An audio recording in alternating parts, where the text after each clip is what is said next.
Ahem. Itachi coughed dryly, his eyes wandering around the room. When Fugaku looked at it, his vision went dark, he couldn't take a breath and almost fainted. He pointed at Itachi with trembling fingers and gritted his teeth. What do you mean? You won't help me? You want to help Funin? Itachi shrank his neck and said awkwardly, I didn't say that. Fugaku was lucky not to be angry to death. Shishui, on the side, also felt embarrassed. At this time, he didn't know what to say. Anyway, Itachi had absolute respect and admiration for Funin. It can be said that whatever Funin asked Itachi to do, he would do it. Swoosh, an Uchiha came to the four of them. Fugaku-sama, Funin Dano, the Hokage has sent a message requesting the attendance of all the Jonin of the village at a meeting. Oh. Funin was surprised for a moment and then smiled. Looks like it's time for the Inoshikacho clans to take the stage. Hidden Leaf Village's strategist Shikaku is truly amazing. Fugaku frowned and said, You mean, Nara Shikaku was also involved in what happened recently? Surely. Funin smiled and said, Otherwise, how could the effect be so good? The key is that Funin can only rely on guessing and can't find any evidence. The Hokage and the others had no idea. They firmly believed that there was only one enemy, the Uchiha. At most, they suspected that Torafu wanted more power. Funin's expression was relaxed. This isn't a bad thing. If something happens in the future, the three clans, Inoshikacho, the Hokage faction and the Uchiha, will discuss it. Funin was an expert in this type of situation. Furthermore, the power of the Uchiha would undoubtedly be the strongest, as long as he was present. Let's go. Funin smiled and said, The four of us can go to the meeting and let the two old men protect the clan. That's fine. Fugaku looked at Shishui and Itachi. The four of them are the top four members of the Uchiha clan. Funin Dano. A voice called as the four left the Uchiha clan's territory. Funin looked up and narrowed his eyes. Kakashi Hatake. At this moment, he did not show the usual careless attitude. Instead, she looked at Funin seriously and coldly. Haha. Funin smiled and said to Fugaku, You go first, I will come later. Fugaku and Shishui left immediately, but Itachi nodded to Kakashi. The other party is his captain in the Anbu, and his strength and conduct are worthy of his respect. It would be best if the other party could be persuaded by Funin to join them. Come with me. Funin left in an instant. Kakashi followed closely behind. The two quickly came to a forest. Tell me what is happening? Funin looked at Kakashi with a smile and said, As an Uchiha, being with people from the Hokage faction for a long time will make other Uchiha suspicious. Kakashi's face twitched. If Fugaku-sama and the others don't say anything, no one will know that I have come to see you. Kakashi pointedly said. The Uchiha of today are not the same as before. Keeping an eye on you won't be easy.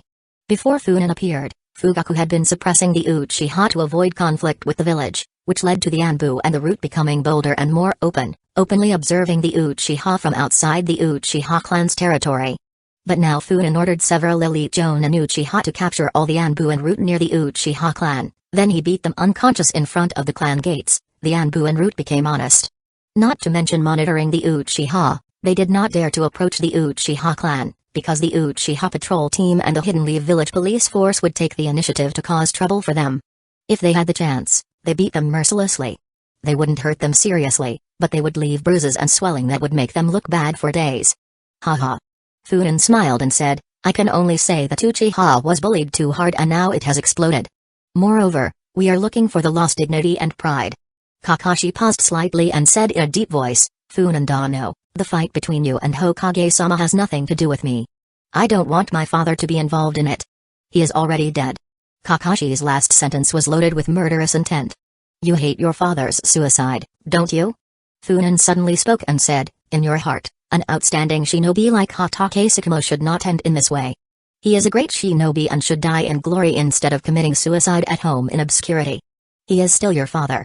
No matter how wrong he is, you don't want him to die, right? You know nothing. Kakashi's eyes were cold, and endless killing intent permeated his body. Funin smiled slightly and said, Do you want to fight me? Speaking of which, although you are older than me, during the Third Shinobi World War, I was your temporary leader on a mission. You know how strong I am.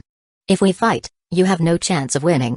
Kakashi did not speak, but silently straightened his forehead protector, revealing the Sharingan. Funin sighed and said, Kakashi, you have lost your calm, because recent events have been involving your father. You think this is blasphemy against him, right? Birdsong filled the air. Endless lightning appeared in Kakashi's hand. Chidori. It seems like you're not in the mood to talk.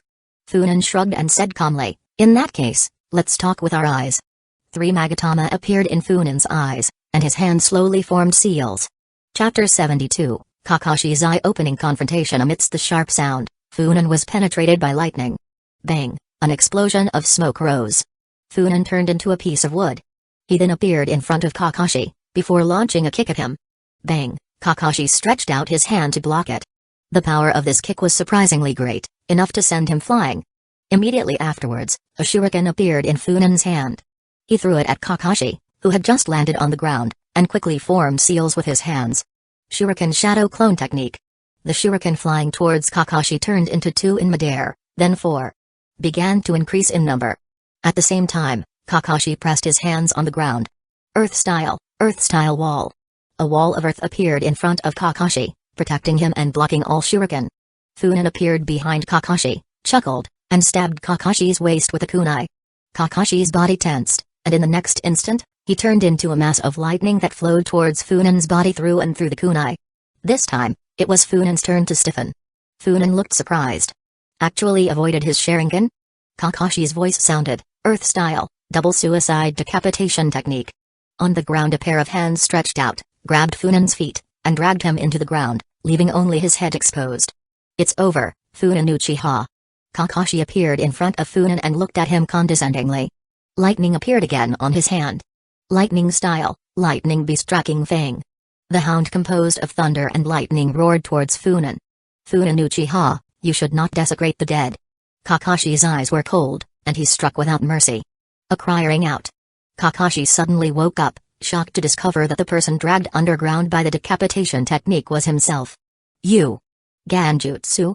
Kakashi's expression changed drastically, and he said, when? What happened to my eye? Kakashi Hatake, you are indeed amazing.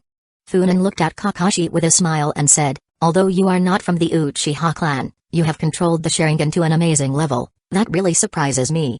It's a pity that compared to me, it's still far behind. Kakashi stared at Funan coldly.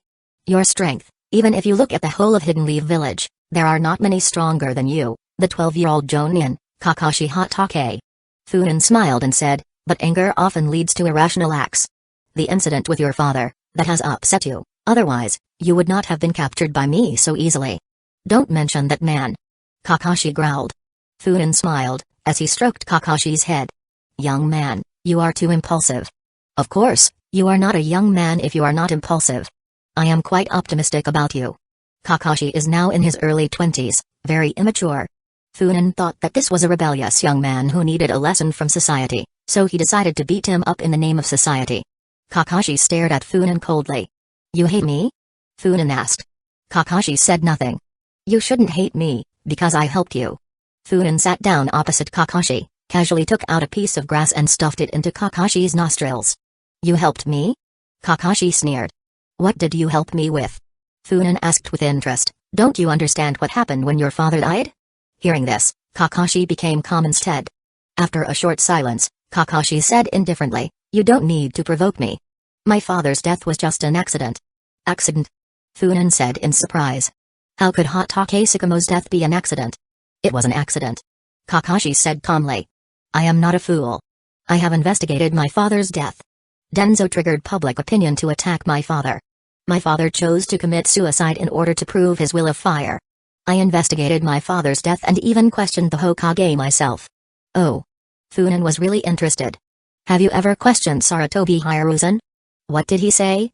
Kakashi stared at Funan coldly and didn't answer at all. Say it. Funan stroked Kakashi's head, while continuing to stuff the grass into his nostrils. Come on, tiger, tell me. Funan. Kakashi roared. I'm not your toy. Bang, a shoe hit Kakashi on the head. Kakashi's eyes suddenly widened. Funan was holding the shoe he had just taken off and pointing it at Kakashi. Are you going to tell me? If you don't tell me, I'll hit you, and to stop you from screaming, I'll cover your mouth with a sock. When the time comes, although you want to talk will depend on my mood. Okay, I'll say it. Kakashi was frustrated. I got carried away with anger. Kakashi thought, full of regret. Why had he sought trouble with Funan knowing that he was no match for him? Had he gone crazy? Funan urged, say it. Kakashi gritted his teeth and said, my father died in an accident. Did Saratobe Hiruzen tell you? Yes. Kakashi said coldly. The Hatake clan was originally a samurai clan. My father, Hatake Sakimo, is a shinobi and a samurai. Such a person is not suitable to become Hokage. However, my father's reputation at that time was so high that even the Sannin of Hidden Leaf Village were suppressed by him. Furthermore, the daimyo offered him the position of Hokage. The majority of Hidden Leaf Village's people thought he would be the fourth Hokage. So? Funin looked at Kakashi with a smile. That's why Denzo manipulated public opinion to discredit my father. Kakashi said coldly. Hokage-sama knew these things from the beginning, but as Hokage, he must consider the overall situation. Appointing someone who was not suitable to be Hokage would have been irresponsible. That's why he had to sacrifice my father. Funin nodded slightly and said, Is there more? Everything is Denzo's fault. Kakashi said calmly. The Hokage made mistakes, but I didn't expect my father to make such a drastic decision. His original plan was simply to disqualify my father from the position of Hokage. At this moment, Kakashi gritted his teeth, his expression turning icy. Obviously, he was very resentful about that. That's it? What else do you think? Kakashi looked at Funin coldly and said, There is no need to sow discord between Hokage-sama and me, Funin Uchiha. I admit that I am very dissatisfied with Hokage-sama's decision and even hate him. However, as a shinobi I understand that the necessary sacrifices are indispensable. Funin shook his head and slapped Kakashi in the face with his shoe. Kakashi, you are wrong, Kakashi. Funin looked at Kakashi with a smile and said, Your explanation also reflects the thoughts of many in Hidden Leaf Village. They also believe that Denzo tried to slander your father to take away his chance to be Hokage, and Hiruzen enabled his actions. Sakimo's death was an accident due to these circumstances. But that is not the case. Kakashi stared at Funin coldly and said nothing. He didn't believe Funin's words at all. Hatake Sakimo was Hidden Leaf Village's sharpest sword. During the Shinobi World War, he mainly appeared on the front lines against Hidden Sand Village. The Hokage never came out to fight. It was Hidden Leaf Village's White Fang who took action against Hidden Sand Village's ultimate combat power, the third Kazekage. Funin said calmly. If you encounter Hidden Leaf Village's White Fang while doing a mission, you can directly abandon the mission and run away for your life first. This phrase originated in Hidden Sand Village and spread throughout the world. Kakashi stared at Funin, still silent. His reputation was so great. But the third Hokage didn't want to retire, what could he do then? Kakashi showed a sarcastic smile and said, You mean, my father's death was the Hokage's intention? That's how it is. Funin said calmly. Denzo just wanted to discredit your father and make him lose the qualification to become Hokage. He didn't want to break this sharp knife. But Saratobe Hiruzen always intended to see him dead. Absurd. Kakashi snapped. Hokage-sama was over 50 years old at the time. He had reached the time when he had to find the next generation of Hokage. How could it be possible? Who said I had to quit? Funin directly interrupted Kakashi's words, with a disdainful smile on his lips, and said, Power is an addiction for many people. He stared into Kakashi's eyes and said, After Minato Namikaze died, there has been no new Hokage. Isn't this the most obvious evidence? Don't you think it's ridiculous that he was appointed to temporarily take over as Hokage at a critical moment, but he stayed on temporarily for 3 or 4 years? Don't say, there is no suitable candidate. Tsunade and Jiraiya, do you think that if Hiruzen wanted them back, they would refuse? They would. Funin muttered in his mind. He even suspected that if Jiraiya and Tsunade hadn't left Hidden Leaf Village, they might end up dying inexplicably one day. It wasn't a wild guess, there were too many strange coincidences. Orochimaru is a clear example of how they could end. Still, that doesn't prove that the Hokage forced my father to die. Kakashi spoke in a low voice. He stopped struggling and chose to talk to Funin. What was the reason why your father was defamed? He abandoned a mission for his companions. After Kakashi finished speaking, he was startled. Funin spread his hands and said with a smile, Isn't his the best reason? Looking at the absent-minded Kakashi, Funin smiled and said, Hiruzen would not tolerate someone putting his teammates above the mission. For him, that is an unforgivable offense. If everyone chooses to give up their mission for the sake of their companions, will Hidden Leaf Village still exist? Your father unintentionally challenged Hidden Leaf Village's rules of survival. He must die, otherwise, once someone follows suit, Hidden Leaf Village will cease to exist. Shinobi, the mission comes first. Denzo just wants to make your father miserable. Saratobe Hiruzen is the one who truly has murderous intentions. Kakashi muttered absent-mindedly. Impossible, isn't it the will of fire that the Hokage admires? Funin laughed. Haven't you heard the rumors these days? Has the Hokage always followed the will of fire? At least, the first time your father was accused, the one who respected the will of fire, should have come out to defend him. Of course, if he stands up, it means he is encouraged to give up the mission for the sake of his companions. It is a vicious circle. He chose to let Tsukumo die to break that cycle. Kakashi, do you still believe that it was Denzo who killed your father and that the Hokage just made a mistake? Denzo is probably the most pitiful one. From the beginning to the end, he takes the blame for Hiruzen. To me, Funin Uchiha, I would like to call you, Blame Kaj. Chapter 73, Funin's Devious Designs. After hearing Funin's words, Kakashi fell silent. His breathing became labored, sweat did not stop running down his forehead. Funin stared at Kakashi, smiled slightly, and said, looking at your expression, you have actually doubted this, right? Yes. Kakashi's voice was low and a little hoarse. When Denzo smeared my father, the Hokage should have taken action to stop it. Others didn't know. How could the Hokage not know my father's temperament, but he didn't take action? This cannot be explained by a mistake. That's right. Funin said with a smile. Hatake Tsukumo was originally the Anbu commander of Sarutobi Hiruzen. They are very close, and they understand each other. Kakashi's eyes became cold again. What do you want to say? Don't you understand? Funin was still smiling, but the words he spoke were extremely cold. Two people who understand each other, there's so much they can do. As you just said, Sarutobi Hiruzen knew your father's temperament. Therefore, when Denzo was smearing him, he chose to stand by and wait for the news of your father's death. Your father also knows Sarutobi Hiruzen. When he was at home waiting for the Hokage to take action to help him calm public opinion, he found that the other party did not move. So, he knew that he needed to die. If he doesn't die, the Hokage will take action himself. At that time, maybe, Kakashi, you will die too. Kakashi's expression turned ferocious and violent in an instant. Looking at the gloomy Kakashi, Funin said, you may think I'm trying to sow discord, but many of the rumors circulating right now are my direct attempts to question the Hokage. Enough, I just want to know how you plan to treat me? Are you going to kill me or are you going to let me go? Kakashi thought that Funin would probably let him go. The other party's purpose has been achieved. No matter how unwilling he is destined to walk on the path Funin has chosen for him. He would never side with the Hokage. Funin shook his head and said, you wanted to kill me just now. If I let you go now, it would be too embarrassing for me. So, I'm sorry for having to put you through this. What do you mean? Kakashi's eyes widened, and a bad feeling came over him. Just as he was about to speak, Funin had already knocked him out with a slap. Let's go. Let's go to the Uchiha clan. Funin looked at Kakashi's Sharingan and smiled slightly.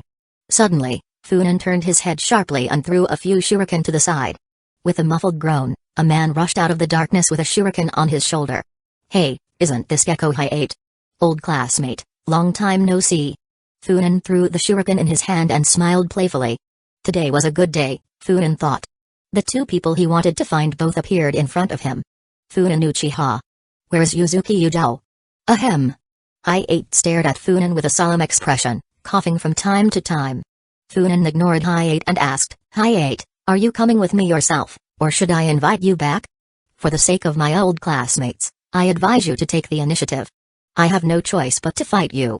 Hi-8 glanced at Kakashi, who was caught by Funin, slowly pulled out the katana behind him, and stared at Funin coldly. Bang, a shoe hit him on the back of the head. Hi-8's vision went dark, and he fell to the ground. Funin put on his shoes nonchalantly and murmured, what are you trying to pretend? You're just a chunin. What gives you the courage to show me your teeth and claws? TSK, you are so different from Yujao. I remember Yujao is 1 year younger than us, but he is stronger than you. Funin shook his head repeatedly, held Hi-8's foot in one hand, and left here in a flash. After a while, Anbu members arrived. Looking at the obvious traces of battle, the expressions under their masks changed constantly. Kakashi opened his eyes and didn't know how much time passed. He was a little confused, and suddenly woke up when he saw Funin smiling in front of him. Funin Uchiha, what did you do to me? Kakashi looked alert. After getting up from the bed, he stepped back and distanced himself. He looked around. It was a dark room. The sound of pedestrians walking around could still be faintly heard outside. Funin shrugged. You can leave. Kakashi looked at him suspiciously. His body had clear signs of having been injured and healed, but other than that, it seemed like nothing else had happened. However, Kakashi didn't believe it. Funin turned and left the room. Kakashi checked his body again, then pulled down his forehead protector to block the Sharingan and left with a suspicious look on his face. When Kakashi left, the whole room changed drastically. It was as if reality cracked. The room seemed to get darker. The sound of pedestrians walking disappeared. On one wall stood a collection of Sharingan inside glass jars. Funan appeared quietly. He touched his chin and looked at Kakashi's leaving figure. A glass vessel appeared in his hand, and there was also a Sharingan in it. Obito, if you knew that the Sharingan you placed on Kakashi's body would be in my hands, what would your expression be like? Well, I won't let you know. When you need that eye and take it from Kakashi, I hope to see your reaction at that time. You've attacked me twice, so I'm giving you one more chance. Funan took out the scroll, sealed the Sharingan, hid it in a safe place, and then walked into the secret room nearby. Funan Uchiha, what on earth are you going to do? A scream sounded. Funan looked up, his pupils having turned into the Mangekyo Sharingan. In front of him, Yujao looked at him with fury and contempt. Funan looked at her with his Mangekyo before smiling. You know what? You no longer have the intention to kill me. This is a good start. Yujao's face changed slightly. She also discovered this. When she was just captured, she thought about killing Funan and escaping from here all the time. Over time, this thinking has begun to change. She didn't know why, but she just felt that Funan was no longer so hateful. This change frightened her, but she felt it was natural. Funan walked towards Yujao. As he got closer, she backed away unconsciously. Soon, her back hit the wall. Funan gave her a wall dong. You. What do you want to do? Yujao was startled. Haha. Funan smiled, stretched out a finger, gently lifted Yujao's chin and said, Yujao, can you tell me why you are in the route? I have verified that you do not have the cursed tongue eradication seal. No. Yujao said without hesitation. I will never betray Hokage-sama. Hokage-sama. Funan pondered. Then you don't work for Denzo. Yujao pursed her lips without saying another word. It doesn't matter. Funan chuckled and said to Yujao, I think you will definitely tell me something next time. Under these eyes, under my eyes, you will eventually become mine. Funan strode out of the secret room. Minister to Uchiha came over and asked, what should we do with Gekko Hayate? What to do with him? Funan thought for a moment. He caught him only because of his swordsmanship. Now that Funan had learned that skill, Hayate was no longer useful. Kakashi. Yujao. Hayate. After handling the affairs of these three people, Funan finally remembered that there was still a Jonin meeting waiting for him. Not in a hurry. Funan looked relaxed. Important people always come last. At this time, Hiruzen was very angry. He had already announced the upcoming Jonin meeting. What were the Uchiha doing? Jonin meetings are generally not held unless there is something very important. Hidden Leaf Village spread the news of the upcoming Jonin meeting several days in advance. All Jonin rushed to attend the meeting.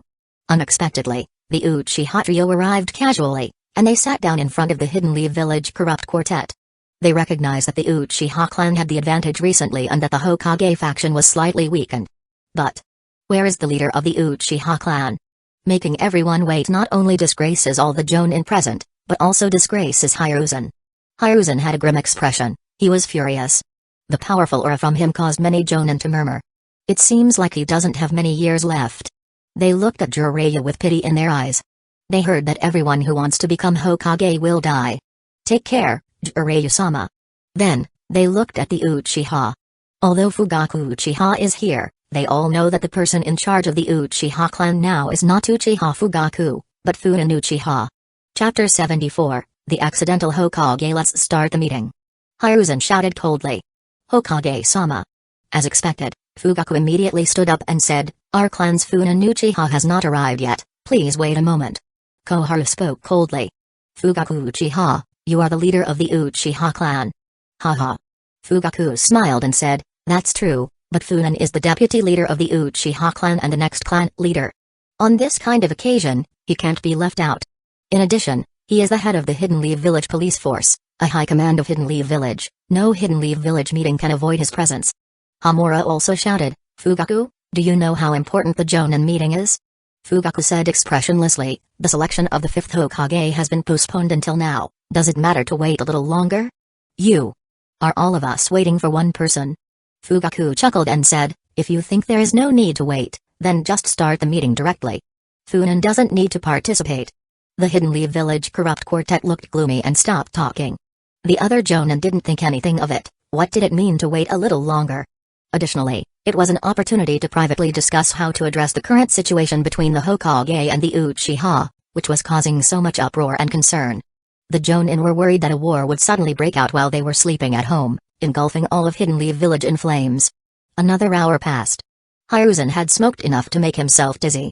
He put his cigarette down hard on the table. They wouldn't wait any longer. Just then, Funin walked into the meeting room with carefree steps. Funin Uchiha. Denzo couldn't help but shouted angrily. Funin stared at Denzo. Before they began to argue, Hiruzen sighed and said, "Funin, sit down, the Jonin meeting has officially begun." "Oh." Funin sat down directly opposite Hiruzen and looked at him with a faint look. Hiruzen took a deep breath, fighting the urge to hit him with his pipe, and said, "Today we met to discuss the 5th Hokage." The Jonin became serious. The leader of Hidden Leaf Village is about to be replaced. This is bound to not be peaceful, especially now that Uchiha is making frequent moves. Funin raised his hands fiercely and shouted, "An election for Hokage? I'm in." The people present changed their expressions instantly, including Uchiha. Everyone stared at Funin. Hiruzen breathed heavily. Didn't this guy say he didn't want to be Hokage? Wasn't he saying that he wanted the people to beg him to be Hokage? What does this mean now? Denzo's face twitched. It is indeed the evil Uchiha. Have you stopped suppressing your ambitions? Koharu and Hamura just wanted to leave this place of good and evil quickly. The three Uchiha were confused. Although they were confused, they prepared for a great battle. Because of Funin's seemingly casual words, the entire conference room fell silent. Funin looked at Hiruzen and the others with a smile. After a long time, Hiruzen asked in a hoarse voice, "Funin, what did you say?" Funin blinked and said, "Sign up and participate in the Hokage selection." "Did I say the wrong thing? Are you just applying?" Funin asked with a smile, "What do you mean just?" "No, nothing, forget it."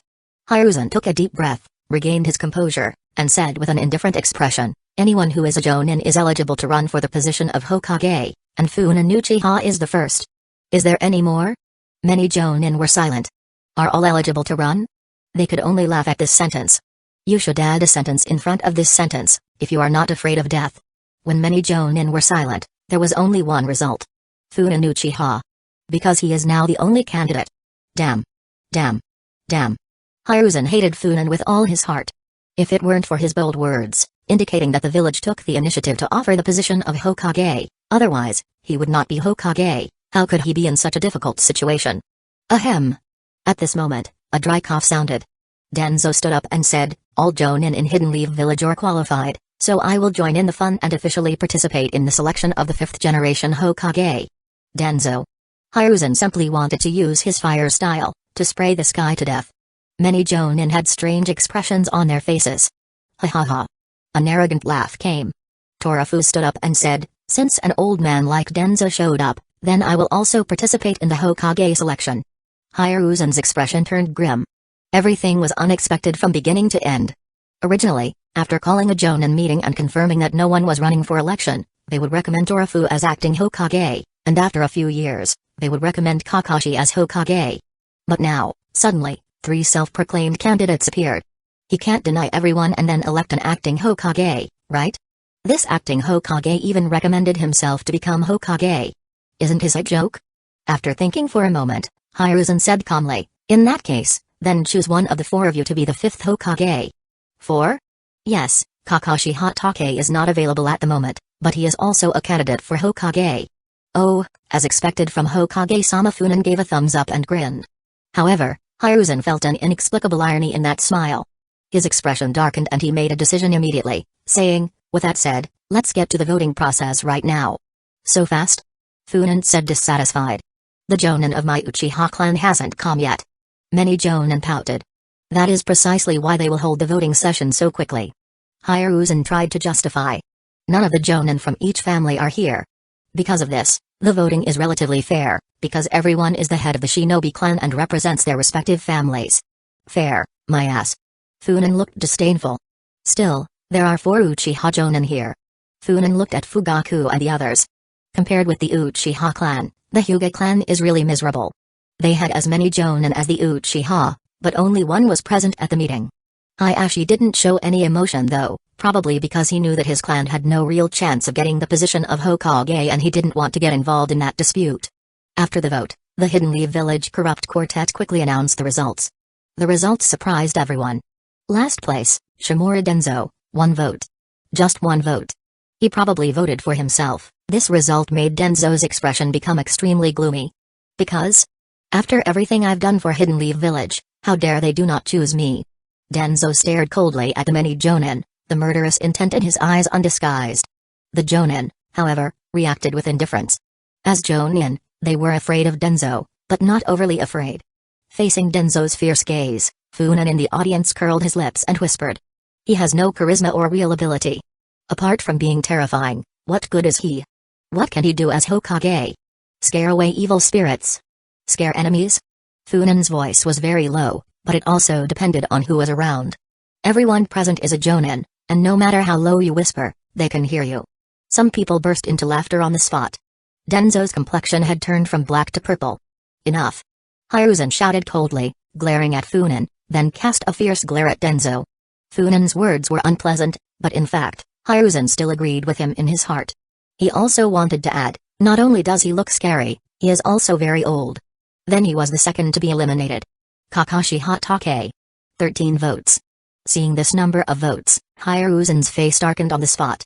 He had made arrangements, and many jonin had accepted. Why only 13 votes? Torafu's eyes lit up. Shikaku's eyes also lit up. Both clenched their fists.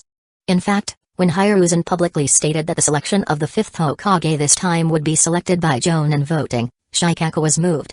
This is really cool. Shikaku smiled widely. Inoshikacho can also give birth to a Hokage. Now we just need to maintain that Hokage position, and preferably, the next Hokage should also be born from Inoshikacho. Yes, I, Shikaku Nara, am a perfect choice.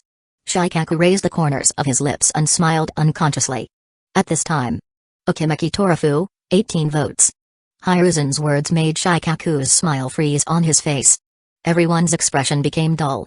Hey, did you make a mistake? Funan was also surprised, saying, I am an Uchiha, an Uchiha.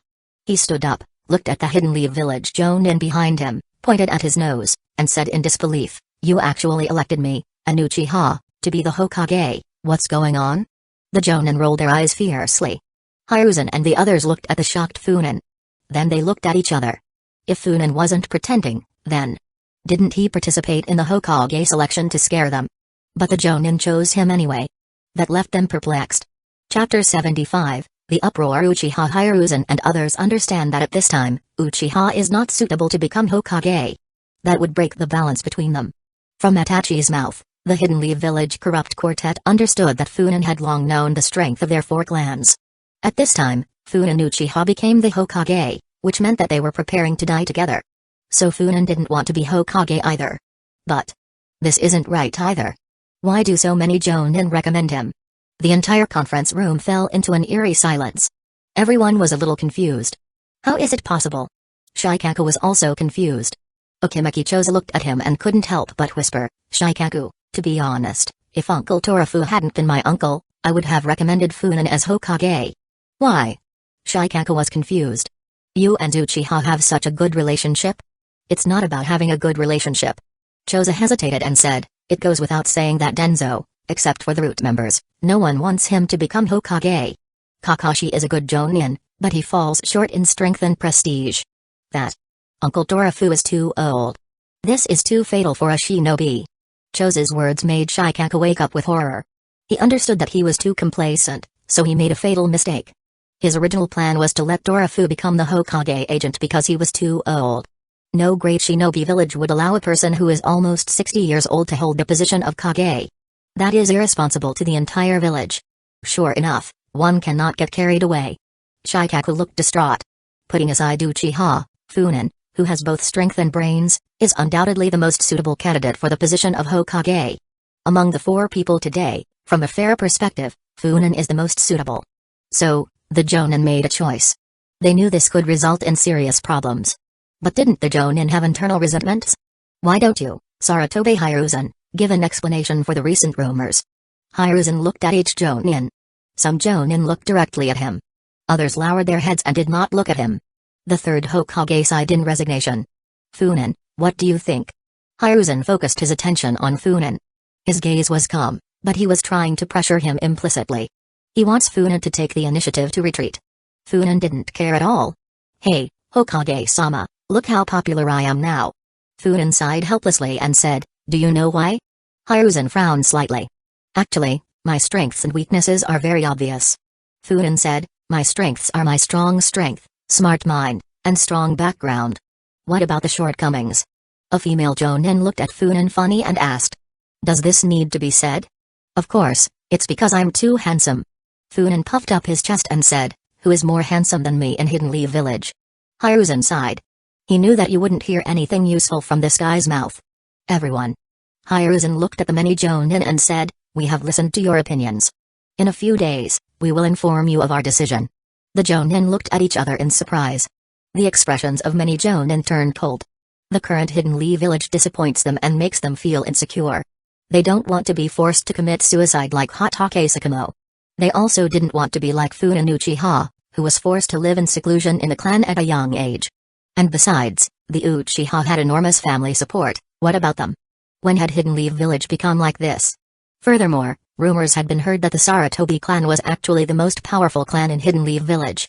How could a second-class clan become the most powerful? That's nonsense.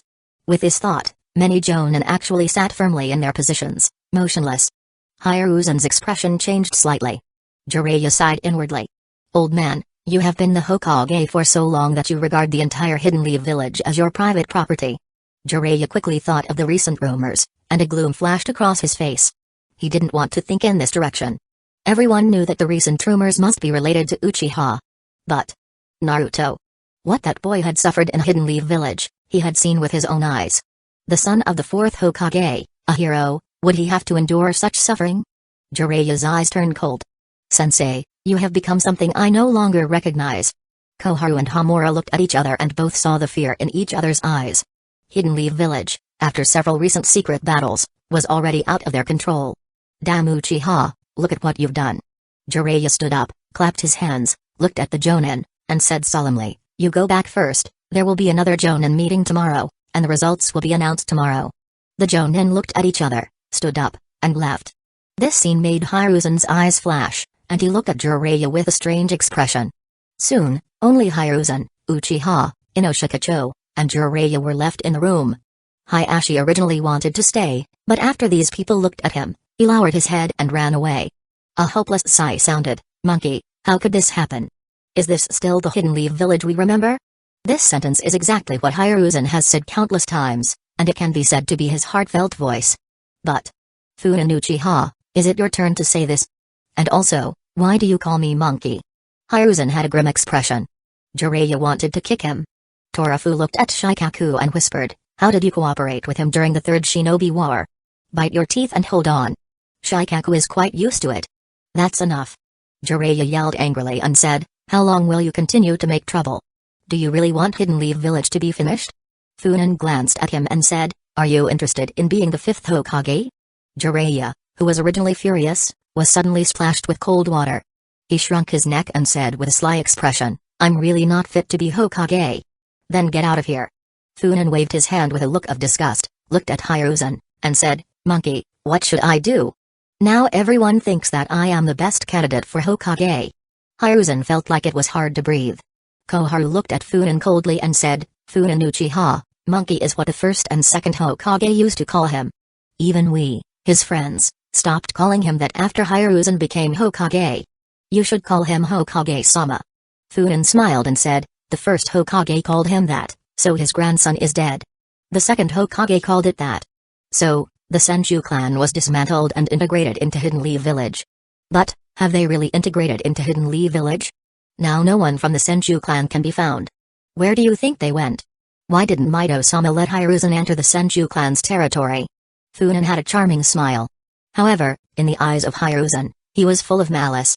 All the words he said turned into sharp swords and stabbed Hiruzen, making him breathe harder and stare at Funan with murderous intent. Old man. Jiraiya's deep voice sounded. Hiruzen suppressed the rage and murderous intent in his heart. At this time, Hiruzen did not dare to start a war. Of course, Uchiha didn't dare start a war either. Unless they wanted mutual destruction. Funan Uchiha, will you put forward your conditions? Hiruzen said coldly. You must understand that the Uchiha clan will never be able to produce a Hokage.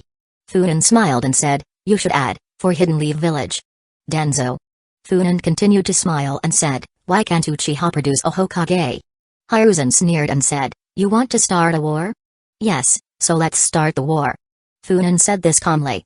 The Mangekyo appeared in his eyes. The expressions of everyone present changed completely. Funan. Jiraiya said, approaching him seriously. Are you crazy? You're the crazy one. Funan shouted coldly, pointed at Hiruzen, and shouted, listen to this beast, what did he just say? Uchiha can't produce a Hokage. Damn, without Uchiha, would Hidden Leaf Village be the way it is today? How much did the Uchiha sacrifice for the village? What about them? What have the four of you done in your seats besides sucking the blood of the village? Puha, spat contemptuously, Funan looked sarcastically at Hiruzen. After you became Hokage, how much the power of the village has declined? No one else knows. As Hokage, you don't know? Except when you first became Hokage and during the Second Shinobi War, have you ever been to the battlefield? Those who went to the battlefield were Hotoke Sakumo, Hidden Leaf Village Sannin, Minato Namikaze, and I, Funan Uchiha. Saratobe Hiruzen, you are definitely the Kage who has fought the least times in the shinobi world. You are greedy for life and afraid of death. On what authority do you say that the Uchiha cannot produce a Hokage? Do you have the qualifications? I, Funan Uchiha, the bloody flame of the shinobi world, would like to ask you, are you qualified? Hiruzen's face turned blue. However, at this time, he really didn't dare to continue irritating Funan. He could feel that Funan really had plans to start a war. Not only him, but Fugaku Uchiha and Shizue Uchiha also revealed their Mangekyo. The pressure of the three Mangekyo made him tremble. In addition, Hiruzen had to consider today's Jonin vote. That's dissatisfaction with the Hokage. Chapter 76, Funan's Folly. Funan pointed at Denzo and said coldly, you open and close your mouth because of Hidden Leaf Village. When have you ever done it for Hidden Leaf Village?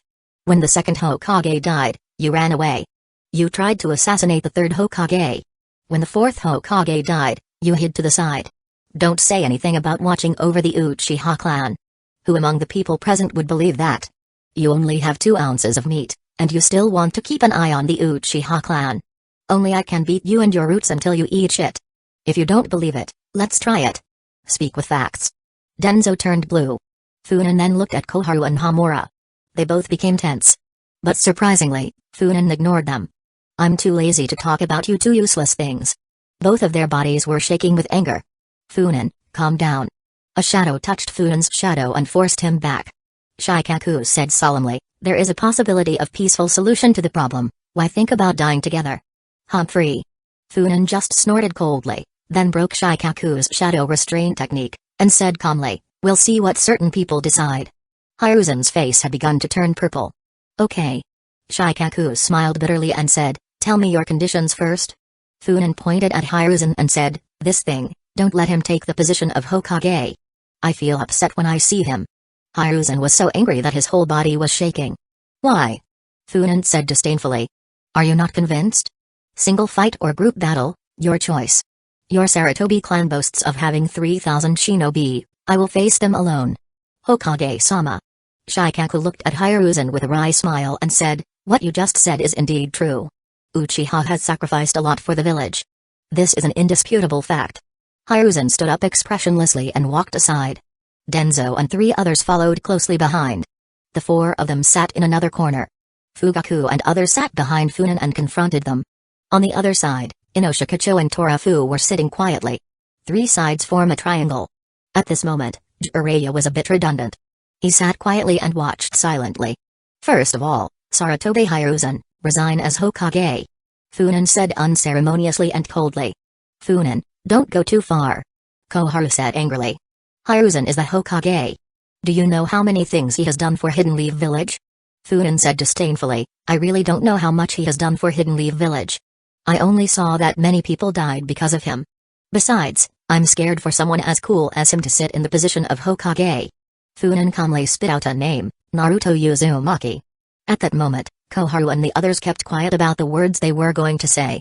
Jiraiya's eyes were extremely cold, and he couldn't hide his anger as he looked at the third Hokage. Funan said coldly, this is the will of fire. If people in the village know that Naruto Uzumaki is the son of the 4th Hokage, do you think the 3rd Hokage will be sacked? Okay. Hiruzen sighed deeply and said, I originally planned to step down as Hokage. That's your idea. Funan sneered and said, why should you resign? You should be removed. Besides, Hiruzen, do you really want to step down as Hokage? There was strong sarcasm in his words. Maybe. Hiruzen said calmly. Funin Uchiha, continue to tell me your conditions? Funin looked at Torafu and said, Akimeki Torafu can become the agent of the 5th Hokage. At this moment, countless eyes focused on Torafu and Shikaku. Shikaku cursed inwardly. Funin's words undoubtedly indicate that there is cooperation between the two. Hiruzen's gaze turned strange as he said indifferently, that's not a problem. I already talked to Torafu a few days ago. Although he didn't agree, he is willing to make some sacrifices for Hidden Leaf Village. Torafu's face turned red.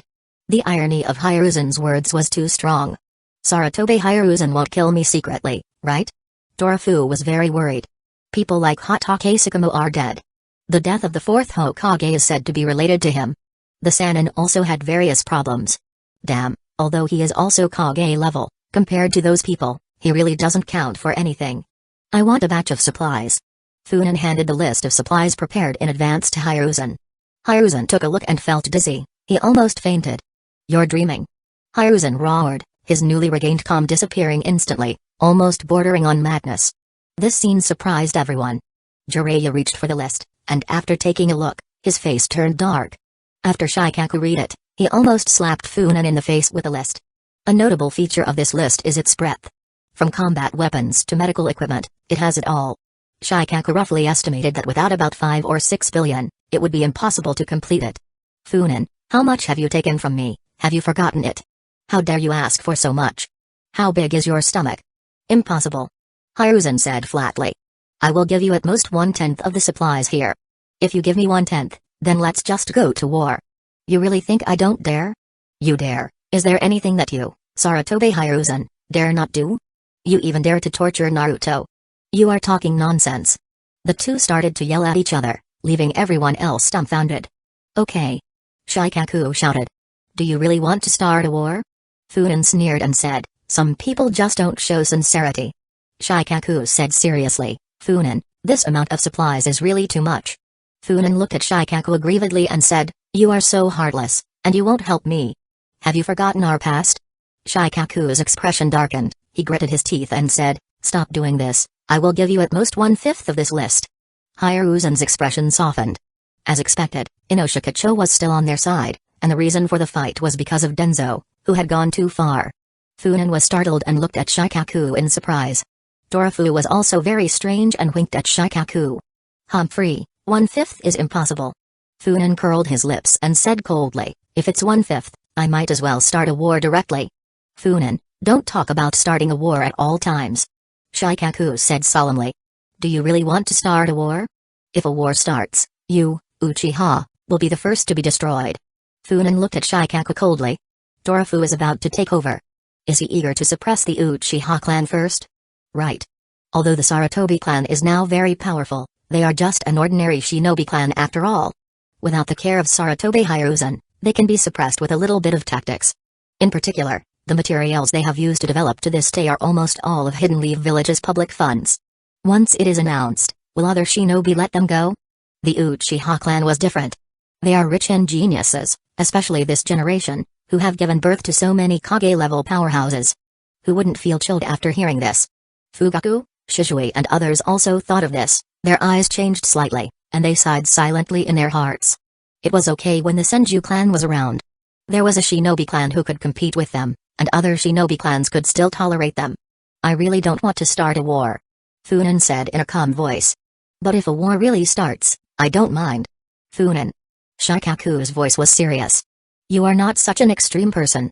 You are wrong, Nara Shikaku. Funin smiled slightly and said, actually, I'm not just an extreme person, I'm the most extreme. Of course, with your level, you still have no right to force me to this point. What do you mean? What I mean is that I have already left an escape route for the Uchiha. Funin said casually. The Sarutobi clan has thousands of shinobi, the clan of Shimura, Yutane and Midokado also have several thousand. What merits does my Uchiha clan have to compete with them? The Senju clan has really integrated into Hidden Leaf Village? I've checked, none of them can be found, who knows how long ago they became compost. Senju Nawaki is dead and Senju Tsunade was forced to leave. I'm afraid. Of course I have to leave a path for the clan. Hearing this, everyone present was stunned. Are you surprised? Funin looked at the people present strangely and said, why are you surprised? I spent 3 years in the Uchiha clan's territory. I can't spend all my time chasing girls, right? My waist couldn't handle it. Ahem. Itachi couldn't help but cough. Funan showed a mean smile and said, I'm not afraid to tell you that the first thing I did during the 3 years of silence in the Uchiha clan was to find a way out for the clan. Can I allow the blood of the Uchiha clan to become extinct in my generation? You think, am I very smart? Quick, praise me. Damn it. Hearing this, Hiruzen was about to explode on the spot. Is what Funan said true? Most likely true. Everyone's expressions collapsed on the spot. Only the 3 Uchiha people were energetic. Good guy. Was there such a thing? Chapter 77, Intrigue and Allegiance. Fugaku suddenly asked, Funan, where are Mikoto and Sasuke? Of course I sent them away. Funan said, Thiefly. Clan leader, don't think about it. It's so dangerous these days. If I don't send the little guy in the family away quickly, what if there's a fight? Fugaku gave a thumbs up. No wonder Mikoto left a letter a few days ago, saying she wanted to go out for a walk, and then disappeared with Sasuke. Because she used a special code that only the couple knew, and because the village was tense and Fugaku's identity was sensitive, he could only grit his teeth and endure it. In the following days, he received letters from Mikoto reporting that they were fine. In the letters, she vaguely hinted that this was related to Funan, but she claimed that she had left voluntarily.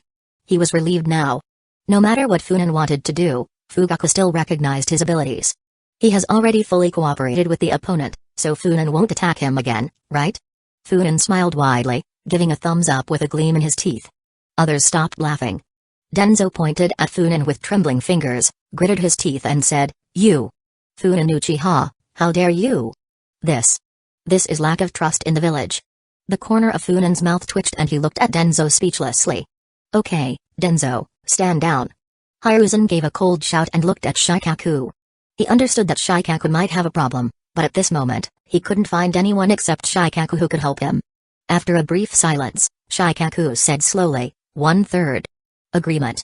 And Shikaku stared at Funan and said, those who left the Uchiha clan must come back as soon as possible. Hidden Leaf Village is our home. This. Funan looked at Shikaku's cold gaze and said with a smile, the supplies will be half. Okay. Shikaku said coldly. Half of the list is given. Excellent. Funan gave a thumbs up and said, tomorrow I will publicly announce that due to my inexperience, I am not suitable to be Hokage. I will propose that Lady Tsunade assume the position of 5th Hokage, and in the meantime, Akimaki Torafu will act as acting Hokage until her return.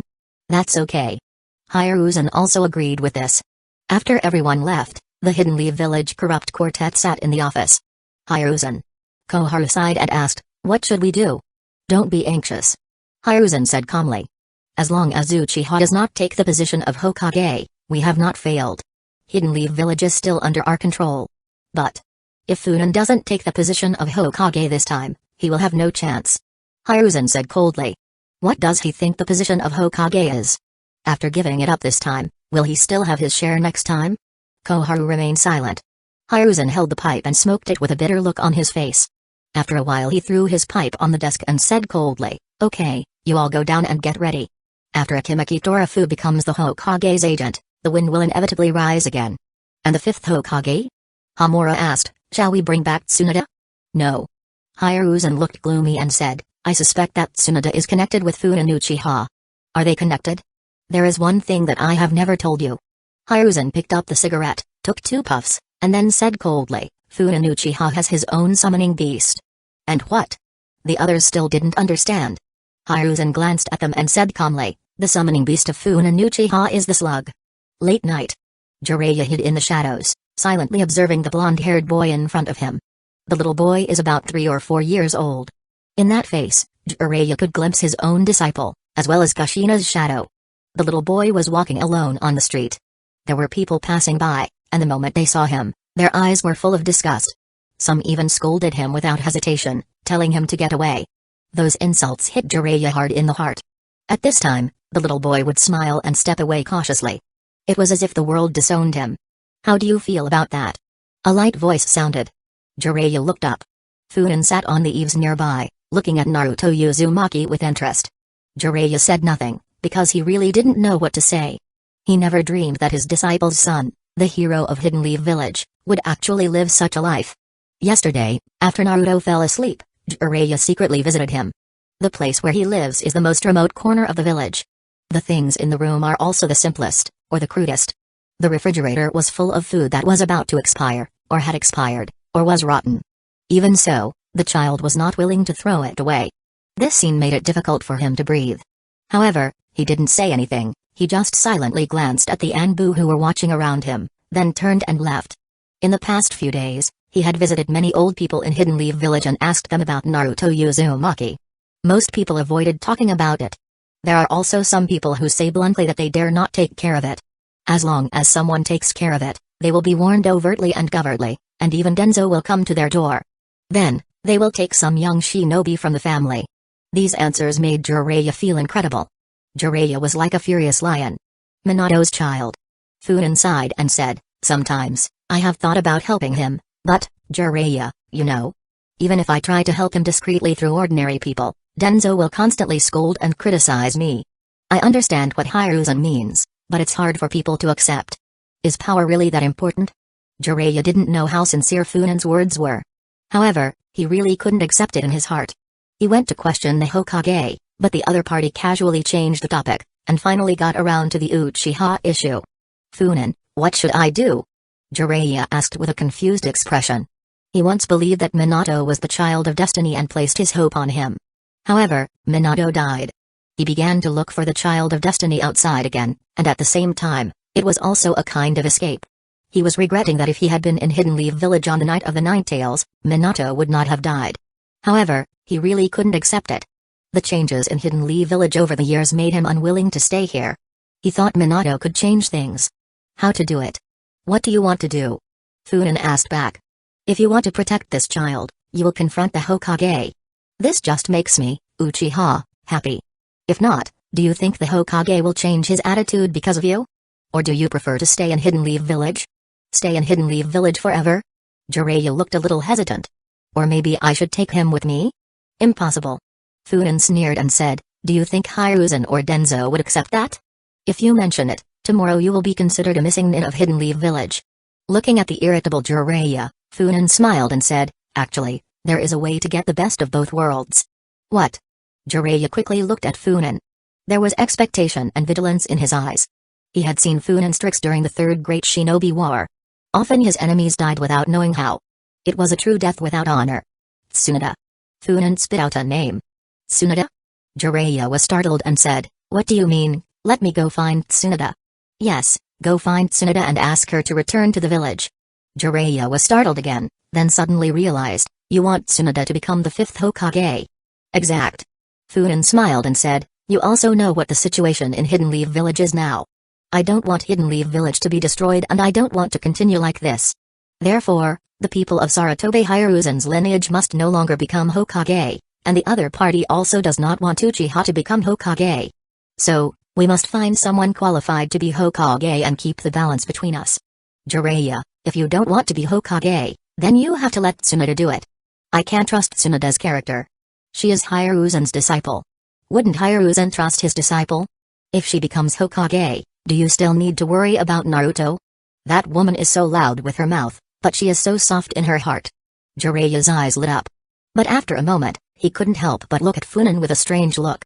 "Funan, Tsunade is a senju." "I know."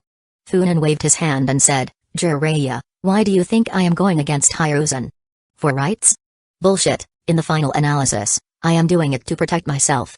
It is true that many people are dissatisfied that Hidden Leaf Village is in such trouble, but what can Uchiha do? We can't just stand by and let them kill us, can we?" Jiraiya nodded unconsciously. Chapter 78, Jiraiya's Proposal and Hiruzen's Concerns. Jiraiya had to admit that, to a large extent, the current situation of the Uchiha clan was due to pressure from the Hokage. If the Uchiha didn't stand up and resist, Hiruzen and Denzo would definitely eradicate the Uchiha. The Uchiha had contributed a lot to the village, and Jiraiya didn't believe they deserved to die or be eradicated as a clan. "Okay, I get it," Jiraiya said with a deep look. "No matter what your plans are, letting Tsunade return to the village is not a bad thing." "Yes," Funan said with a smile. "Tsunade is back to balance both of us and nip the danger in the bud. Also, you could stay in Hidden Leaf Village for a while and help stabilize the situation. With the strength and ability of the two of you, you will definitely be able to slowly ease the relationship between us. We all want peace, don't we?" Jiraiya nodded repeatedly. Although Funan might have other motives, what he said was not wrong. Tsunoda's return is beneficial to everyone. The only problem now is how to bring Tsunoda back. That woman really didn't want to return to Hidden Leaf Village, let alone becoming Hokage. Funan seemed to have noticed something and said kindly. Talk to the Hokage about this. You cannot avoid it. Tell the Hokage that if Tsunoda returns as Hokage, the Uchiha can also make certain concessions. After all, I don't want to start a civil war that leaves the village vulnerable to other villages. Jiraiya nodded his head and his gaze towards Funan became friendlier. Jiraiya said in a deep voice, Funan, don't worry, I'll go find the old man right away. Seeing Jiraiya's back, Funan smiled. What is so funny? Itachi's voice sounded. He and Shizue arrived at Funan's side. Funan smiled and said, do you think the Hokage is willing to let Tsunoda become the Hokage? He should agree, right? Shizue thought for a moment and said, Tsunoda-sama has enough strength and prestige. She herself is still a disciple of the third Hokage. Her return will only strengthen the Hokage faction. There is no reason for the Hokage to object. That sounds good. Funan chuckled and said, but what would you think if I told you that my summon beast is a slug? Is it? A slug? Itachi and Shizue were dumbfounded. Haha. Funan laughed and turned to leave. Not only are they surprised, that woman Tsunoda also gasped when she found out. She even personally searched for Funan once. Tell me, what would the Hokage think if he knew my summon beast was a slug? Shizue was startled. He knows? Yes. Funan said with a smile, in the name of Itachi, I informed him. Itachi's face turned dark, and he said, why in my name? The Uchiha that Sarutobi Hiruzen trusts the most issue. Funan chuckled and said, I can already imagine Sarutobi Hiruzen's expression as if he had eaten shit after he got the news. Shizue frowned and said, are you sure that Hiruzen will be suspicious of Tsunoda? Don't forget that Tsunoda is Hiruzen's direct disciple. Funan smiled and said nothing. Under normal circumstances, Sarutobi Hiruzen would not doubt it. But the current situation is so complicated, how can Sarutobi Hiruzen dare to take a gamble? Also, he was getting too old, and he was already becoming paranoid. In addition, there is the most important point. Senju Nawaki. The death of the heir of the Senju clan was too dramatic. Although the news was blocked, judging from Tsunoda's behavior, she should have some suspicions. Even Orochimaru and Jiraiya, their behaviors were not entirely normal. However, as a confident party, Funan has nothing to fear since he has done this. He can just test it out. Funan stood up and walked towards the clan area. Funan, what are you going to do? Shizue caught up and asked curiously. What else can I do? Funan rubbed his shoulders and said, of course I'm going to find a beautiful young lady. I've been exhausted these past few days. I want to relax. You.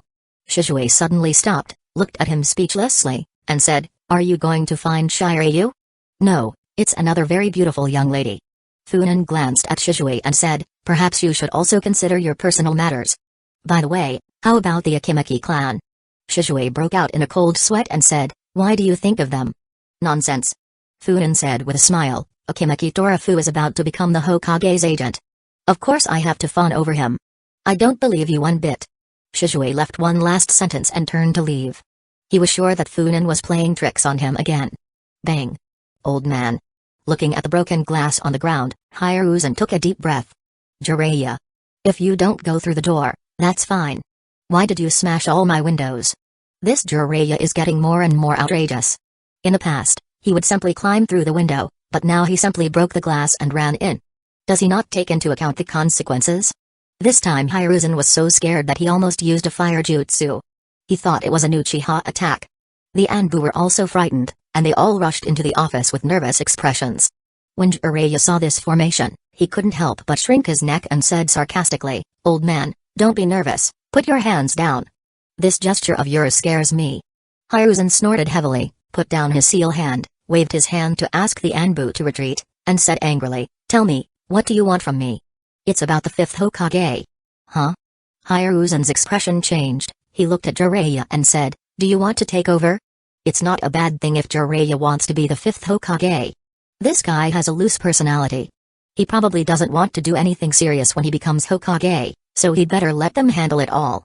Looking at it this way, Jiraiya is really a suitable candidate. I don't want to be one, but I can recommend one. Jiraiya said with a smile, Tsunoda, I recommend Tsunoda to be the fifth Hokage. Hiruzen's expression changed slightly. Why do you recommend Tsunoda? Hiruzen said calmly. Couldn't you try as Hokage? I really can't. Jiraiya chuckled and said, Tsunade is definitely more suitable than me. Whether it is strength or prestige, the other party is qualified enough, especially her background. She is the orthodox of Hidden Leaf Village. Jiraiya's mouth was like a machine gun, kept buzzing, and he didn't notice the look on Hiruzen's face, which was getting worse and worse. By the way, Funin Uchiha just came to me. He said that if Tsunade becomes Hokage, Hidden Leaf Village will become more stable. He also trusts Tsunade. When the time comes, the Uchiha clan is willing to retreat. Uchiha regressing? Hiruzen lowered his head, his voice became calmer, and said, because of Tsunade, Uchiha is actually willing to give in? Yes. Jiraiya looked at Hiruzen and said solemnly, Old man, you guys have caused a lot of trouble recently. Wouldn't it be nice to balance things out by bringing back Tsunade to smooth things over? Correct.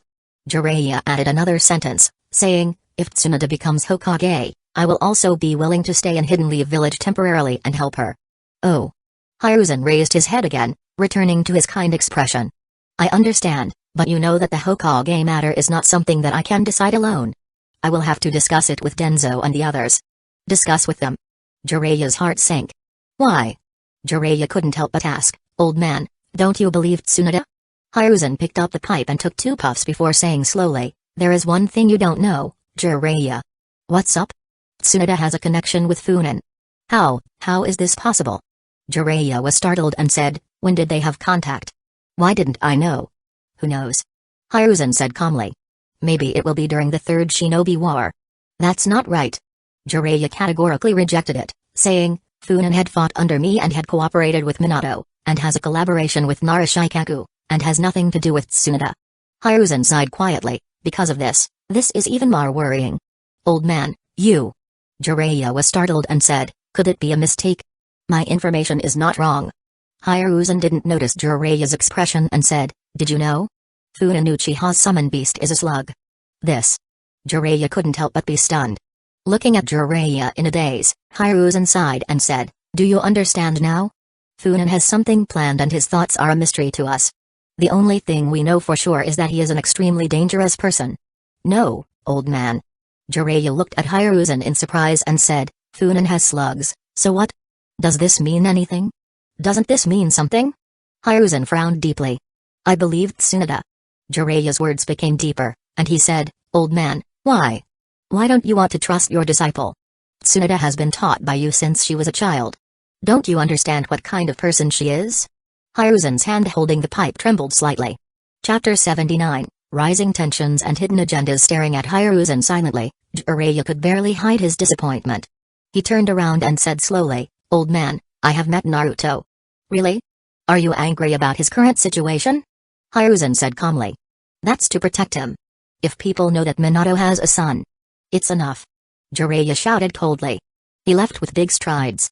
His figure was still imposing but he seemed melancholic and determined. Why? Hiruzen muttered as he walked through the office alone. Why don't you understand me? Everything I do is for Hidden Leaf Village. I am not wrong. Like he was trying to convince himself. After Jiraiya left the Hokage residence, he sighed softly. That's how things are after all. The next day, the Jonin meeting was held again. The Jonin are not like the others, each one is an important pillar of the village, many of them need to carry out secret missions and cannot stay in the village for long. Hiruzen and others also understood, so when the meeting began, Hiruzen directly announced the results. The 5th Hokage is chosen, Tsunade. Wow! This result really surprised the Jonin. But if it were her, she would indeed be more suitable to become Hokage. The Jonin looked at each other. Although the other party is indeed suitable to become Hokage, they still feel like they are being played. Let them vote and get this result. It's a game?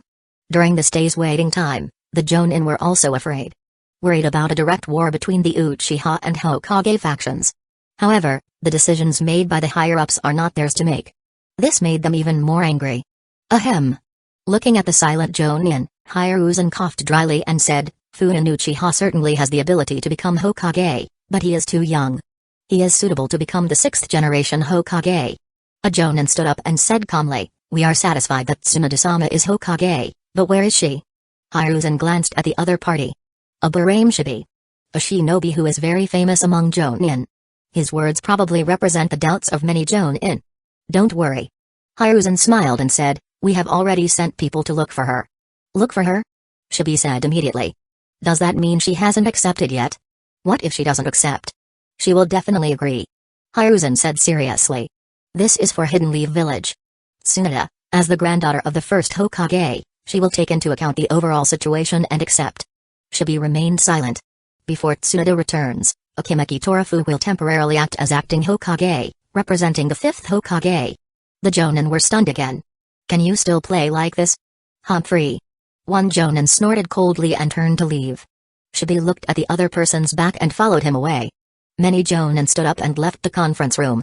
Hiruzen looked at them in silence. This is the anger of the Jonin. Koharu and the others couldn't help but feel fear in their hearts when they saw this scene. They had completely lost the support of these Jonin. Funan looked at the scene in front of him with a smile on his lips. Keep causing trouble. Anyway, these people never supported him from the beginning. They were originally part of the neutral faction that supported the Hokage. No matter how much things change, they will never support him. Therefore, Funan is the calmest one. Funan looked at Shikaku and Torafu, who were also smiling, and smiled slightly. He thought about what to do next. He wouldn't leave them alone, otherwise they would forget the fear of being dominated by the Uchiha. Are we being taken for a ride? Many Jonin gathered together again after leaving the conference room. Hidden Leaf Village is like a volcano about to erupt, and the Jonin are also worried that they will become cannon fodder. By coming together, they could protect themselves more effectively. A Jonin let out an angry growl. What Funan Uchiha is suitable for the sixth Hokage? Looking for Tsunade as the fifth Hokage is just an excuse. Everything revolves around the Uchiha and the Hokage faction in Hidden Leaf Village, and now even the Inoshikacho trio has joined in. Bah, they're not good either. It may not be as bad as you think. Shibi, who had been silent all this time, suddenly spoke. Inuzuka Takashi looked at Iburame Shibi and said, "Do you have any ideas?" Shibi said calmly, "Since we all agree that Tsunade-sama is suitable as the fifth Hokage, then let's make her truly the fifth Hokage." This. The Jonin looked at each other and said, "But, they'll never seriously look for her." Wait, you mean we should look for Tsunade-sama? Shibi said calmly, as Hiruzen said, Tsunade-sama is the first Hokage's granddaughter, she would not allow Hidden Leaf Village to be destroyed. While the Jonin meeting was taking place in Hidden Leaf Village, the other shinobi villages were not quiet either. Everything that happened in Hidden Leaf Village had already reached their ears. Several Kage were ready to act. Have you heard the news? At a sentry post outside Hidden Leaf Village, the leading shinobi looked in the direction of the village and whispered, "It's time to elect a new Hokage, the fifth generation Hokage. Choosing a new one is fine." A shinobi muttered. "The third Hokage is getting old, isn't he over 60 years old? And besides..." They were not naive. There has been so much turmoil in the village recently, it is impossible for them not to know about it, and they also have a strong sense of crisis. They were really worried about a civil war breaking out in the village, so what should they do? Quickly appointing the fifth Hokage to stabilize the village would also be a good thing. You guys think too simply. The captain sighed. As the team leader, he was a special Jonin and had some of the privileges of a Jonin. He knew many things that only Jonin knew. The village did not become stable because of this, and the secret confrontation became more intense. He didn't know what would happen to Hidden Leaf Village in the future, he just hoped. The special Jonin suddenly changed his expression, shouted sharply, and said, "Be careful, the enemy is attacking." As he spoke, his hands began to form seals quickly. Several masked shinobi appeared and walked past the outpost. Ugh! The shinobi at the post died instantly. However, because the captain discovered the enemy attack in advance, they successfully sent the signal. Damn it! One of the attacking shinobi appeared and glared fiercely at the Hidden Leaf Village shinobi who had been killed, with a grim expression. They were discovered. Despite having prepared so much. Now, their mission became even more difficult. Let's go and act according to the plan. After thinking for a moment, the leader of the shinobi who had just attacked still said, "Let's keep the focus on the main mission." Yes. A third of the masked shinobi sat on the ground and began to form seals. The other shinobi protected them while they worked. Hidden Leaf Village. Hokage residence. Hiruzen's expression became serious. The outposts were attacked. He immediately issued an order, ordering the Uchiha clan to go to the guard post and check the situation there. The timing is very coincidental. Hiruzen had not yet officially taken the position of acting Hokage, so Hiruzen's order left no room for doubt. Funan also frowned slightly after receiving the order. Funan. Shishui raised his head and looked at Funan. This is very strange. Funan thought for a moment and suddenly said, "Tetsui, Komi, you two go there. Take 10 Jonin with you." Us? The two brothers were startled, then nodded immediately and said, understood. Go. Looking at the two people leaving, Shishui couldn't help but ask, Funan, are they the only ones? Both of them are lead Jonin. Needless to say, they are strong in the whole of Hidden Leaf Village. However, what happened this time was very strange. Even Shishui had some doubts as to whether Hiruzen did it. Funan smiled slightly and said, I'll go too. You'll take care of the clan territory, don't let your guard down. His expression turned serious as he said, I suspect that the other party's real purpose this time is the Uchiha clan. Understood. The Mangekyo appeared in Shishui's eyes and said, with 3 Mangekyo Sharingan, there will be no problems in the clan. Shishui's expression became fierce, having been ambushed by Denzo, not only changed his life completely, but also made him more radical. Funan nodded slightly and left instantly. At this moment, more than a dozen shinobi in the outpost were tense. Not ready yet? It won't be long. Hurry. The people from Hidden Leaf Village will be here soon. The leading shinobi growled. Makuba-sama. A shinobi suddenly called out and said, there are shinobi from Hidden Leaf Village, 12, no, 13, all of them are Jonin. So fast? Makuba was a little dumbfounded. Once the message was received, it was set into motion. Come with me, protect the shinobi who are preparing the barrier. Makuba said solemnly. We must buy enough time for them. Yes. Several shinobi hurried to follow Makuba. The two sides soon met. Then, the shinobi on Makuba's side wanted to kneel. Those red eyes were too intimidating. All are Uchiha. He remembered what the sensory shinobi had said before, they are all Jonin. Damn it, 13 Uchiha Jonin, did they still need to fight? Makuba's lips trembled a few times, and his expression suddenly turned ferocious. All of you, no one is allowed to retreat. Don't forget why we came. Chapter 80, Dancing with Snakes. After hearing Makuba's words, the expressions of the invading shinobi became fierce and crazy. Come on. They screamed and rushed towards the Uchiha like crazy. TSK, TSK. Tetsui laughed coldly as he watched the shinobi approach. Challenging the Uchiha, how daring. Komi said indifferently, then let them see the power of Uchiha. Forward. The battle between Jonin officially began. Funan stood still on the periphery, watching the two groups face each other. It's actually Hidden Clouds Village disguised as Hidden Sand Village. Funan laughed and said, it seems like that village has never given up on its ambitions, right, Orochimaru-sama? In a tree not far behind Funan, Orochimaru was sitting on a branch, his snake eyes watching Funan with interest. Funan-kun, long time no see. Orochimaru let out a hoarse laugh and said, it's been 2 years, and I still haven't thanked Funan-kun for helping me escape from Hidden Leaf Village. You're welcome. Funan smiled slightly and said, even without my help, it would be easy for Orochimaru-sama to leave Hidden Leaf Village, wouldn't it? Orochimaru's human experiments were exposed, and he was chased by the 3rd generation.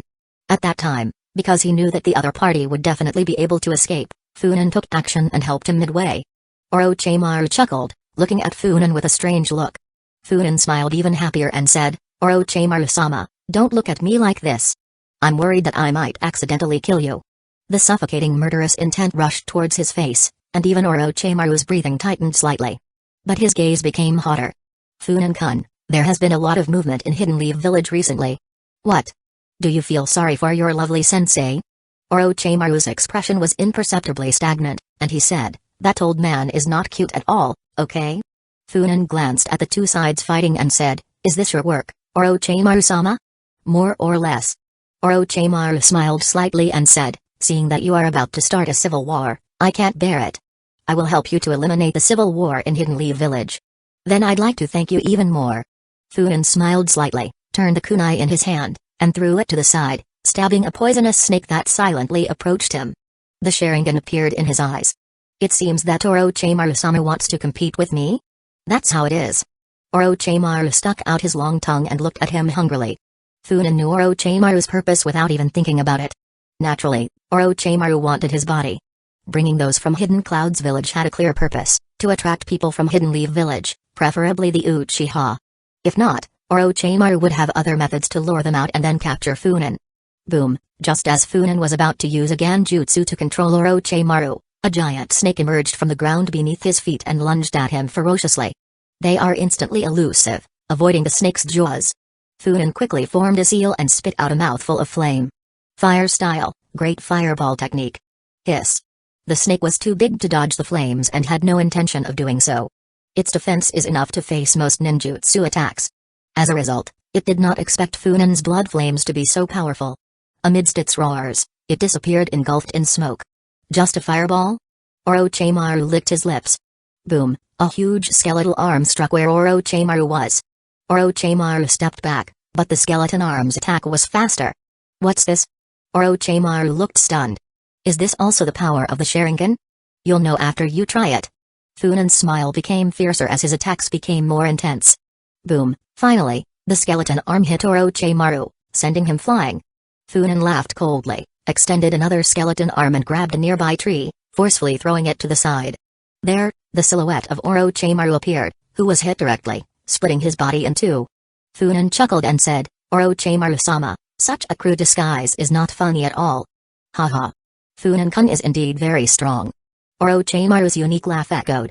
From the body part that was split in two, the head opened its mouth and another Orochimaru emerged from it. Like a snake shedding its skin. Looking at the body covered with mucus, Funen looked disgusted and said, it's really disgusting. Orochimaru let out a deep laugh and said, Funen-kun, as a shinobi, isn't it a bit inappropriate to say that? Funen said, I. The remaining words stuck in his throat, because Orochimaru was already in front of him, launching an attack at his head. The Mangekyo turned slightly, and a skeleton of chakra appeared in front of it, blocking Orochimaru's attack. Bang, Orochimaru had hit so hard that he shattered his hand. But he didn't give it any importance, showing his madness. Funen opened his arms and a Susanoo pierced Orochimaru's body. Hee hee. Orochimaru laughed wildly and opened his mouth again, letting out another Orochimaru. Funen blinked slightly and the skeleton arm hit the new Orochimaru, throwing him away. At this moment, Funen finally had a chance to look at Tetsui and the others. The battle was going well. Although his fight with Orochimaru surprised them, Tetsui and the others knew about Susanoo. But the shinobi of Hidden Cloud's village were different. They were really startled and were stunned for a moment. In a Jonin-level battle, staying still for a moment can be fatal. It is estimated that the battle will be over soon. Funen-kun, are you looking down on me? Orochimaru's arrogant voice sounded. Just as Funen turned around, a sharp long sword was already in front of him. The sword penetrated directly through the bones formed by Susanoo, stabbed Funen's body, and knocked him away hard. Funen, who was pinned against a tree by a sharp sword, looked at the sharp sword on his chest and frowned slightly. Fortunately, at the last moment, he had formed a new Susanoo skeleton and added some senjutsu chakra. Otherwise, her body would have been completely pierced. Funen showed a hint of excitement in his eyes. A genjutsu to defeat Orochimaru? No, he wanted to play. The excitement and desire in Orochimaru's eyes became more intense. This body is amazing. The skeleton arm extended, grasping the sword of Kusanagi and exerting force. Orochimaru flew towards Funen. Go dead. Funen shouted loudly, and the skeleton giant's other arm hit Orochimaru hard. Boom, Orochimaru's body was shattered into pieces on the spot. The next moment, the fragments turned into a cloud of smoke. Hidden shadow snake hands. Countless snakes, summoned by Orochimaru, swam towards Funen, trying to find gaps in Susanoo's bones and enter them. On the scarlet Susanoo, countless bloody flames suddenly appeared, and all the snakes that came close turned into ashes. Orochimaru continued to form seals, formation of 10,000 snakes. More snakes swam towards Funen, and in the blink of an eye, they directly surrounded the skeleton giant. Funen laughed coldly as he looked at Orochimaru surrounded by the snakes. Boom, at that moment, a gigantic snake appeared and shook its tail, striking Funen hard. Funen laughed coldly and increased the power of his Mangekyo. Susanoo begins to evolve. From the skeleton giant, flesh and blood began to grow, and the size also became huge, becoming able to compete with the giant snake. Boom, the two collided, a massive roar causing a giant wave of air to launch the fighting Uchiha shinobi. Withdrawal. Seeing this, Makuba roared angrily and ran out first. The Kumo shinobi began to retreat. Tetsui and the others began to chase them. Ha ha, ha ha. Orochimaru laughed a few times and said, Funen-kun, do you want to continue fighting? No need. Funen waved his hand and said, I have great respect for you, so I don't want to kill you yet. Ha ha. Orochimaru grinned and said, are you saying you can kill me at any time? Funen looked at Orochimaru and slowly uttered, living corpse reincarnation. In an instant, the smile on Orochimaru's face disappeared. His snake eyes locked on Funen. You don't need to look at me like that, Orochimaru-sama. Being stared at by the craziest scientist in the shinobi world, Funen raised his eyebrows and said with a smile, I can always surprise people, You will get used to it in the future. Haha, Funan-kun is indeed very interesting. Orochimaru's body began to slowly sink into the ground, disappearing in front of Funan. Orochimaru-sama. Funan said with a smile. When I said I could kill you, I wasn't joking. The living corpse reincarnation has one major weakness, and that is Ganjutsu. The more times the reincarnation is performed, the weaker the resistance to Ganjutsu is. Orochimaru froze in place. Only his head remained visible, fixing his gaze on Funan, as if considering the veracity of his words. This is a gift for you. Funan smiled slightly and said, we will have many opportunities to collaborate in the future. I have many things that might interest you. Haha, see you next time. Funan-kun. Orochimaru's body continued to sink and disappeared in front of Funan in the blink of an eye. Chapter 81, Shadows of Deception Minister. Tetsui came to Funan's side and said in a deep voice, those shinobi are most likely from Hidden Cloud's village. Some fled, but most were killed. Funan looked at the direction of the village and said, Tetsui, prepare to die. Tetsui was startled and said in astonishment, Minister, have you decided to implement that plan? Yes. Understood. Tetsui and Komi looked at each other, then looked at the other Jonin, and said, everyone heard it, do it yourself, or should we do it? A Jonin said helplessly, better you, I don't like pain. Before long, 10 Uchiha bodies were lying there, including Komi's. The bodies were in poor condition, it looked like they had experienced an intense battle. Tetsui and another Uchiha Jonin looked at the bodies of their loved ones, breathing heavily and with a look of complex emotions in their eyes. Their chakra was also beginning to fluctuate. However, they failed to complete the final evolution. Funan had been watching them, and when he saw this, he sighed in his heart. The reason he left these two was because they had the best chance to advance. Okay, you can go, anyway it won't be long before you meet again. Yes. Tetsui responded and then looked at Komi's body before leaving with the other Uchiha Jonin. As soon as they left, a large number of Hidden Leaf Village shinobi arrived. This is. The leaders were obviously Sarutobi Hiruzen, Shimura Denzo, and Fugaku Uchiha. They were shocked when they saw the bodies lying on the ground. What's going on here?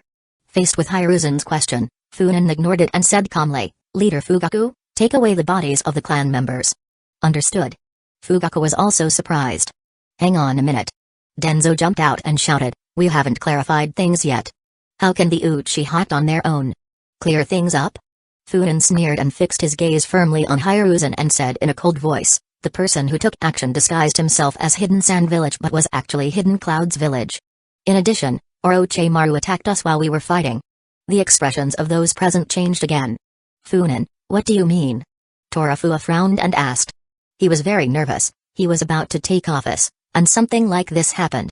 Torafua knew very well that Uchiha, who had lost 12 Jonin, would lose nearly 1/5 of his strength.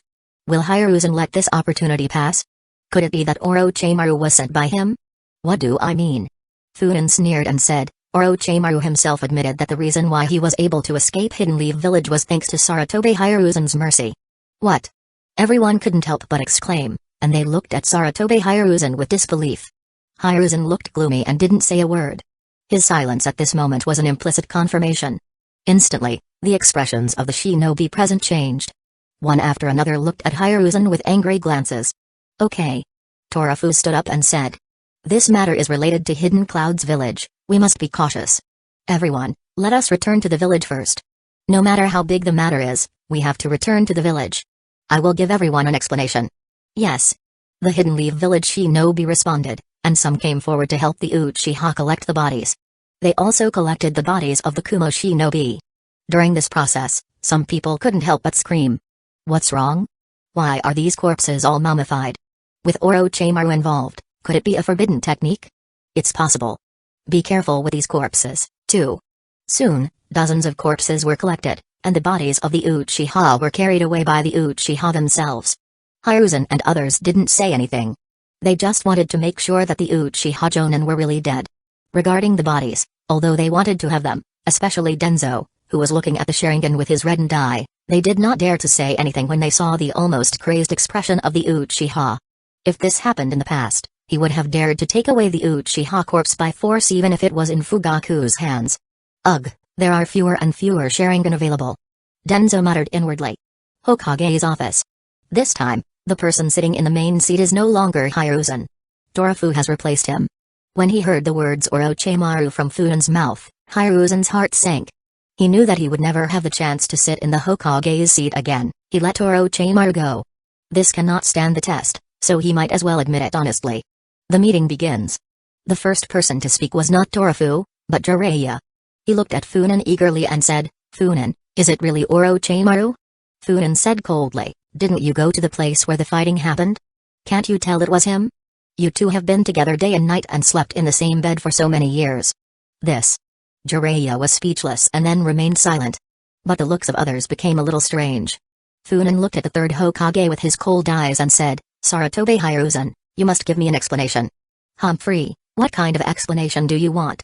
Koharu snorted coldly, looking arrogant. A deep voice sounded, "I also think, Hiruzen, you should give an explanation." Koharu was surprised. "Torafu, you." Torafu said with an expressionless face, "As the acting fifth Hokage, I must maintain impartiality. Is everyone in agreement?" There was silence among the crowd. Torafu continued, "I've always had my doubts about Orochimaru's escape." "Sarutobi Hiruzen, are you admitting that now?" Hiruzen lowered his head and remained silent. Because of Orochimaru, Hidden Leaf Village lost 12 Jonin this time, a total of 12, and he was actually connected to Hidden Cloud's village. That was Hidden Cloud's village. In the last sentence, Torafu couldn't hide his anger, and his voice unconsciously rose. "I agree that an explanation is needed for this," he said, an unknown voice. When everyone saw it, they couldn't help but be speechless. Hayashi Hyuga. This man is considered invisible in Hidden Leaf Village. Funan understood that it was probably Hidden Cloud's village who had stimulated him. "Hayashi, you." "What?" Hayashi looked coldly at Koharu and said, "Are we required to swallow our anger again this time? Or who must be sacrificed?" Koharu was speechless. "All right." Torafu said in a deep voice, "This matter really needs us to discuss it in detail." He looked at Funan and said, "Funan, what do you want?" After a brief discussion with Shikaku, they both agreed that internal stability was paramount. Funan pondered slightly and said, "I want a chakra weapon. It is said that the second Hokage has a Thunder God sword." Hearing this, everyone looked like they had seen a ghost. Including Fugaku, who almost chokes and looks at Funan in disbelief. "What?" Funan's eyes turned cold, and he said, "Maybe a war will break out soon. As a frontline warrior, don't I deserve a chakra weapon?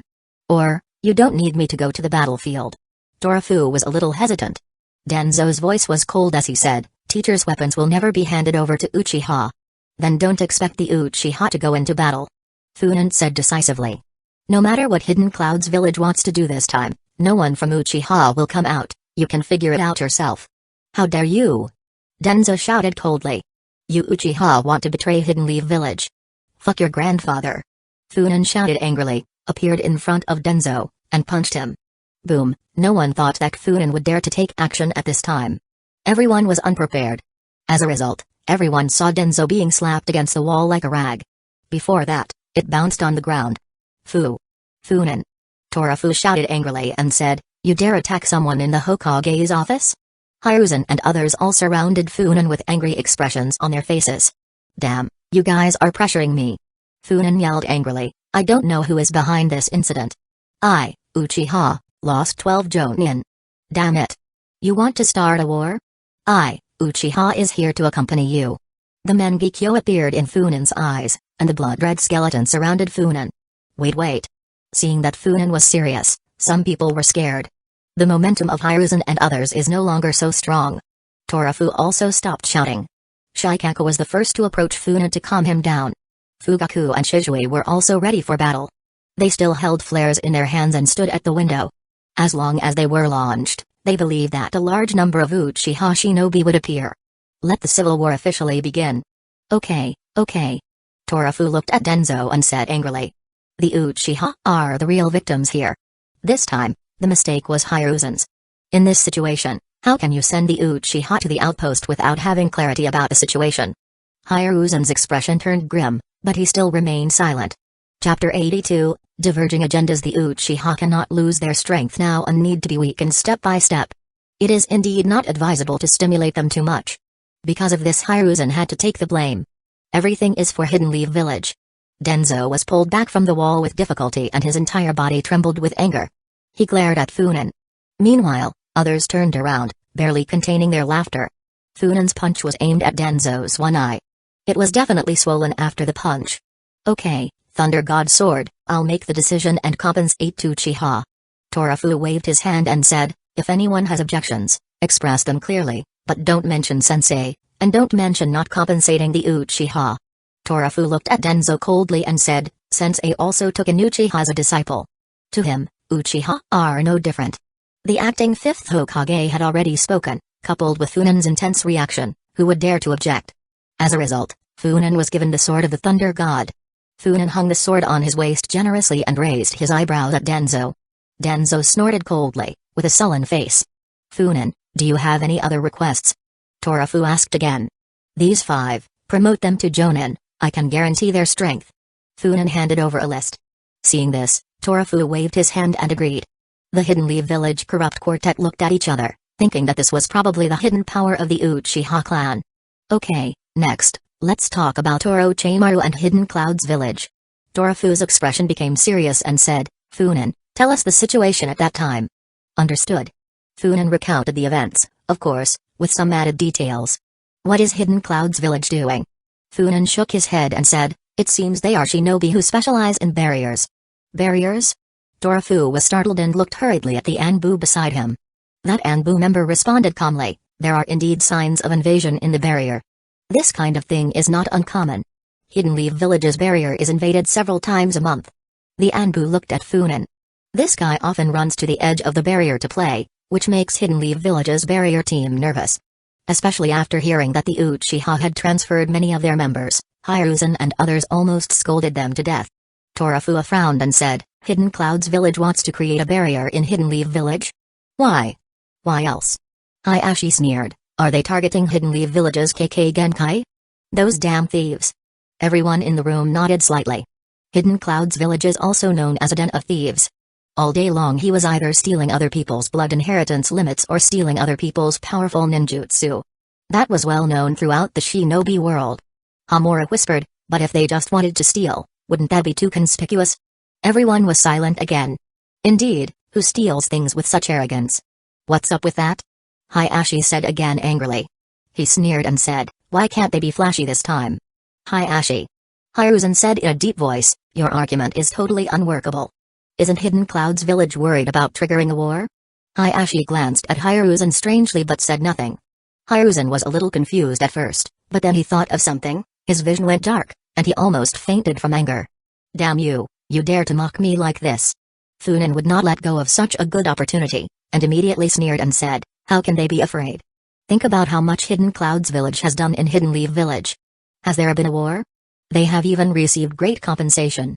Funen said sarcastically, thanks to the third Hokage and his advisors we have avoided many wars in the village. Thanks to all of you. The expressions of Saratobi and the others became grim. What do you know? It's all for Hidden Leaf Village. Funen learned how to answer quickly. The whole village is thanking you, especially the Hyuga clan. They are grateful to the point of tears. By the way, although there are a lot of yelling and cursing coming from the village, please don't pay attention. They are all people who don't understand Hiruzen-sama's will of fire. Hiruzen's face turned red with anger. Denzo, on the other hand, agreed with this. He was a radical militant and had long proposed using war to solve problems. The rest seemed ambiguous. Enough. When he saw everyone confronting each other again, Torafu shouted in anger.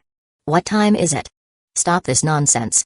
Torafu said coldly, we will immediately hold Hidden Sand Village responsible and demand an explanation as to why so many of their shinobi appeared on the outskirts of Hidden Leaf Village and even attacked the Hidden Leaf Village shinobi. If they don't give an explanation, they can't blame Hidden Leaf Village for starting the war. Everyone was startled at first, and then suddenly realized. They had focused so much on their internal problems that they had forgotten many things. This was a perfect opportunity to hit Hidden Sand Village and divert the conflicts in Hidden Leaf Village.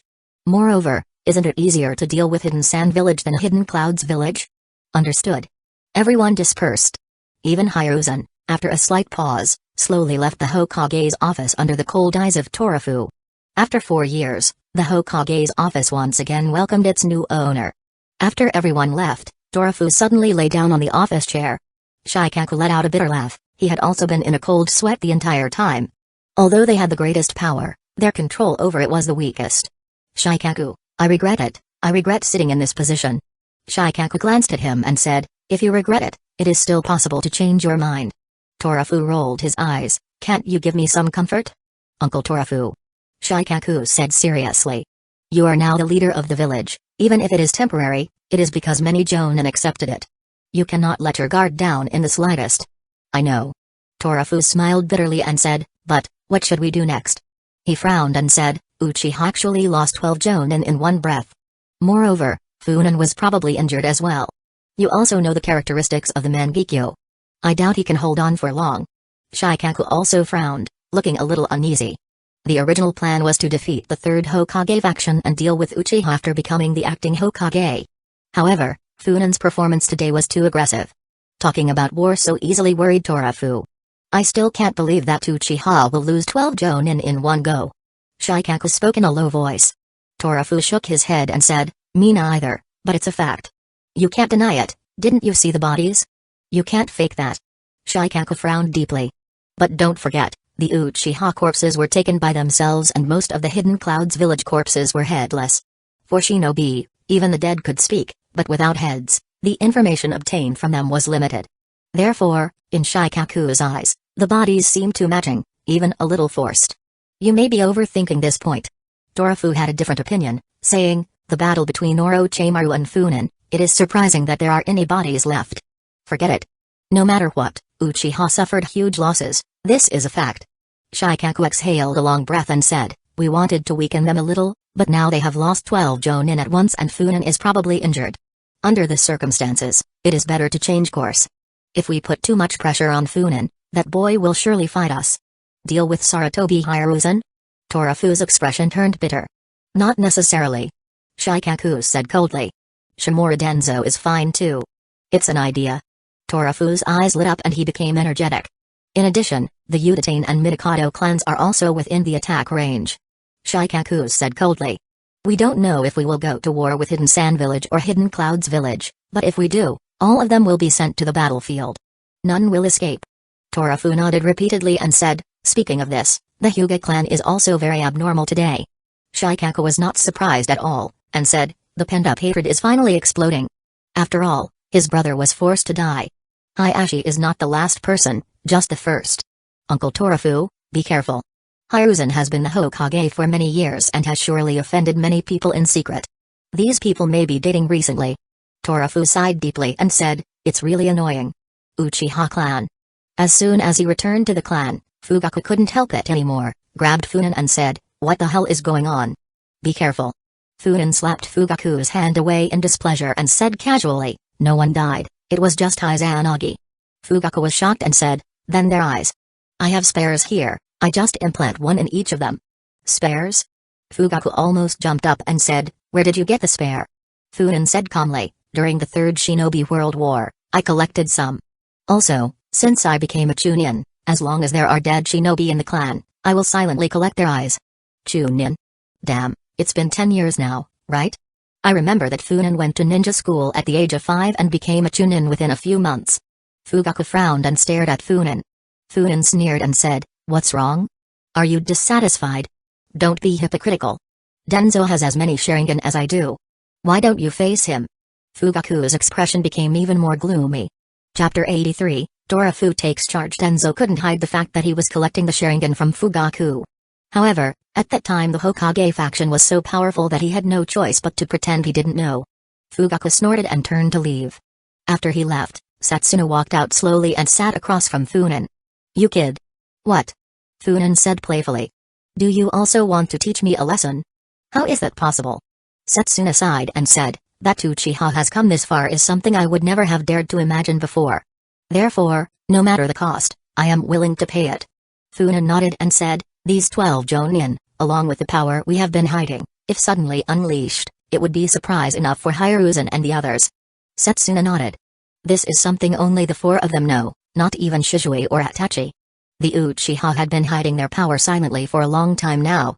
Until now, around 200 shinobi were hidden. Of course, most of them are Chunin, and there are only a few Jonin of the 3 Magatama. This is still a powerful force that cannot be ignored. Funen. Setsuna suddenly said, how long can your eyes last?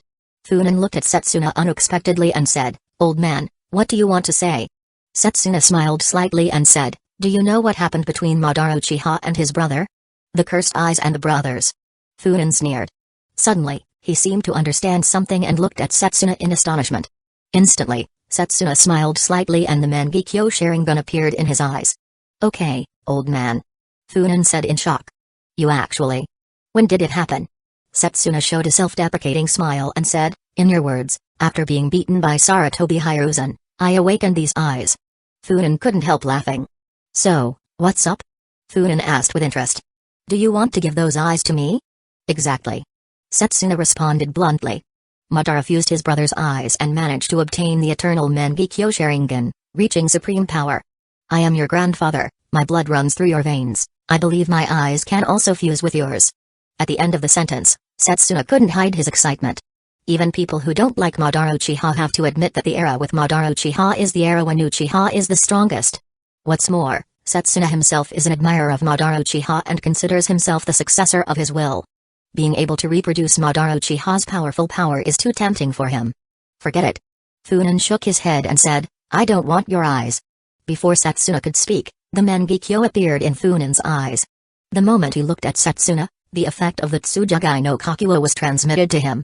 Unexpectedly, Setsuna was a little dazed and murmured, "You never cared about the side effects of Mangekyo. Do you still want to give me your eyes now?" "Of course not." Setsuna refused without even thinking. "Just kidding, although the eternal Mangekyo is more powerful and has no side effects, who knows whether it can be successfully fused. In the 1,000 years of Uchiha history, only Madara Uchiha was successful. What if the fusion fails and Funan is injured? The modern-day Uchiha couldn't lose Funan. Now that Funan didn't care about the side effects of Mangekyo, Setsuna might as well let go of his restrictions and go all in on one last effort. Saratobi Hiruzen. Get ready. Because the outposts of Hidden Leaf Village were attacked, more than a dozen sentries died, and 12 Uchiha Jonin also died. The whole of Hidden Leaf Village immediately became nervous. All kinds of rumors that were originally circulating in Hidden Leaf Village suddenly disappeared. The arrival of a powerful enemy undoubtedly promoted peace in Hidden Leaf Village. Even if it's just a brief period of peace. Then, a letter of responsibility was sent to Hidden Sand Village, triggering a huge internal uproar in Hidden Sand Village. As expected, they did not admit it. The fourth Kazekage had an extremely firm attitude, rejecting all of Hidden Leaf Village's accusations, and announced that Hidden Sand Village would send an investigation team to find out what had really happened in Hidden Leaf Village. In this regard, Hidden Leaf Village, who wanted peace, decided to give Hidden Sand Village a chance. The bodies of the shinobi who attacked the Hidden Leaf Village outposts would be delivered to Hidden Sand Village. In addition, Torafu began a series of actions after taking office. The first step was the replacement of the Anbu. To this, Hiruzen and others strongly objected, saying bluntly that Torafu was only the acting Hokage, not the real Hokage. If the new 5th generation takes office, will the Anbu have to be replaced again? Uchiha said nothing on this matter, which resulted in Torafu's first order falling into the dust. The angry Torafu almost smashed up the Hokage's office. "I told you, it won't work, but you didn't listen to me." Shikaku looked helplessly at Torafu. "Damn Saratobi Hiruzen and Uchiha, don't they know the benefits of replacing Anbu? They actually don't support me." Torafu cursed loudly. "What is the benefit?" Shikaku asked.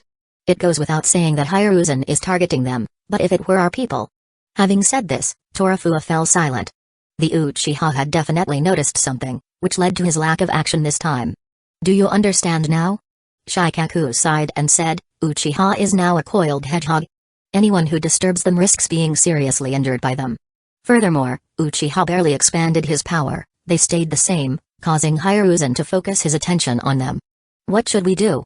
"My first order," Torafu said with frustration. "Then let's do it by force."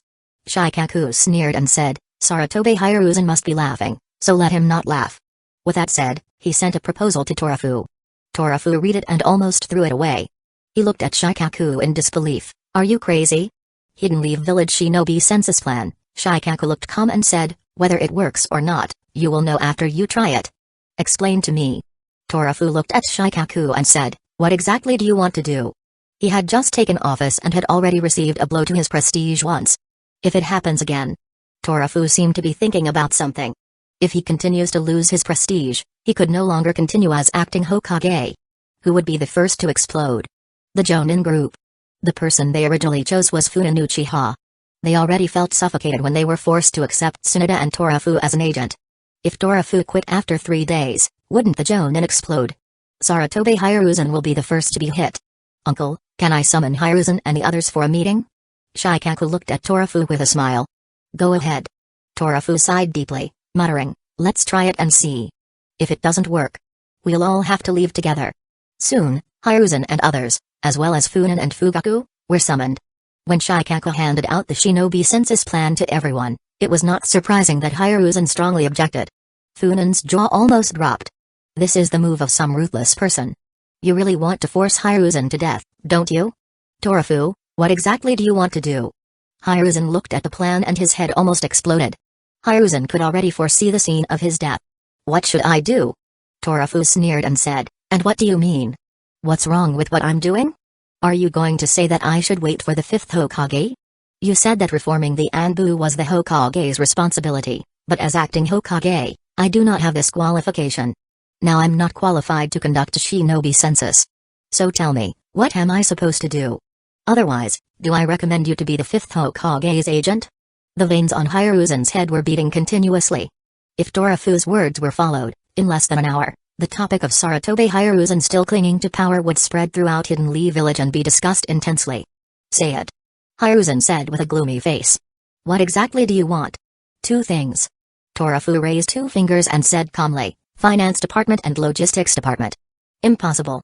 Koharu exclaimed, almost jumping out of her seat. The Finance Department has always been her domain. As for the Logistics Department, that is the department under Hamura's jurisdiction. These are also the 2 most lucrative departments in Hidden Leaf Village.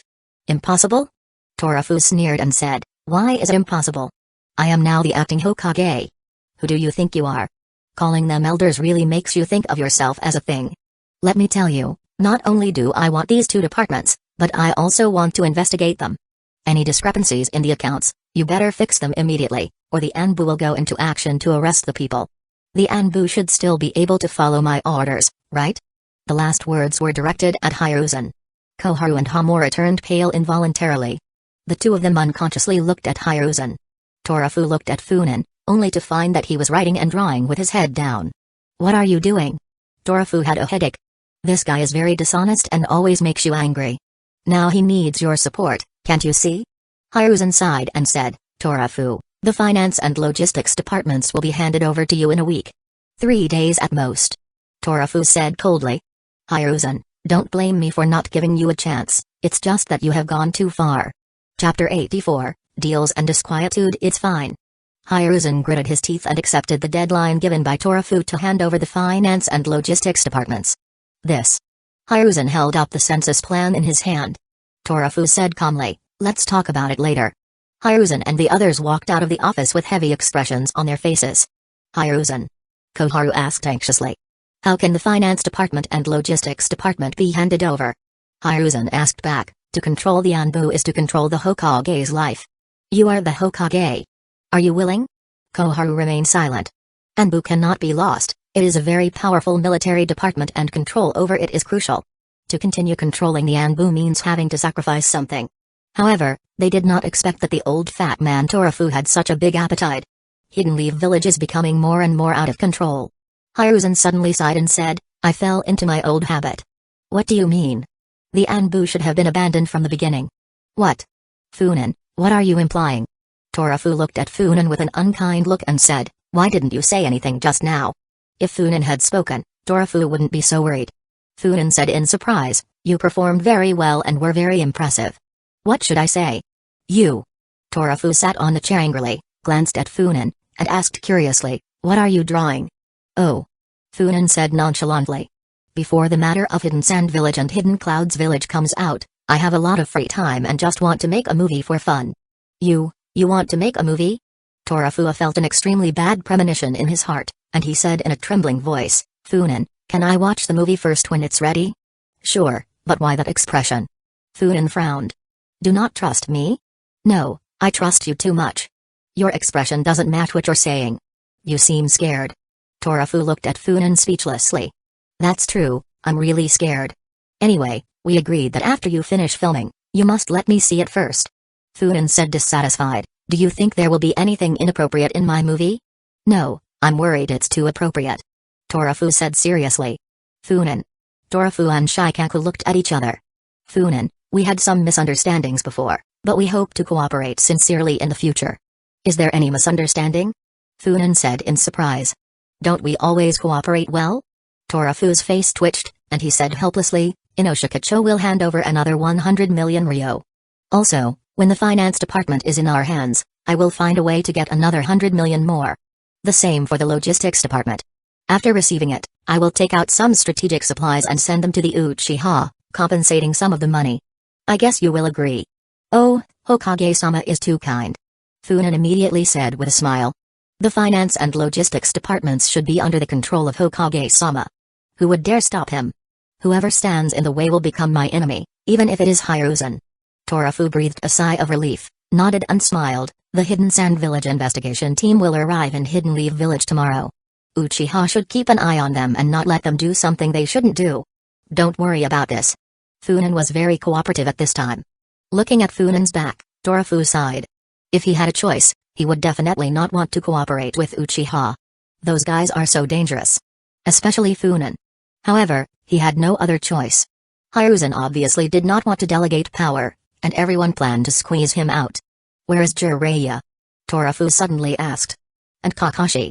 Shikaku said, you don't have to worry about Jiraiya. If he wants, he will surely become Hokage this time. Besides, lately he has gotten very close to the Kyuubi's Jinchuriki. Oh. Torafu showed a sarcastic smile and said, Minato's son is like Jiraiya's grandson. He's probably very angry at Sarutobi Hiruzen for treating him like that. It is said that the two had a dispute a few days ago. Shikaku said, with Jiraiya's personality, it's probably true. Torafu breathed a sigh of relief and said, actually, with Jiraiya's personality, even if he becomes the Hokage, we don't need to worry. That's true. Where's Kakashi? Shikaku showed a strange expression and said, Kakashi seems to be in a strange state lately. What? Torafu narrowed his eyes. The people most likely to become Hokage on Sarutobi Hiruzen's side are Jiraiya and Kakashi. He's putting a lot of effort into his training recently. Shikaku said. However, it seems more like letting off steam. Vent? Who provoked him? Torafu showed a malicious smile and said, it couldn't be Funan, right?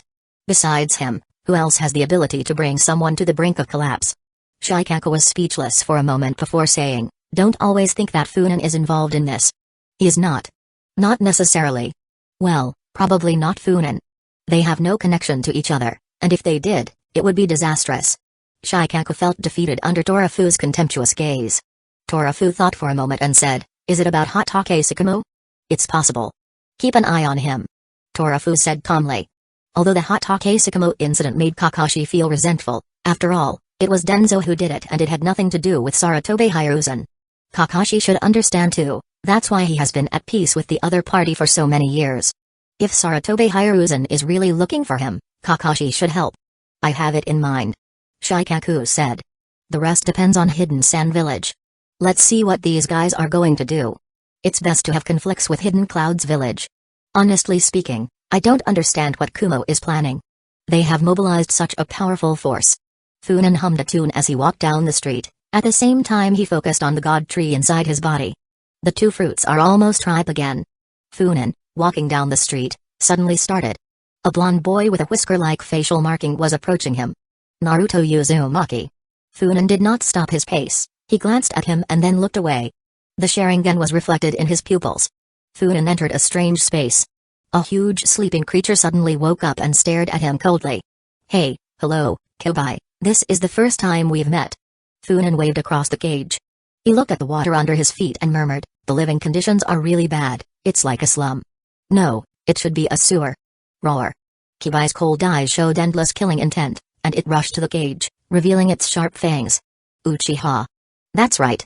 Funan remained imperturbably in his place, facing the Kibai's advance. He did not move at all, with contempt in his eyes. He said, seeing these eyes, do you think of a certain man who treated you like a toy?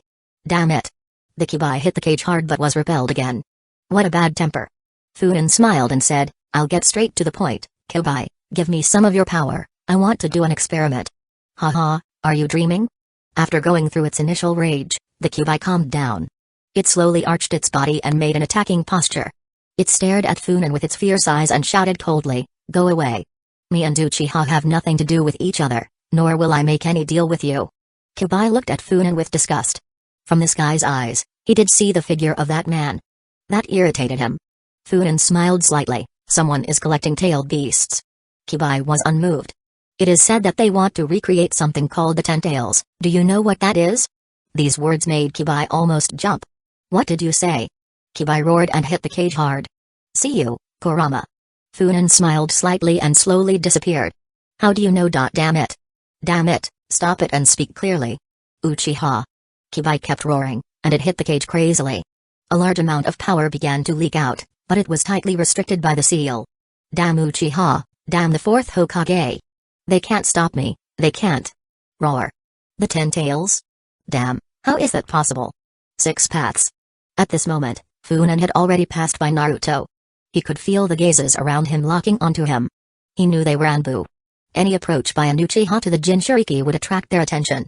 What's more, Funan just used his Sharingan on Naruto.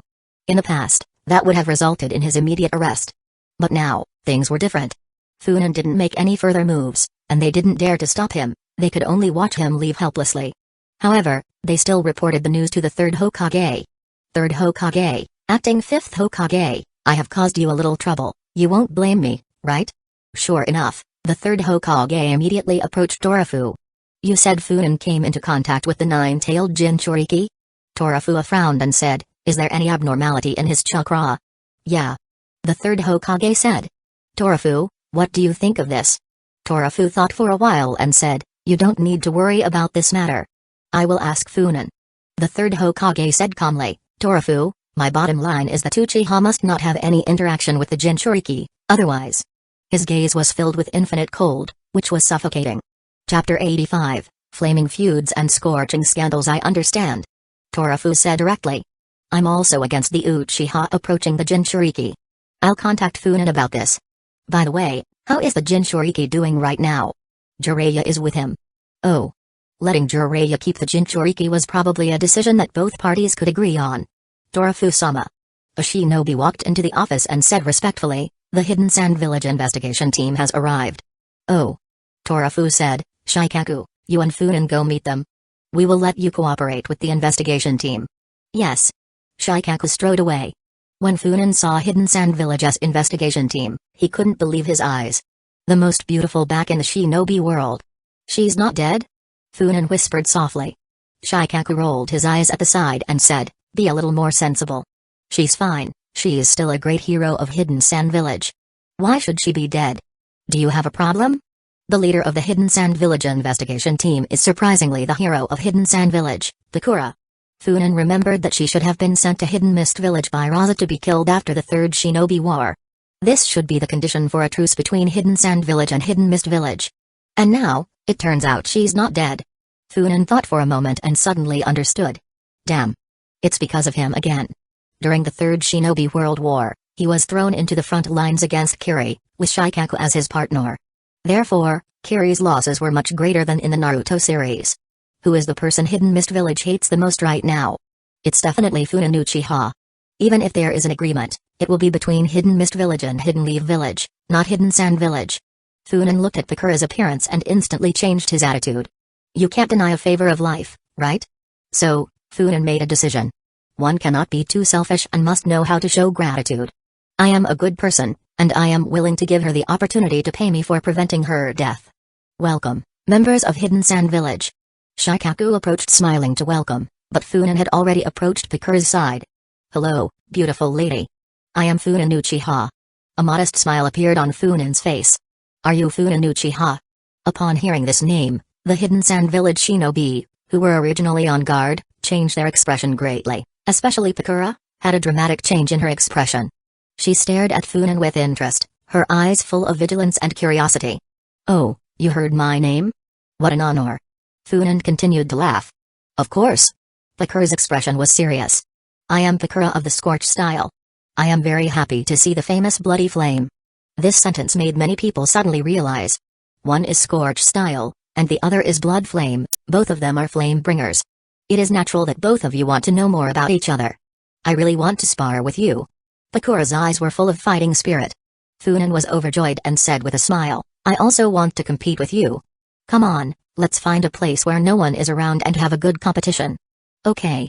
Bakura looked at the people on the side and said, Baki, I'll leave the rest to you. Baki looked at Bakura speechlessly. Shikaku also looked at Funan with a headache and said, Hey, Funan, what are you doing? You have to understand. Funan gave Shikaku a thumbs up, smiling widely, his teeth shining in the sun. Shikaku, I trust you, this is youth. Thank you, but the problem is that I don't trust myself at all. Looking at the two people leaving, Shikaku and Baki looked at each other. At this moment, the two of them had the urge to have a drink. After the two looked at each other, Shikaku forced a smile and said, Hidden Sand Village envoys, this way please, we have prepared a place for you to rest. Baki nodded stiffly and left with Shikaku. The leader ran away, and things undoubtedly became much more troublesome. There are several more procedures.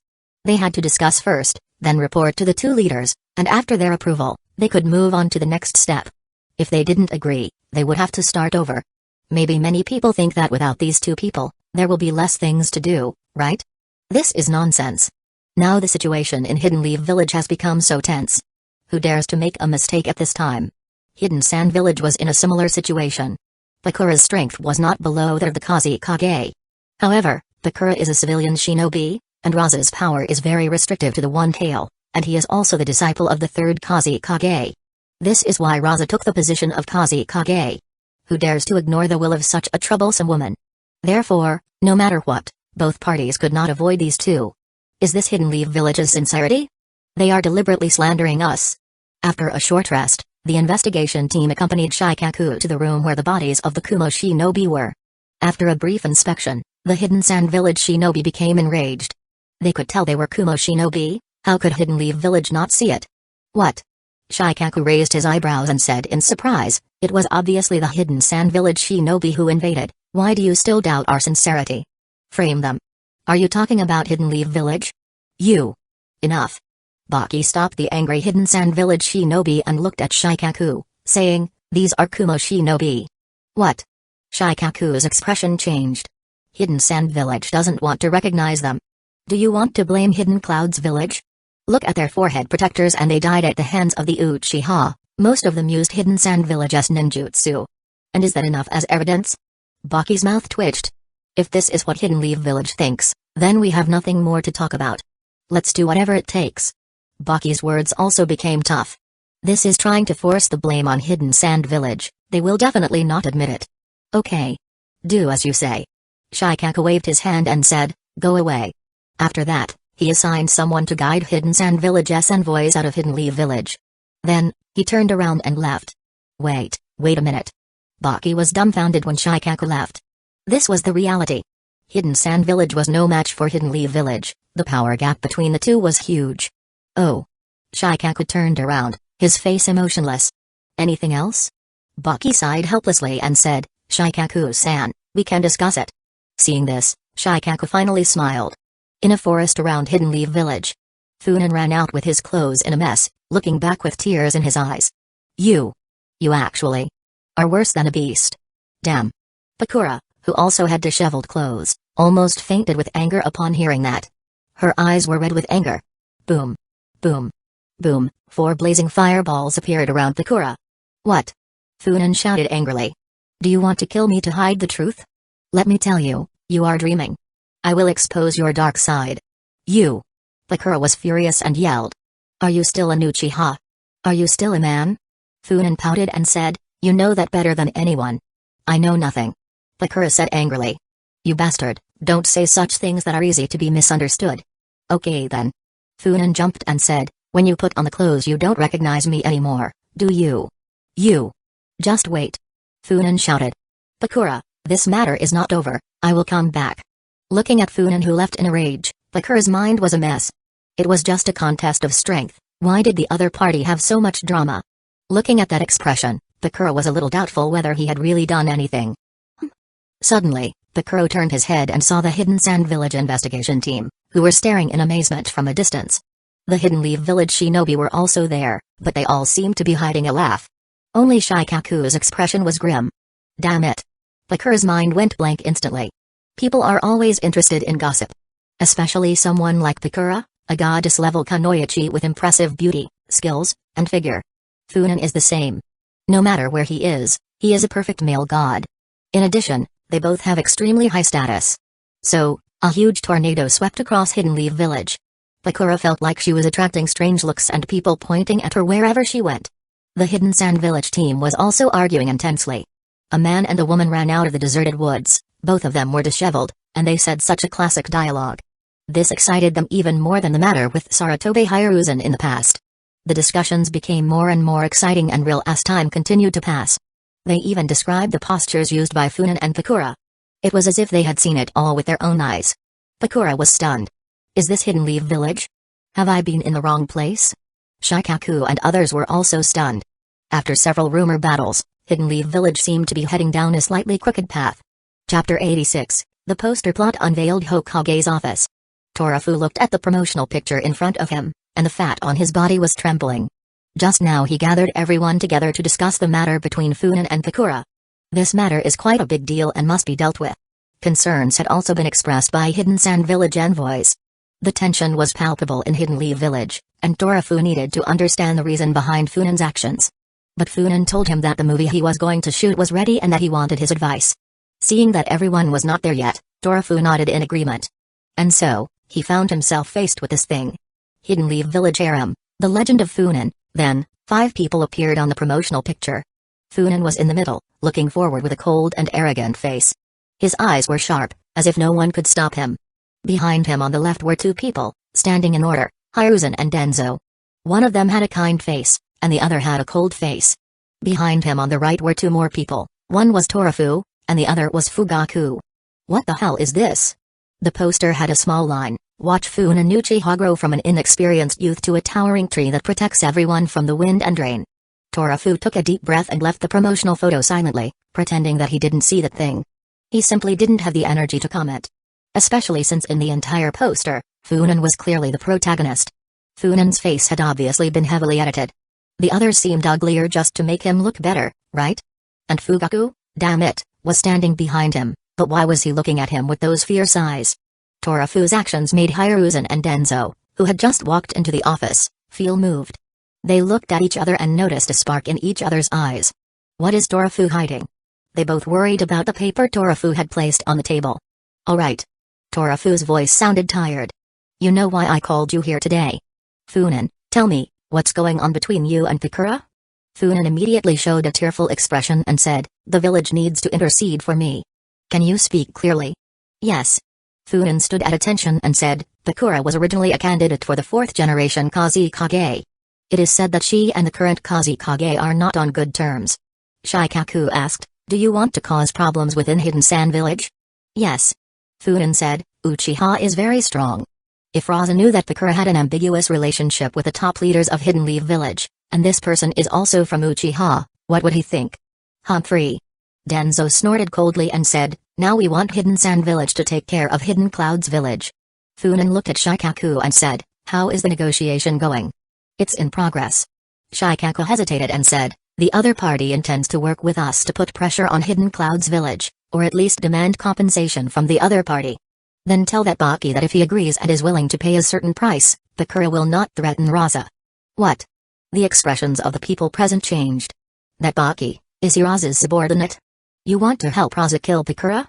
Funan said calmly, Bakura's existence threatens Raza. He needs someone trustworthy around her, like Baki. As for killing Bakura, I'm just helping Raza eliminate someone who threatens her position as Kusagakure. Torafu said in a deep voice, Funan, tell me clearly, what exactly do you want to do?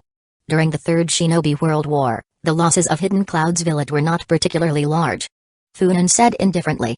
So, this time, Hidden Sand Village and Hidden Leaf Village will join forces to cause some damage to Hidden Clouds Village. This is a way to bring peace to Hidden Leaf Village. For this reason, I hope you can work together to promote this matter. Everyone present fell into silence. Go to the war? Due to the unexpected death of the 3rd Raikage during the 3rd Shinobi World War, Hidden Clouds Village fell into a civil war over the Raikage's succession.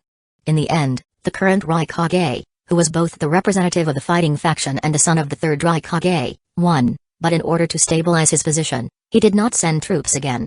Of course, Hidden Clouds Village also benefited from Hidden Leaf Village during the 3rd Shinobi World War, which was one of the reasons why, even though Hidden Leaf Village won the war, the 3rd Hokage had to abdicate.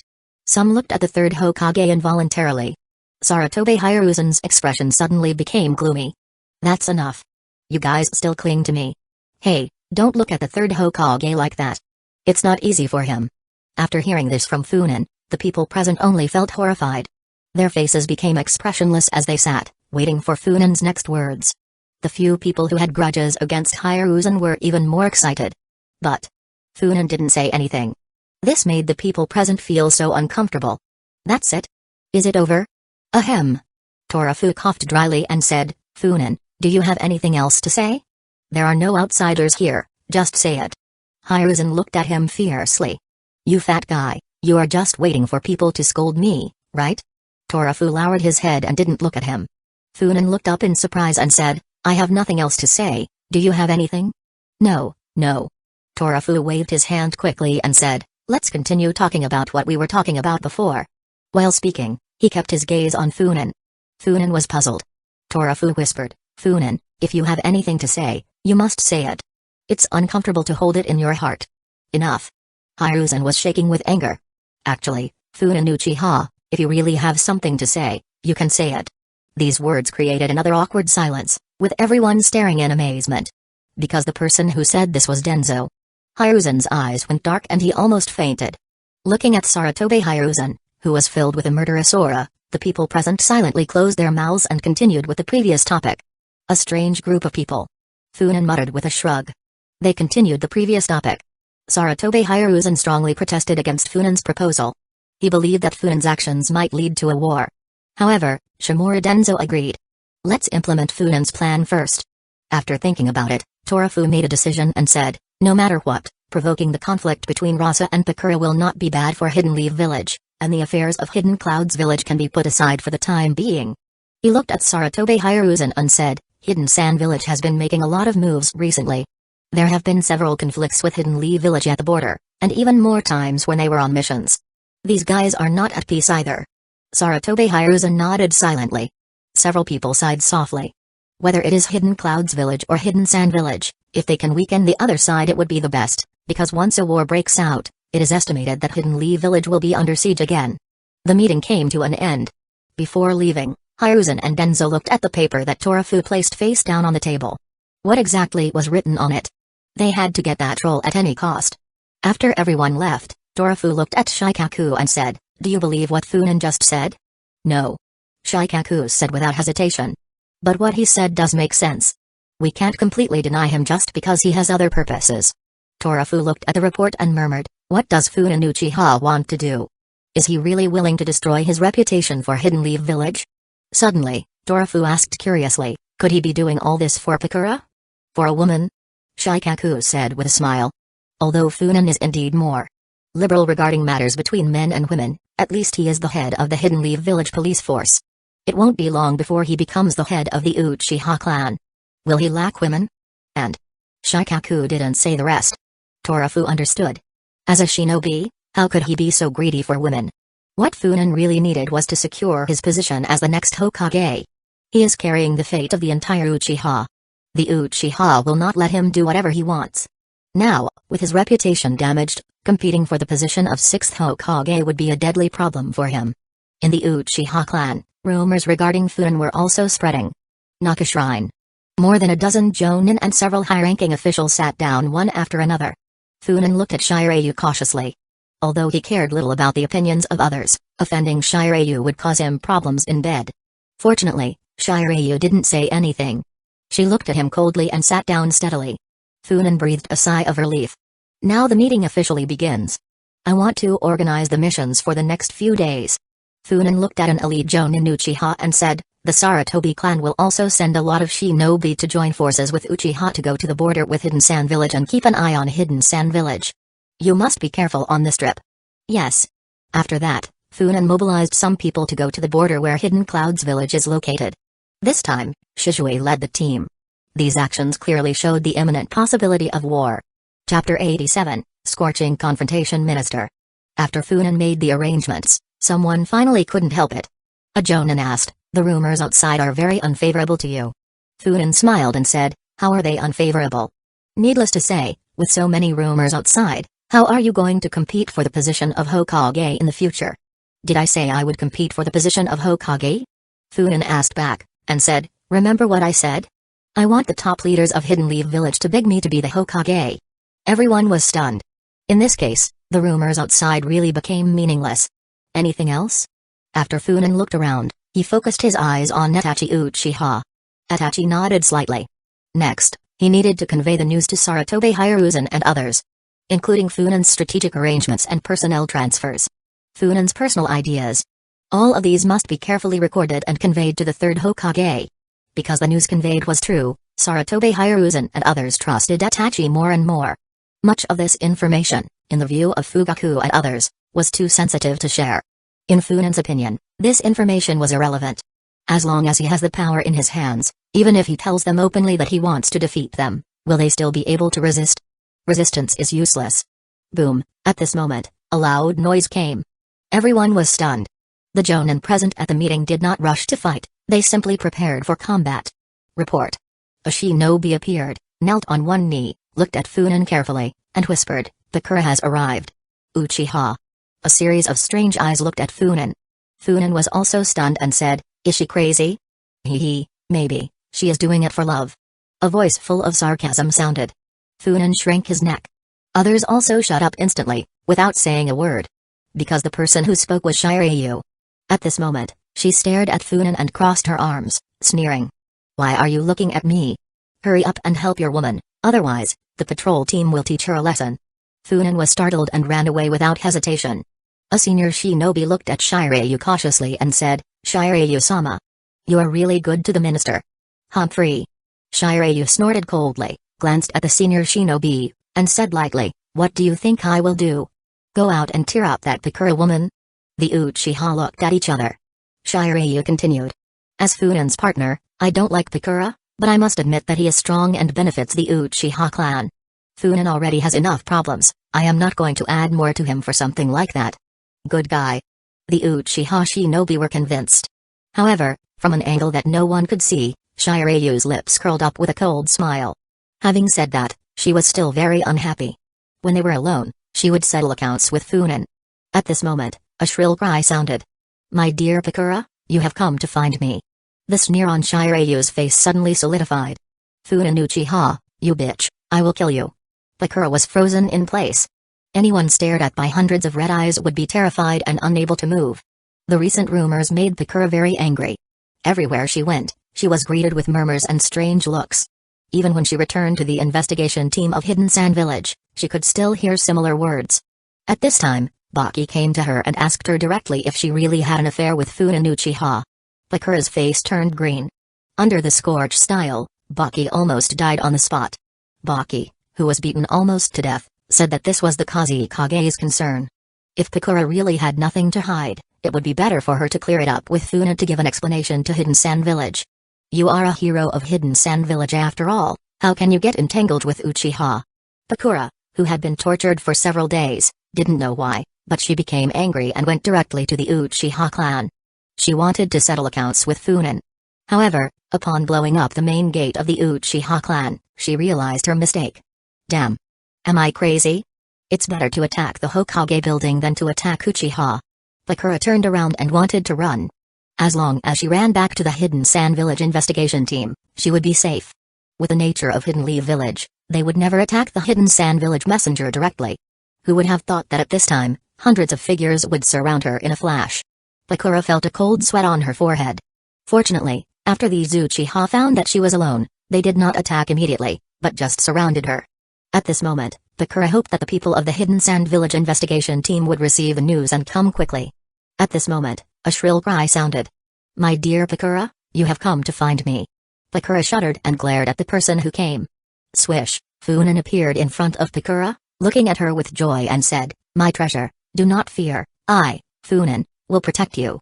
Bakura gritted his teeth and said, "Funen Uchiha. I understand, I understand." Funen said, putting a finger on Bakura's lips. "Words are unnecessary." Bakura rolled her eyes angrily. Suddenly, 4 fireballs enveloped Bakura, protecting her but also forcing Funen to retreat. "Funen Uchiha, what are you up to?" Bakura stared at Funen coldly. Funen said aggrievedly, "Bakura, you can't just put on clothes and then not recognize people, right? What nonsense are you talking about?" Bakura almost fainted from anger.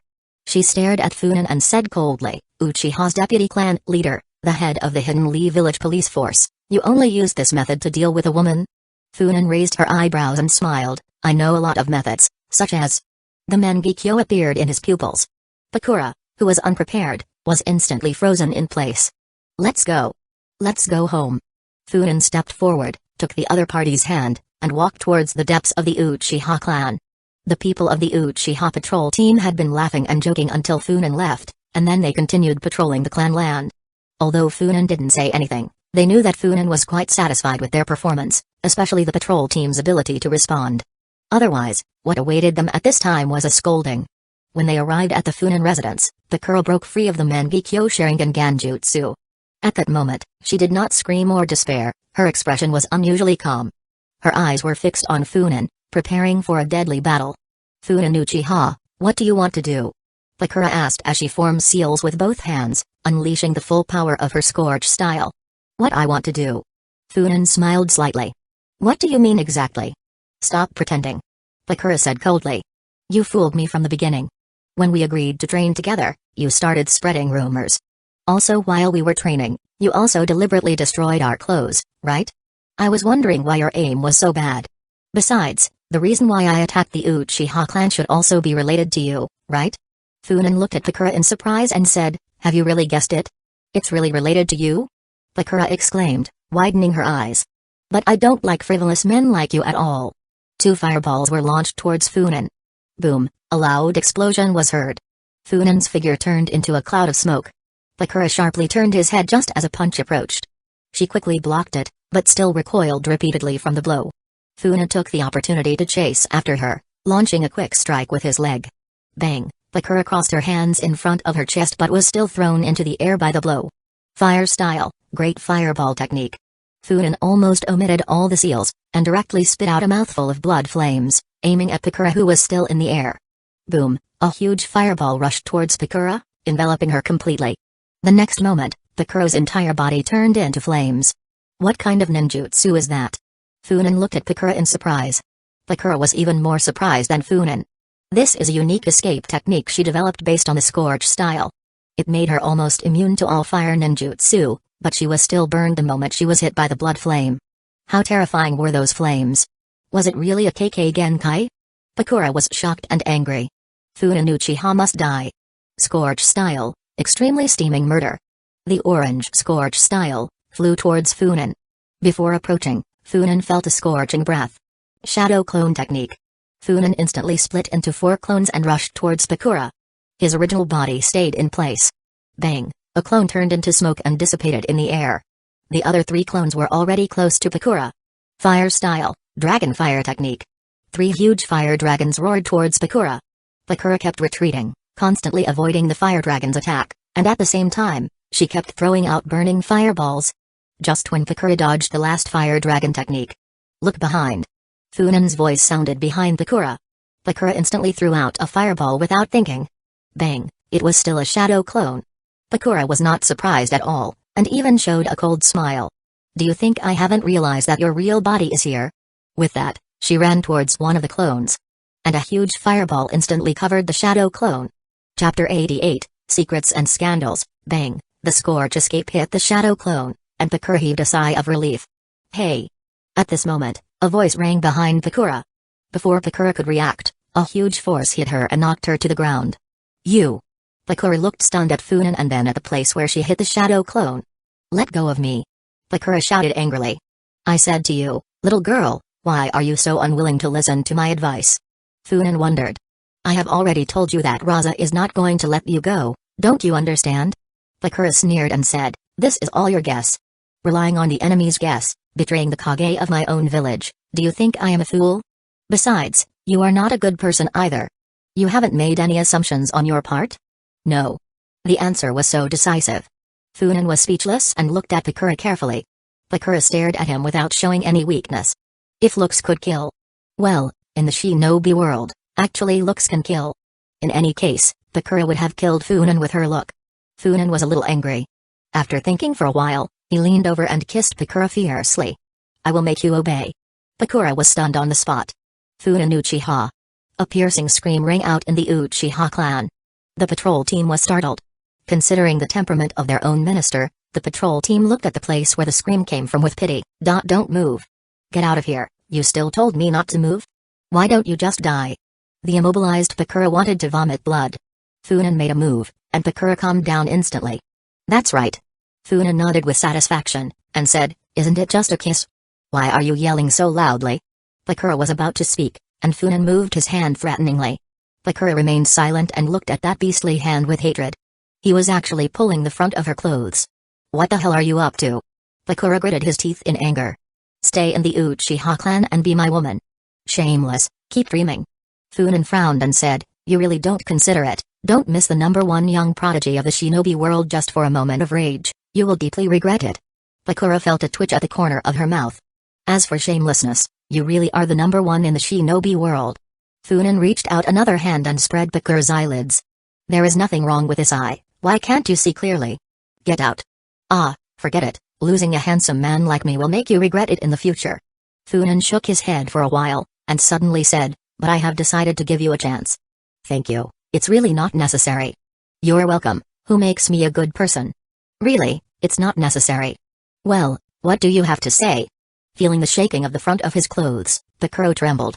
Funan nodded with satisfaction and said, I think the reason why you can't make the right choice now is that you don't understand me, so I decided to give you a chance to understand me. Bakura said faintly, actually, I think I understand you very well. You are not a human being, you are worse than a beast. The front of her clothes trembled again. Bakura said with a gloomy expression, you think you have me under your control like this? Don't forget that I'm a kunoichi, if you push me too hard, we'll die together. How could I? I have never doubted Ms. Bakura's strength and courage. Funan said with a smile. I'm just worried about my hands making a mistake and ripping your clothes by accident. But don't worry, if I really make a mistake, I will call everyone in the Uchiha clan to help you cover yourself and prevent you from being exposed. By the way, I am the head of the Hidden Leaf Village police force. I can summon all the Hidden Leaf villagers to help cover you. What do you think? Don't worry, as a high-ranking member of Hidden Leaf Village, my requests will be approved by the 3rd Hokage and the acting Hokage. And we can definitely help you cover your body and prevent you from being exposed. Bakura was silent for a moment, then forced a smile and said, I think I really don't understand you. May I ask, how can I understand you? Funan's eyes lit up, and he immediately said, go to my room, my bed. Feeling the terrifying murderous intent, Funan swallowed his words and said, I will find you tomorrow, let's go on a date, how about it? Bakura still stared at Funan fiercely. Funan smiled playfully and was determined not to back down. What do you want to do? Bakura said coldly. Date? I am the hero of Hidden Sand Village, and you are the Uchiha of Hidden Leaf Village. Do you know how much impact it will have if we go together? Does it have an impact? Funan was stunned and said, aren't Hidden Sand Village and Hidden Leaf Village allies? Isn't that a friendly behavior between allies? This. Bakura was stunned for a moment. This point cannot be denied.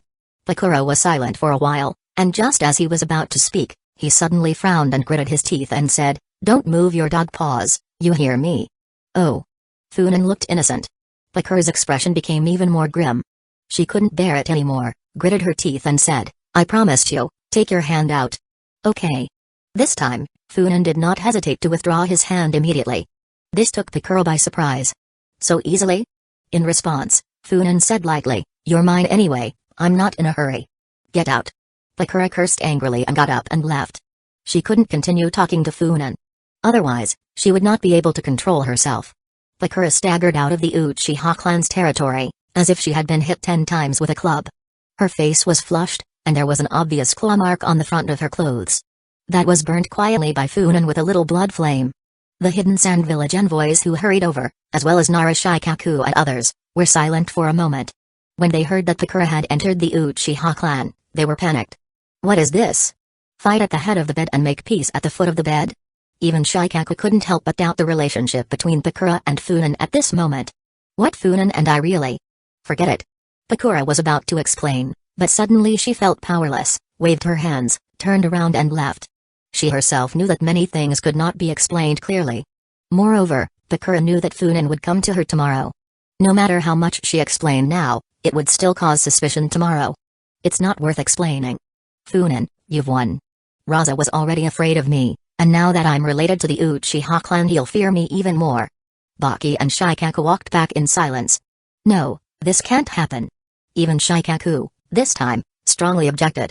But unfortunately, Funan would not listen to them. Hokage residence. Sarutobi Hiruzen's office. Sitting in a new chair, Hiruzen felt uncomfortable. He wanted to return to his office, but unfortunately, it was occupied by a fat man. In the future, there will be a new person to replace him and become the owner of that office. The biggest possibility is his female disciple, Tsunade. Hiruzen had complex feelings about Tsunade. He knew in his heart that Tsunade was indeed very suitable to become a Hokage. More suitable than Jiraiya. But when he thought about the actions against Nawaki, he felt as if a thorn was stuck in his heart. Hidden Leaf Village is now divided into 3 parts, which is not a long-term thing after all. Besides, Funan is younger, he has plenty of time. Hiruzen and others can't do it, and Torafu can't do it either. How much strength would they have left in 10 more years? At that time, Funan had just reached his peak. Damn Uchiha. Hiruzen felt irritated. He suddenly thought of something and whispered, Shinosuke. Here. A figure appeared. Did you get that thing? The acting Hokage won't let us near the office, but I'll definitely get it. Do it fast. Yes.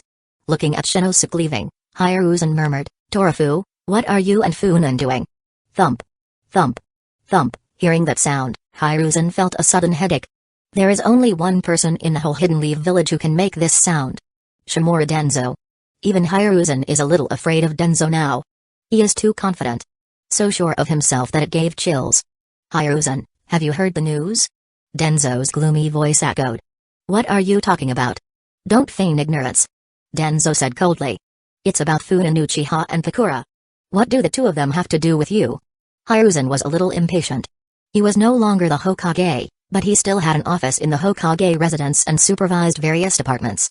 He dared not delegate power, otherwise what awaited the Hidden Leaf Village corrupt quartet was a devastating blow. Torafu is not a soft-hearted person. Bang, Denzo slammed the table hard and said angrily, this is a conspiracy, don't you understand? Pakura is the hero of Hidden Sand Village. She and Funan Uchiha are together. What does this mean? I don't believe you don't understand. Hiruzen said coldly, Pakura only has influence in Hidden Sand Village. At the same time, she is hated by Raza and has been trying to weaken her. Denzo said, so, Pakura and Funan Uchiha cooperated. Hiruzen frowned and said, then what do you want to do? Hiruzen, trust me, leave it all to me. Ugh. Bang, Denzo disappeared in an instant, hastily dodging the cup that flew towards him. Hiruzen. Denzo looked angry. As lifelong companions, how can you throw a cup at me? And without any warning. Aren't you afraid of really hurting me? Chapter 89, Love and War Humphrey. Sarutobi Hiruzen snorted lightly, and there was a little embarrassment in the depths of his eyes. He was embarrassed to say that everything just now was his instinctive reaction. He now has Denzo's self-confidence phobia. Not only him, but also Koharu and the others. Now, the Uchiha clan is full of vigilance against them. He sent out several spies to check the true and false of the Uchiha clan, but all of them never returned. The Uchiha clan patrol team simply prevented even a fly from flying into the Uchiha clan territory.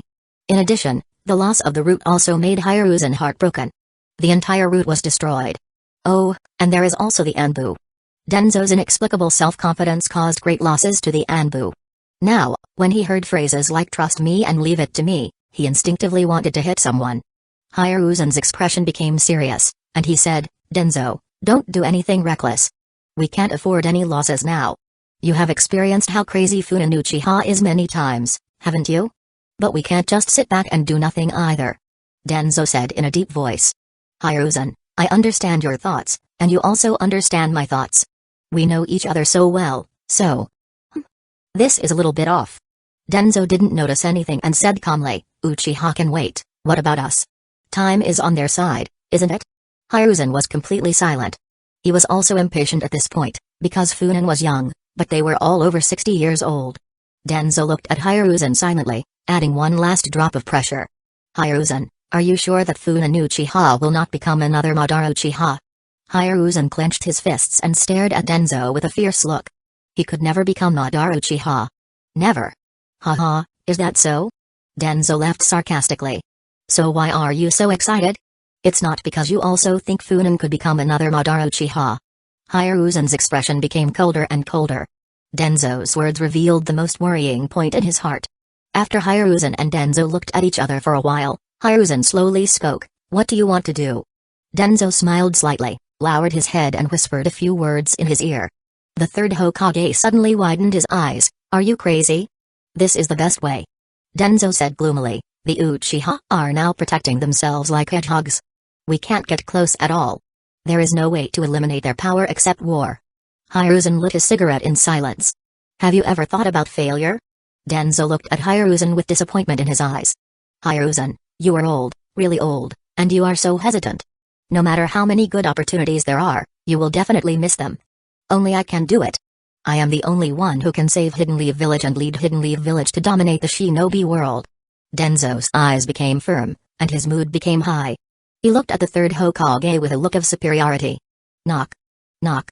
Knock. At this time, there was a knock on the door. "Come in." Hiruzen calmed down and looked a little surprised. No one has knocked on his door for a long time. As for Denzo and the others, do you expect them to knock on the door? Think too much. So, now that he heard the knock on the door, Hiruzen actually felt a little emotional. It's been almost half a month, and finally someone knocked on my door. The door opened and a person entered smiling. Sarutobi Hiruzen and Shimura Denzo instantly frowned. Funin Uchiha. Hiruzen is too lazy to pretend now. They are in a life and death struggle. Who has time to recall his kind face? What do you need? Is something important? Funin looked serious. The third Hokage and Denzo began to feel annoyed. Speak. Funin said seriously, "I'm going to have a date with Bakura." Hiruzen and Denzo looked at Funin in silence, waiting for him to continue. They were sure that Funin would not stop there. Sure enough, Funin did not let them down. "I want Denzo-sama to follow me secretly, so that he can learn something." What the hell? Denzo was stunned. Learn? What am I learning? Ah. Funin looked at Denzo's confused look and couldn't help but said, "Denzo, why are you such a fool?" Denzo stared at Funin coldly and said, "Funin, what do you mean?" Funin looked at Denzo speechlessly and said with a look of regret, "Look, I'm going to be with Bakura soon, aren't you jealous?" "I'm jealous." Denzo was stunned. "What I am thinking about now is how to kill you too." "What am I jealous of?" "Yes, you are jealous." Funin sighed and said, "I will have a date with Bakura tomorrow. You are allowed to follow me secretly, watch more, and learn more.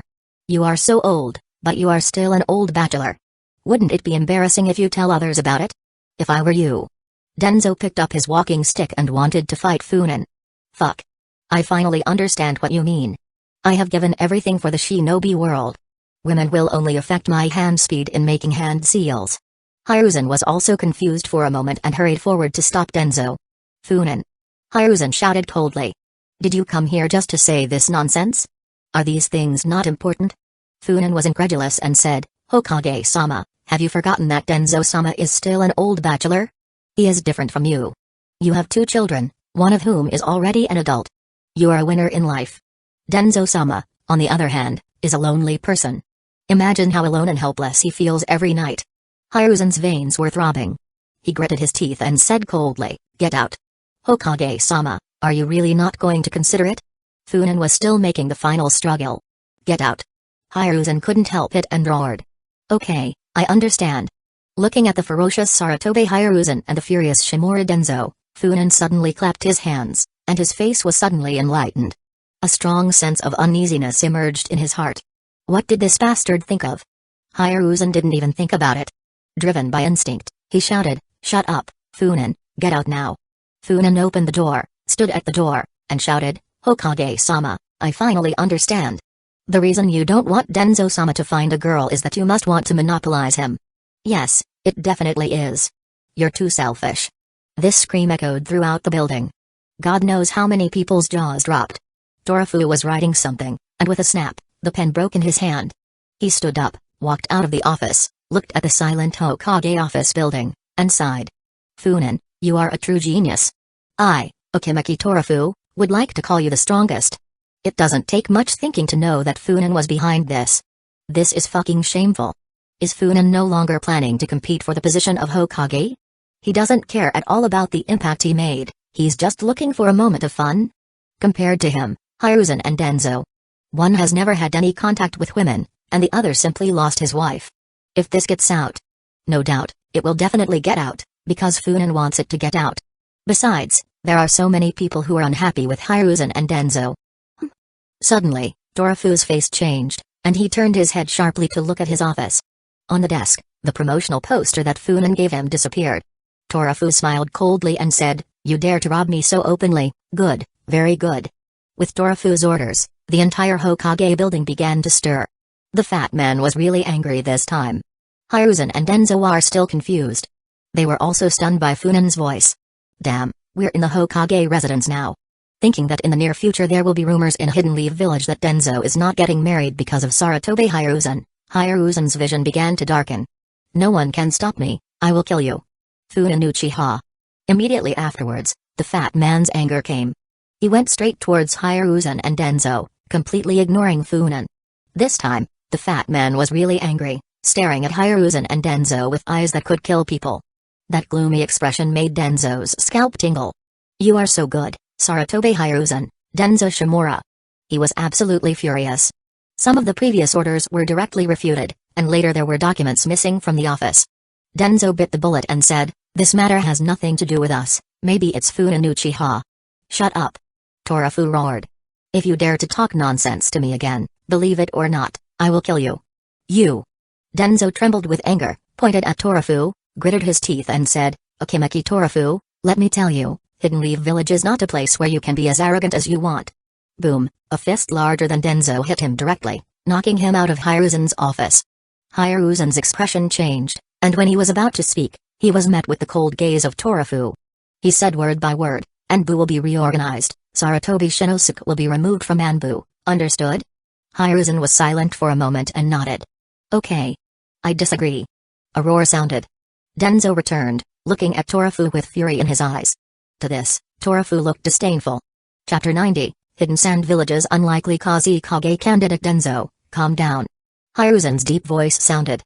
Denzo said angrily, he is wronged. For the second time. Torafu, this damn fat guy, actually beat him for the second time. Hiruzen didn't help him either. He can't stand it anymore, he wants to break the seal and fuck this damn fat man. Denzo's hand slowly stretched out to the bandaged hand. "Denzo." Hiruzen's voice was extremely stern and said, "Everything is for Hidden Leaf Village." "Denzo." "Humphrey." Torafu snorted coldly. Disbanded the Anbu and punched Denzo again. His anger dissipated a lot, and he turned around and left. Denzo was purple with anger, but he left too. No matter how Hiruzen screamed, his steps never stopped at all. Hiruzen sighed and looked at the figure that emerged quietly. "You are so brave, you actually entered the Hokage's office directly to steal something." Shinosuke was silent. Seeing that Shinosuke was a little disappointed, Hiruzen comforted him, "Since you can't stay in Anbu, then go and become a Jonin mentor." "Where are the documents?" Hiruzen looked up at Shinosuke and said in a deep voice, "I want to see what these two people want to do." Hearing this, Shinosuke immediately felt embarrassed. "What's wrong?" Hiruzen frowned slightly and said displeasingly, "Can't I see it?" "No, is not that." Sarutobi Shinosuke was a little confused. "What should I say about this?" "Forget it, give it." Not letting him see would be even worse, he hoped his old father would hold on. 3 minutes later, a roar came from Hiruzen's office, scaring many people. Torafu was sitting in the office, raised his head, looking a little surprised, wondering what happened to Hiruzen. Suddenly, he remembered the sign and smiled. So that was why. After putting in so much effort and paying such a high price, you got a sign that makes people vomit blood. "Hiruzen, how do you feel? Do you want to cry?" Thinking of this, Torafu suddenly lost his anger. He even started humming a song. "You are my lover, a flower that intoxicates the soul." At the station where the Hidden Sand Village research team is located, Funan stands on the raised platform, holding a microphone in his hand and singing loudly in front of a window. The people of Hidden Leaf Village and Hidden Sand Village were all stunned. Baki looked at Shikaku and said sarcastically, "Are the people of Hidden Leaf Village so bold and unrestrained?" Shikaku's expression turned grim. "Shikaku!" Funan shouted. "Can't hear it.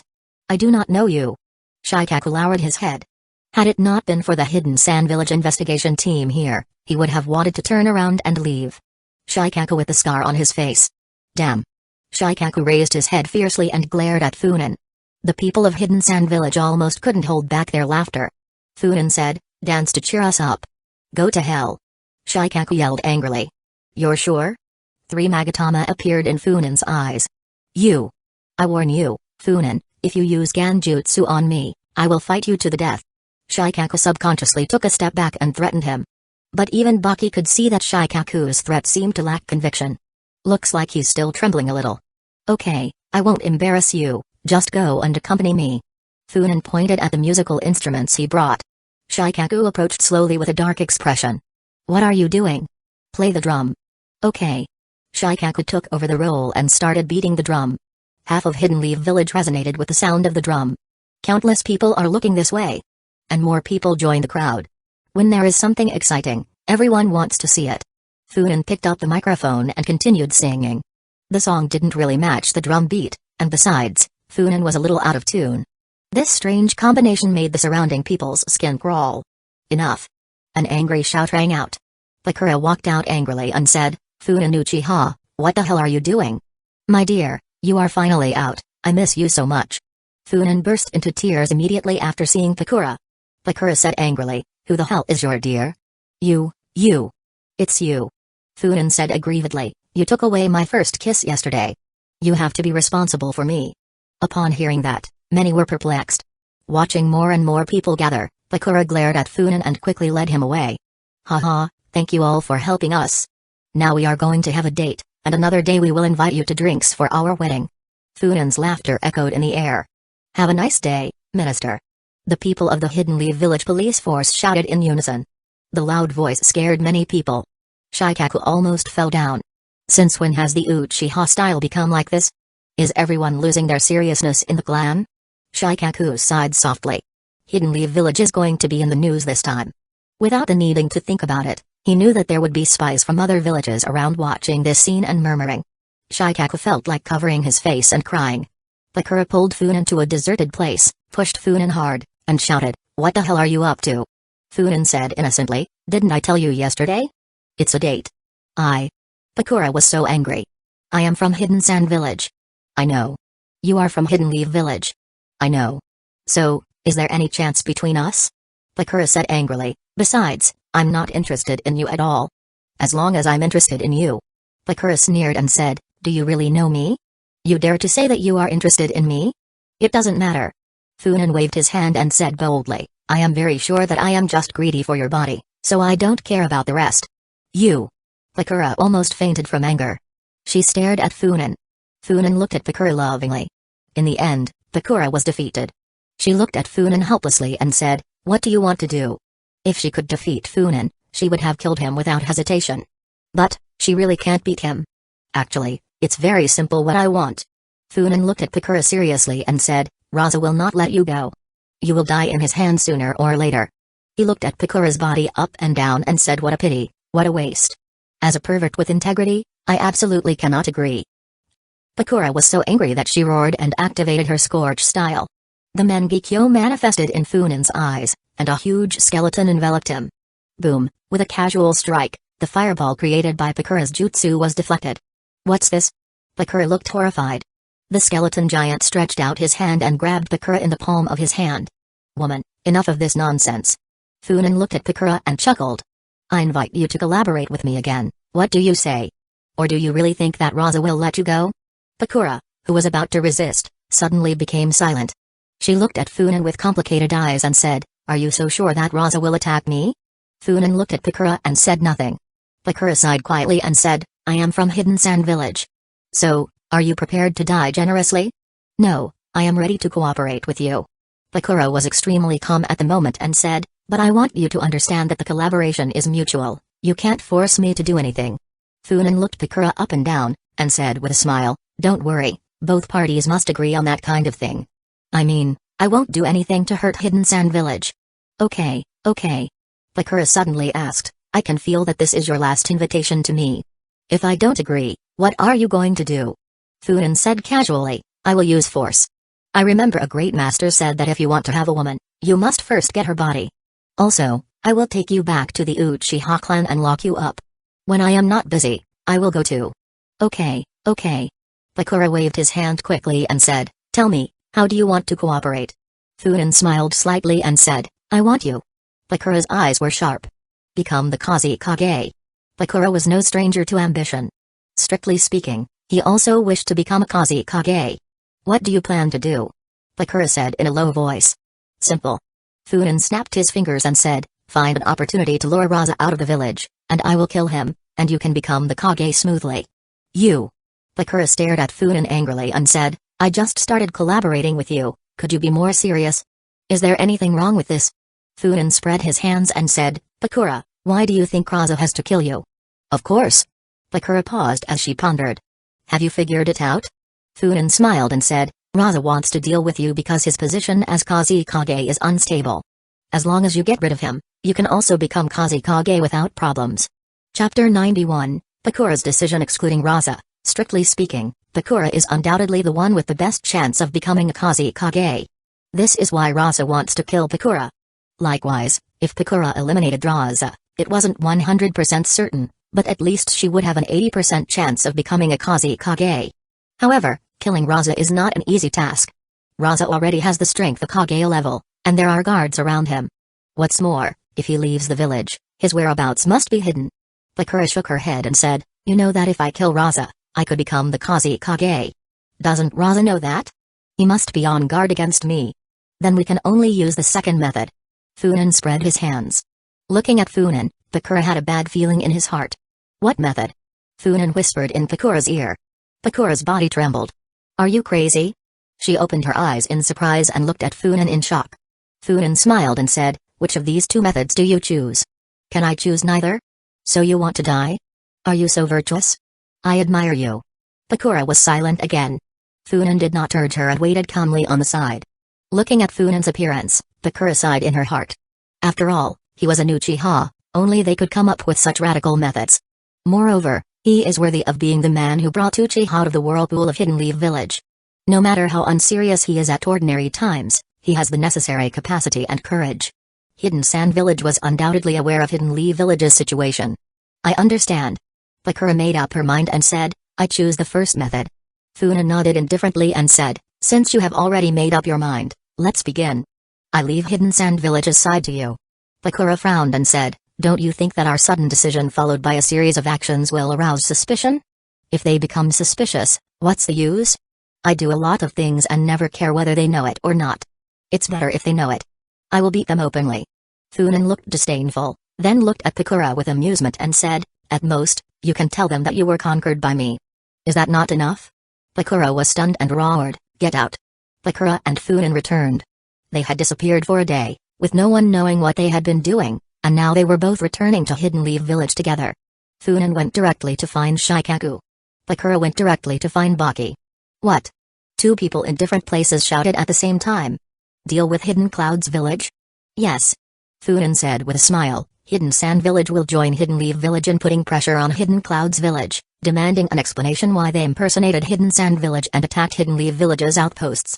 If they refuse, then I'm sorry, war. I can't believe two villages together can't defeat a single Hidden Cloud's village. This. Shikaku was stunned. Funan looked at Shikaku and said, what's wrong? Isn't this the result that Hidden Leaf Village has always wanted? But. Shikaku hesitated and said, why would Bakura agree? Funan looked in the mirror, showed a confident smile, and said, being handsome has many advantages. On this point, you don't understand, Big Scar. Shikaku turned around and left. Looking at Shikaku's back, Funan smiled deeply. I will reach the top step by step, and no one can stop me. Saratobe Hiruzen and Shimura Denzo can't stop me. The 5 major shinobi villages can't stop me. Madara Uchiha can't stop me either. Black Zetsu and even the 6 Paths Sage can't stop me. Saratobe Hiruzen, you guys just try your best to struggle, there's not much time left for you. Baki was also stunned. Bakura agreed to join forces with Hidden Leaf Village to put pressure on Hidden Cloud's village. With Hidden Leaf Village as the main force, Hidden Sand Village will only send shinobi to support. Bakura spoke calmly. Why? Baki couldn't help but ask. Why did you suddenly make such a decision? Baki hurried to explain when he noticed Bakura's gaze turn cold. Don't think too much, it's just that this matter is of great importance. I also want to inform Kazekage-sama. Bakura felt suffocated. If it weren't for Raza, how could Funan tease her for so long? How could she reach an alliance agreement under Funan's threat? These days, she has become a joke in Hidden Leaf Village. And now you dare to mention the Kazekage in front of me? Bakura suddenly showed a charming smile and said, of course, I was conquered by Funan. What? Baki's jaw almost dropped. Haha, just kidding. Bakura laughed and said, of course I did, Because this is what's best for Hidden Sand Village. Best for Hidden Sand Village? Yes. Bakura explained. This time, Hidden Leaf Village will take the lead, and we are just assisting. Even if a war breaks out, Hidden Leaf Village will be in the front, and the damage to Hidden Sand Village will not be great. Baki nodded subconsciously. However, what Bakura just said is still echoing in his ears. I was conquered by Funin. How is it possible? Absolutely impossible. Baki became irritated. He is Raza's confidant and knows the relationship between Bakura and Raza very well. If Bakura got help from the Uchiha clan, it would be fatal for Raza. While Baki was deep in thought, he didn't notice Bakura looking at him with deep meaning. Behind that gaze, there was a trace of killing intent. Soon, Hidden Leaf Village issued a censure statement. They expressed their dissatisfaction towards Hidden Clouds Village, questioning why they impersonated Hidden Sand Village and attacked Hidden Leaf Village's guard posts, and demanded an explanation from Hidden Clouds Village. In Hidden Leaf Village's censorship statement, Bakura of Hidden Sand Village also signed. This represented the alliance between the two villages. After the declaration of censure, Shikaku and several jonin in charge of this matter showed complicated expressions.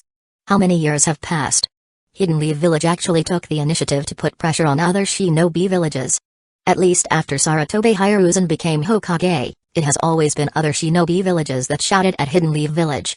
Hidden Leaf Village adheres to the concept of peace and chooses to be tolerant. At this moment, including Shikaku, several Hidden Leaf Village jonin inexplicably thought, maybe it would be good for Funin to become Hokage. Shikaku looked at the contents of the condemnation letter. His tone was extremely harsh, making clear a feeling of being prepared for war. Why can such a letter of condemnation be passed? One is the help of Hidden Sand Village. And the most important point is that Funin promised in public that if a war breaks out, Uchiha will dispatch 15 jonin and 200 elite shinobi, led by Funin himself. Saratobe Hiruzen was blocked and couldn't disagree. Ah. Shikaku sighed deeply and then began adjusting some of Hidden Leaf Village's jonin quests. In addition, a large number of shinobi were mobilized to the border of Hidden Clouds Village. Between Hidden Leaf Village, Hidden Sand Village, and Hidden Clouds Village, the atmosphere suddenly became tense, on the verge of war. Hidden Sand Village. Raza received a message from Baki, and her expression turned grim. Fuck, I'm the Kage. I am the Kazekage. Now, Hidden Sand Village could be about to go to war with Hidden Clouds Village, and the censure statement has already been sent. And I, the Kazekage, just found out about this. Damn. Raza has to admit that if he were in Hidden Leaf Village, his choice would be the same as Bakura's, and he would join forces with Hidden Leaf Village. The worst that can happen is the loss of some shinobi. As one of the 5 major shinobi villages, Hidden Sand Village can afford the loss. And if they are successful, the benefits would be enormous. Raza looked at the documents on the side. Several documents showed that Hidden Sand Village had a huge financial crisis recently. Damn Hidden Leaf Village, they took away too many missions from them. Without missions, there is no money.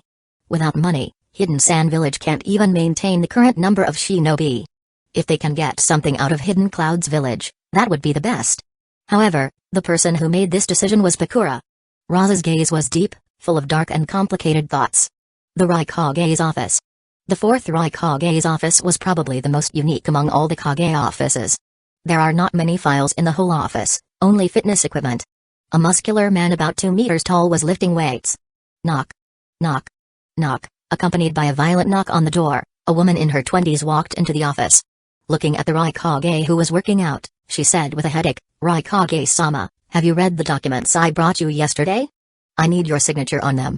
The deep voice of the Raikage sounded, I gave them to you, so sign for me. Mabui couldn't help but complain, who is the Raikage? Mabui. The Raikage said seriously. As the Raikage, I must maintain my strength at all times. You understand that there will always be some guys who try to rise through the ranks. The Raikage's muscles trembled violently, his pose was fierce and terrifying, like an angry demon. Mabui did not comment on this. Hidden Clouds Village was indeed unstable. The death of the 3rd generation Raikage was too sudden. Although he had already decided that his only son would be the 4th generation Raikage, there were always some people who thought they had a chance. Fortunately, the current Raikage, although he did not like to deal with political matters, had a broad vision and a clear mind, as well as being individually powerful. Although he was not as strong as the 3rd generation, he still beat down those who had ulterior motives and successfully took the position of Raikage. But, to this day, there were still those who tried to challenge his position. For this reason, the 4th generation Raikage had to stop the war, otherwise, with his temper, he would have attacked Hidden Stone's village and avenged his father. Chapter 92, Hidden Leaf Village's Condemnation and Hidden Clouds Village's Response for Other Issues. I can help you, but this is something only you can handle. Mabui handed a document to the 4th Raikage.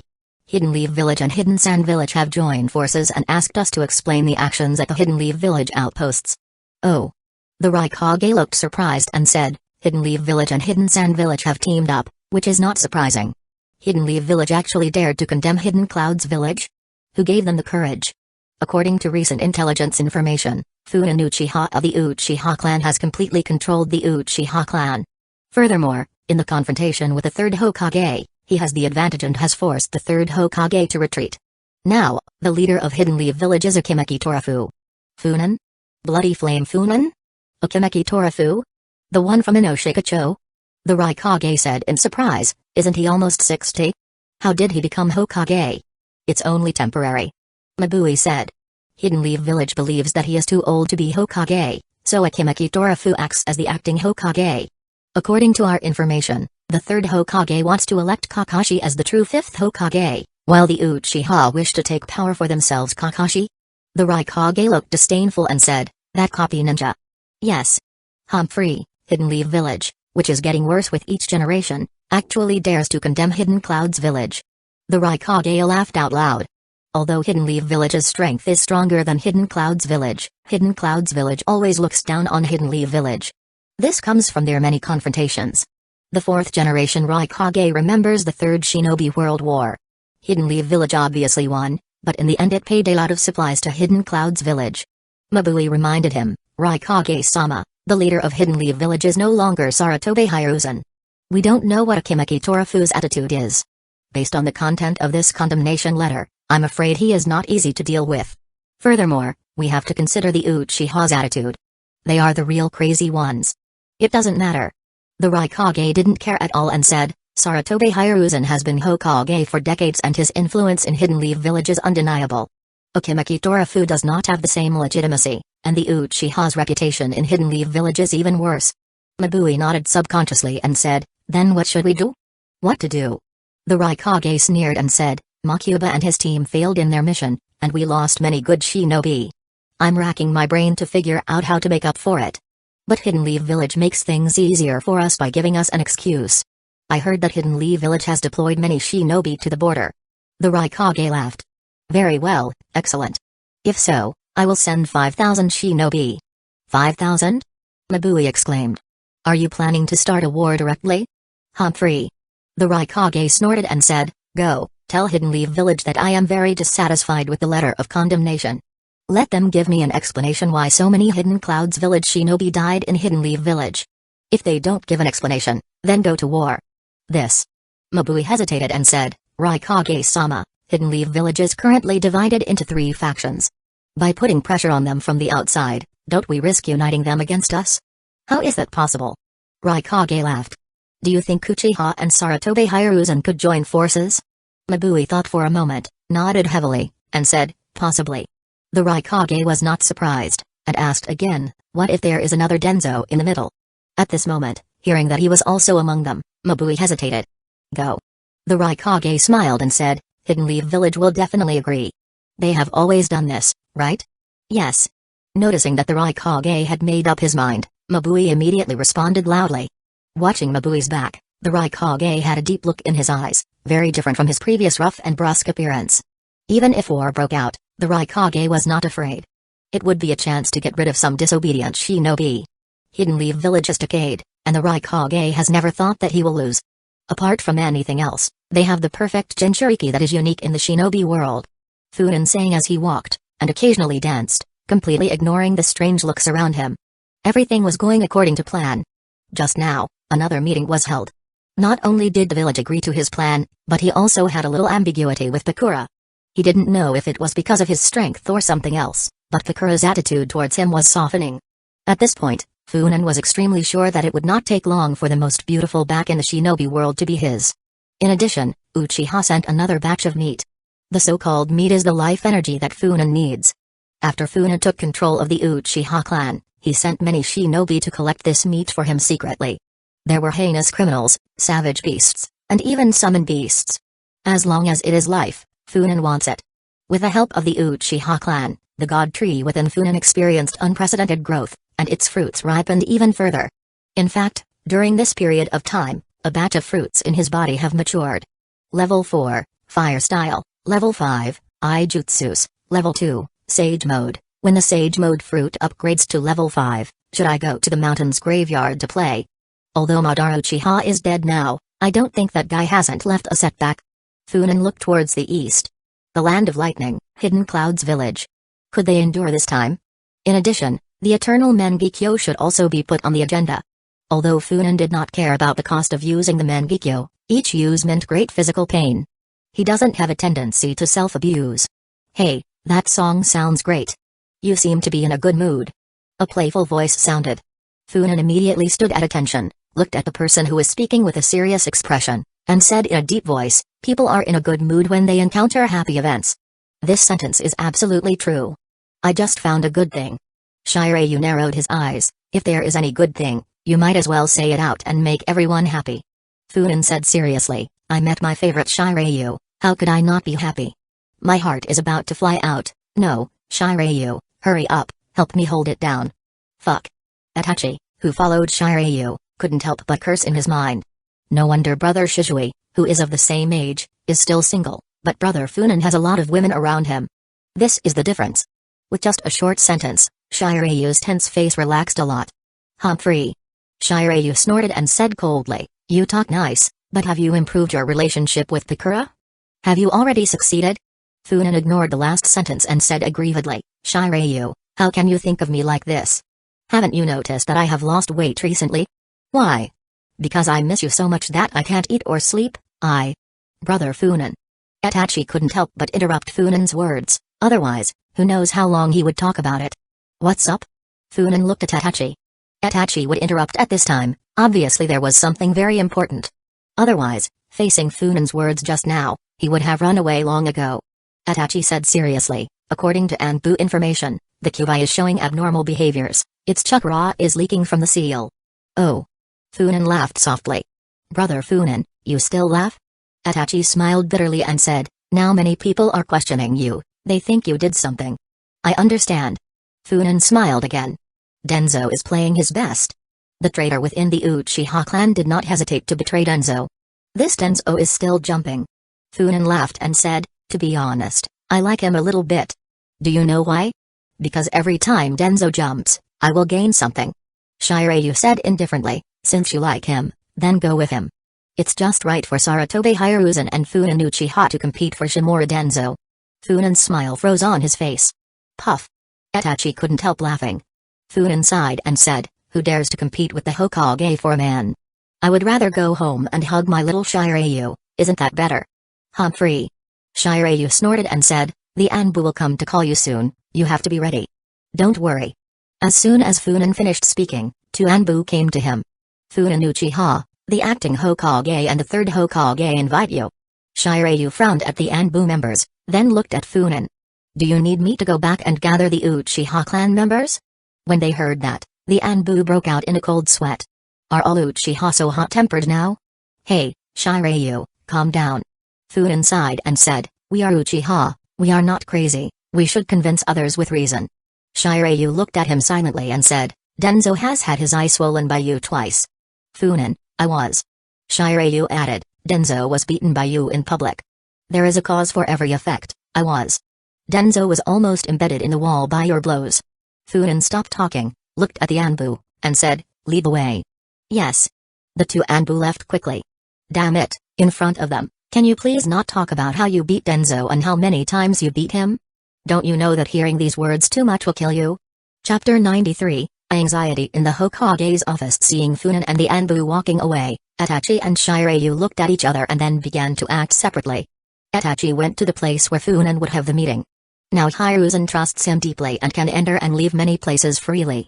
By going to where Funan is, he would be ready to intervene if things turn ugly.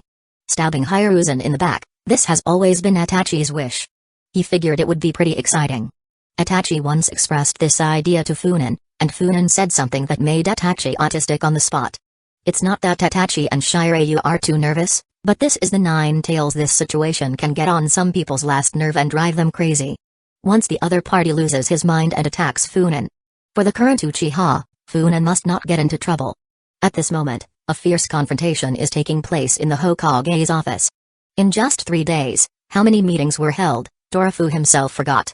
He didn't know what the others thought, but he really wanted to get rid of this shitty acting Hokage position. This is not what a human would do. Although he hasn't weighed himself, Torafu is sure he has lost weight. His body feels lighter. Torafu. Denzo said angrily. Everyone knows that Naruto Uzumaki is the Nine-Tails Jinchuriki. In any village, Jinchuriki is the top priority. Funan, such a dangerous person, actually dared to approach him secretly. As the acting Hokage, you must severely punish Uchiha, and you must not let Funan Uchiha go. Torafu glanced at this guy who didn't remember being beaten. That's enough.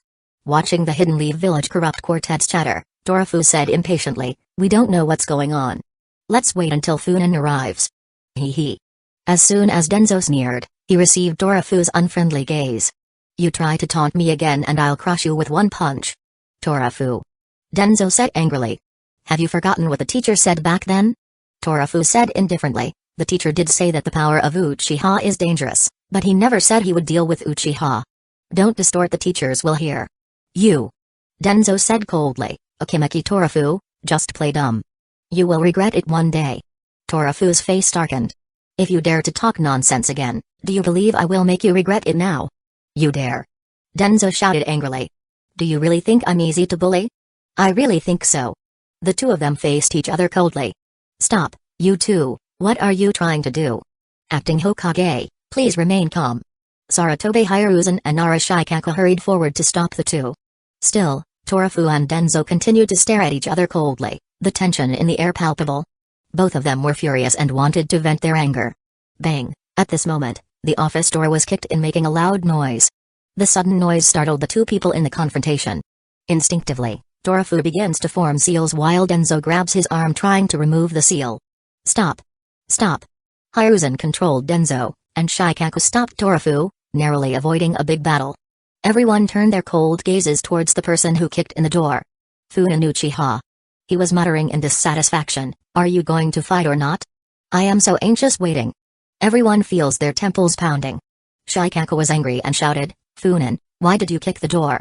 Do you know how dangerous it was just now? Funan said lazily, at most, we will fight. Don't worry, I am here and will not let your fat man suffer. Funan patted his chest and took the responsibility. Get out. Shikaku could not help but roar. Funan said aggrievedly, Shikaku, you are so mean to me, I don't like you anymore. Okay. Torafu waved his hand with a headache and said, since everyone is here, let's start. After Funan sat down, he looked around and asked curiously, isn't my Fugaku here? The faces of several people became even uglier. Hiruzen rubbed his brows. He was old and he really felt very tired and didn't have enough energy. What? He won't come? Funan said dissatisfiedly, this guy is too irresponsible. He let me go into the wolf's den alone. If a fight breaks out, I will fight so many alone. What should I do if I suffer a loss? He looked at Koharu with fear. Saratobi Hiruzen. Shimura Denzo. Akimeki Torafu. Yutain Koharu. Okay, let's talk business. Torafu's tone when addressing Funan sounded apathetic. Report. Funan raised his hand, stood up, and said seriously, acting Hokage, I have a matter to report. Torafu's fat body was trembling. He was silent for a while, adjusted his breathing, controlled his heart, and said steadily, you say.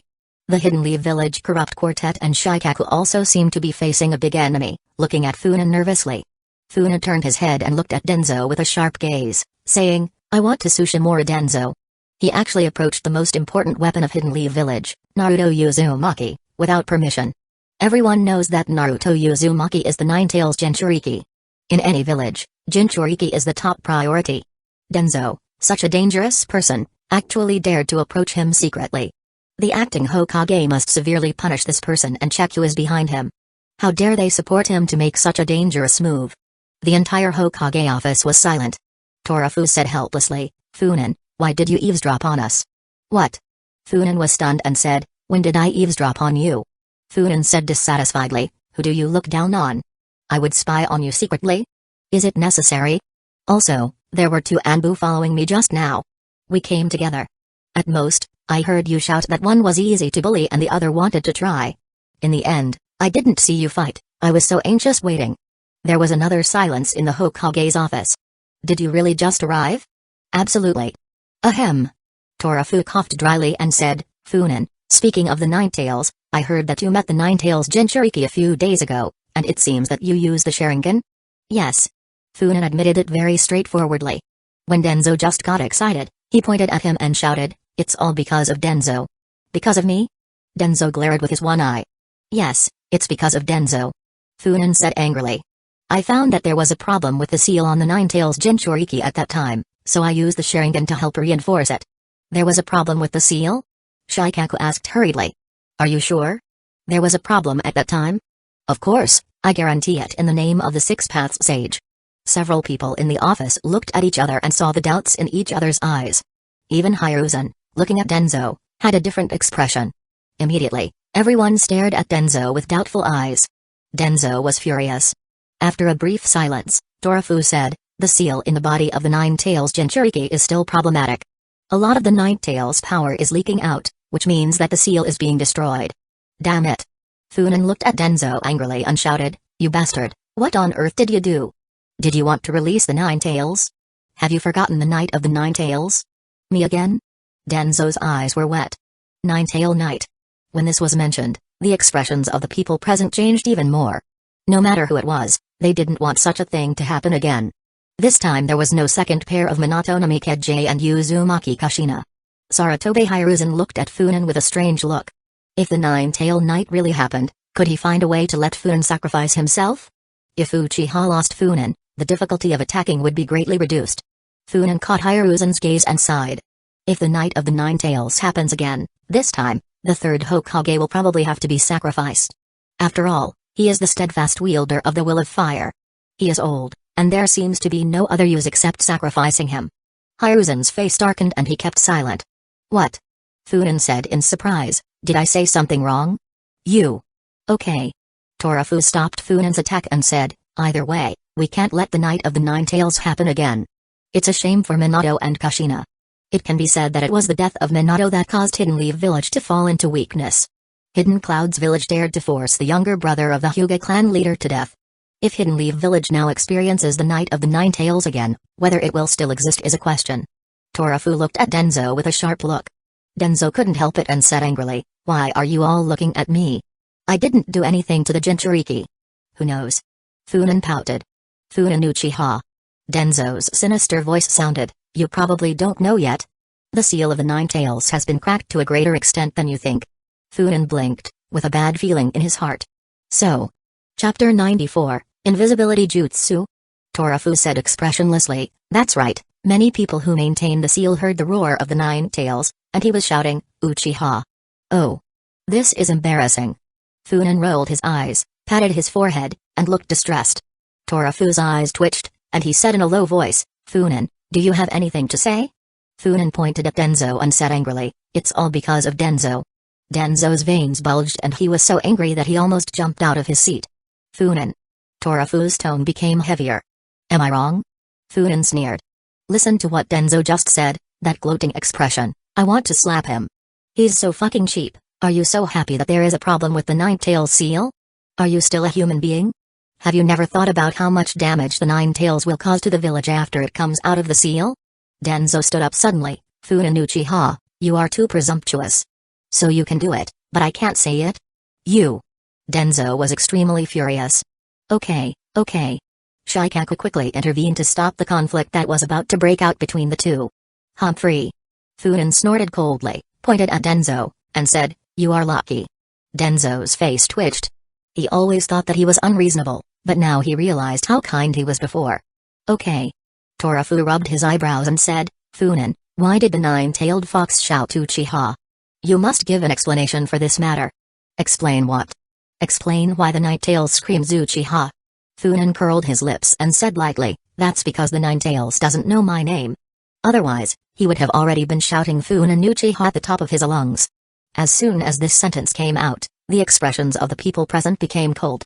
Bang, Denzo slammed the table hard and shouted, Funin Uchiha, you admit it, right? What did you do to the nine-tailed fox? I admit it. Funin shrugged his shoulders nonchalantly. I did it. The atmosphere in the office became more tense.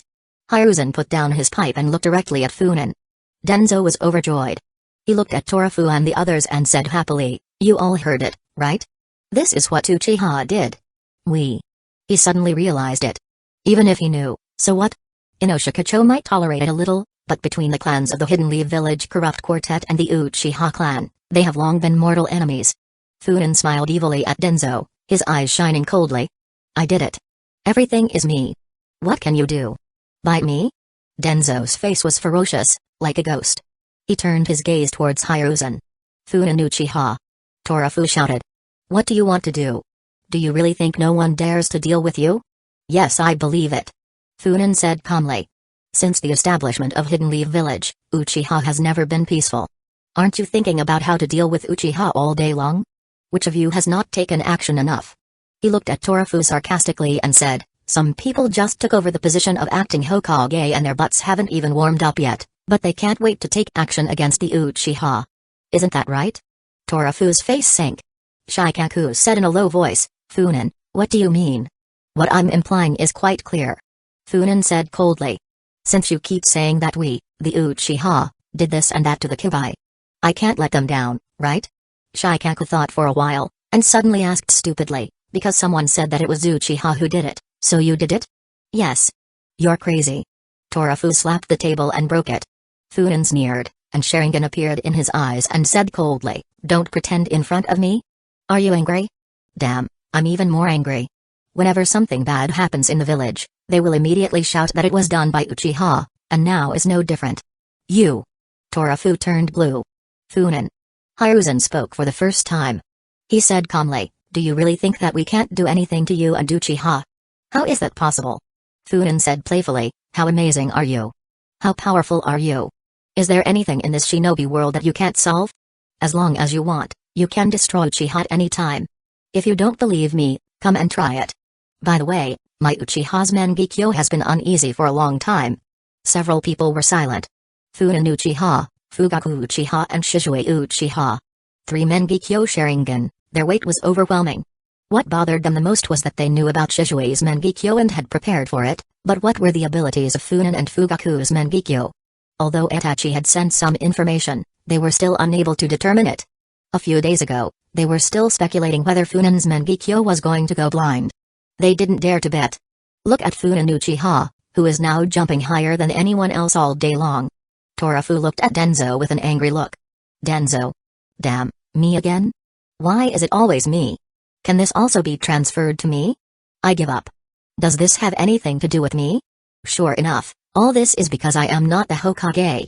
Torafu took a deep breath, calmed his voice, and said, "Funan, what did you do to the Nine Tails?" "I did what you think I did," Funan replied lazily. "Funan Uchiha." Hiruzen couldn't help it and shouted. "Do you really want to take on us? Do you think we can't take down the Uchiha?" "What? I really don't believe it." Funan sneered and said, "Come on, let's practice a few moves first. If you don't destroy me, how can you destroy Uchiha?" "Enough, calm down." Shikaku, who had been silent all the time, couldn't help but shout angrily, then he looked at Funan and said, "Funan, what did you do to the Nine Tails?" Seeing that Funan wanted to speak, Shikaku added, 10 million ryo. Everyone was stunned. Funan understood immediately and said with a smile, "Oh, Shikaku is so generous, don't worry, I didn't do anything to the Nine Tails, I just went in to take a look at him." "That's it?" Shikaku frowned and said, "Why is the Nine Tails like crazy? He broke free of most of the seals." Funan spread his hands and said, "I talked to him a few words and he ignored me, so I said, 'Is the Nine Tails that good?' Believe it or not, I found a 10 tails and he went crazy." 10 tails? What 10 tails? Funan gestured and said, "10-tailed beast." Several people rolled their eyes. This sentence stimulated the 9 tails? Hiruzen and others finally understood what Shikaku meant by the 10 million ryo. Damn. Everyone turned their eyes to Torafu. Torafu felt that his head was about to split. Being a Hokage is really not a human thing. How did Hiruzen do it for decades?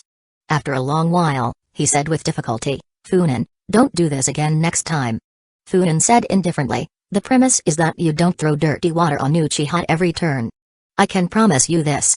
Torafu said helplessly, "In the future, no one can talk nonsense without evidence, especially spreading rumors." "Is that all?" Denzo's expression was full of disbelief. Torafu said unhappily, So what do you suggest? Why don't we let Funan Uchiha repair the Kubi's seal? Denzo's voice was heard. Everyone was surprised and looked at Denzo. No, no, no. Denzo waved his hands in panic and said, I didn't say that. Even if I'm crazy, I won't. Denzo. Hiruzen interrupted Denzo's words. He frowned at Funan and said coldly, Funan, is it interesting to do this? Torafu and others also understood that it was Funan who said it in Denzo's voice just now. They were thinking about other things in their minds and didn't notice it for a while. Now they came to their senses and almost vomited blood. Funan spread his hands and said, I'll help repair a seal of the 9 tails, isn't that good? No. Torafu said unhappily, I'm going to make this clear today. Except for Jiraiya and a few others, none of you are allowed to get close to the 9 tails Jinchuriki. Do you understand? Torafu has no good feelings for either side now. Hiruzen frowned and said, Torafu. Hiruzen, did you hear that? Torafu emphasized his tone. Okay. Humphrey. Denzo snorted heavily and turned away. This meeting was a waste of time from start to finish. They accomplished nothing and only embarrassed everyone. Hidden Leaf Village is increasingly unknown to them. Denzo. Hiruzen called out, but Denzo ignored him. Hiruzen had no choice but to chase after him. However, just after leaving, Hiruzen took a small step back. Did I forget something? Well, I guess it wasn't a big deal. Besides, what could be more important than Denzo? After they left, Torafu stared at Funan, sighed, and was about to speak, but suddenly, he was slightly startled and looked to the side in surprise. Koharu and Hamura. Why are these two still here? Funan followed his line of sight and also found these two people. He was also stunned. He had forgotten that these two were also here. When did they learn the invisibility jutsu? By the way, is there such a jutsu? Shikaku also scratched his head. How long have these two been here? What are they doing here? Chapter 95, Fractured Alliances and Rising Tensions. Being watched by Torafu, Funan, and Shikaku, Koharu and Hamura began to tremble a little. Looking at the two shaking, Funan found it to be quite funny. He rolled his eyes and suddenly screamed at the two people. Ah!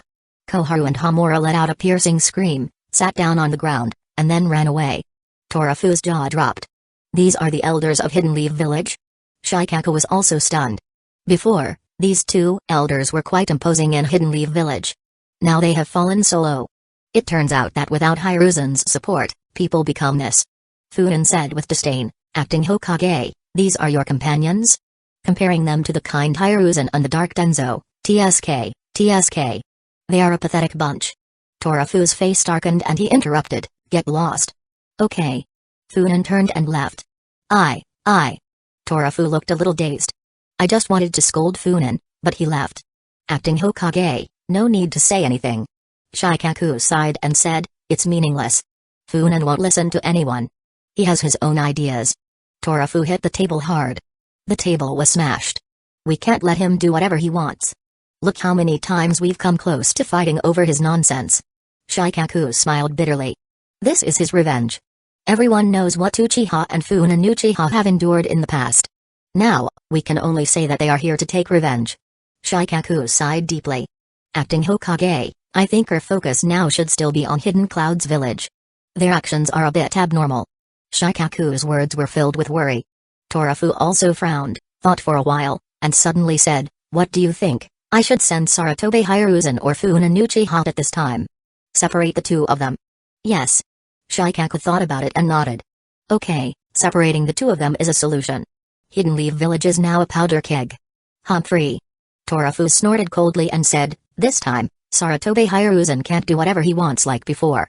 Have the Sarutobi clan send more people to help. Shikaku also nodded heavily. Just keep a good balance.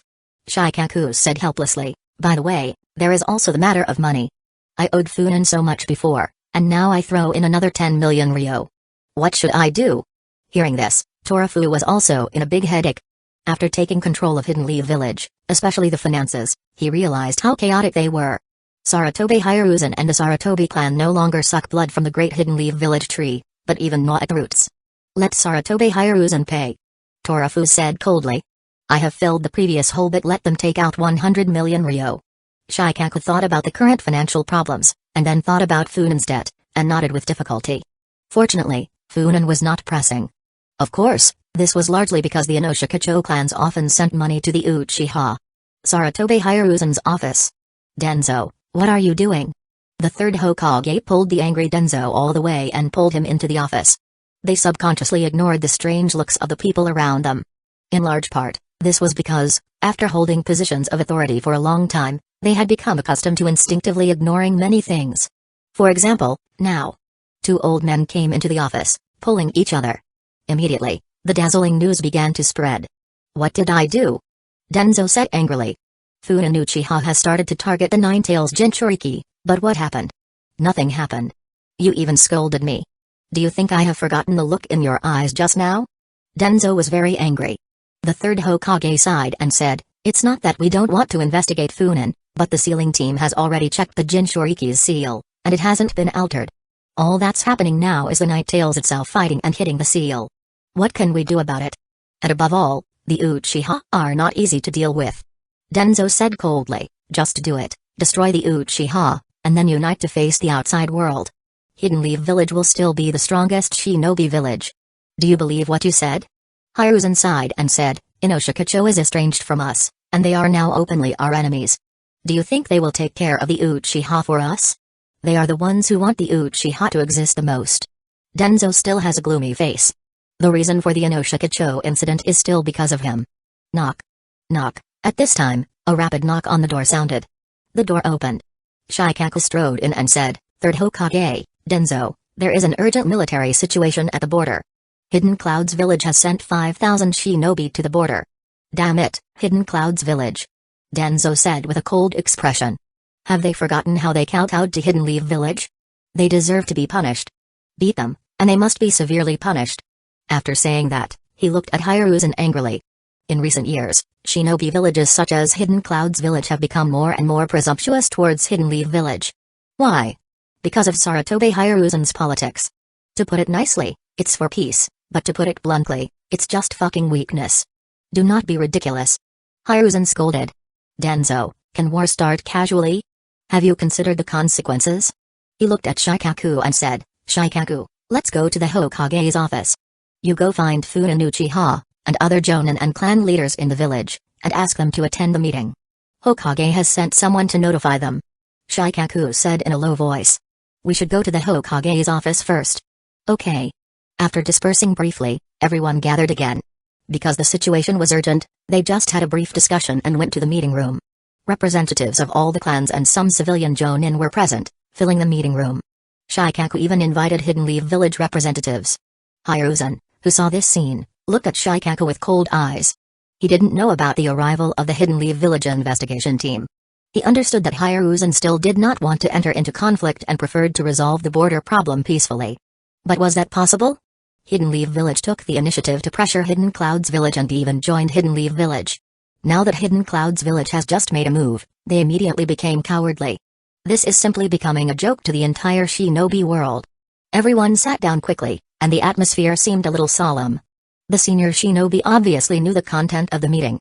They looked at each other, and some couldn't help but discuss in a low voice. However, a considerable number of senior shinobi were eager to fight. They had long disliked Hidden Clouds Village. Bang, hit him. A loud roar rang out, startling many people. Especially Hiruzen, who almost threw his pipe out. Because the person who roared was right next to him. Dorofu and others looked at Funin, who was jumping up and down with a gloomy expression. Funin, stop messing around. Hiruzen was so angry that his whole body was shaking. What nonsense are you talking? Funin yelled, they are directly provoking us, and you want to ignore it. Stop making a fool of yourself here, I tell you we must respond forcefully. Hiruzen couldn't help but say, what do you mean by provoking?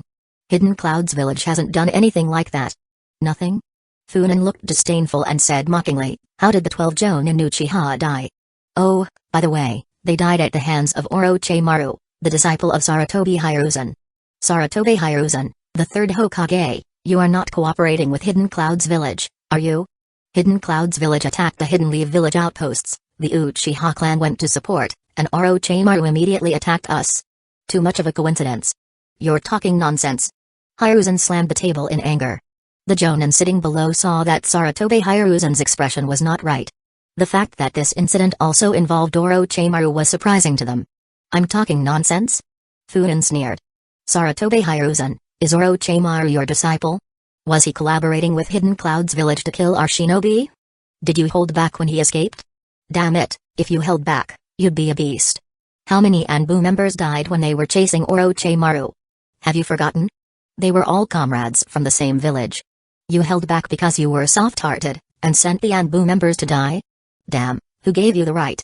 In your eyes, what is the Anbu? I said, why didn't you send Sarutobi Shinosuke to chase Orochimaru? As the captain of the Anbu, he should have taken the lead. Are you kidding me?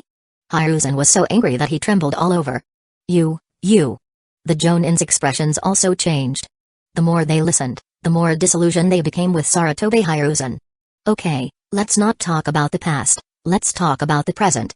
Torafu interrupted. Funin said coldly, this is not from the past, it is from the present. At least, in this matter with Hidden Cloud's village, I don't want to listen to Sarutobi Hiruzen's opinion. Who knows if he's up to something behind all this? This guy is so bad. Cough, cough. Torafu coughed twice, looked at Hiruzen, and then looked at the strange look of the Jonin. His heart skipped a beat, and he nodded and said, okay. Unexpectedly, there were not many people who objected. Including Denzo, they all shut up. Hiruzen's heart was completely cold. Chapter 96, Mobilizing Hidden Leaf Village's Forces. Torafu looked at the Jonin's expressions and said slowly, Hidden Cloud's village arbitrarily mobilized shinobi at Hidden Leaf Village's borders and even attacked our sentinel posts. Uchiha sacrificed 12 Jonin for this, and the head of the Hidden Leaf Village police force, Funin Uchiha, was injured. This time Hidden Cloud's village has gone too far, and we cannot allow this to continue. At this point, the meaning of the acting Hokage has been expressed quite clearly. We must fight. A Jonin shouted. Fight. Fight. Under the leadership of several Jonin, the slogans gradually became unified. Torafu nodded silently and said, in this case, then. He slowly turned his gaze to each of the Jonin, and finally stopped on Funin. Leave it to me. Funin jumped off the table. Many people almost laughed. They were so emotional that they forgot that Funin was still standing on the table. Okay, I'll leave it to you. Torafu nodded with satisfaction. His original intention was to separate Sarutobi Hiruzen and Funin Uchiha. Sarutobi Hiruzen didn't want to fight this battle, so it was natural to leave it to Funin Uchiha. Other Jonin nodded silently when they saw that it was Funin. When it came to leading in battle, Funin had no problems at all. He was even more trustworthy than the third Hokage in that area. Funin stood up and said in a deep voice, there are 5,000 shinobi in Hidden Cloud's village, and my Hidden Leaf village only needs 3,000 shinobi. Besides, he named a few more shinobi, including Kakashi Hatake and Might Guy. Hiruzen opened his mouth slightly, as if he wanted to object, but he didn't say it in the end. After Funin finished speaking, Torafu stood up. Funin just named some civilian shinobi. Although Kakashi is not a civilian shinobi, there are not many people in the Hatake clan. After the civilian shinobi were selected, it was the turn of the shinobi clans. Torafu said in a deep voice, this is an important event for all of Hidden Leaf Village.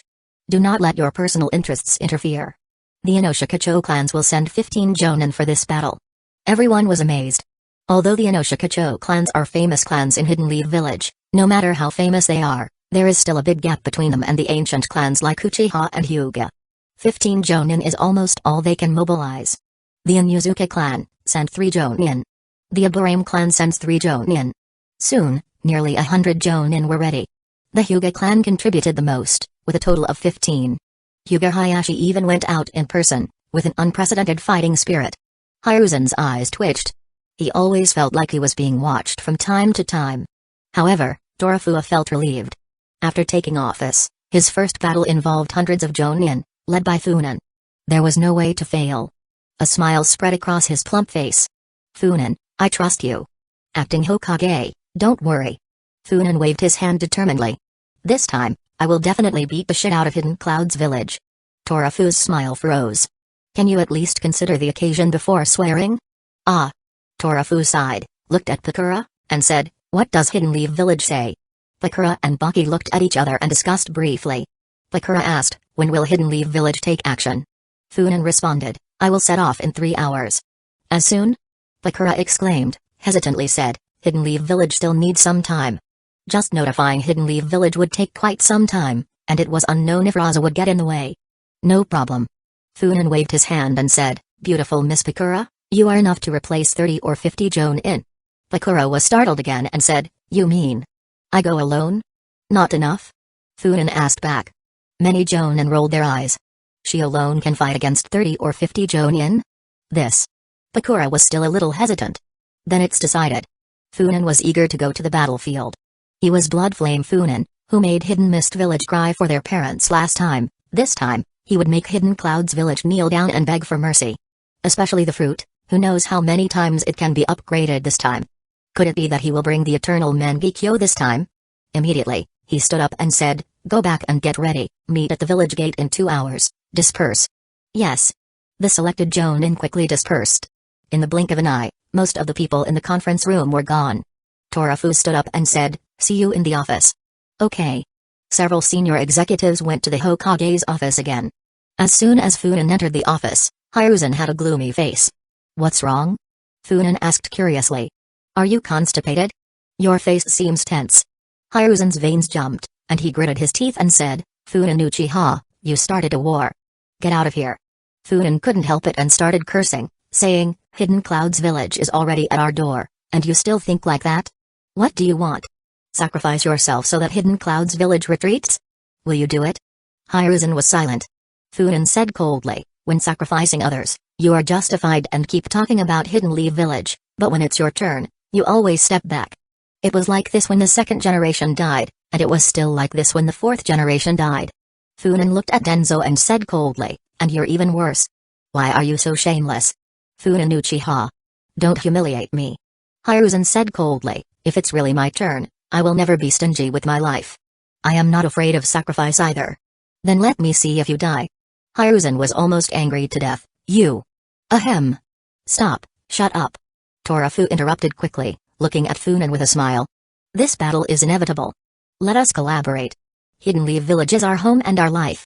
He fixed his eyes on Hiruzen and said, "Hiruzen, how many shinobi can your 4 clans mobilize?"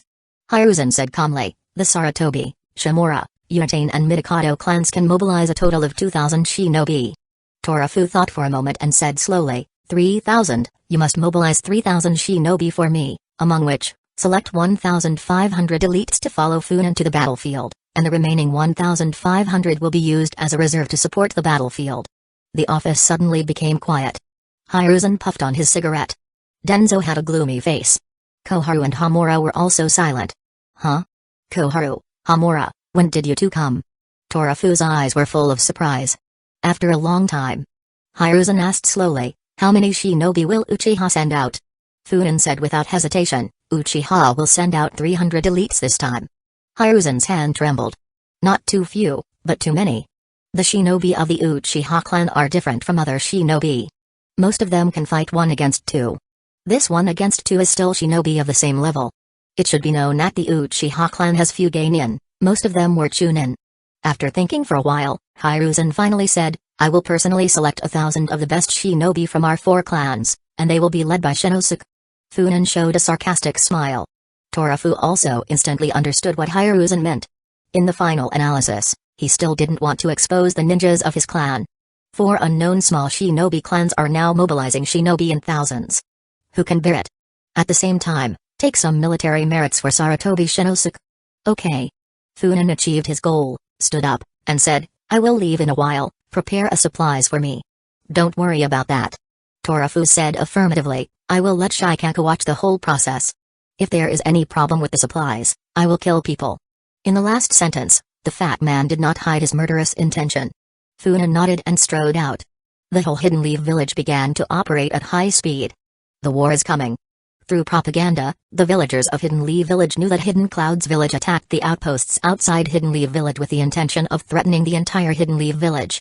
This time, Hidden Leaf Village will no longer choose to endure, they will fight back. For the safety of the village. To avenge his companions. As the propaganda continued, Funan was already outside the gates of Hidden Leaf Village. He looked around and saw that all the Jonin had gathered. The normal shinobi were rushing over there. Kakashi came forward to report that in a maximum of 20 minutes they would be ready to leave. Prepare to leave. Now. Shinosuke also came to Funan's side and was startled when he heard the words. He and Kakashi will serve as Funan's assistants and follow him into battle. Yes. Funan looked at the two of them and said, "One of you will stay here with the low-level shinobi and advance. I will take the Jonin and advance." This. "Don't talk nonsense, I'm the commander-in-chief." Funan said coldly, "I'll tell you in advance, if you don't obey my orders, I will kill you directly." I don't care who you are, so if you regret it, you can quit now. This sentence is not only directed at Kakashi and Shinosuke, but also at all the Jonin. Feeling the cold murderous aura, the Jonin nodded silently. At that time, no one could retreat. Furthermore, on the battlefield, following the commander-in-chief's orders was a matter of course. Kakashi looked at Funin with a strange look.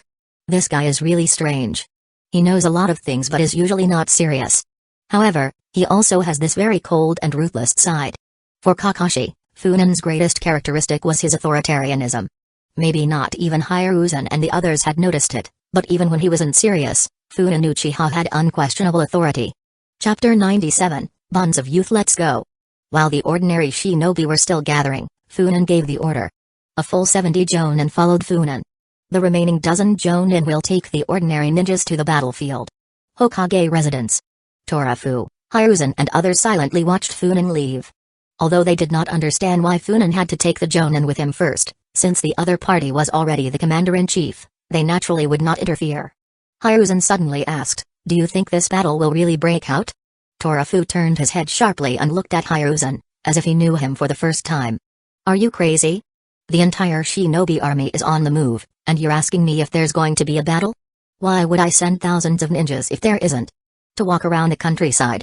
Hiruzen said calmly, "Hidden Cloud's village is just mobilizing the shinobi army on the border and has no intention of starting a war."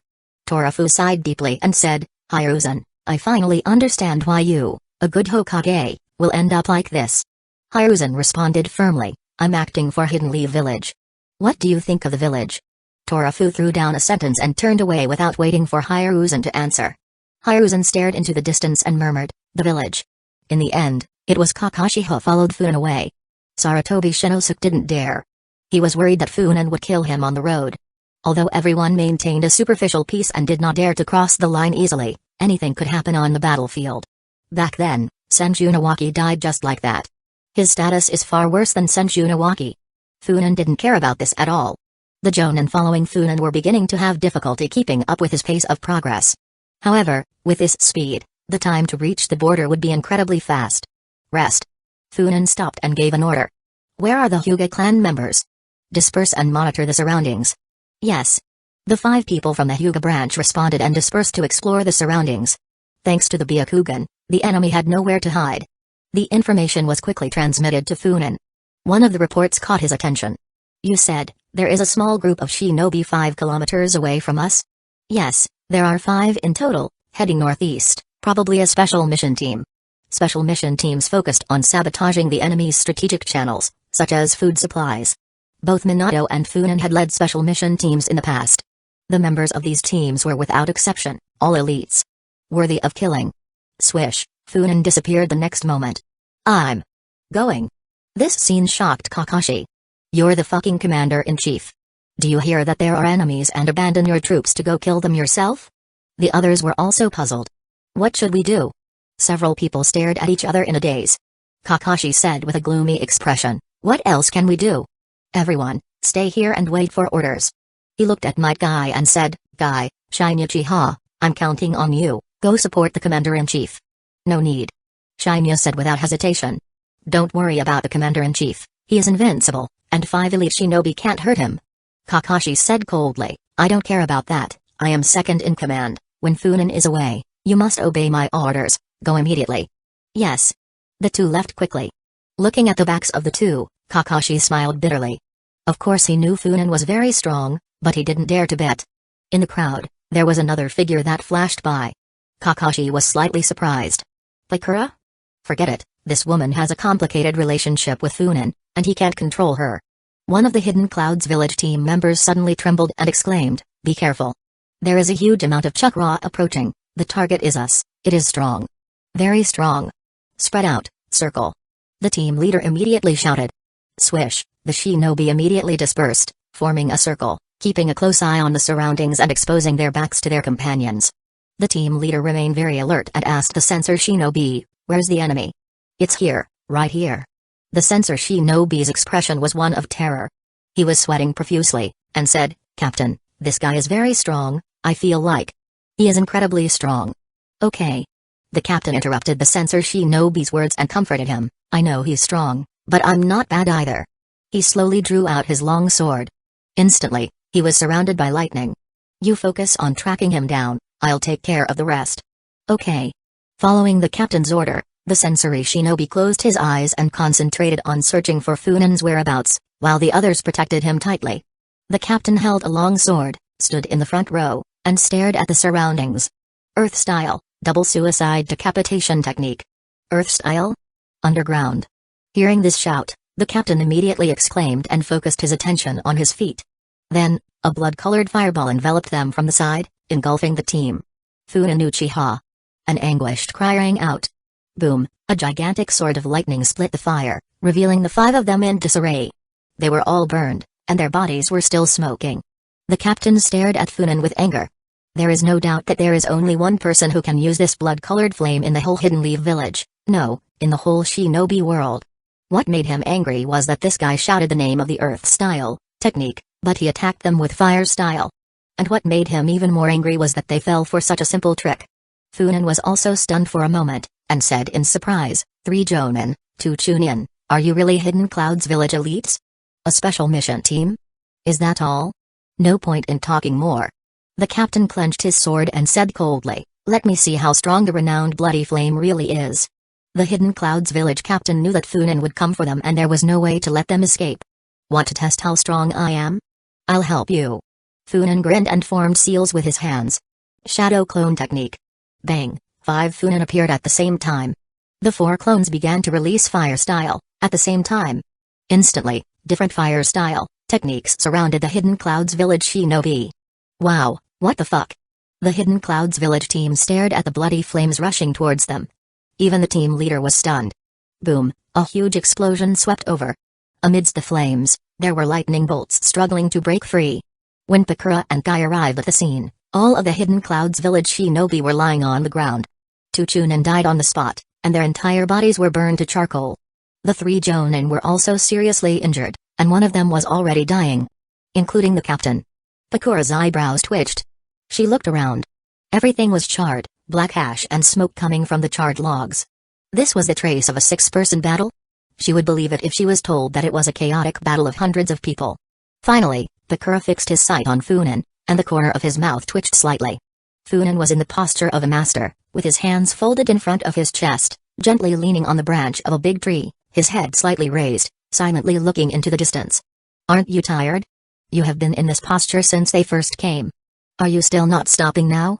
Shin Uchiha knew his leader well and without even looking at him, he silently collected the corpses, and then caught the shinobi who were still alive. Only Guy. Staring at the lonely Funen, a master, his eyes lit up. A word came to his mind. Youth. Am I strong? Strong. Am I awesome? Awesome. What is this? Youth. Funen and Guy shouted these words together while chatting.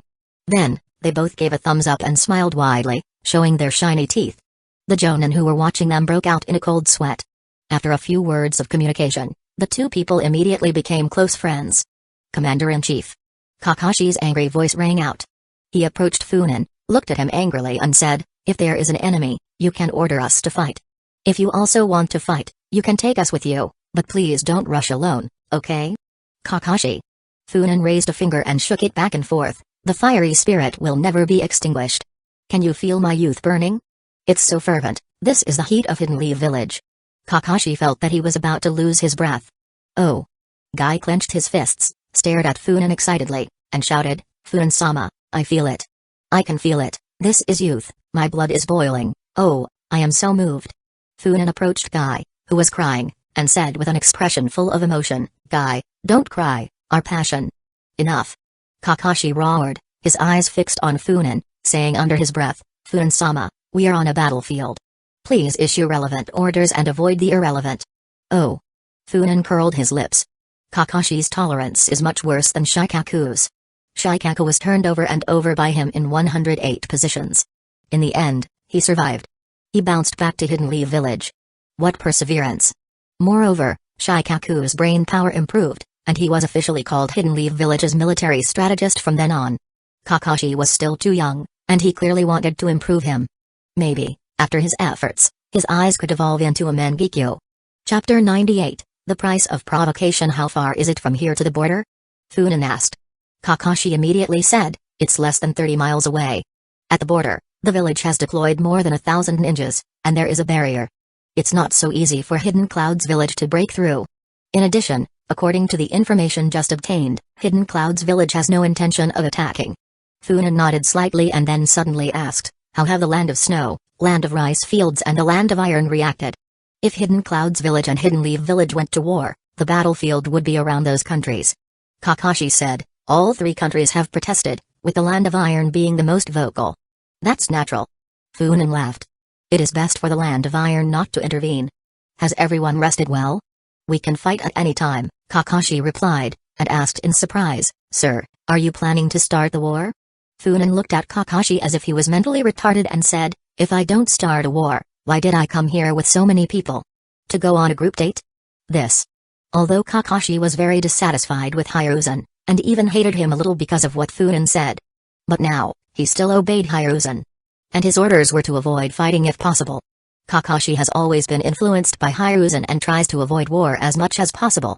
There is no movement from the Hidden Clouds village side. What a joke. Funan looked at Kakashi as if he was dealing with someone with a disability and said, Hidden Leaf village is the #1 shinobi village in the world. Do you understand what the #1 means? It means our fists are the biggest.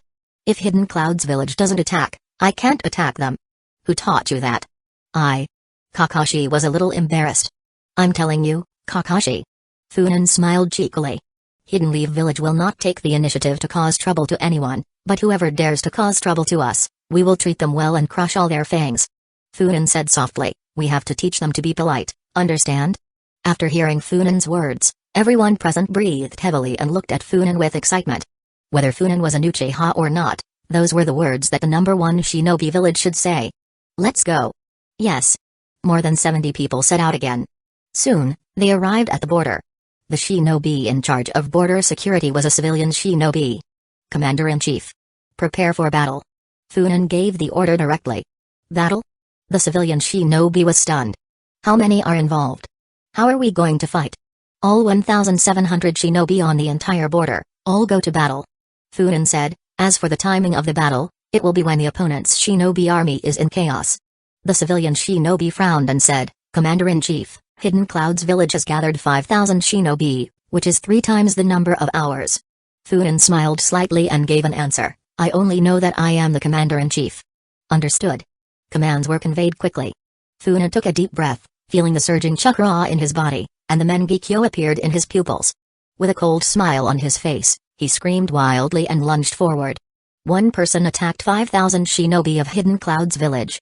Is he crazy? Kakashi couldn't help but want to curse. Shut up, Kakashi, and watch from here.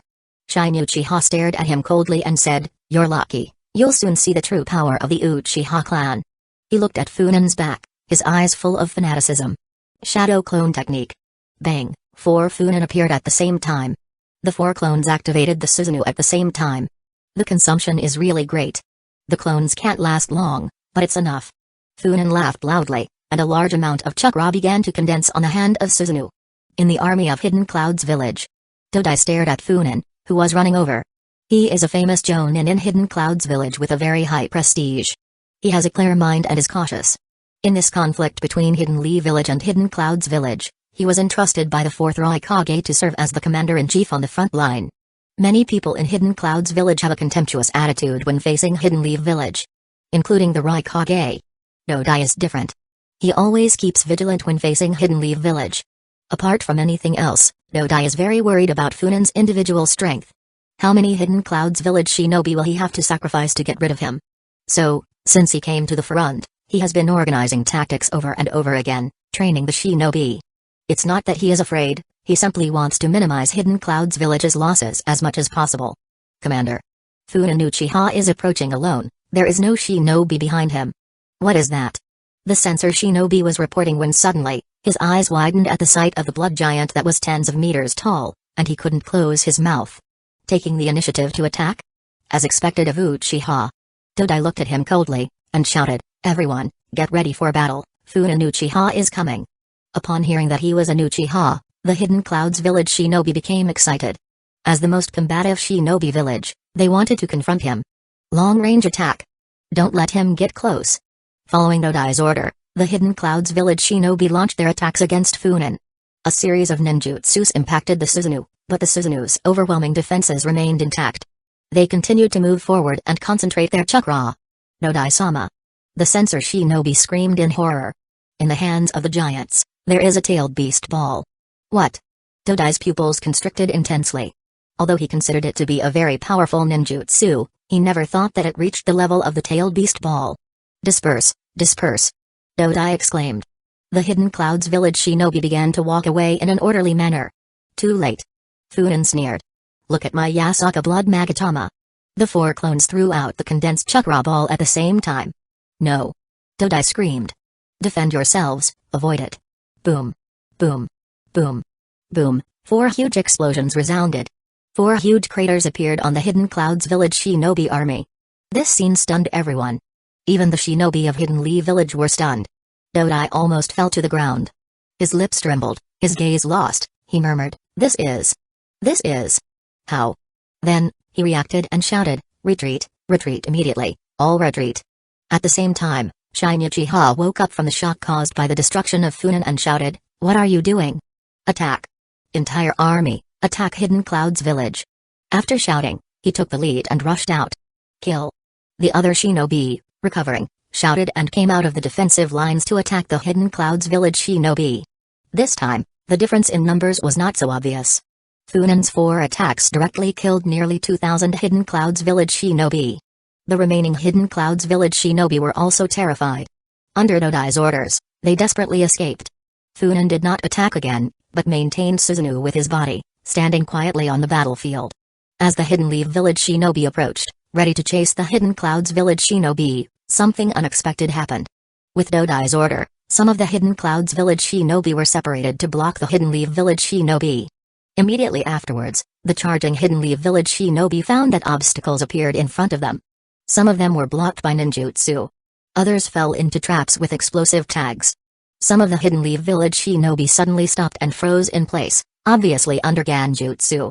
Funan was startled and laughed. Great, worthy of being Dodai. He left a way out even though his side was clearly in an advantageous position? With these obstacles blocking them for a moment, the Hidden Clouds village shinobi under Dodai's scolding gradually became coordinated again. Looking at the Hidden Clouds village shinobi who gathered again, Funan wanted to use another Yasaka blood Magatama. However, he had just created 4 shadow clones, and divided his chakra equally in addition to using Susanoo 4 times. For him, the consumption of the Yasaka Magatama was extremely great. Of course, this does not mean that he cannot use it. However, he must be careful with lurking shadows. Will Denzo and Hiruzen let go of such a good opportunity? Others are not sure, but Denzo will definitely dare to attack him at this time. That man dares to do anything for Hidden Leaf village. Also, he must be careful with Obito and Pain. Obito is always ready, and Pain must have noticed. Funan stared at Dodai, sneered, and said, You are lucky, but how long can you hold on? The war has just begun. I am not in a hurry. Let's take it slowly. Dodai was greatly relieved when he saw Funan did not move. Finally, under harassment from the Hidden Leaf village shinobi, Hidden Clouds village, although they had suffered losses, managed to retreat successfully. Gather the shinobi, we retreat. Funan gave the order when the Hidden Clouds village shinobi completely disappeared from his sight. Yes. Without waiting for reinforcements, Hidden Clouds village was defeated by more than 1,000 shinobi stationed on the border, which made Funan's reputation rise again. Next came the tasks of medical care, guarding prisoners and counting losses. These matters did not worry Funan, he only needed to check the data at the end and sign. He was an important figure, one of the 3 giants of Hidden Leaf village. Chapter 99, Fruits of War. Obito was sitting silently on the branch of a large tree, looking at the battlefield indifferently from a distance. A figure gradually emerged on the tree trunk behind him, half black and half white. Really powerful, Funan Uchiha's fame is not exaggerated. With such talent, probably only that person when he was young can compare with him, or he might fall short. Black Zetsu commented. Obito didn't say anything. He was also shocked. What should we do now? Black Zetsu said in a deep voice. Funan Uchiha is too strong, will his existence affect our plan? No. Obito answered decisively. It's better to be careful. Black Zetsu showed a weird smile and said, after all, he is only 16 years old. Obito's face became gloomier. Youth represents infinite possibilities. Black Zetsu suddenly said, Obito, do you want to revive Madara? With Madara's strength, it is easy to deal with Funan. No. Obito still said firmly. The plan has just begun, and he is not needed at this time. Black Zetsu looked at Obito's back and smiled silently. Resurrect Madara? Definitely not at this time. Black Zetsu just wanted to know what Obito's attitude towards Madara was. What about Funin? Try to cooperate with him. Obito said coldly. Funin Uchiha is not a person who cannot cooperate. We have a lot of things that he doesn't have and needs. Really? Black Zetsu said in surprise. Then why didn't we cooperate before? Obito's expression turned grim, and he didn't speak. White Zetsu, who had been silent all the time, suddenly laughed at this time and said, Obito looked down on him before. When he faced Funin, he was very arrogant. Who would have thought that he was so strong and hit Obito several times? He, ha ha ha. Facing Obito's cold eyes, White Zetsu decisively shut his mouth. Staring at the blood-red giant in the distance, Obito seemed to have a fire burning in his heart. Hidden Clouds Village. Bang, a table flew out of the Raikage's office and broke the door. A burly man over 2 meters tall walked out aggressively. Raikage-sama.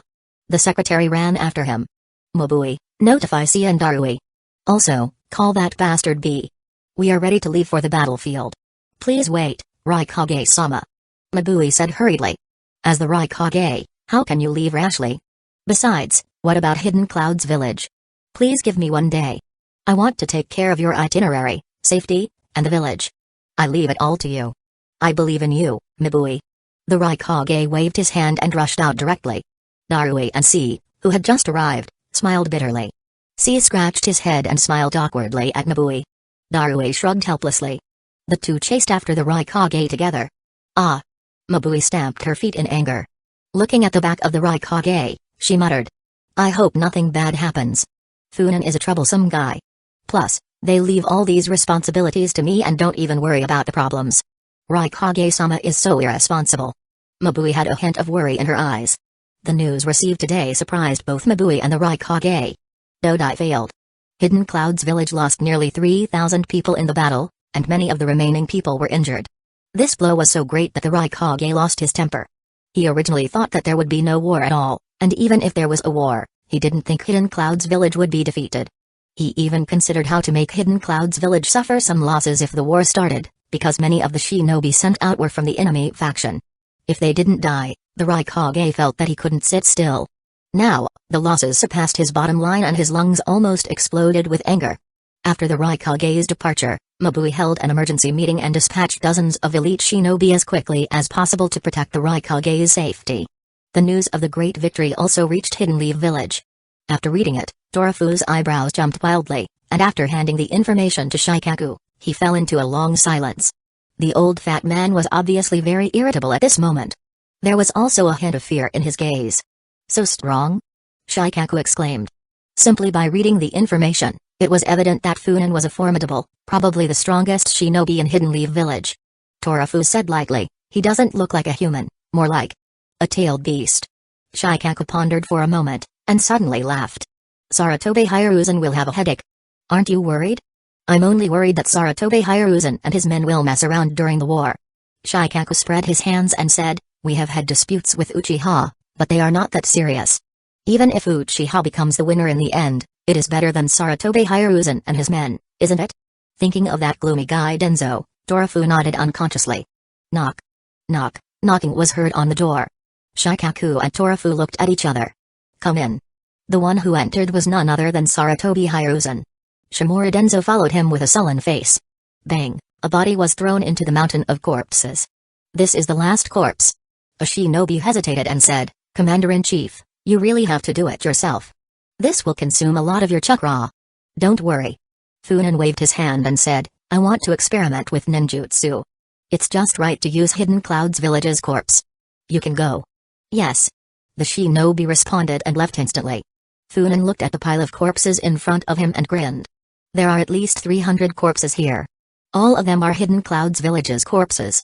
They should have been destroyed, but Funin issued an order to burn the corpses in a concentrated manner, and he would burn them personally. In fact, almost 3,000 Hidden Clouds Village shinobi died this time. However, after being hit by Funin's Yasaka Blood Magatama, 2,000 corpses were destroyed in an instant. Some bodies were left in fragments. He couldn't let the Hidden Leaf Village shinobi collect body fragments everywhere. That would make him a pervert. The remaining ninjas were hunted down by the shinobi of Hidden Leaf Village. There were about 700 or 800 bodies, some of which were of great use to Hidden Leaf Village. The bodies in front of Funen were the kind that Hidden Leaf Village didn't want. Most of them were Geinin, and there were very few Chunin. But the quantity was enough. Let's get started. Funen rubbed his hands and instantly created 4 shadow clones. Fire style, hiding in ash and dust technique. Then, the 4 shadow clones began to destroy the surroundings. Soon, the air was filled with thick smoke, obscuring the view of anyone nearby. Obito. The person in the dark. Obito took a deep breath and wanted to sigh, but he was choked and coughed. The smoke and dust were too thick, and the mask could not block it. Zetsu. Can't you see the smoke and dust with only one eye? You actually took a deep breath? Should we go over there? Wait a minute. Obito simply sat down and said lightly. After a while, when he is done and comes out, we will go directly to see him. Funen played this trick, obviously not wanting people to know what he was doing. At this time, if they rashly went in, they would make enemies. Just then, a sharp scream sounded. Obito curled his lips and said, "See? This is the consequence of going over now. If he went over now, the two would definitely fight." Funen was really ruthless and cruel. In the smoke and dust, Funen threw the corpse in his hand onto the pile of corpses. The corpse was wearing a Hidden Leaf Village forehead protector. There were 2 more corpses nearby. Funen didn't even look at them, but just stared at the pile of corpses, muttering, "This time, my fruit will be ripe again." I look at the god tree inside. The 3 fruits grew to about the same size, all reaching level 3. As for the levels of his own 3 skills. Level 4, Fire Style, Level 5, Eye Techniques, Level 2, Sage Mode. Leveling up the Sharingan wouldn't be easy. Really, why do I think so much? Funen suddenly smiled, tapped his head gently, and murmured, "This battle has just begun. There are too many opportunities to obtain corpses. If it doesn't work, I will go to Hidden Cloud's village to play after this battle."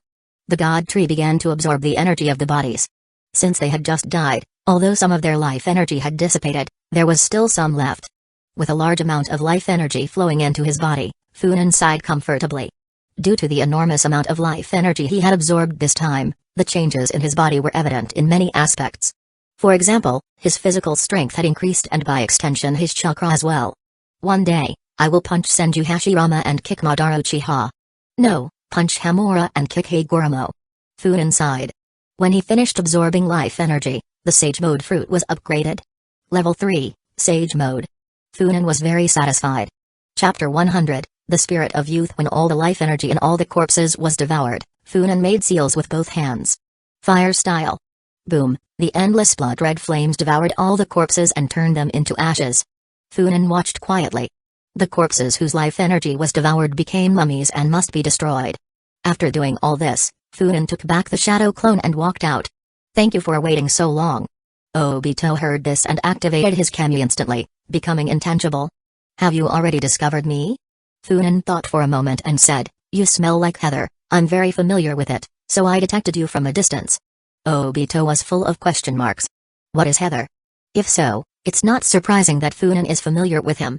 This bastard is very fond of women. According to the information, this guy is a frequent visitor to various flower shops in Hidden Leaf Village. In order to pursue Uchiha Shiryu, he once covered half of the street in the Uchiha clan with flowers. Obito even considered whether to let Konan come out and communicate with Funen to win this guy over completely. "You waited for me on purpose, is there something?" Obito came back to his senses and said lightly, "How about the Anbu and route information I sent you last time? It's really good, is there more?" Obito frowned slightly and stared at Funen coldly. "Haha, just kidding." Funen laughed and said, "Did you come looking for me just for that? I can cooperate with you." Obito said calmly. "You also have some fear towards Saratobi Hiruzen and the others, right? I can help you deal with them. Don't worry." Funen waved his hands and said, "You're a Uchiha, if you intervene, who will be credited with the success? Hiruzen will probably think I'm looking to start a civil war. Better keep calm.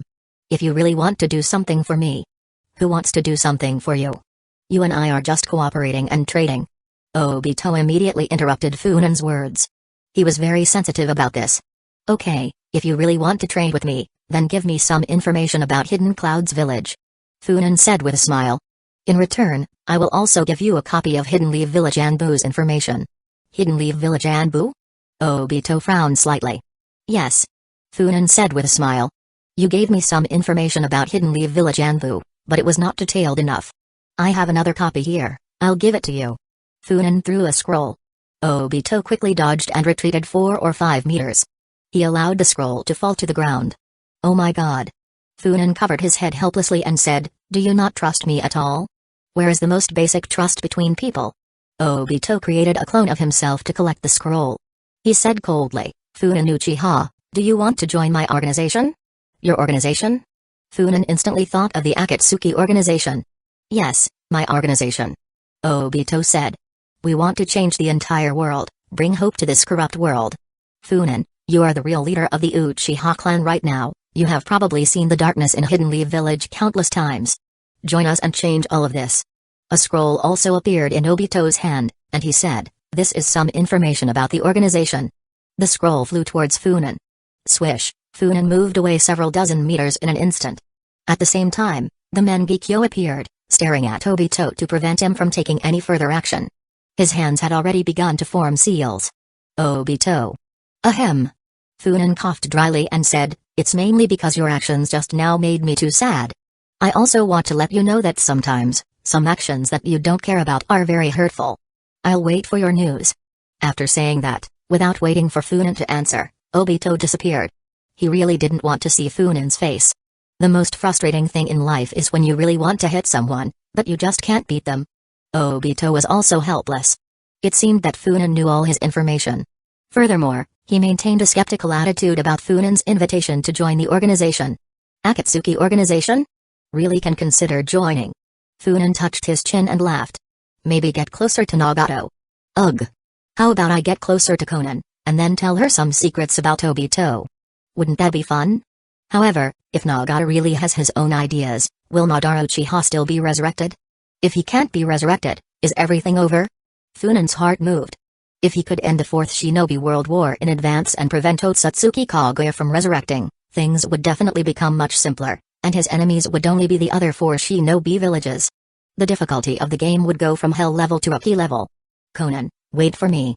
Funan strode away and returned to the headquarters. Inside the headquarters, Kakashi is busy and Shine Uchiha helps him handle some matters. 2587. 2588. 2589. Funan looked at Guy, who was constantly doing push-ups, and was silent for a moment.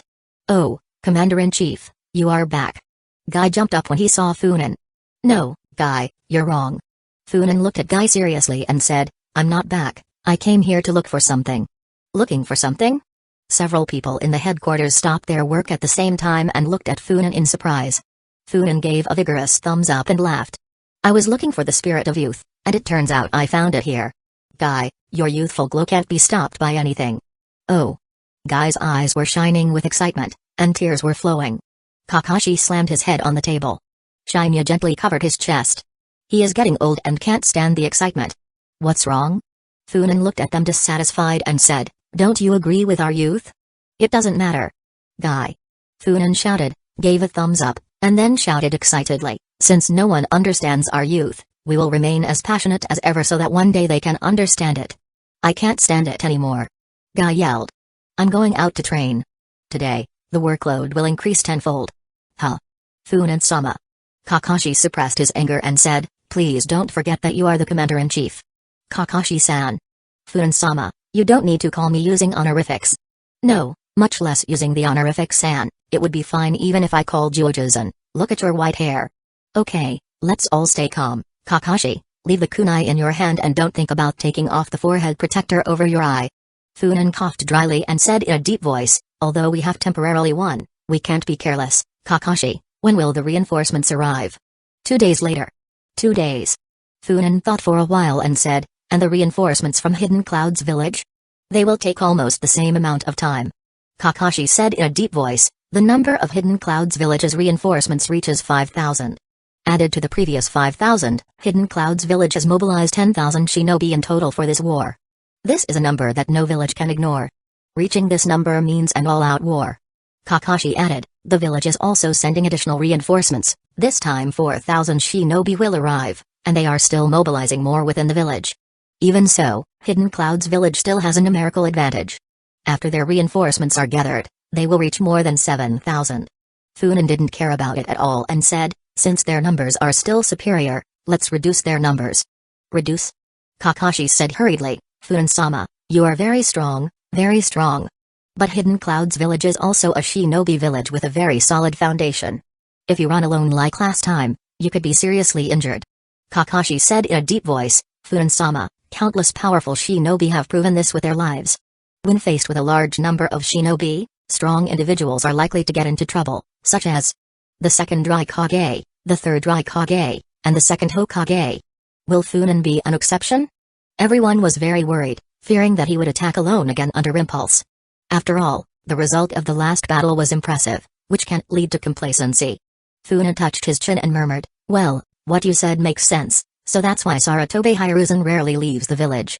Inside the village he is very safe. Kakashi almost choked to death. Why do you mention Sarutobi Hiruzen at this time?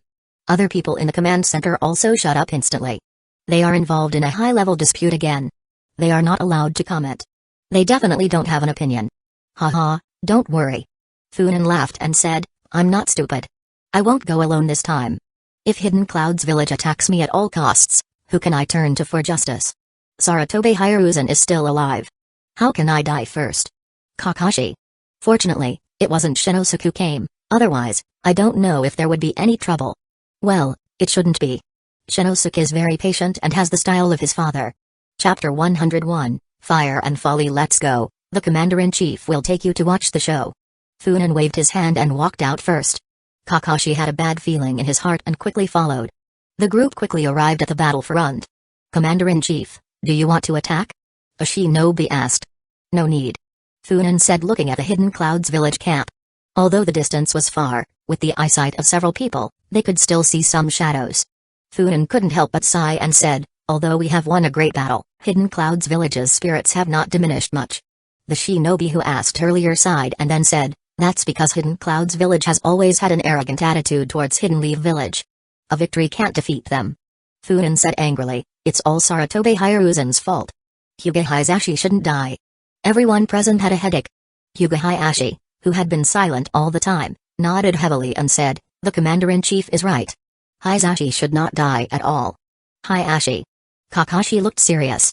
Hisashi just glanced at Kakashi and said indifferently, that's my brother. Kakashi had nothing to say. Okay.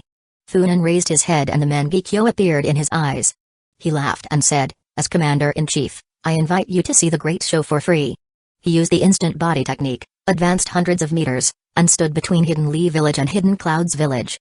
Suddenly, the entire battlefield became tense. Hidden Cloud's village was even more prepared for the battle, and several scrolls were taken out. Dodai gave several orders in a row. Don't be nervous, don't be nervous. Funan shouted loudly. Hidden Cloud's village, don't be nervous, I'll hit you once, and then I'll leave. Dodai looked at Funan with a gloomy expression.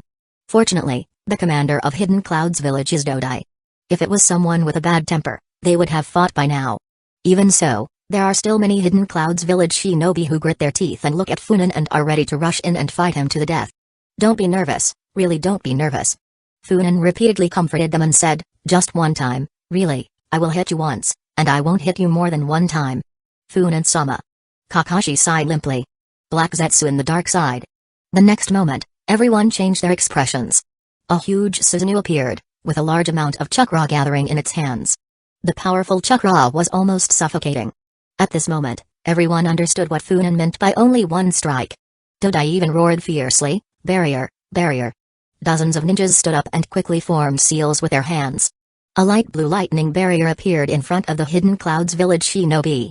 Seeing this, Funan grinned and said, look at my Yasaka blood Magatama. The Yasaka blood Magatama rushed towards them. The powerful chakra and suffocating heat made the censor shinobi turn pale. Boom, the attack hit the barrier directly. Countless flames erupted and spread towards the periphery. A huge explosion swept over. However, Hidden Cloud's village blocked it. Dodai breathed a sigh of relief.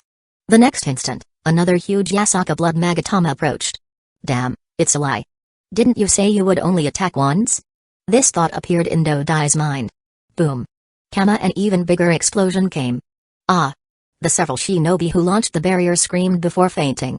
Other shinobi quickly took their place, although their faces also turned pale, they managed to maintain the barrier. Huh? Funan's eyebrows were raised. Immediately, Funan condensed another blood magatama. Feeling that disastrous chakra, Dodai was about to lose his mind. This guy is not trustworthy. He said he would only attack once, and this is the third time. Boom, this time, Funan aimed at the edge of the Hidden Clouds village camp, where there were fewer defensive shinobi.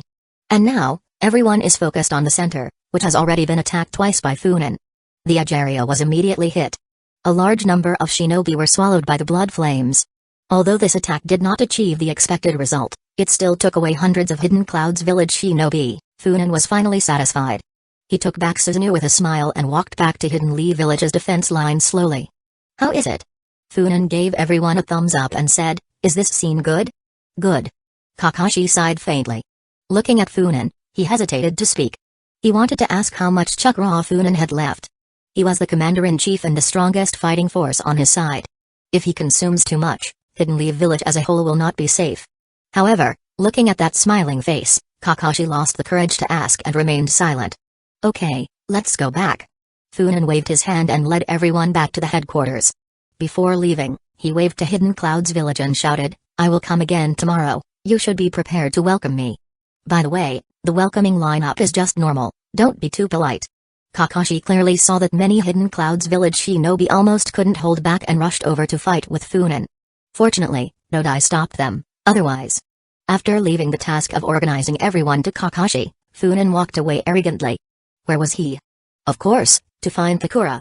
Unfortunately, Pakura didn't even let him in. As a representative of Hidden Leaf Village and with Kage-level strength, Pakura was assigned a separate residence.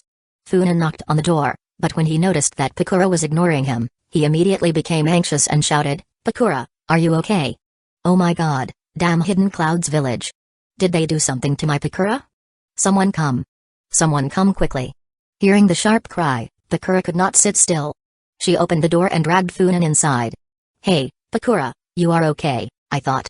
Brothers outside, don't be impulsive, Pakura is fine. Hearing Funan's shouting, the patrol officers who came over had no expression on their faces. Ah. The patrol captain sighed softly and said, let's go, what are you doing here? Are you watching the couple flirting? Woo. My little Pakura, you don't know, I was so scared just now, I thought something happened to you. Funan burst into tears. Pakura took a deep breath, resisted the urge to swear, and said through gritted teeth, really? That was really my fault, I'm sorry. No way. Funan said immediately. You are my little sweetheart. How can you be wrong? You are always right. The words little sweetheart made Pakura's scalp numb, and he shivered violently. She took a deep breath again and said, Funan, after all, I have performed military exploits for Hidden Leaf Village, can you be more serious? In the battle against Hidden Clouds Village, Pakura showed great strength. A large number of Hidden Clouds Village powerful people died in his hands. This strength is definitely among the top even in Hidden Leaf Village. Funan blinked and said, isn't helping your husband in battle a natural thing? Do you want me to give you a reward? You've turned bad. Pakura looked at him expressionlessly. If it weren't for the fact that I can't beat you, do you think I wouldn't have turned you into ashes? Leave that aside, it's not worth discussing with you. What's your plan from now on?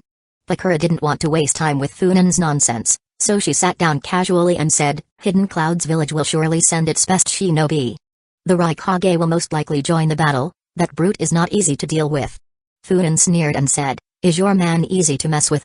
Actually, you are hundreds of times more complicated than him, in every aspect. Pakura no longer cares that Funan calls himself her man. I'll take that as a compliment. Funan said with a smile. Hidden Leaf Village will send reinforcements? I don't know. Pakura said simply. After hearing about your performance in the last battle, if I were the Kazekage, I would send reinforcements. But I don't know what Raza will decide. Regarding Raza, Funan calmly commented, a conspirator who only knows how to get angry without capacity. Pakura was noncommittal, pondered a little, and said, it would be better if you sent more troops to the border with Hidden Leaf Village. Oh really? Funan sensed the implicit meaning in Pakura's words and said in surprise, at this time, Raza would dare to attack Hidden Leaf Village? Is she so brave? Normally he wouldn't.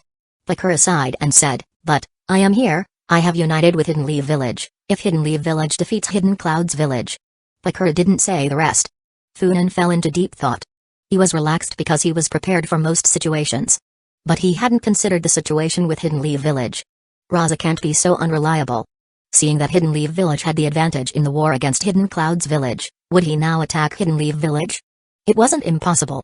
Given Raza's nature, it was unpredictable what he would do. Originally, even if Raza made trouble, it had nothing to do with Funan. However, if there is a problem on Hidden Leaf Village's side, will Saratobe hire Uz and send the Uchiha clan? Probably not. Funan shook his head and murmured, Torafu is not an idiot, and he should not do such an unwise thing. What does Akimiki Torafu want? The balance between the Uchiha clan and the clans of the Hidden Leaf Village corrupt quartet. Only when these two forces were balanced could the Inoshikacho clans survive. Simply annihilating Uchiha would do no good to Torafu. After understanding this, Funan looked at Pakura with bright eyes and hummed, come on, be happy, we have plenty of time anyway. Haha. Under Funan's insistence, Pakura finally agreed to go out to eat with him. The place was close. They caught a rabbit, gutted it, and roasted it to eat. Pakura didn't understand why. Although they both knew how to grill meat, wouldn't it be more convenient to have someone at camp prepare it and bring it to the table? It wasn't until Funan took out the wine and kept urging her to drink that Pakura suddenly realized and rolled her eyes angrily. The objective was clear, but unfortunately, he did not know how to hide it. Perhaps, Funan didn't intend to hide it at all. Haha, okay. Pakura laughed coldly. Then let's try it. Let's see who can have a last laugh. Chapter 102, Morning after mischief. Funan woke up with a dazed expression. He wasn't in his room, but in Pakura's. Pakura was getting dressed aside. She was humming a song and was in a good mood. He was completely naked, with only a thin quilt covering him. Hey, you're awake. Pakura watched Funan sit down and smiled at him playfully, securing the belt of her clothes, then took a step towards him and lifting his chin slightly. Don't worry, little cutie. Sister will be responsible for you. Funan was speechless and looked at Pakura dumbfounded. His purpose yesterday was so clear, what was the final result? Damn, they got him drunk, and then Pakura took care of him. Funan was confused. Haha, what's wrong? Pakura looked at Funan with interest, sat next to him, put one hand on her belt, and said, it's still early, how about I give you a chance to get revenge? I thank you. Funan gritted his teeth. This is direct ridicule. Just wait for me. Funan said angrily, quickly put on his clothes and left the tent as if he was running away. Looking at his back, Pakura smiled proudly. After seeing the terrifying power of Funan yesterday, Pakura knew that she could not escape. In this case, it is better to take the initiative and leave a deep impression on him. Furthermore, Funan is handsome and strong, and is about 5 or 6 years younger than her, she won't lose anything. So, last night what happened? This time, little womanizer, will you be left with an indelible memory of me? A charming smile appeared on Pakura's delicate face. As soon as Funan walked out, he happened to bump into a patrolling shinobi. Funan-sama, did you get up so early? Early? Funan pointed towards the bright sun. Is this early? What time did you get up today? The shinobi. Are you angry about something? So bad-tempered? Humphrey. Funan snorted coldly and said earnestly, he who gets up early catches the worm, will you follow me? The shinobi. I'm not a bird, and I don't eat insects. Also, I patrolled all night last night. Meanwhile, you last night at the Hidden Leaf Village camp were not exactly calm. Yes, I have remembered it. Well, okay, continue with your business. I'm going to give a gift to Hidden Cloud's village. People are probably waiting impatiently. We in Hidden Leaf Village can't do such a rude thing. Funan left in a hurry. The patrolling shinobi looked at Funan's back. On the battlefront, Funan advanced with arrogant steps to the place where he released the Yasaka Magatama yesterday. Hey, you guys didn't stay up all night, did you? Funan looked at the Hidden Clouds village shinobi, who had red eyes, in surprise. Did you all have collective insomnia? Funan Uchiha. Dodai gritted his teeth and looked at this man, with hatred in his eyes but a little scared in his heart. Wouldn't this guy think of attacking us again like he did yesterday? Does he have that much chakra? Dodai hated Funan so much. He did not agree with this war from the beginning. Now they have suffered huge losses. In fact, yesterday Dodai allowed the Funan attack to be successful. He understood it. If they didn't give Funan something, he wouldn't stop easily. So, when Funan attacked towards the outlying area of the Hidden Clouds village camp, he chose to ignore it, allowing the death of hundreds of Hidden Clouds village shinobi. He could not allow Funan to continue attacking, otherwise the central area would not have been able to hold. But he knew they couldn't last much longer. Once they showed signs of weakness, would Hidden Leaf Village waste such a good opportunity? After surviving yesterday, Dodai breathed a sigh of relief, but he did not dare to let his guard down, fearing that Funan would attack again. However, what surprised him was that Funan did not attack them at night and did not know what he was doing. However, Dodai was relieved. He believes that Funan's consumption should be huge. Who knew that this idea barely came up when Funan appeared? Dodai's temples were throbbing. Funan sighed and said, "Since you haven't had a good rest, then." A ray of hope arose in Dodai's heart. "Then. Let's start quickly, start early, and finish early." With that said, the large blood-red Susanoo appeared in front of everyone, beginning to gather that large amount of chakra again. "Funan Uchiha, go to hell." Dodai finally couldn't bear it anymore and started to curse. Boom, an enormous roar resounded once again. The Hidden Leaf Village shinobi looked on anxiously. A huge blood magatama, like a meteorite, forcefully hit the barrier set up by Hidden Cloud's village, causing the entire barrier to tremble non-stop. The shinobi in charge of the barrier were red-faced and trembling, as if they were going to vomit blood. Dodai was shocked and angry. block it for me." Dodai screamed incessantly. "Reinforcements will arrive soon, use all your strength." Dozens of shinobi gritted their teeth and channeled all the chakra into the barrier, but they still had difficulty blocking the Yasaka blood magatama. "Huh? You actually blocked it again?" Funan looked resignedly at the other side, muttering to himself, "Can't they just let me beat them up easily?" Buzz, another magatama formed in the Susanoo's hands. "Here comes my gift." The Yasaka blood magatama flew towards the Hidden Clouds village camp. Just then, a black sphere of the same size collided with a magatama. Boom, the two spheres collided, causing a huge roar and explosion. A huge crater formed with the impact point as its center. Funan's expression also changed slightly. Instantly the Susanoo's muscles formed, then he was covered by armor before opening his arms to resist the impact, protecting the Hidden Leaf Village shinobi behind him. Kakashi's expression changed drastically, and he shouted in a voice full of terror, "Tailed Beast Ball? Commander-in-Chief, be careful, Hidden Clouds Village's tail beast is here." Funan looked calm. The impact caused by the explosion gradually disappeared, and several figures appeared directly in front of Funan. There were 4 people in total. The duo of A and B, or rather, the 4th Raikage and the Jinchuriki of the 8 Tails. Behind them were the lazy-looking Darui and the serious blonde shinobi, C. Swoosh, behind Funan, Shinichi-ha, Kakashi, Might Guy, and Pakura appeared. "Funan-sama." Kakashi looked at Funan but was slightly startled. Funan smiled slightly and looked the Raikage up and down with the Mangekyo still active. It must be said that the strength of this body was the most powerful Funan had ever seen. His chakra was also extremely active. Funan nodded, stretched out his hand and said, "You are good. I have liked your body. I want to possess it." Kakashi and others took deep breaths. They had no idea how to respond to that. Especially Pakura, if it weren't for the back pain yesterday, she wouldn't know what to think. Crackle, lightning covered the Raikage's entire body. He stared at Funan coldly. Yo, Uchiha boy, you've angered my big brother. Oh yes, you're going to finish. Oh yes." Killer Bee danced while rapping. Funan glanced at him. This guy is not bad. He is as rebellious as he is, but his eyes are unusually calm. Furthermore, his body is tense, and he may explode with a thunderous punch at any moment. Funan's Mangekyo turned slightly. Just as he was about to use a Genjutsu, the Raikage was already in front of him. Bang, the fist penetrated Funan's body. A log appeared and was destroyed by the Raikage. Body replacement technique? Pakura was the quickest to react. Looking at the Raikage in front of her, she formed hand seals. Scorch style. In a flash of electricity, the Raikage disappeared, dodging the fireball, and appeared again in front of Pakura. He stared at Pakura coldly. Hidden Leaf Village's Scorch style? Die. A fistful of lightning struck hard. Pakura smiled coldly and attacked the Raikage with an armful of flames. Boom, a giant skeletal fist sent the Raikage flying hundreds of meters away, interrupting the confrontation between the two. Funan stood on the side, with a Susanoo skeleton appearing on his body. He frowned and said, "Dare to touch my girl, who gave you the courage?" Boom, with the sound of thunder and lightning, the Raikage appears without any wounds on his body. He looked in surprise and doubt at the giant red skeleton that surrounded Funan. "Brother." Killer Bee came to the Raikage and said in a deep voice, "Be careful, that is the advanced form of the Uchiha clan's Sharingan, the Mangekyo Sharingan." Funan Uchiha. The Raikage's voice carried strong oppression. Crackle, lightning flowed through the Raikage's body again, more powerful and dense than before. "I am going to kill you." Funan rolled his eyes. "If you could do that, you wouldn't be talking nonsense. My mom told me that villains who talk a lot can't survive more than 2 episodes. Pakura couldn't help but complain, "Are you sure he is a villain? Look at his appearance." Pakura had nothing to say. The Uchiha clan is full of handsome men and beautiful women.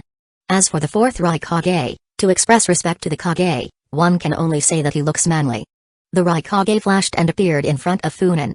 He formed a sword with his hands and slashed towards Funan. Boom, Suzunu's skeleton blocked the Raikage's attack. Crack. Click. Click, there were bursts of bone-breaking sounds. Suzunu's bones were filled with dense cracks. Amazing. Funan sneered and formed seals with his hands. Fire style, dragon fire technique. Swoosh, the Raikage disappeared, avoiding the fire dragon, and appeared behind Funan. Boom, another strike from the hand. There was another intensive sound of bones breaking. This blow was even more powerful than before. Fire style, dragon fire technique. This time, the Raikage's attack and Funan's attack were launched almost simultaneously. Suzunu's bones were nearly shattered by the blows, and the fire dragon also lunged at the Raikage, pushing him back. Funan quickly generated a skeletal arm and crashed into the Raikage. A tentacle stretched out at this time and blocked the skeleton giant's arm. 8 tails. Seeing the octopus tentacles, Funan's eyes lit up. Chapter 103, the Raikage's Wrath. Killer Bee extended 2 octopus tentacles from his back. One blocked the Suzunu's arm and the other tried to wrap it. At that moment a figure descended from the sky, falling on the tentacle. Scorch style, extremely steaming murder. Boom, Bakura destroyed the tentacle. Yo Bakyaro, Kanoi Uro, that hurt, but it didn't defeat me. Kanoichi of Hidden Leaf Village's Scorch style, you've angered me, and now you're going to be crushed. Killer Bee's rapping started again. It sounds so awful. Funan sneered and formed a seal with his hands. Be careful. Inside Killer Bee, the 8 tails let out a scream. It's a very powerful chakra, not inferior to mine. Be careful or it will kill you. Understood. Killer Bee, carrying the Raikage, quickly backed away. Fire style, majestic flame annihilation jutsu. The jutsu was executed by the Suzunu, releasing blood flames. The surrounding temperature increased instantly. A large amount of flames rushed towards Killer Bee and the 4th Raikage. Seeing this, Darui and C moved to provide support, but were stopped by Kakashi and the others. If they want to leave, they will have to defeat us first.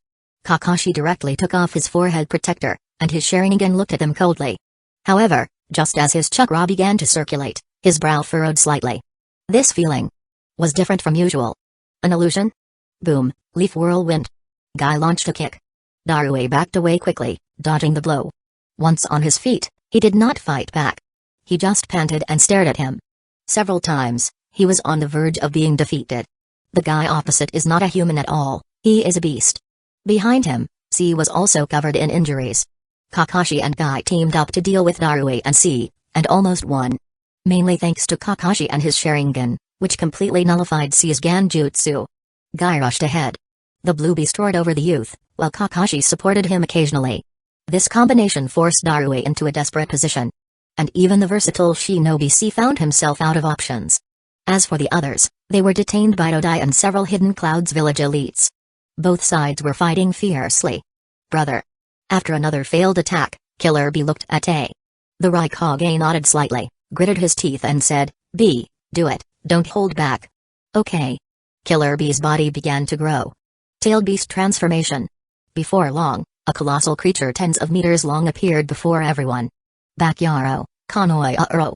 I am the great 8 tails Killer Bee. Killer Bee, completely transformed into the 8 tails, roared towards the sky. The 8 tails was unleashed. Look how I destroy them. Bakyaro, Kanoi Uro.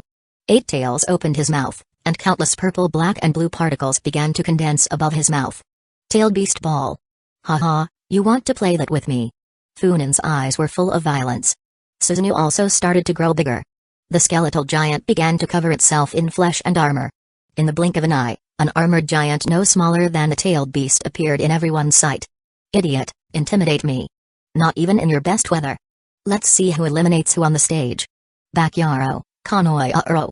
Funan laughed ferociously, and under his control, Suzunu stretched out a hand. A large amount of chakra condensed towards that hand. Yasaka Blood Magatama. And it was the most powerful yet.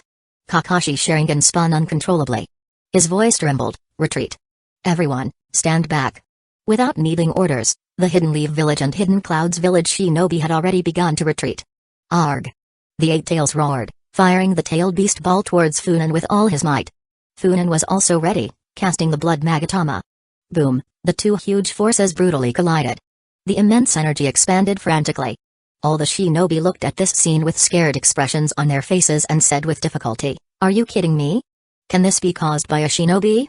They are not human beings, they are definitely not human beings." Although the Jonin were also shocked, their reactions were much better than those of ordinary shinobi. They were horrified by the power of Funin and the tailed beast, but they wanted to know what the outcome would be. Boom, a gigantic figure landed in the Hidden Leaf village camp. Funin-sama. Commander-in-Chief. Commander-in-Chief is fine. The shinobi of Hidden Leaf village burst into shouts of joy. Funin quickly withdrew his Susanoo, panting heavily. His face was a little pale, but his eyes were still fierce. The wear and tear had been enormous. But that didn't mean he was helpless. If the enemy wanted to fight, he could still confront them. Hidden Leaf Village's medical nin rushed to assist Funin, trying to restore his chakra as quickly as possible. Every second of recovery was crucial at this moment. Boom, at the same time, Killer Bee also emerged from the ground. The previous crash had buried him under dirt and debris. Damn it. Inside Killer Bee's body, the Eight Tails couldn't help complaining. "Bee, who is that guy? When did Uchiha have such a strong shinobi? He reminds me of Madara Uchiha's bastard, just as monstrous as a tailed beast. I have no idea. Killer Bee wanted to continue with his rap, but his expression was more serious than ever. "Bee, are you okay?" The Raikage appeared in front of Killer Bee. "I'm fine, big brother." Killer Bee responded, and then looking ahead, he added, "That guy is fine too." "Oh really?" The Raikage's expression darkened. "The plan has to change a bit. If possible, we must kill this Uchiha." The Raikage was filled with murderous intent. The smoke and dust slowly dispersed. Both sides were looking at each other and did not give up at all in terms of momentum. Although neither of them wanted to start another battle, they could not show weakness. Funin was happy about this. "What's happening? Are we not going to fight anymore, just look at each other? Perfect? Is there any clan that can compete in a staring contest with the Uchiha?" Funin's eyes glowed with the Mangekyo Sharingan. "Look at my glare attack." And no joke, the effect was impressive. On the other side, many Hidden Clouds village shinobi lowered their heads in unison, not daring to look at Funin. That sudden scene made many Hidden Leaf village shinobi look strange. "Pity." Funin sneered. "Hey, do you want to fight? If you don't want to fight, get out." The Raikage looked at Funin coldly and said, "Uchiha, if anyone is going to leave, it will be you." Funin looked around and realized that during the fight they had advanced towards Hidden Clouds village's defensive lines. They were in the front of their established base. He was very satisfied and said, "Hidden Leaf village must always attack, especially against those vermin." The Raikage instantly re-entered lightning style, chakra mode. "What's wrong? Not convinced?" Funin smiled, showing an expression that irritated anyone. "The effect is very good." The Raikage took deep breaths repeatedly. "Raikage-sama." Dodai took a step forward, faced the Raikage, and shook his head firmly. The Raikage gasped and said coldly, "Uchiha, get out of here right away." I won't leave. If you have the ability, come over and let's fight." Boom, the Raikage instantly appeared between the two armies. "Hey, not bad, you really dare to challenge me? Who gave you the courage to be so brave? Aren't you worried that I will beat the shit out of you?" Funin was a little surprised. The Raikage, with a calm attitude, responded, "If you want to recover for a while, I'll give you this chance." "No need." Funin pushed aside the medical nin behind him and strode forward. "Commander-in-Chief." Kakashi and others couldn't help but exclaimed. They had just come out of a fierce battle. Funin shook his head from side to side and pointed a finger at the Raikage, taunting him. "Come here, old man, I will teach you the principles of life." Funin blinked, and the Mangekyo appeared. However, the next moment he felt a stinging pain. Clearly, the use of the Mangekyo was pushing his eyes to the limit. The Raikage was keenly aware of this and sneered, "I don't think you can use those eyes forever. Don't you suffer from the effort?" "Yes." Funin said with a smile, "but it won't be a big problem until I solve you." "Then try it." The Raikage roared angrily and approached Funin in an instant. Lightning style, lariat. Funin opened his arms and a skeleton of his Susanoo appeared again to protect him. Boom, but the Raikage's fury was even greater, and with a single blow, the Susanoo's bones cracked. Funin dodged the Raikage's attack and performed hand seals. Fire style, majestic flame annihilation jutsu. The flames engulfed the Raikage, but he passed through the fire. Guillotine drop. The Raikage raised his leg and dropped it hard. Boom, with that blow, the Susanoo's skeleton was completely broken. Elbow bolt. The Raikage hit Funin with his elbow, launching him into the air, and lunged at him, catching him hard. Liger bomb. Boom, the Raikage smashed Funan to the ground with a loud crash. Chapter 104, Victory and Ambition. After the Raikage slammed Funan into the ground, he appeared to the side, and looked at him coldly. But his condition was not much better. He had been burned in several places by the Funan fire release. Commander-in-Chief Kakashi and the others were stunned. Bang! At this moment, Funan's body dissipated into a cloud of smoke. How is it possible? The Raikage exclaimed. If this is just a clone, then Funan's true body. I'm here. Funan's voice sounded behind the Raikage. Did you have fun? Now it's my turn. Funan laughed ferociously. Inside his body, a still unripe fruit broke apart, turning into pure chakra that flowed inside him. It was an extremely wasteful act. But after the recent battle, Funan had exhausted too much chakra. Funan urgently needed to replenish his chakra. That's why he was so angry. How difficult is it to store fruit? Swoosh, Funan appeared in front of the Raikage, gently placing his palm on him. A small blood magatama appeared in his palm. Boom, a huge explosion sounded. Funan couldn't help but frown. Because in front of him, what appeared was an octopus tentacle. Funan looked at the eight tails coldly. Big brother. Killer Bee rescued the Raikage. The Raikage's face was also gloomy. If it hadn't been for Killer Bee, he would have been seriously injured. That attack was equivalent to a small-tailed beast ball. How could this Uchiha still have so much chakra? And also, could he use that technique without the Susanoo? Brother, this Uchiha is incredibly strong. Killer Bee did not rap this time. He looked at Funan solemnly. The Raikage jumped from the octopus tentacle, gritting his teeth. His teleportation technique is powerful, so fast that it rivals the yellow flash of yesteryear. His fire style is equivalent to a KK Genkai, and he also possesses the Mengekyo Sharingan. Hey, didn't we agree on a one-on-one match? What's wrong? Are duels in Hidden Clouds Village always like this? Are they 2-on-1 now? Funan looked at the Hidden Clouds Village shinobi, observing them one by one. The Raikage looked at Funan, gritting his teeth. I have lost, I surrender. Funan said coldly, so, what are you waiting for to leave? Are you just standing here waiting for me to invite you to dinner?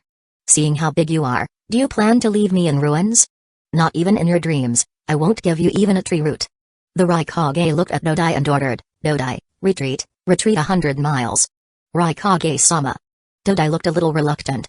Although the Raikage had just lost, in a group battle they might not lose. Going back 100 miles now is like admitting defeat. This is a blow to morale. Killer Bee patted him on the shoulder and shook his head grimly. Dodai sighed in resignation and gave the order to the Jonin leading the shinobi troops. Funan did not pay attention to him, his Mengekyo continued to spin, observing the Hidden Clouds Village shinobi one by one. What are you doing? The Raikage's deep voice echoed. He took a step forward and said, I lost, we back off. Don't try any tricks. No shinobi would dare ignore an Uchiha's Sharingan. Much less the Mengekyo of an Uchiha as dangerous as Funan. Funan took a look at the Raikage and said, I can't look up to beautiful boys and girls? What, do I have to look at you? You look so scary. By the way, with that face, can you really find a wife? PFFT. Many Hidden Leaf Village shinobi couldn't help but laugh.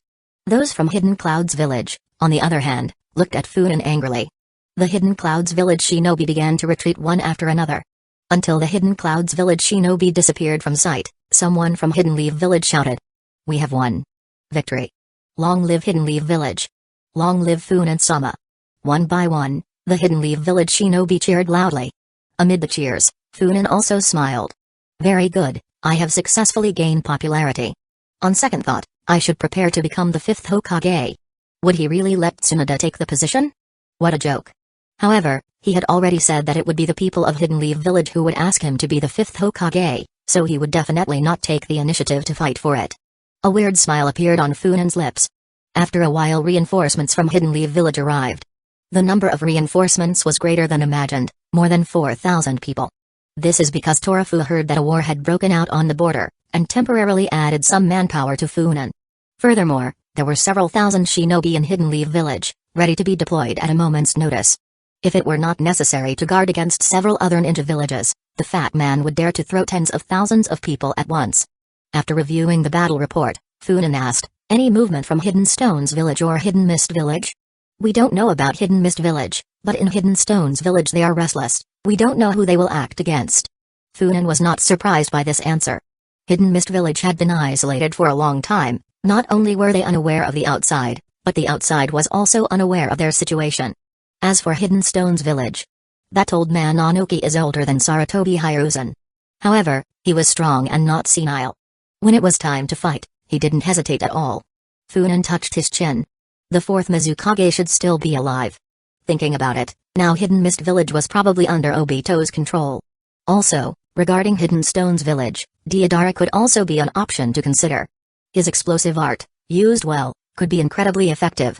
While Funan was deep in thought, his eyes suddenly shone. Okay, I understand, just follow this. Funan threw the report in his hand to Kakashi, then stood up and said, I'll leave for a while. And you can do whatever you want. Kakashi and the others looked at each other, all feeling a little headache. At this time, several people admired Narashikaku. This guy is said to have cooperated with Funan. How did he manage to endure it until he left the battlefield? Swoosh, Funan disappeared the next moment. Watching him leave, Kakashi sighed. Can you take a rest? I don't even know when your chakra recovered. Funan appeared on the periphery of the battlefield. A tall figure carrying a corpse was already waiting. Next to him, there was a shinobi holding a huge weapon and chattering endlessly. The immortal duo. Also known as the zombie combo. Pikazu and Hidan. Funan appeared and activated his Mengekyo Sharingan, releasing his eye technique while smiling. Kakazu, do you have good news for me? Of course. Kakazu, who had been upset by the wait, calmed down upon seeing Funan. The dots in his heart began to fade away. His fierce gaze softened upon seeing Funan. Hidan, next to him, had a strange expression. Hidan looked at Funan, then at Kakazu, and laughed. Who would have thought, the next moment, both of them stared at him. Hidan swallowed hard and quickly lowered his head. He looked so docile that it was sad. Seeing the evil god follower so obedient, Funan looked at Kakazu in surprise. Kakazu didn't care about this at all, and just said, the businesses you left behind in the Land of Fire are indeed very profitable. After I took over, they have doubled in size. Oh. Funan smiled. This is really good news. How much can you give me this time? The reason Funan had so much money, enough to stun even the Uchiha, was because he had business elsewhere. A large number of them. He was able to attract Kakazu largely due to his ability to generate money. In this aspect, Funan's Mengekyo ability only played a supporting role. Kakazu, you are a talent. Your love for money has reached an incredible level. Hearing Funan ask for money, Kakazu was a little hesitant. Do you need it now? I was thinking of reinvesting it to expand business. There's a war. Kakazu? Funan said helplessly, I would also like to give you more money to expand business since it is my money. But we need to maintain our advantage to continue doing business, right? What advantage? Of course, the stability of the Land of Fire. If the Land of Fire ceases to exist, what's the point of doing business? Okay. Kakazu said reluctantly. I can still give you 200 million ryo here. Any more will affect the business. That's enough. Funan nodded. Then, shall we leave now? Or help you fight? After giving the money, Kakazu wanted to leave. He preferred to earn money rather than fight. But Hidan, upon hearing about the battle, became excited. No, there is another task for you here. Funan rolled his eyes, smiled, and said, Kakazu, if you manage to complete this mission, our money will be practically infinite. You can do whatever you want. Kakazu's eyes sparkled. It's scary bright. Although Funan was using the Mengekyo technique at this time, Kakazu was a Kage-level shinobi. The effects of the ocular technique were reduced on someone like him. However, as soon as something interested him, especially if it was related to money, Kakazu would take the bait. The effects of the ocular technique were amplified exponentially. Chapter 105, A Fragile Piece in Hidden Leaf Village. Take this letter to Hidden Leaf Village, find someone named Shizue Uchiha, and complete this mission with him. Funan whispered in Kakazu's ear. The more he listened, the brighter Kakazu's eyes shone. Finally, he excitedly exclaimed, Are you serious? Of course. Do you think I would joke about something like this? I'll go right away. Kakazu carried the body on his back, took Hidan with him, turned around and left. Hidan was so angry that he cursed. He simply has no freedom at all. He had to do everything he was told. But he couldn't defeat Kakazu. Much less could he beat Funan. After both of them left, a figure slowly approached Funan. The person grunted slightly. What do you want? Funan smiled and said, I want to collaborate with the person behind you. Collaborate with us? The man was very surprised and said, You don't know we are. Of course I know, that's why I want to cooperate.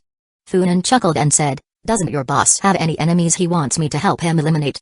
The person remained silent. After a while, she nodded slowly. As you wish. But how do you want to collaborate, Uchiha? Hidden Leaf Village. Hiruzen sent a battle report to Torafu, and said calmly, "Look at this, Funan Uchiha has already achieved 2 great victories. His speed is impressive. It may not be long before he forces the Hidden Clouds village to retreat." His words did not express much joy. Torafu looked at the report without moving. He has already read this battle report.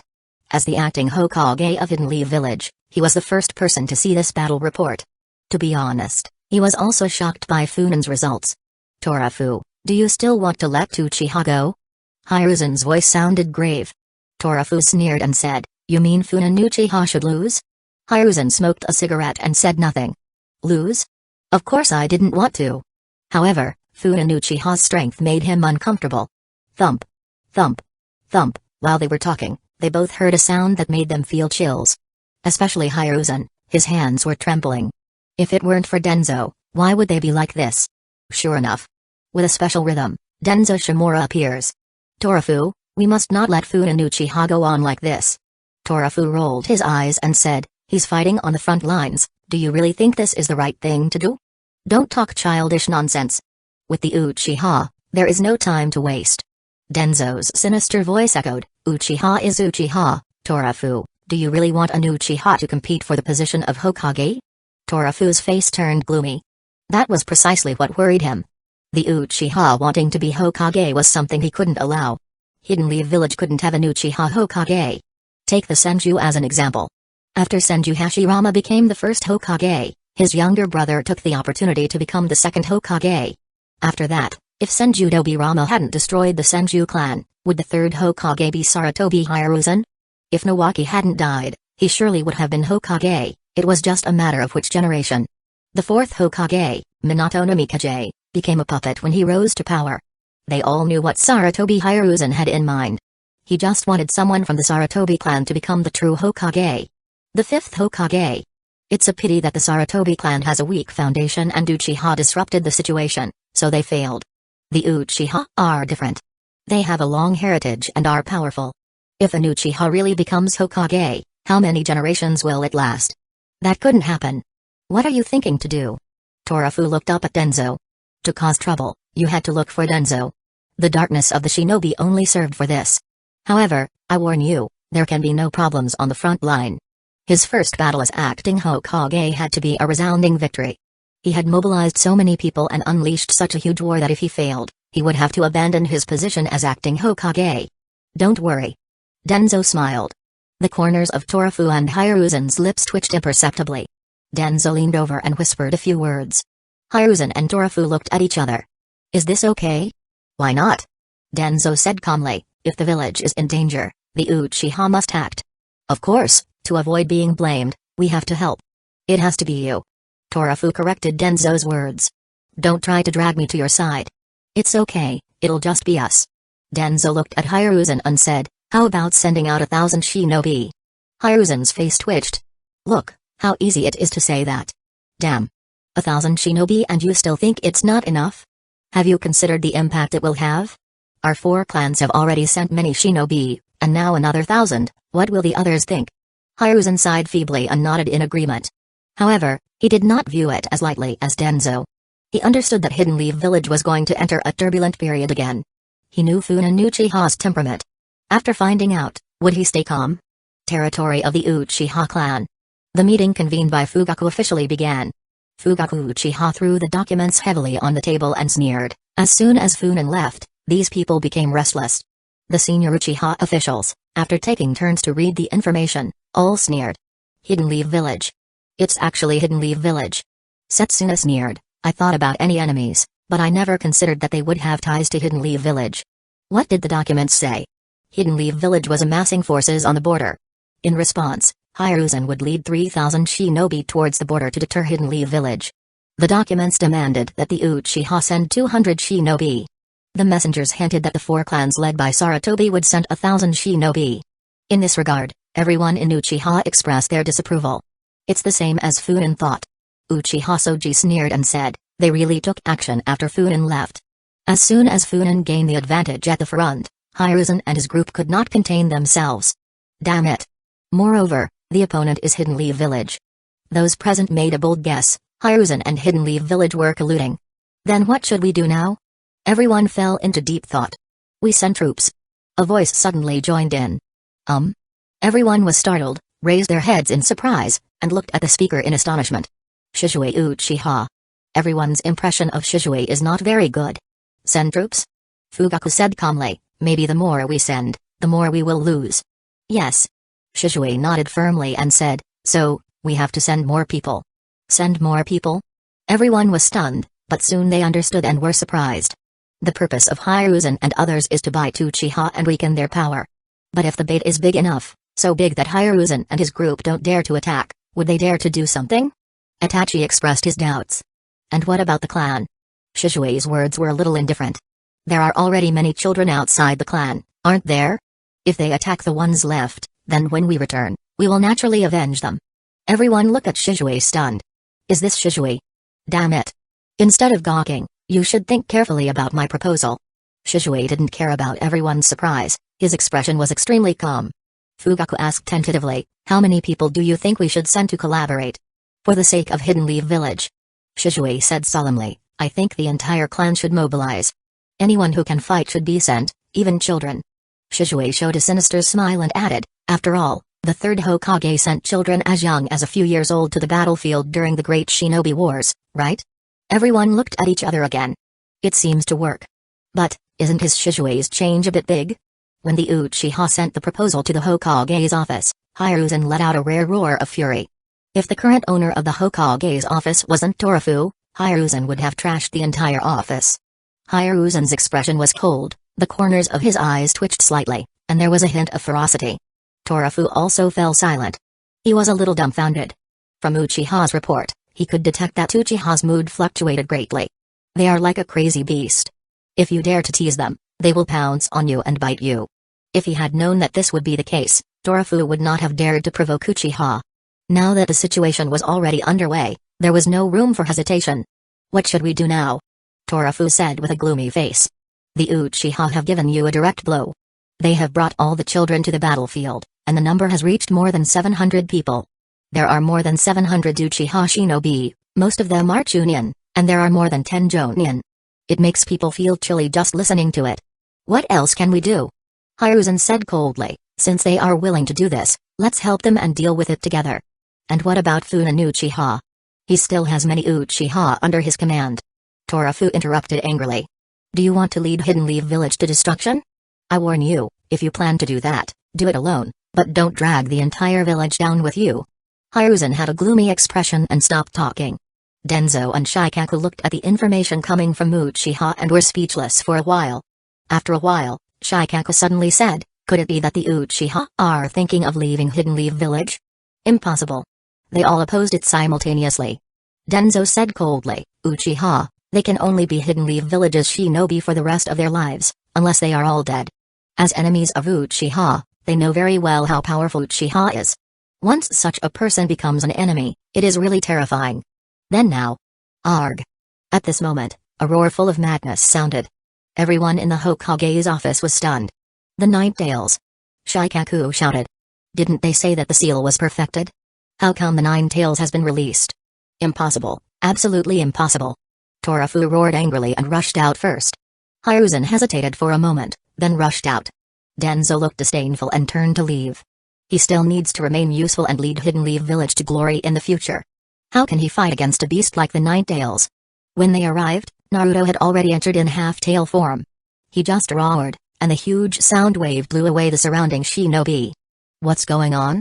Torafu shouted angrily, how could the Jinchuriki become like this? Has anyone come into contact with the Jinchuriki? Yes. A shinobi said with some uncertainty, a person just came into contact with the Jinchuriki. Seems to be. Who? Orochimaru. What? Chapter 106, Where's Denzo? Who? Torafu could hardly believe his ears. Orochimaru. Everyone's eyes were neatly fixed on Sarutobi Hiruzen. Hiruzen's face turned green. He stared at the speaking shinobi and said, are you sure it's Orochimaru? There was a strong flavor of threat in his words. At this point, Hiruzen couldn't afford to ignore the matter. Orochimaru was his disciple and there were rumors that Hiruzen had intentionally let him escape. Not long ago, Orochimaru cooperated with Hidden Cloud's village to attack Hidden Leaf Village outposts, resulting in the death of 12 Uchiha Jonin and the injury of Funin. Now, no one wanted to be related to Orochimaru. In fact, every time Orochimaru caused trouble, everyone would look at him with more strange eyes. Even if he had to use threats, he couldn't allow himself to be linked to Orochimaru. I'm not sure. The shinobi, he was part of Inoshikacho, could not disobey Torafu's orders to follow Hiruzen's. Thinking for a moment, he replied, but, the person used techniques like the hidden shadow snake hands and his figure looked very similar to Orochimaru. The surrounding shinobi nodded and said, we have seen it too, and we do feel this way. That's Orochimaru. We are sure? There were no doubts. One person could be wrong, but that many. Torafu glared at Hiruzen fiercely, thought for a moment, and suddenly exclaimed, won't Orochimaru have been hiding in Hidden Leaf Village all this time? Everyone was shocked. This hypothesis was very plausible. Furthermore, there was another point. In Hidden Clouds Village, the Eight Tails had gotten out of control. It was said to be the work of Orochimaru. Now it was the Nine Tails' turn?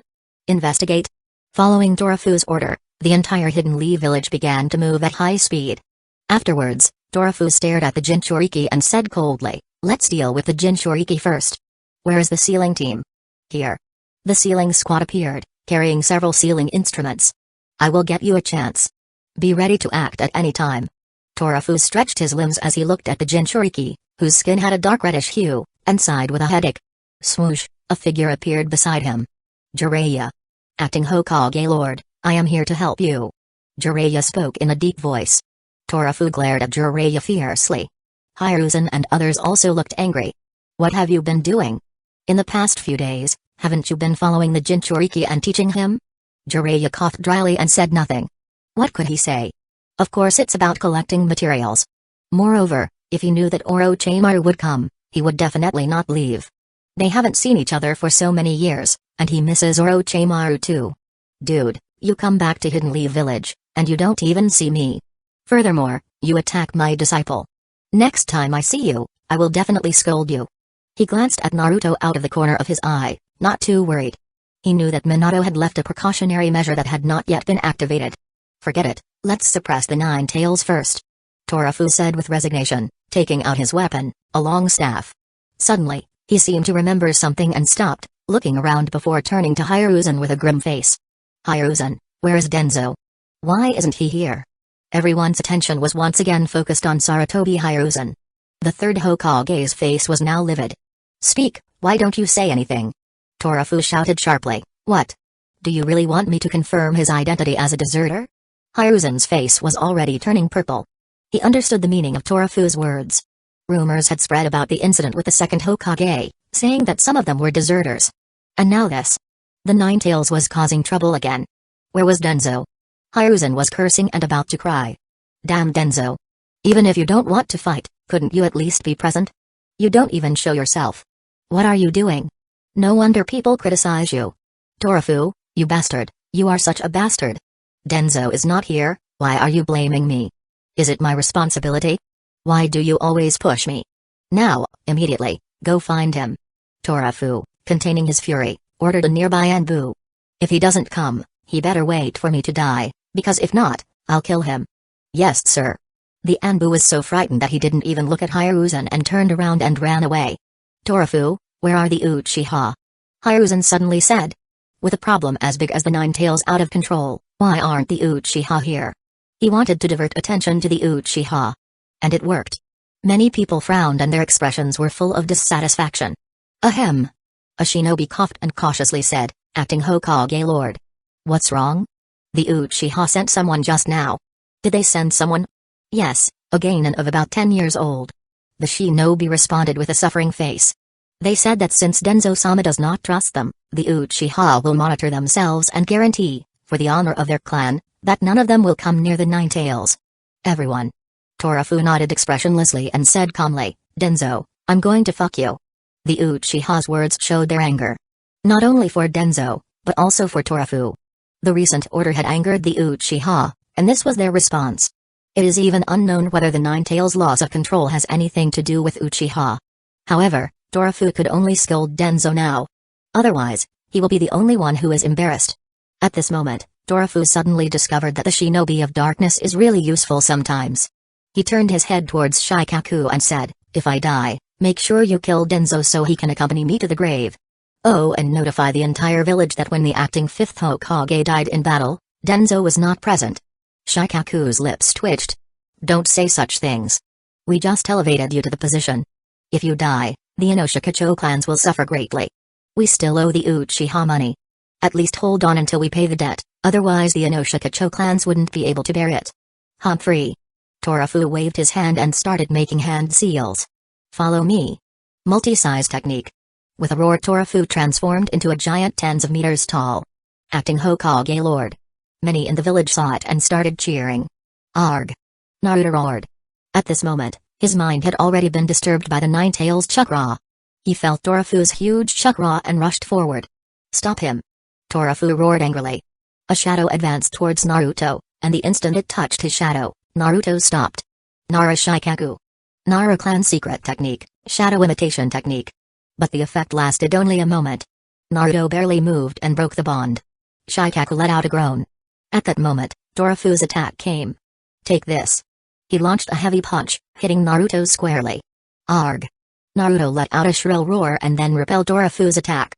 In addition, tails began to appear on his back. Naruto already had 2 tails. His aura also became more powerful, and suffocating chakra surged out. Ugh. Torafu groaned and had burn marks on his fist. What a terrifying chakra.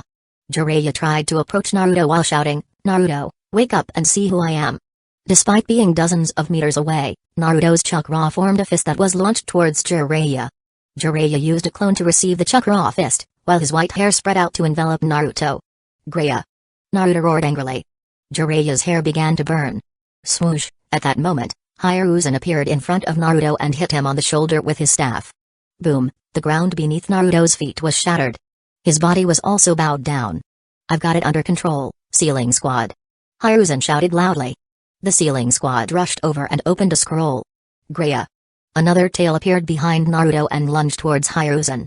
Hiruzen had no choice but to retreat. Torafu attacked again. He slapped Naruto hard and knocked him directly into the ground. Earth-style, swamp of the underworld. Jiraiya seized the opportunity. The soil covering Naruto's body immediately began to change, wrapping Naruto and dragging him downwards. Boom.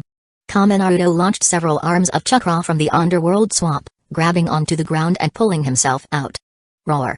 Naruto roared again, blue and purple-black chakra condensing in his mouth. Tailed Beast Ball. Torafu stopped holding back, and launched a powerful blow at Naruto, dispersing the Tailed Beast Ball. Ceiling Squad. Yes, sir. The Ceiling Squad opened their scrolls and threw them towards Naruto, enveloping him. Naruto roared and struggled to free himself. Hiruzen hit him again with his staff, sending him back to the ground. The Ceiling Squad finally managed to pin him down. Phew. Finished. Torafu breathed a sigh of relief as he saw the Ceiling Squad complete their task. The only thing left was for them to reinforce Naruto's seal. Where's Denzo? After securing the situation, Torafu turned his attention to Hiruzen. Hiruzen felt a wave of frustration. How will I know? Hiruzen responded irritably. If you don't know, who will know? Torafu replied coldly. Everyone in the shinobi world knows your relationship with Denzo. Do you want to pretend here? Hiruzen. What do you mean everyone knows? Hiruzen said angrily, Denzo is an independent man, a fellow member of our village. He is not my son. How will I know where he is? Do you believe this yourself? Torafu continued coldly. Listen to what's being said about you and Denzo. Are you still sulking at me? Chapter 107, Web of Intrigue. The veins on Hiruzen's forehead throbbed. I would like to know what is being said outside about me and Denzo. Torafu cast an indifferent look at Hiruzen. My wife also died, but no one has spread rumors that I haven't remarried because of Denzo. By the way, I heard that Denzo was very happy after Biweko died. Is it true? Hiruzen almost spit out blood in anger. Funin Uchiha. It must be him. There is no other person in the shinobi world who would say that. Damn him, I won't forgive him. He spread similar words a few days ago. Also, Denzo was very happy after Biweko died? I'll fucking kill that beast. Hiruzen's eyes were bloodshot. Torafu began to take action against Denzo. It's not because this guy doesn't want to join the war, but because he's worried. Torafu was worried that Denzo would secretly play tricks on him. The death of the 4th Hokage had been very strange. Hiruzen and the others held power, and just when Minato was about to take control, bam, he ended up dying.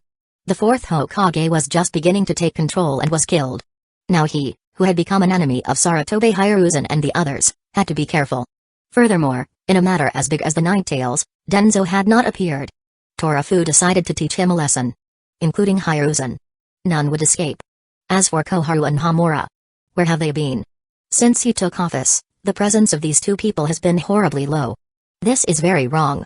He had to be careful, because who knows what those two were up to. Would someone who was part of the Hidden Leaf Village corrupt quartet with Saratobi Hiruzen and Shimura Denzo be useless? They surely had their own special abilities. Saratobi Hiruzen. Denzo Shimura. Actually, Torafu, you're thinking too much. Torafu said, don't blame me for being too cautious or too timid, but you have too many criminal records. At this moment, Hidden Clouds Village and Hidden Leaf Village began a new confrontation. Yahoo! With a strange cry, Killer Bee began to cover himself with the 8 tails chakra and 6 tails emerged behind him. His presence became imposing and full of danger. Bang, he stomped his foot, leaving a deep crater in the ground, appearing in front of Funan. Go dead. Boom, Killer Bee's punch missed. Funan moved quickly and formed seals with his hands. Fire style, great fireball technique. Boom, a huge blood-colored fireball headed towards Killer Bee. At the same time, Bee entered tailed beast mode. Finally, he completely transformed into the 8 tails. Funan frowned slightly, and in the next moment, he began to move at high speed. Because the Raikage appeared in his original place, delivering a heavy blow. You can't escape. I turned around and stared at Funan coldly. The thunder and lightning on his body flowed even faster. Don't forget me. With a shout, several orange fireballs floated to the Raikage's side. Blocked his way, and at the same time, the fireballs connected to form a pillar of fire. Raikage's face darkened. Explode. With Pikura's shout, the fireballs turned into a fire tornado that engulfed the Raikage. Boom, lightning shot out from inside the fire tornado. The Raikage's body was emitting white smoke, with several burns visible. His face was very serious. He had to focus most of his attention on Funan. But Pikura didn't stop attacking him at that moment. Ho! Killer Bee, in the form of the 8 tails, let out a loud snort, exhaling 2 plumes of white smoke from his nose. Ha ha ha ha. Funan stared at his opponent, with an arrogant smile on his lips. Funan was enjoying the fight. Come on. Roar. Killer Bee let out a bestial roar, charging towards Funan. Tailed Beast Lariat. Even with the Mangekyo, Funan was barely able to capture its speed. So fast. Boom, crack. Click. Crack, a gigantic blood-red skeleton appeared, protecting Funan. Incredible. Killer Bee muttered. Boom, a huge arm slammed down hard, knocking Killer Bee into the ground. Crackle, a fist wrapped in lightning appeared in front of Funan. Lightning straight. Boom, Suzuno, which was already densely packed with cracks, was completely shattered by the Raikage's violent blow. Ha! Funan laughed. About 10 meters away, Funan appeared, quickly making hand seals. Fire style, Fire Dragon Flame Bullet. A gigantic, sinister dragon head appeared, launching a blood-colored fireball towards the Raikage. At that moment, the temperature of the surroundings rose sharply. Boom, the area became a sea of fire. As the fire began to subside, Funan gave a cold smile. They ran away pretty quickly. The Raikage and Killer Bee were no longer there. Swoosh, Pikura appeared next to Funan. Did they flee? Yes, they left. What are you going to do? Pikura asked curiously. Keep provoking them. How did this fight start? Funan showed up at the gate of the Hidden Clouds village camp and began to provoke them. There was nothing more to say. The Raikage and Killer Bee ran out and the fight began. Sometimes Pikura thought that Funan should compete to be Raikage instead of Hokage. This guy's temperament matched that of the Hidden Clouds village people perfectly. No, something like that can only be done once. If I do it more times, they won't come out. Funan thought for a moment and said, anyway, this war is about to end. So fast? Pikura was very surprised. Funan turned his head and said meaningfully, if it doesn't end soon, Hidden Leaf Village will start causing trouble. Pikura frowned in displeasure. What does Raza plan to do now? After spending several days together, sleeping in the same place, Pikura's impression of Funan had changed. Furthermore, Raza's attitude was excessive. Despite being allies, after so many days, there is no sign of movement. Not only were they not sending troops, but Hidden Leaf Village had to keep shinobi on the border with Hidden Leaf Village, slowing everything down. Pikura was frustrated. Pikura. What? Pikura raised her head, surprised to see Funan so serious. Chaos is about to begin, are you ready? Chaos? Yeah. Funan chuckled and said, I hope that this time, Saratobi Hiruzen and the others will not be beaten by me. He knew very well how big his next move would be. The battle between Hidden Clouds Village and Hidden Leaf Village attracted the attention of the entire shinobi world. We will attack here. Funan pointed his hand at a location on the map. Kakashi looked at the map for a few seconds and nodded slightly. Who will go? Shinosuke. Funan looked at Sarutobi Shinosuke and said with a smile, how about you go? Shinosuke's heart sank. Staring at the points on the map, he fell into deep thought. The command room instantly fell silent. The four clans of the Hidden Leaf Village Corrupt Quartet and the Uchiha clan were at odds with each other. Shinosuke did not have to please Funan, and faced with his order, he had the option of refusing. Shinosuke said calmly, our unit has just returned from a mission and needs to rest. Okay. Funan pointed at a few points casually and said, take a few days to rest and choose a place. Rest did not mean total inactivity, but rather moving from attack to defense. The positions would also be relatively safer, avoiding direct confrontations. Shinosuke watched for a moment and finally chose a point. However, this point was not one of the ones that Funan had selected. Looking at that point, Funan was puzzled. Is it destiny? He knew that Shinosuke wouldn't follow his suggestions. Any option he offered would be rejected. Therefore, the few areas he selected were the safe zones and the remaining spots were the most problematic. But the point Shinosuke chose was the biggest trap. Once inside, he couldn't get out alive. Funan sighed quietly, feeling very sad in his heart. After getting along with each other these days, he felt that Shinosuke was quite a good kid. No wonder Hiruzen has pinned his hopes on Azuma. Shinosuke is a bit stupid. Of course, this stupidity is only when compared to those intelligent people. Among ordinary people, Shinosuke is okay. But as the son of the third Hokage, his mediocrity was fatal. As now, this would be his last meeting with Funan. Funan felt very sorry. He wished Hiruzen was surrounded by people like him. Of course, he felt sorrier for the woman next to Shinosuke. That tall, slender woman was his companion. What a pity. Funan kicked the ground in frustration. Everyone in the room was puzzled. Did you really set up a trap for Shinosuke and he didn't fall for it? Shinosuke looked at Funan warily. Seeing Funan's appearance, he felt a little worried. Why don't I choose another place? Shinosuke hesitated and then whispered, I think this place is good. He pointed to another place. That place coincidentally coincided with the safe zone that Funan had left. Of course, you can go there. Funan's eyes lit up. Not bad, kid. At least you have found a chance to survive. Of course, in this case, haha. Funan's eyes looked at Shinosuke's wife without any trace. Haha, just kidding, don't be so nervous. Shinosuke smiled. He had been staring at Funan's expression just now, so he understood. There was no problem with the place he chose initially, but there was a problem with the place he chose later. Apart from that, he really couldn't think of any other reason. I'm going here. Shinosuke pointed to the place of death in Funan's eyes and said, since it has been chosen, it cannot be changed casually, so I am going here. After saying that, Shinosuke turned around and left without waiting for Funan to speak. The woman next to him naturally left with him. After all, they were at odds. Besides, it was the battlefield, courtesy was superficial. As for trying something against him, Shinosuke was very confident. Chapter 108, Ruthless Strategies. Funan still looked at Shinosuke reluctantly. His wife. What are you thinking about? Bakura's voice suddenly sounded. She keenly noticed that something was wrong with Funan, his eyes did not seem to be looking at Shinosuke. Then who is he looking at? In front of them there were only two people. Bakura's gaze became sharp in an instant. Ahem. Funan coughed lightly and said, what can I think about? I must be thinking about tactics. Not even Might Guy believed him. Had Funan ever had a tactic? He always had only one strategy, charge. Okay, Shinosuke is resting, then who will attack at this point? Funan looked at the people present. Hearing Funan's words, everyone looked at each other without saying anything. Uchiha, you go. Funan said. Bakura and Guy will be with you. Understood. Those present became animated. Would the Uchiha act? It was a great opportunity. And besides, it seemed like it wasn't a trap.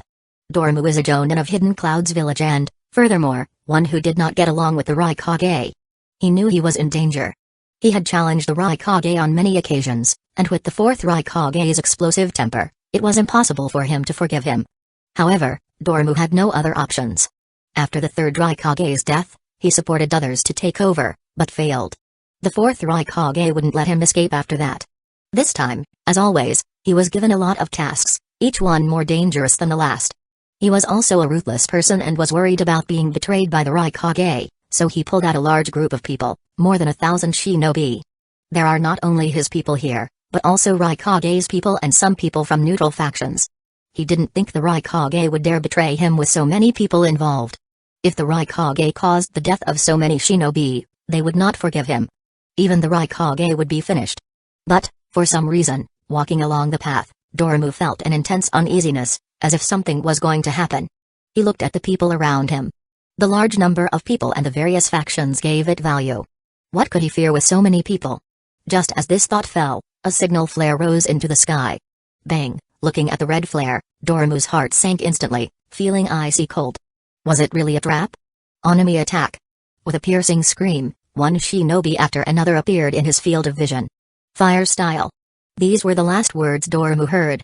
The last vision of him was the image of several fans. Uchiha. Bang! Someone pushed open the door of the fourth Raikage's tent and walked in angrily. Raikage, what happened to Doremu? The Raikage remained impassive. What about Doremu? Do not play the fool. The visitor shouted angrily. Let's go, Raikage. People outside are waiting for your explanation.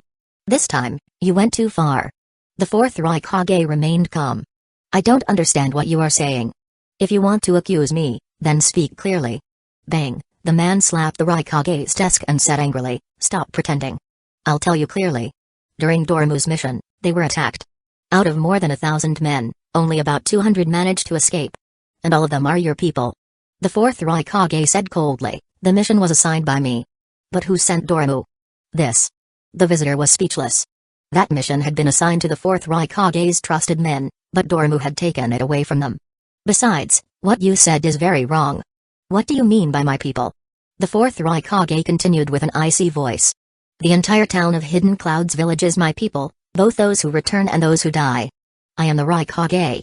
Or, do you want to divide Hidden Clouds Village? I won't talk to you about this. I just want to ask, do you think you have no responsibility? The newcomer replied, his eyes fixed on the Raikage. Knock. Knock. Knock. A knock on the door interrupted the conversation. Forward. A shinobi walked in, holding a human head. Raikage-sama, mission accomplished. Here is the head of Sarutobi Shinosuke. The visitor, upon seeing the severed head, was left speechless. Very good. The fourth Raikage nodded in satisfaction. How many Hidden Leaf Village shinobi did they kill? More than 1,200 people. After hearing this number, the person who questioned the Raikage was completely speechless. He only felt cold all over. He was not a fool, he understood it after just a little thought. The Raikage had cooperated with Funin Uchiha. The only ones who suffer are the enemies on both sides. The Raikage, seeing the gloomy face of the visitor who questioned him, ridiculed him, don't think too much. On the battlefield, anything can happen. Without evidence, no one dares to talk nonsense. What's more, both of us have achieved sufficient military exploits. The same words came out of Funin's mouth. Of course, Funin said more. Oh, why are you thinking so wildly? You are so unhealthy. Funin glared at Kakashi and others with dissatisfaction and said angrily, Sarutobi Shinosuke's death has nothing to do with me at all. Kakashi and the others had cold faces and didn't say a word. What could they say? It was obvious that this was an exchange. Funin could still laugh, but who knows what would happen when they returned to Hidden Leaf Village. Would Sarutobi Hiruzen let this go? Perhaps, the volcano that is Hidden Leaf Village was about to explode, destroying everything. I told you, don't think wildly. On the battlefield, anything can happen. Didn't Senju Nawaki also die back then? Did Tsunade say something? Everyone's expressions darkened again. They were all jonin, and they were not jonin without any political power, and they remembered well how strange that incident had been. Furthermore, it is not just Sarutobi Shinosuke, but also more than 1,200 shinobi from the 4 clans of the Hidden Leaf Village Corrupt Quartet. Commander-in-Chief. A shinobi strode into the headquarters. We have found a lot of information. He respectfully handed a document to Funin. After Funin read it, he sneered and threw it to Kakashi. After reading it, do you still think that I plotted against Sarutobi Shinosuke? Kakashi was startled, and quickly took out the file and looked through it. After a while, he raised his head, his expression dull. In the document, it was clearly recorded that Shinosuke had acted out of ambition and had advanced recklessly. Although Funin ordered him to protect the rear, he accidentally discovered a Hidden Clouds Village supply line and wanted to destroy it, only to be ambushed. The documents even clearly recorded that one of Funin's subordinates tried to dissuade Shinosuke, but he was scolded by Shinosuke and even slapped him. Then, Shinosuke ignored the dissuasion and attacked Hidden Clouds Village's supply line. Not only did he die, but more than half of the more than 1,000 shinobi he brought with him were killed or injured. Where did this information come from? Kakashi asked, stunned. Where else could it come from? Funin said casually, of course, we got it from corpses. Shinosuke died, but many of his subordinates survived. In addition, there are numerous bodies of those killed in combat. By the way, I will keep the bodies and also take some of Shinosuke's subordinates into custody. I will send them to Hiruzen so he can check their memories himself. I want to see if that old bastard thing still dares to slander me. Kakashi was completely confused. Could this be true? It just can't be. It definitely can't be. Curse. Kakashi almost wanted to curse. Was all this because of Shinosuke? This result is so incredible that he can't believe it. The shinobi along with Kakashi, after obtaining his permission, took the document and read it. The result was the same as Kakashi's, they were completely dumbfounded. Okay, send all this back. Kakashi no longer had the strength to say more. To be honest, he felt like something was wrong with his Sharingan, like it had been replaced. The most likely person to have done something like that was right in front of him. But seeing Funin's attitude, asking would only be a waste of time. Inside the headquarters, the atmosphere was somewhat depressing. Even Uchiha was surprised. He was responsible for eating the bait thrown by the Raikage, but he did not expect that his own minister also threw out a bait. It can only be said that both sides were ruthless. Okay, everyone may leave. Shinya, you stay. Yes. The group left the headquarters. Have you brought back all the people who are still alive? Funin couldn't contain himself once the others left. Where is Shinosuke's wife?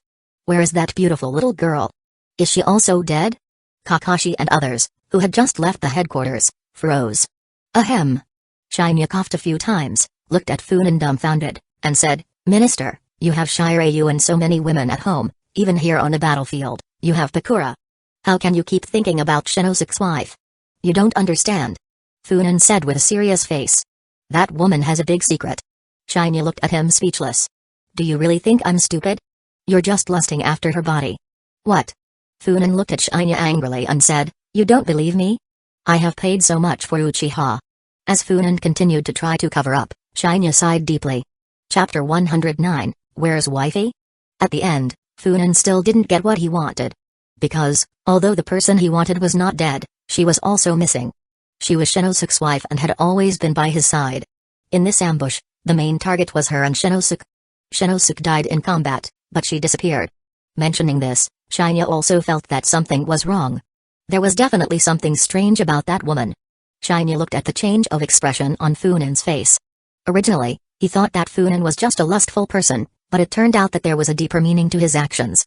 Send these things back to Hidden Leaf Village. Funin said as he wrote a letter, which he handed to some shinobi from Hidden Leaf Village to take back. These shinobi belonged to the Sarutobi clan and had followed Shinosuke. However, after his death, they survived. They were the best tool to cover Hiruzen's mouth. At the same time, these people will return to Hidden Leaf Village with some Hidden Clouds Village prisoners. Finally, there are the heads of those Hidden Leaf Village shinobi who died in battle with Shinosuke. So much evidence is enough for the Hidden Leaf Village shinobi to understand that Shinosuke's death had nothing to do with Funin. In this case, public opinion is on Funin's side. If Hiruzen dares to cause trouble, then fight him. Funin has never been afraid of war. The only thing he worries about is that the Uchiha will lose too much. As for whether Shinosuke's death had anything to do with him, everyone knew it did. After these people left, Funin immediately got into work. The war between Hidden Clouds Village and Hidden Leaf Village continued and became increasingly intense. As the commander-in-chief, no matter how frivolous he appears, Funin does not dare to be careless. His power is very strong now, but not to the level of the first Hokage. However, his strength was enough to change the course of a war, without a doubt. Both sides had already lost thousands of men, increasing mutual hatred. Furthermore, Hidden Clouds Village's advantage was becoming more and more evident. Before long, several more clashes broke out. In these fights, Hidden Clouds Village was the aggressor, and Duo and B went straight for Funin. After these battles, Funin's power grew even more. By combining the body flicker technique with the fire style, he could take on Duo and B without using Susanoo, which angered the Raikage. This allowed Pakuro to unleash himself on the battlefield. In a short period of time, Hidden Clouds Village suffered heavy casualties, eliminating the advantage they had gained. Hidden Leaf Village's spirits grew with each victory. With these results, they knew that they would soon win if they continued like this. When Hidden Clouds Village wasn't causing trouble, Funin was. With enough supplies to last a month, Funan planned to finish off Hidden Cloud's village in that time. While good results continued to be obtained on the front line, a suffocating silence reigned in Hidden Leaf Village. Sarutobi Shinosuke died. Upon hearing the news, everyone shuddered. Especially Torafu, his vision went dark and he almost fainted. Finally, something had happened. Those crazy Uchiha. That crazy Funan. How dare he? At this time, even Torafu could not maintain the balance. On the contrary, most of the shinobi in Hidden Leaf Village had to cooperate with Sarutobi Hiruzen to attack Funan Uchiha. Just when many shinobi in Hidden Leaf Village thought that the peace in Hidden Leaf Village was about to end, another news came. Sarutobi Shinosuke's death was entirely his own fault. Funan said that Sarutobi Shinosuke was responsible for more than 1,000 Hidden Leaf Village shinobi who died in the battle. When they heard the news sent by Funan, there was no one in Hidden Leaf Village who believed Funan's nonsense. Does Funan dare to say that Sarutobi Shinosuke's death had nothing to do with him? They knew with their toes that it was definitely Funan who did it. It was obvious to everyone that Funan was involved. However, some shinobi began to doubt. Why did Funan dare to send such news? Among them was Narashikaku, who calmed Torafu down and asked for the latest information. He suspected there was something more. Then, Funan launched his next attack. First, the witnesses. Shinosuke's subordinates, who survived the battle. They stood up and pointed at Shinosuke, demanding justice for the dead. Then, the Hidden Clouds village prisoners, who also corroborated the story. Finally, the heads of those killed in battle. Sarutobi Shinosuke, you are a real bastard. You knew it was a trap and you still went. Faced with this situation, everyone was stunned. Torafu breathed a sigh of relief. The old fat man burst into tears on the spot. He hugged Narashikaku and cried so sadly. Damn, this acting Hokage is really not something for a human being. God knows, when he heard the news that Sarutobi Shinosuke led more than 1,000 shinobi from the 4 clans of Hiruzen and the others to die in battle, he almost urinated on the spot. He only had one thought in mind, apostrophe. During Akimaki Torafu's tenure as acting Hokage, a civil war broke out in Hidden Leaf Village, and the village was destroyed. Funan Uchiha is a beast. I'm almost 60 years old and yet he scares me like this. He has no heart. Torafu continued to sob softly. Shikaku said helplessly, Uncle, you don't really think that this matter has nothing to do with Funan, do you? Torafu looked at Shikaku, stood up abruptly, and said coldly, I don't care whether or not he has anything to do with Shinosuke's death. The important thing is that we can shut the mouths of the Hidden Leaf Village clans. Funan said something that made sense. If Nawaki of the Senju clan could die, why not Sarutobi Shinosuke? Did he have special protection? Ahem. Shikaku almost choked himself to death with a mouthful of saliva. Then, what are we going to do? Shikaku asked.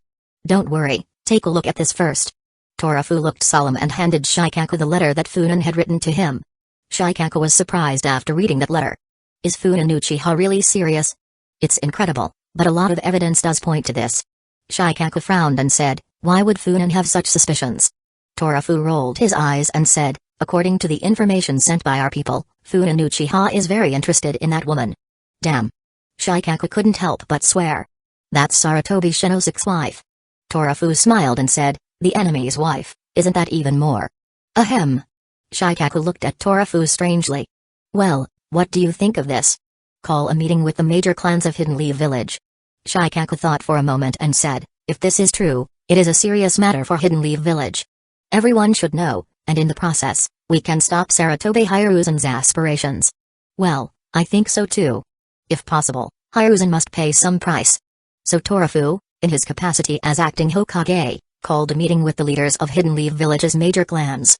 Hiruzen and Denzo were also present. They were both unusually quiet. Especially Denzo, who looked at Hiruzen with worried eyes from time to time, and then looked at Torafu with angry eyes. The expressions of the people present gradually became strange. Especially Hayashi, who seemed to be holding back his laughter. Karma. This is karma. A few years ago, his wife died, and now his son. Ha. Who's to say this isn't karma? Although Hiruzen's wife died before Hayashi's brother did. Who stipulates that retaliation cannot be carried out in advance? They all sat down. Torafu looked at Hiruzen and said slowly, Hiruzen, are you okay? Hiruzen was silent. Denzo, with an icy look, said, acting Hokage, this cannot remain like this. Indeed. Torafu nodded calmly and said, so, Hiruzen, can you answer a few questions for me? The people present were startled. Hiruzen was also surprised. He looked up at Torafu and said in a slightly hoarse voice, ask. Torafu pondered for a moment and said, I don't know much about Yukisako. Could you tell me more about her? Everyone was stunned again. Hiruzen was also confused. Shinosuke's wife? What does she have to do with all this? Hiruzen suddenly felt a bad premonition in his heart. He suppressed the uneasiness in his heart and said, Yukisako is Shinosuke's wife, and she is a student in the same class as him at the Hidden Leaf Village Ninja School. Her father was a Hidden Leaf Village Special Jonin and her mother a Chunin. Both died in the Second Shinobi World War. This matched what everyone knew. Looking at Torafu's expression, everyone began to have a strange thought. Could it be that there is something wrong with Yukisako? Torafu said in a deep voice, it is very possible that Yukisako is an enemy spy. Hiruzen felt dizzy for a while. The other clan leaders were also stunned. The daughter-in-law of the third Hokage, the wife of the captain of Hidden Leaf Village Anbu, and also serves as the deputy captain. A person with such a special identity, is she actually a spy? The shinobi present suddenly felt cold everywhere. Chapter 110, Spy or Not. If Yukisako is really a spy, how many secrets would Hidden Leaf Village have lost? Acting Hokage, are you sure? A deep voice sounded. It was a Burameshibi. Torafu could feel the other party's gaze. This was also a very powerful shinobi. Torafu had decided to send him to the border between Hidden Leaf Village and Hidden Leaf Village to take care of matters there. Therefore, Torafu softened his tone a little. Funan Uchiha provided some information, and I sent people to investigate. I can only say that there is suspicion in this regard. Suspect? If Torafu mentioned it in a meeting like this, that meant he had great certainty. How is it possible? Hiruzen's voice was hoarse, and his eyes were cloudy, as if he had aged 10 years. I also want to ask, how is it possible? Torafu sighed and said, but, this is a fact. Denzo suddenly said, you say this information comes from Funan Uchiha. Torafu frowned slightly and said, yes. Haha. Denzo sneered and was about to speak but was interrupted by Torafu. The old fat man turned to face Denzo angrily and snapped, I've told you 1,000 times not to laugh like that in front of me. Do you want me to break your face? Stop laughing, damn it. The smile on Denzo's face froze. Torafu seemed to have lost his temper, and shouted angrily, what are you looking at? Yes, I'm talking to you. Do you think you're special because you have only one eye? Do you want me to blind you completely? Denzo opened his eyes wide, furious. Denzo immediately stretched out his left hand to his right hand. He was going to undo the seal, he was going to kill that old fat man. Ahem. A dry cough interrupted Denzo, who was about to explode. Hiruzen looked at him accusingly and spoke in a low voice, Torafu, enough is enough. Denzo has not done anything to you. As acting Hokage, you must behave as such. You have to control your temper. Torafu's eyelids twitched. Other people also had strange looks in their eyes. However, Shikaku was observing Torafu with a thoughtful look. Torafu said coldly, Hiruzen, don't say such nonsense, you should better explain Yukisako's situation. The third Hokage's face darkened. I will focus on investigating this matter. I hope so. Torafu said coldly, don't forget the identity of Yukisako. If she really has a problem, I don't need to tell you the danger she represents to Hidden Leaf Village. Those 1,000 fallen shinobi are proof enough. Hiruzen, I advise you to take this matter with Yukisako seriously. The third Hokage's eyes moved wildly, he lowered his head containing his anger. When things got to this point, Sarutobi Shinosuke basically died in vain. Hiruzen has no chance to cause trouble to Funan anymore. On the contrary, he now had to seriously investigate Yukisako. If there really was a problem with her, Hiruzen would have to vomit blood again. Hiruzen couldn't understand it, he had clearly researched Yukisako thoroughly. Would it be another trap by Funan Uchiha? This needed to be investigated thoroughly. Hiruzen's eyes were cold and deep. If it was really related to Funan Uchiha, he could only say that the other party was really generous. Not only did Shinosuke die, but thousands of members of the 4 clans also died. He also tricked Hiruzen, making the death of Shinosuke a shame. This had seriously hit Hiruzen's reputation. Torafu continued, furthermore, Funan has done a good job. Although Shinosuke's recklessness caused the loss of 1,000 shinobi, Funan ambushed and eliminated more than 1,000 of the enemy, exacting revenge. Hiruzen's face darkened again. Hang on a minute. Hiruzen was startled. What was Torafu up to? He discreetly looked around. Most of the shinobi had displeased expressions on their faces. Deep down, everyone believed that Shinosuke had been killed by Funan. On the battlefield, attacking a comrade, who would trust him? Funan would lose the trust of Hidden Leaf Village's higher-ups unless he could prove Yukisako's guilt. The war between Hidden Leaf Village and Hidden Clouds Village is still going on. Hidden Clouds Village is clearly on the decline. Funan understood that the war was about to stop. At least, the war between Hidden Clouds Village and Hidden Leaf Village will stop. Both sides had achieved their goals, especially Hidden Leaf Village, which had achieved quite a bit and taught Hidden Clouds Village a lesson. It was time to stop. Continuing to fight would only lead to more losses for both of them, and Hidden Stones Village and the other shinobi villages might get involved. In another strategy meeting, Funan gave the order to call off the attack and put everyone on hold. Everyone was silent. They understood the meaning of that order. Peace talks are about to begin. Do you think? Funan looked at those present, suddenly smiling. Someone will come now and replace me as commander? Everyone felt a chill in their hearts. Kakashi hurriedly said, how is it possible? Commander-in-Chief, you are overthinking. Really? Funan looked at Kakashi curiously and said, can you guarantee it? Kakashi was choked. If Hiruzen is in charge, it's really hard to say. Now, Torafu. Look, you're not talking anymore. Funan curled his lips and said, okay, you can go. Prepare yourselves mentally. Yes. They all left quickly. They were afraid that Funan would catch them again to ask awkward questions. They have small hearts and cannot withstand huge problems. As for mental preparation, get ready for a ghost.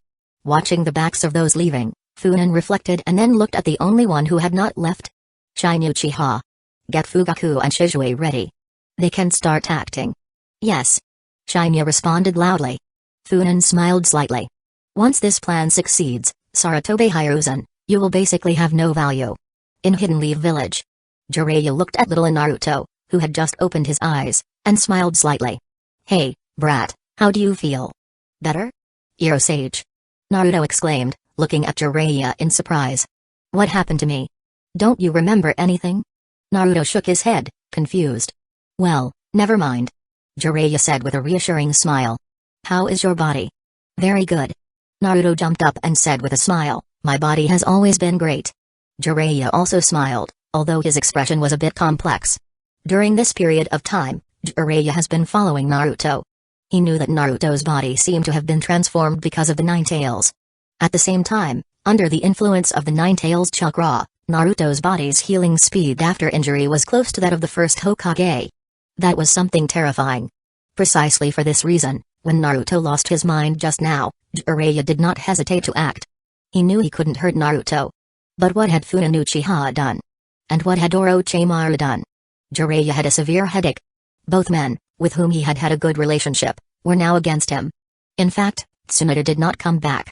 If he came back, it would be even worse, and he would have one more enemy. Old man, look what you have done. Jiraiya looked a little annoyed. After appeasing Naruto and promising to teach him ninjutsu, Jiraiya left Naruto's home. At the door, several people wearing masks were hiding in the dark. Jiraiya took a look and realized that they were not only there to watch, but also to protect. The incident with Naruto had put him in a difficult position. He had been the one who had guaranteed that Naruto would not be in danger, and now, just a few days later, this had happened. Torafu and the others had not held him responsible, which was already a great favor. Jiraiya-sama. An Anbu appeared in front of Jiraiya. What's up? The third Hokage invites you. I have no time. Jiraiya blurted out those words and turned to leave. He didn't need to ask to know what Hiruzen wanted. He wanted him to become the fifth Hokage. He couldn't bring himself to allow Tsunade to take over because of what happened with Nawaki. Although there was no proof, even Jiraiya suspected that Saratobe Hiruzen had a lot to do with that matter. However, after Shinosuke's death, Hiruzen was in a better position, while Torafu was having a difficult time. Torafu had expressed the need to bring Tsunade back several times. Hiruzen was probably anxious too. However, if you want him to be the Hokage, you can only say that you are overthinking it. Dispatching the Anbu, Jiraiya continued wandering around Hidden Leaf Village. That was what he had been doing for the past few days. He wanted to find his old close friend. He firmly believed that as long as Orochimaru was still in Hidden Leaf Village, he would be able to find him. Definitely. After all, as a man who has been single for decades, he has that confidence. At this moment, at the border between Hidden Leaf Village and Hidden Leaf Village, a graceful figure was slowly advancing. Soon, she arrived at her destination. It's surprising that you really came. When Funan said you were coming, we were very surprised. A voice sounded behind the figure. The figure turned around, revealing it to be Pakura. She looked coldly and said, "Are you ready? This is just a clone, I can't help you much." "It's enough." A fierce-looking man appeared. "The opponent is not particularly strong, there will be no surprises in this battle." Pakura replied coldly, "Fugaku Uchiha, You better not underestimate our target. Don't forget, he is the Kusagakure, and you are still far from being Hokage. Humphrey. 2 more people appeared in front of the Pakura clone. Fugaku said coldly, for the 3 of us to attack together means thinking highly of him. Don't forget that Funan has already given us all the information about him. The 3 present were Fugaku Uchiha, Shizue Uchiha and Kakazo. Chapter 111, The Kusagakure's Despair. Are you sure he will come? Fugaku asked. Will come. Pakura responded with absolute certainty. I have used all my connections and contacted an elder from the neutral faction, asking him for a favor to obtain this opportunity. I hope you don't turn me into a traitor. He is coming. Shizue was about to speak when a Hyuga shinobi came running up. Seeing this person, Fugaku's eyelids twitched. Funan Uchiha's subordinates actually include people from the Hyuga clan. And he's a Jonin. Luckily, he had quickly abdicated. Look at Shinosuke, even after he died, he almost became a traitor. At least he had been saved from embarrassment. Come on. Fugaku ordered. Following the Hyuga shinobi, they headed to the place where Raza was. They soon saw him. 2 Jonin guards accompanied him. Seeing Fugaku and his group, they became alarmed and wanted to escape. Where do you think you're going? Shizue shouted, blocking their path, his eyes glowing with the Sharingan. Uchiha. Raza muttered, abandoning the idea of escaping. What does Hidden Leaf Village want to do? Destroy the Alliance and start a war with Hidden Leaf Village? You're right, that's one of the possibilities. Would that make you angry? Shizue smiled slightly.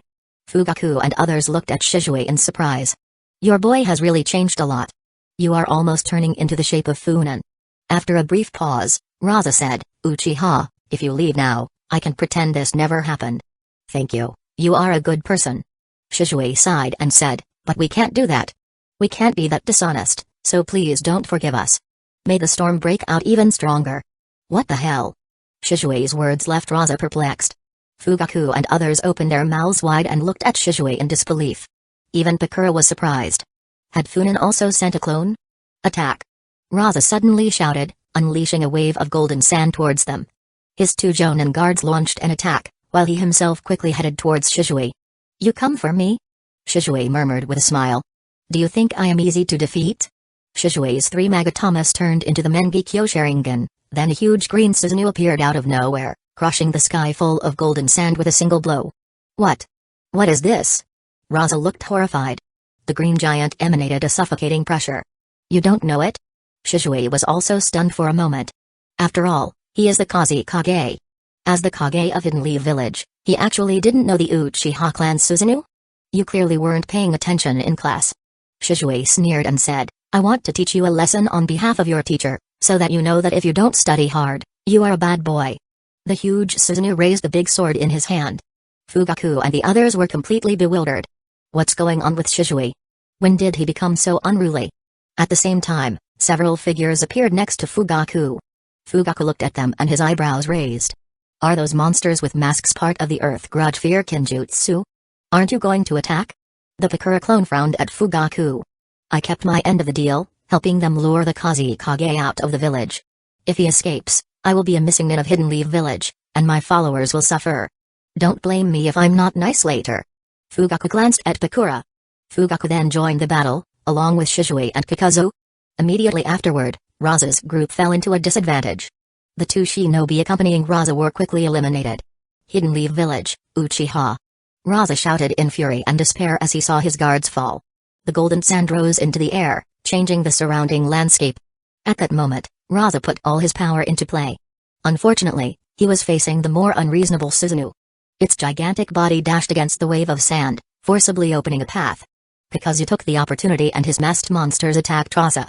Raza was barely able to defend himself with his golden sand, but at that moment Shizue's Susanoo hit him with a punch, breaking his sand shield. He tried to defend himself again, but the Susanoo attacked with his sword, forcing Raza to retreat once again. At that moment, Fugaku appeared.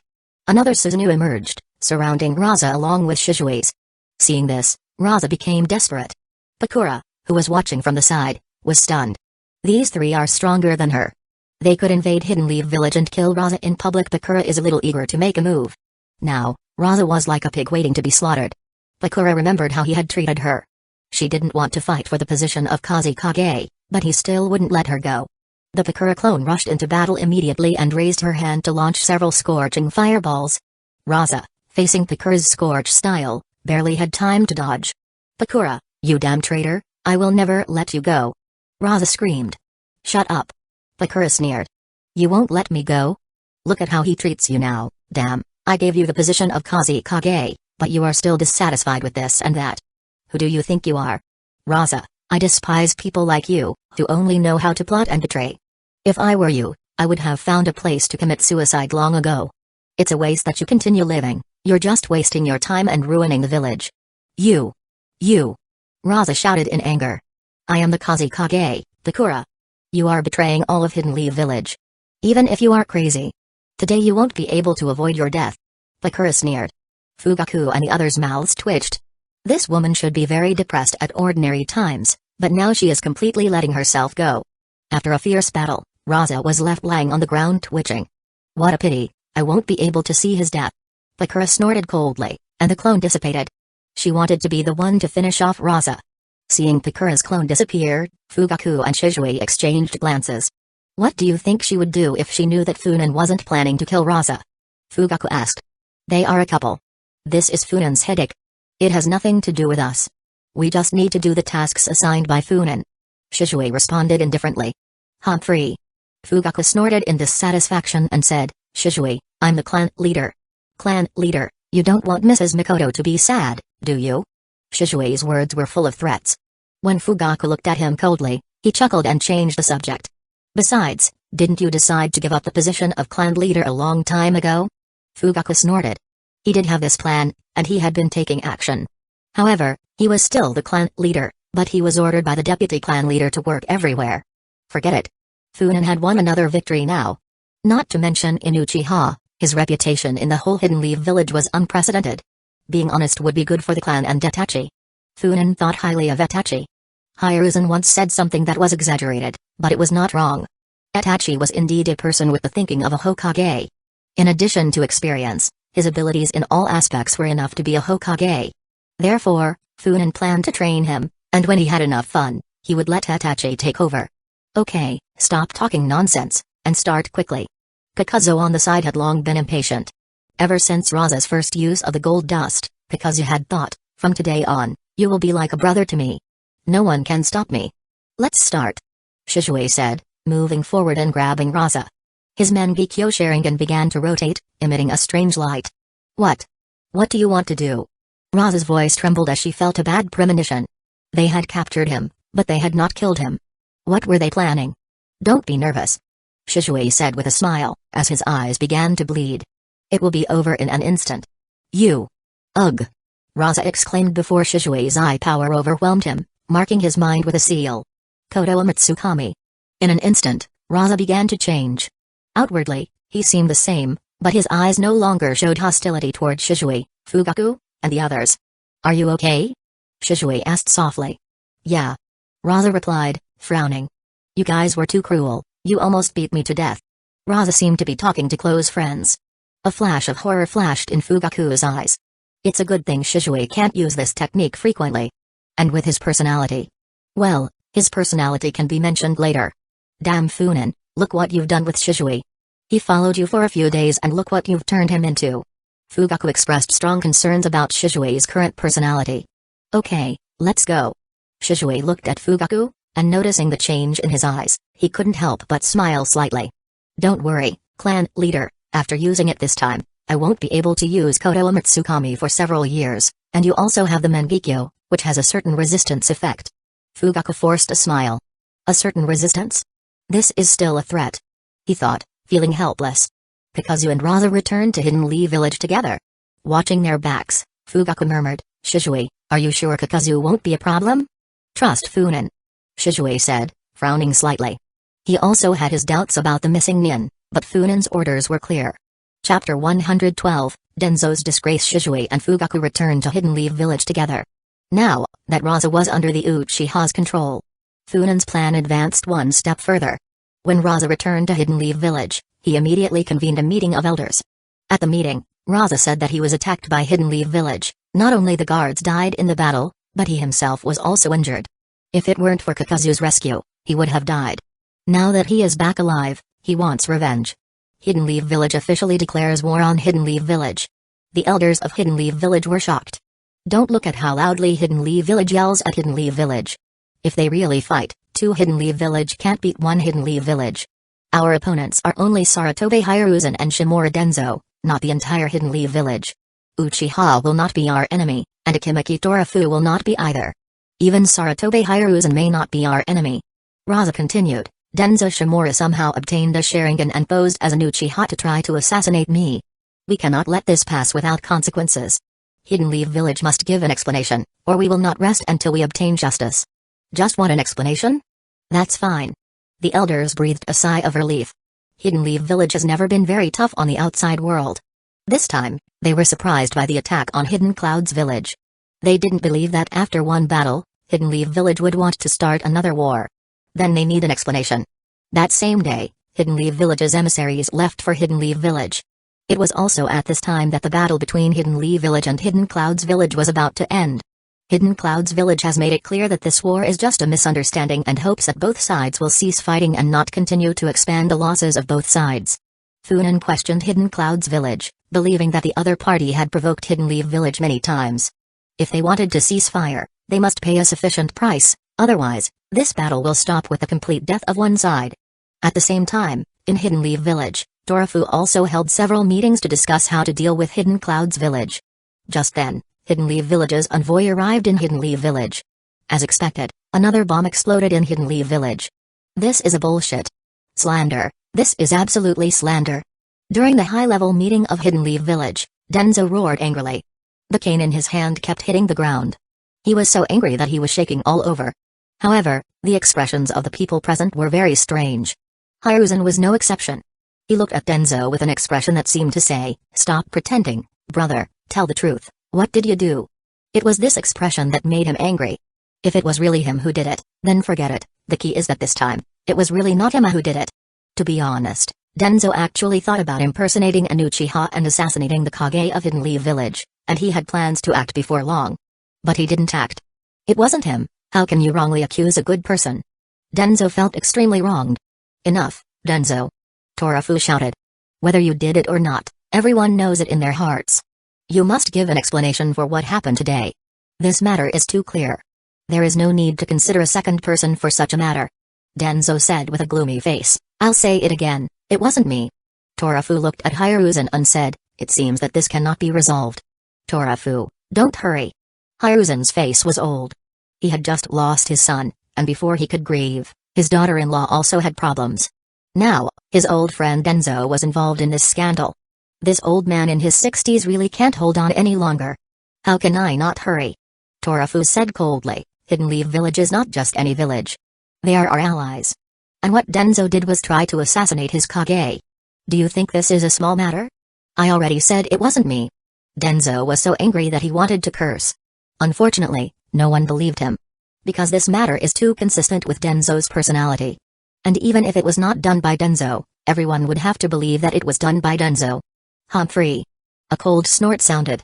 Fugaku stood up. There are some things I didn't want to say. Then don't say it. This phrase resonated in the minds of everyone present. Whenever an Uchiha spoke, it was never a good thing, and oftentimes it only made things worse. But unfortunately, once Fugaku got up, he had no intention of stopping. Fugaku looked at Denzo coldly and said, Denzo, you know very well what you have done over the years. Now, hand over all the Sharingan in your possession immediately. Otherwise, don't blame me for being rude. Haha. Denzo laughed angrily. Now anyone dares to stand up and yell at him. Fugaku, I really want to know. Denzo's remaining words caught in his throat. Because Fugaku's pupils have become the Mangekyo. Do you want to try the forbidden power of the Uchiha, the Mangekyo Sharingan? Fugaku's voice was very cold. I will kill you today even if I risk my life. If you don't accept it, let Saratobe Hiruzen go with you. Fugaku, calm down. Sweat ran down Torafu's forehead. How come it's like this again? He's really fed up with being the acting Hokage. This time, no one can stop him from abdicating, not even Shikaku could stop him from deciding to abdicate. Tsunade, you are the only option. If you dare not to come back and take on the role of Hokage, I will give this position to the Uchiha. I will join the Uchiha, and we will eliminate Saratobe Hiruzen and his allies. Huh? This could be a good idea. Although Funan Uchiha is not serious, He is not as ruthless as Denzo, and he is not like Saratobe Hiruzen who always mentions the will of fire for everything. Torafu really started to think seriously. He didn't dare to continue sitting in the Hokage's position, even if he was just an acting one. He feared that his heart might explode someday. Fugaku. Hiruzen said coldly, I always thought you had the well-being of the village in your heart. Now that the village is facing internal and external crises, do you also want to cause trouble? Don't give me that. Fugaku remembered Funen's words before leaving, with a cold face and said in an indifferent voice, if they really think that way, so be it. I've had enough. Fugaku turned his gaze to the clan heads present. The Uchiha have sacrificed their lives on the battlefield to protect the village. And what awaits them? They put out their eyes. Where are the eyes used? Used to deal with Uchiha. So many things, you tell me, you want me to be patient, haha, can you do it? Tell me. Since when was Fugaku so eloquent? Everyone was speechless, including Hiruzen. Unless Saratobe Hiruzen really had no shame and blatantly told lies, he couldn't deny some of the things Denzo had done. And even if he had no shame, the others couldn't play along, right? Hiruzen looked at Denzo angrily. This old friend of his has gone too far. Look, no one is speaking for him now. Because? Because he had offended everyone. When Denzo met Hiruzen's gaze, it was like he was struck by lightning. How come even you? How can you insult someone's innocence out of thin air? Unfortunately, at this time, he was powerless to even refute. Everyone believed he was the culprit, what else could he do? Denzo gritted his teeth silently. Torafu said coldly, Denzo, hand over all the Sharingan. I don't care what you use them for, but don't use the excuse that it's all for Hidden Leaf Village, understand? Okay. Denzo seemed to have pronounced that word with effort. As for Hidden Leaf Village, Torafu looked at Hiruzen and said, let's discuss it. We must give the other party a satisfactory explanation. And what about Hidden Cloud's village? An intense discussion began. However, within half an hour, the discussion came to an end. Denzo, upon hearing the result, looked very helpless and his expression was full of grievances. Hiruzen also covered his chest, almost shouting medicine, medicine. Torafu was too cruel. Fugaku was a traitor. In fact, he helped Hidden Leaf Village deal with them, which caused them to lose a lot of money. If nothing unexpected happens, the Hidden Leaf Village corrupt quartet clans will have to tighten their belts for a while. On the contrary, the disputes within Hidden Leaf Village are becoming more and more severe. This time, Funen Uchiha won a great victory. After returning to the village, it is still uncertain what will happen. They don't know that after Raza received this huge compensation, he immediately gave half to the Uchiha clan. If it weren't for worries about how to explain it in Hidden Leaf Village, Raza would have given everything to the Uchiha without hesitation. Raza himself became a tool for Funen to make money. Including Kakura, most of Hidden Leaf Village has fallen into Funen's hands. Chapter 113, Funen's diplomatic style. A new round of confrontation between Hidden Cloud's village and Hidden Leaf Village began. Waves in the waves, waves in the waves. Funen sang and danced. The fourth Raikage and Killer Bee, on the other side, looked at him dumbfounded. Killer Bee wanted to join in the song, but his brother glared at him, making him shrink away, not daring to say anything. Since the war, Hidden Cloud's village has suffered great losses, far more than Hidden Leaf Village. If Killer Bee continued doing stupid things at a time like this, the Raikage would personally teach him a lesson. Funen Uchiha. The fourth Raikage roared. Hidden Leaf Village have no intention of negotiating? Funen's rap began, Bakyaro, I don't negotiate, I'm the boss, Kanoya-uro, wait, that's your loss, Hidden Leaf Village will send someone, you see, oh yeah. The fourth Raikage blinked angrily. This was a blatant provocation. The fourth Raikage felt like his nostrils were smoking. What are you looking at? Funen raised a middle finger to the Raikage and said, are you not convinced? Hit me, hit me? Raikage exhaled deeply and replied coldly, if Hidden Leaf Village doesn't want to negotiate, we will continue fighting. Hidden Cloud's village is not afraid of them. The last sentence of the Raikage was sonorous and powerful. I'm waiting for you to say this. Funen rolled up his sleeves and shouted, so shall we continue? Start today or tomorrow? I will hit you so hard that your mother won't be able to recognize you. Oh, I can't wait any longer, my great sword is thirsty. Wait, wait. Kakashi and others hurried forward and grabbed Funen. Commander, please calm down. What for? Funen said angrily, we are Hidden Leaf Village, the first shinobi village, how can we bow to these barbarians? These guys with muscles in their head should be taught a lesson with fists. Commander, the acting Hokage's wish is also to stop fighting. Kakashi advised earnestly, besides, we only have 2,000 people. The other side has even fewer people than us. Funan proudly puffed up his chest and said, "This is all my credit." Yes, it's all your credit. The group quickly nodded, using every tactic possible to calm Funan down and prevent him from restarting the battle. Kakashi breathed a sigh of relief, raised his head, and said to the fourth Raikage, "Raikage-sama, please withdraw. Hidden Leaf Village will send a new emissary to negotiate with you. It will be better this way." The fourth Raikage replied, irritated. "You are the ones who should retreat, not us." "Bullshit, you still want to fight?" Funan jumped up all of a sudden. You are going too far." The fourth Raikage roared angrily. Why did they keep fighting? Wasn't it because Funan and the Hidden Leaf Village shinobi kept advancing? Hidden Cloud's village had been forced back again and again, and now, again. Was it never going to end? Don't give me that. Are you going to retreat or not? If not, let's continue fighting. Funan sneered and said to Kakashi. Don't stop me. These guys dare to shout in front of me just because you stop me. If you don't stop me, I will scare this guy to death, and he won't dare to jump in front of me. The fourth Raikage was breathing heavily. Killer Bee put a hand on his shoulder and shook his head gently. At that moment, Killer Bee seemed surprisingly calm. The Raikage exhaled heavily, waved his hand fiercely, and shouted, "Retreat." The Hidden Clouds village shinobi began to retreat again. The Hidden Leaf village shinobi, eyes shining with excitement, looked at Funan with admiration. Long live Funan-sama. Funan-sama.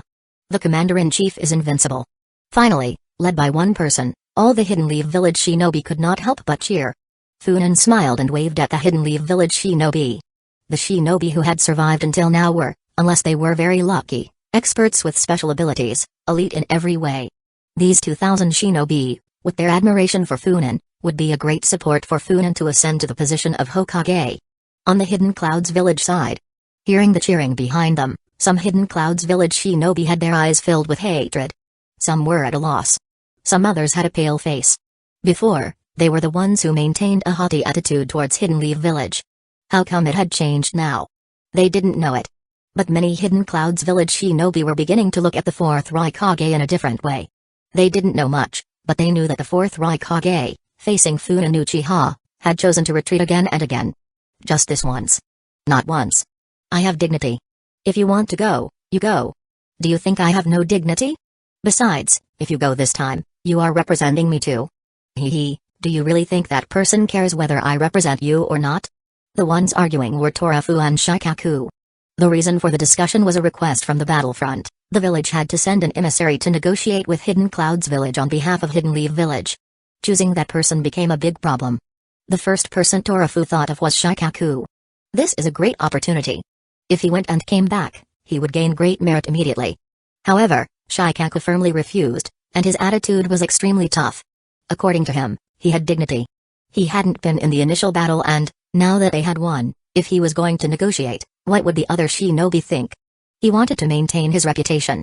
The real reason was that he feared reprisals from Funan. Everyone knew that to go now would be to steal credit. Senshimura Denzo. Shikaku said maliciously.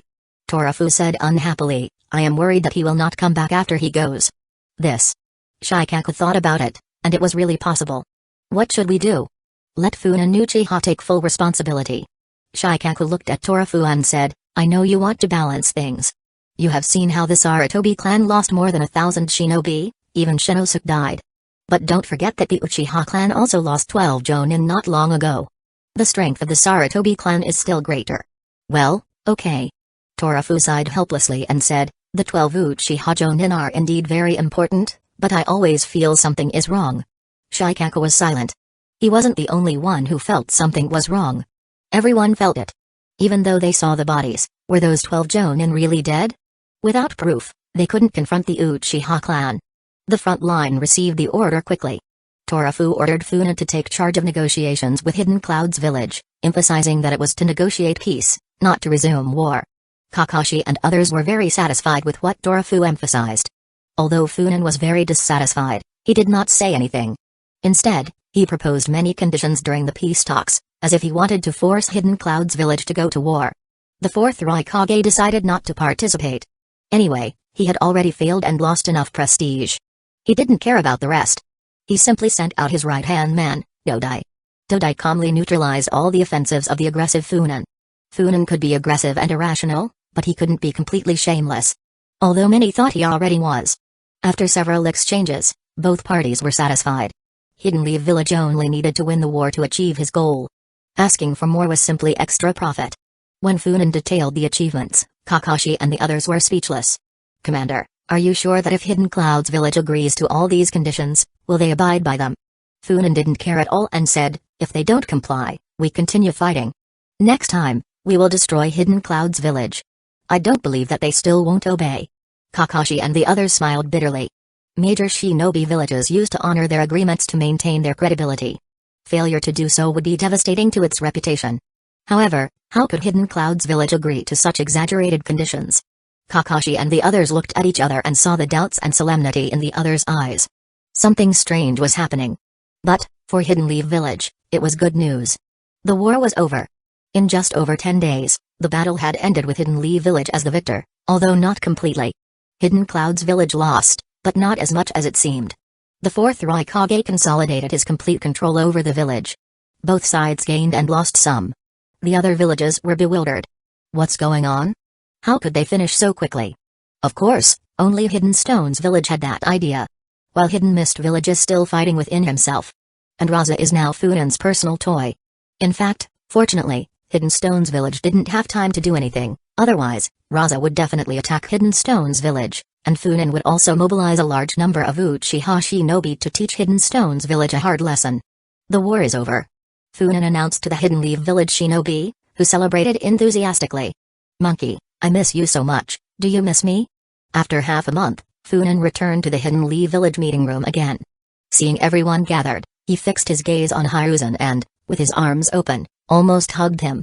Luckily, Shikaku stopped him. Otherwise, a fight might have broken out. Hiruzen said calmly, Funan Uchiha, talk nicely. Am I not talking nicely now? Funan looked at Hiruzen aggrievedly and said, Monkey, you have changed, I don't even recognize you anymore. Do you know how much I miss you? Especially the matter of Shinosuke, after I knew about it, I was so angry late at night. Cough, cough. Seeing a series of cold eyes, Funan decisively shut his mouth. Hiruzen was already trembling all over, and his eyes were red. In the past few days, he had barely managed to calm down and let go of the idea of facing the Uchiha at all costs, and now this Funan Uchiha was provoking him again. Funan. Torafu looked at him fiercely, and said, don't talk nonsense, okay? Okay. Funan ignored Torafu's threats, looked at Denzo with a smile, and said, Denzo, it is said that you are causing trouble again? No. Denzo denied it without hesitation. That was not what he did, why should he admit it? Even if everyone thinks so, he will never give up. Be good, don't deny it, I heard it all. Funan chuckled and said, I heard that you posed as an Uchiha to try to assassinate the Kusagakure. TSK, TSK, TSK, you look so brave, do your family know? Funan. Torafu's words became heavier. What? Funan glanced at Torafu and said, is the acting Hokage planning to help Mono and Dandan attack the Uchiha? There were a few more coughs at the scene. Denzo's eyes twitched wildly. Uchiha kid, it's not over yet, right? Chapter 114, an iconic phrase, don't talk nonsense Funan, no one is going to attack anyone. Torafu interrupted hurriedly and said, we are discussing what reward to give you. This time, you have made great contributions. Oh, that. Funan smiled and said, ask me about this, acting Hokage, I don't need you to reward me with any money or reputation. You just drag Denzo out and chop him up, that will be the biggest reward for me. Everyone was speechless. Okay, Funan, you go down and take a rest first. Torafu said with a smile, after more than 10 days of battle, you must be very tired. No, I'm not tired at all. If you cut off Denzo's head, I'll run around Hidden Leaf Village 100 times imitating a monkey's cry. Torafu's mouth twitched. Looking at Funan, who was determined not to give up, Hiruzen finally spoke. Tell me your conditions. If they are reasonable, I will accept them. Straight to the point. Funan said with a smile, Orochimaru has attacked the Hidden Leaf Village shinobi. As his master, it is your responsibility to capture or kill him. Hiruzen was silent for a moment. Other people in the meeting room were silent too. Dealing with a missing nin is a good thing, especially when the target is a missing nin like Orochimaru. Okay. Aware of the expressions of the people around him, Hiruzen sighed softly and said, as long as the acting Hokage agrees, I will send a team to hunt down Orochimaru. That's how it's done. Funan smiled and said, how long will it take to give a result? 1 month. Okay. Funan laughed and left. Torafu watched from the side. Damn, did I agree? You guys discussed it very well. Everyone left the meeting room quickly. Torafu strode towards the office. Inside the office, Funan was flirting with Torafu's new secretary. She was a young girl from the Nara clan, extremely intelligent. She assisted Shikaku in handling some matters in the Hokage's office. However, this little girl seemed to have a hard time dealing with someone like Funan. Her face was completely flushed, and she didn't even dare to look up. What are you doing, Funan? Torafu was in a state of dismay. That secretary was his distant niece. Funan really had no limits. Funan smiled and said, of course I'm doing the most important thing in life. As he spoke, he winked at the young secretary. She, who had just raised her head, immediately lowered it again, although she couldn't help but sneak a glance at Funan. Kazu, come out for a moment. Torafu's eyebrows jumped wildly, and he snorted coldly. Then, looking at Funan with displeasure, he continued, tell me, what do you want?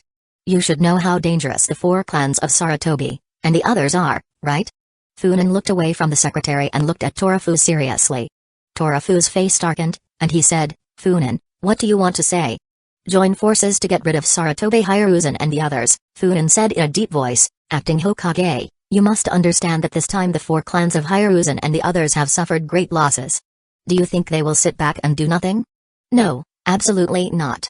Whether it is Denzo or Hiruzen, they will not let it go. What do you think they will do? Torafu's face was gloomy. According to his calculations, the 4 clans had more than 7,000 shinobi. In the recent battles, they had lost more than 2,000. That number was beyond Hiruzen's tolerance limit, so it was impossible to predict his actions. The 4 clans were dangerous, but the Uchiha were not far behind. They could even be more dangerous. Impossible. Torafu rejected the idea immediately. Acting Hokage, this is a good opportunity. Funan frowned and said, as long as we eliminate the 4 clans, Hidden Leaf Village will become peaceful from now on. Torafu glanced at Funan. Back off, Funan. I will never accept it. You are too stubborn. Torafu's face also sank, and he said, Funan, I am the acting Hokage.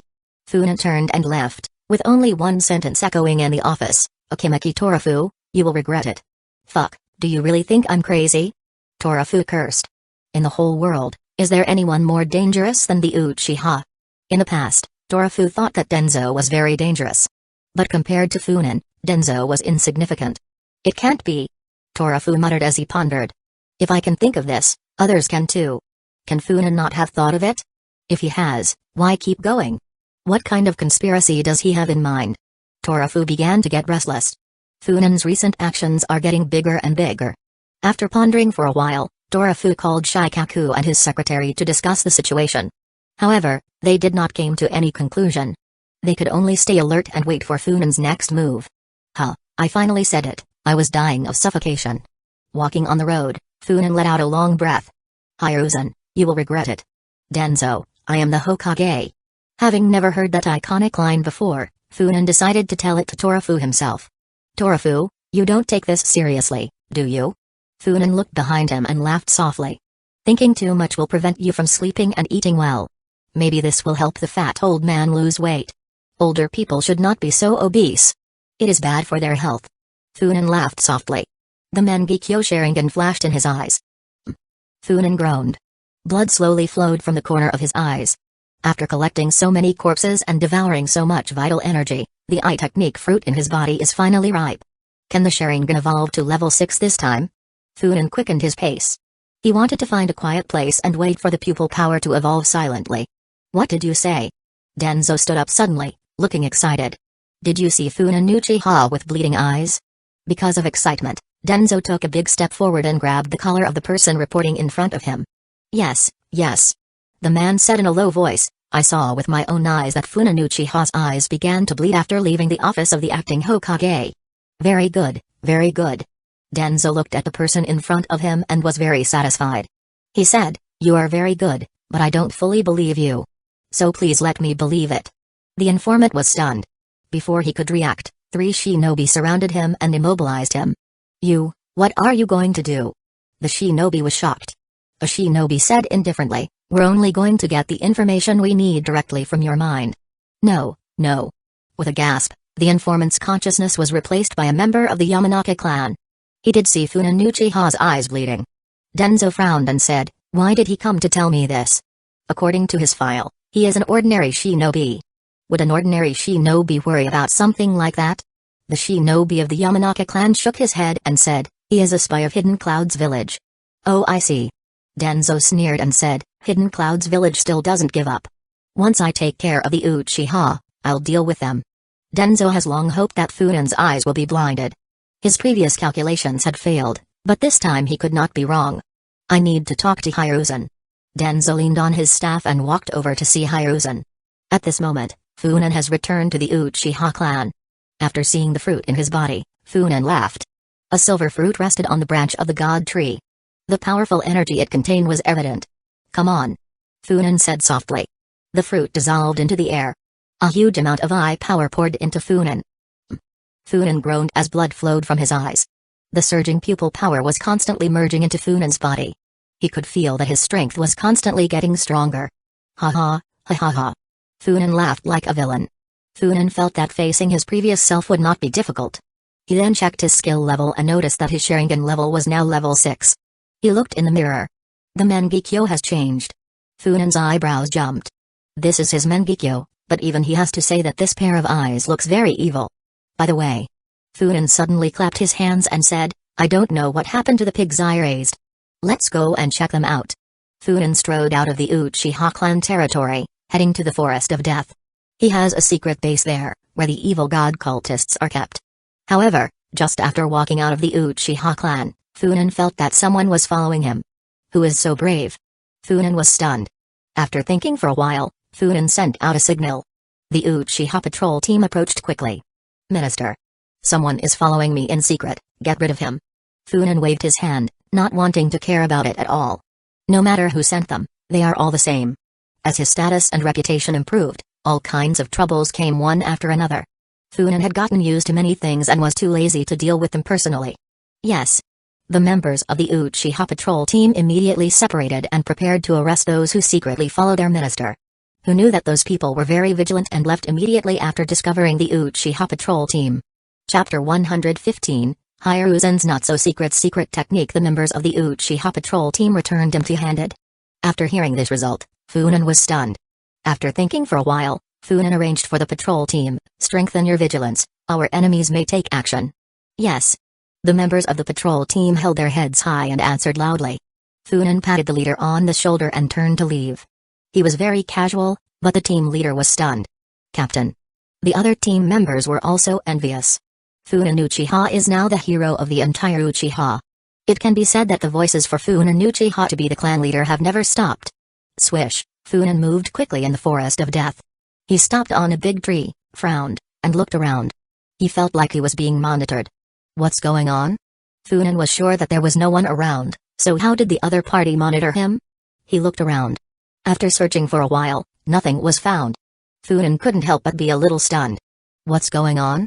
He suddenly thought of a ninjutsu, which only one person in Hidden Leaf Village knew. Saratobe Hiruzen, the telescope technique. Funen trembled. That old pervert, he actually peeped at him. What did he want to do? Isn't that the obscene ninjutsu I used to spy on girls with? How could it be used on him? Could it be? Denzo had sought out Hiruzen and told him the news he had received. Hiruzen took out a crystal ball and, after quickly forming seals, Funen's image appeared in it. Denzo's eyes were straight at that time. He subconsciously shrank his body and looked at Hiruzen strangely. Hiruzen said expressionlessly, don't think too much, Denzo, I have specially developed this ninjutsu to deal with Funen. Denzo complained crazily in his mind. He had heard before that Hiruzen had a technique for spying. At the time, he hadn't paid attention to it, confident that no one could spy on him. What about now? Funen, a possessor of the Mangekyo Sharingan, is unable to detect Hiruzen's spying. As confident as he was, Denzo did not believe he had observational skills superior to those of a Mangekyo possessor. What's more, looking at this situation, let alone the Sharingan, even the Byakugan may not be able to find Hiruzen's telescope technique. Denzo hesitated for a while and asked in a low voice. You're not spying on me too, are you? Hiruzen almost vomited a mouthful of old blood. He looked gloomy, glared at Denzo fiercely, and shouted, what are you thinking about? Concentrate on dealing with Funen. Oh. Denzo replied, though he suddenly realized something. Is Hiruzen changing the subject? What did that mean? Did he not want to answer? Did that mean he could spy on him at any time? Immediately, Denzo was anxious. Wait a minute. Denzo's voice was low, and his expression was very serious. What's wrong now? Hiruzen looked annoyed. Denzo said seriously, Hiruzen, I want you to promise me something, that you won't spy on me. Hiruzen looked at Denzo in astonishment. Damn it, I peeked at you? How much meat do you have on your body? Don't you know it? Hiruzen was too lazy to pay attention to him and turned his head to continue looking at Funan. Denzo was restless. You don't talk, what does that mean? Are you guilty? How can this be? Denzo exploded on the spot. Hiruzen. Denzo let out a low roar, you must give me a promise today. Hiruzen took several deep breaths before calming down. It's okay, I promise you. If I spied on you, let me. He stopped abruptly. Because he suddenly remembered that he had actually spied on Denzo. Right after learning the telescope technique, Hiruzen was very excited and spied on almost everyone he met. Including Udatane Koharu. It must be said that Koharu looked pretty good when she was young. Hiruzen changed the subject and said, I promise, if I ever spy on Shimura Denzo in the future, I won't have a peaceful death, okay? He said it through gritted teeth, clearly very angry. Denzo understood immediately. In the future? And the past? Denzo's eyes shone with a hidden meaning. Hiruzen felt uncomfortable with Denzo's eyes, and gritted his teeth and said, What? Is this not enough? That's enough, that's enough. Denzo nodded repeatedly, although no one knew what he was really thinking. Anyway, it won't be a good thing. Hiruzen was depressed. He couldn't explain that the telescope technique had its limitations, and he couldn't see what he wanted.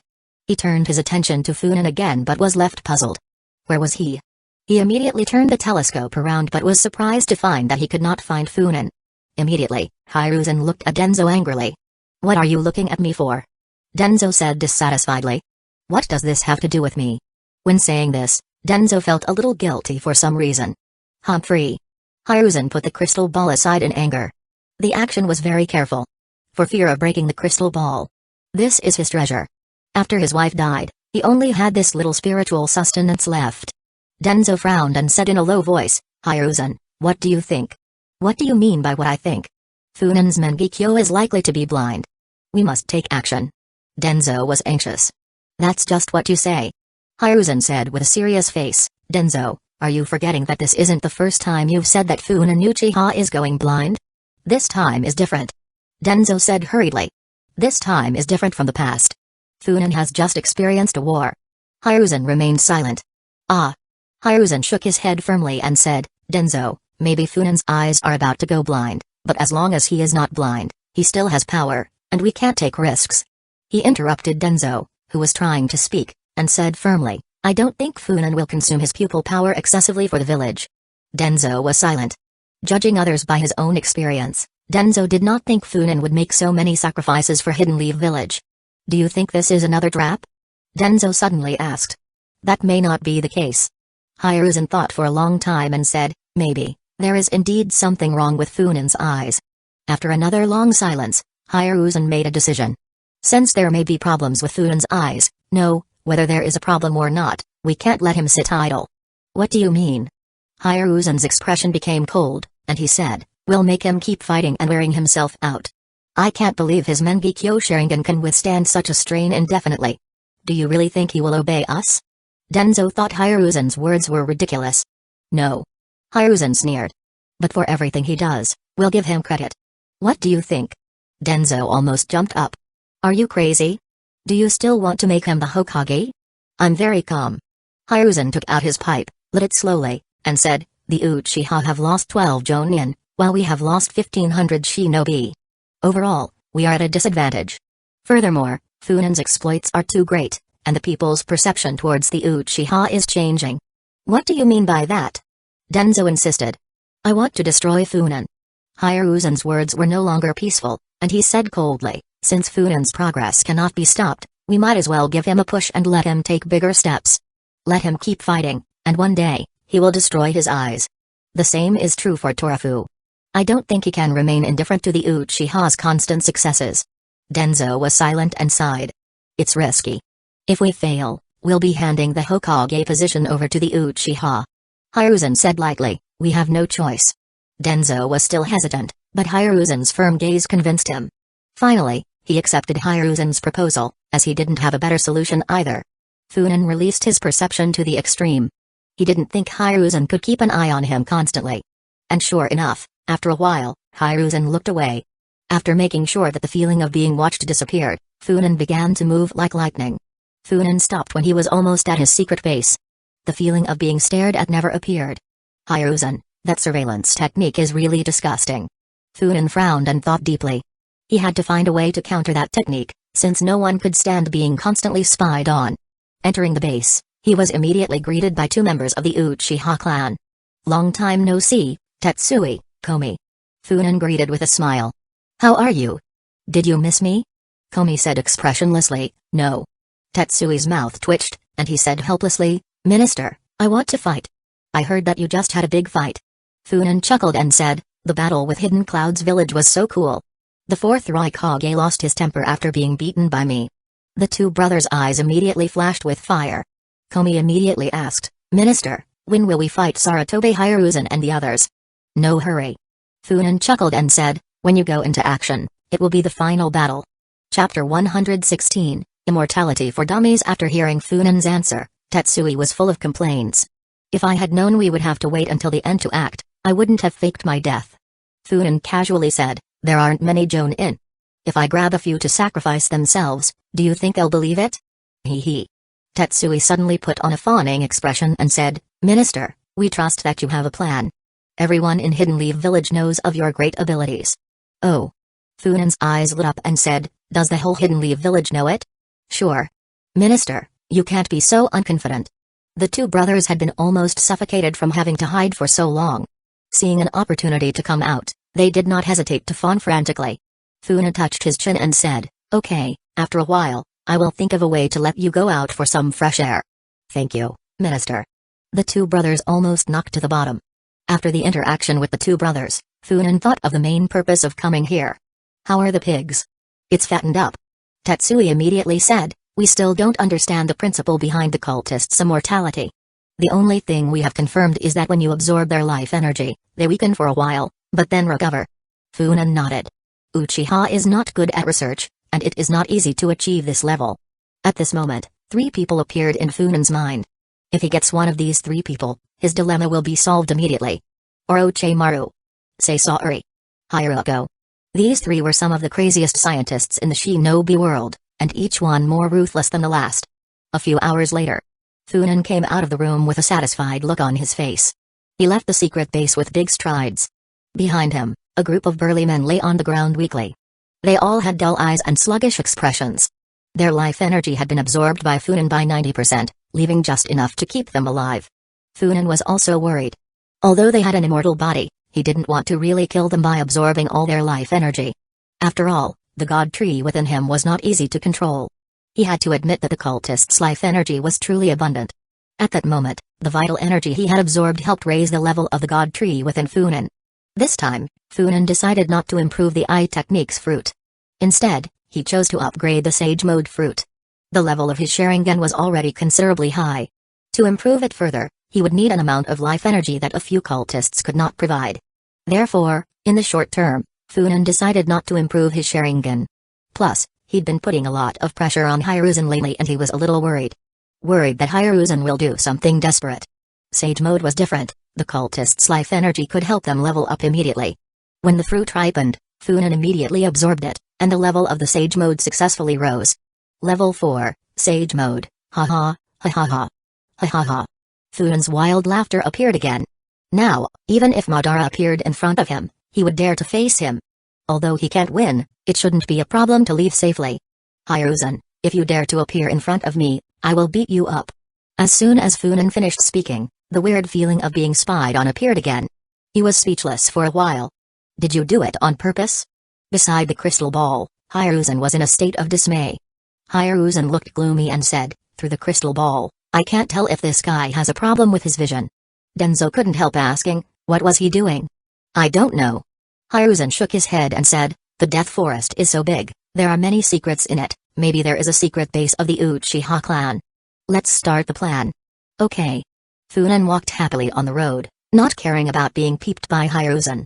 As he left the Forest of Death, when he was about to enter the village, he made sure that Hiruzen wasn't spying on him and decided to try something. The time required to enter Sage mode had decreased significantly. He wasn't as fast as Hashirama, who just needed to clap his hands and that was it. But it wasn't far from Naruto's level. Huh? Suddenly, Funan paused, looking at the person walking in front of him. A strange smile appeared at the corner of his lips. It was a girl with black hair and wine-red eyes. She looked only 18 or 19 years old, but her appearance was extremely charming. Yui Kurenai. At this moment, he did not have the mature features he would show in the future, but instead retained a hint of youth. Funan smiled. This makes her even more charming. The important thing was that she would be Asuma's future wife. Yui Kurenai was chosen by Sarutobi Hiruzen as Asuma's wife early on, because Yui Kurenai herself has good talent and may become an elite jonin. Her father is Yui Shinku. He is the instructor of a large number of chunin and geinin in Hidden Leaf Village. God knows how many people he taught are now jonin. That level of invisible influence is scary just thinking about it. Marrying her would bring great benefits. Funan admitted that he had evil thoughts. He strode forward and walked side by side with Yui Kurenai. Kurenai, long time no see.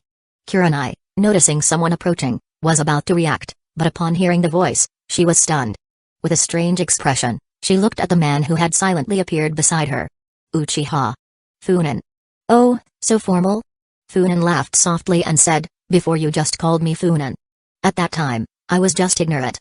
Kurenai frowned slightly and quickened her pace, hoping to distance herself from the other party.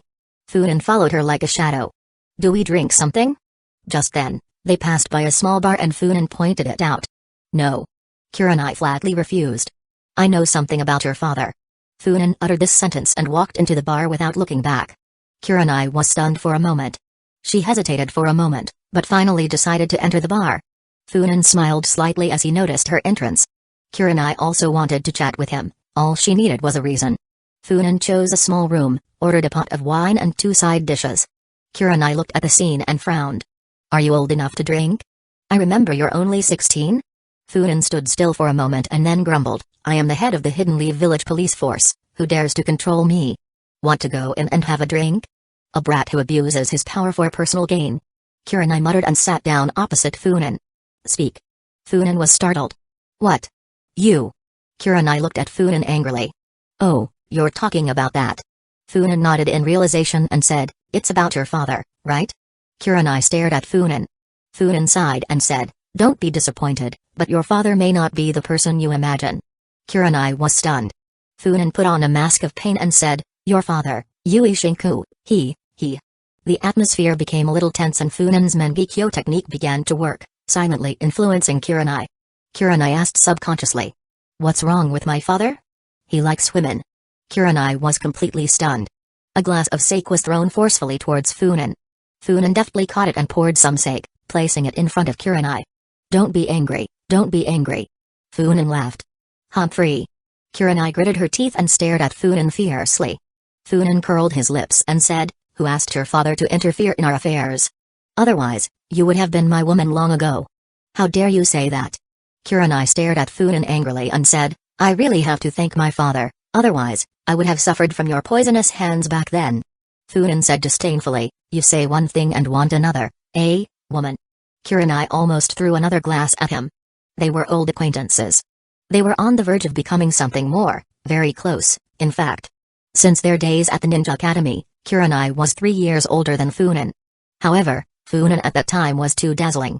He had just arrived at the ninja school and took away all the halo of Kakashi, the famous ninja in Hidden Leaf Village. He broke record after record, and within a few years, he became a renowned prodigy in Hidden Leaf Village. Furthermore, his physical attractiveness and air of mystery and danger made him irresistibly attractive to many girls.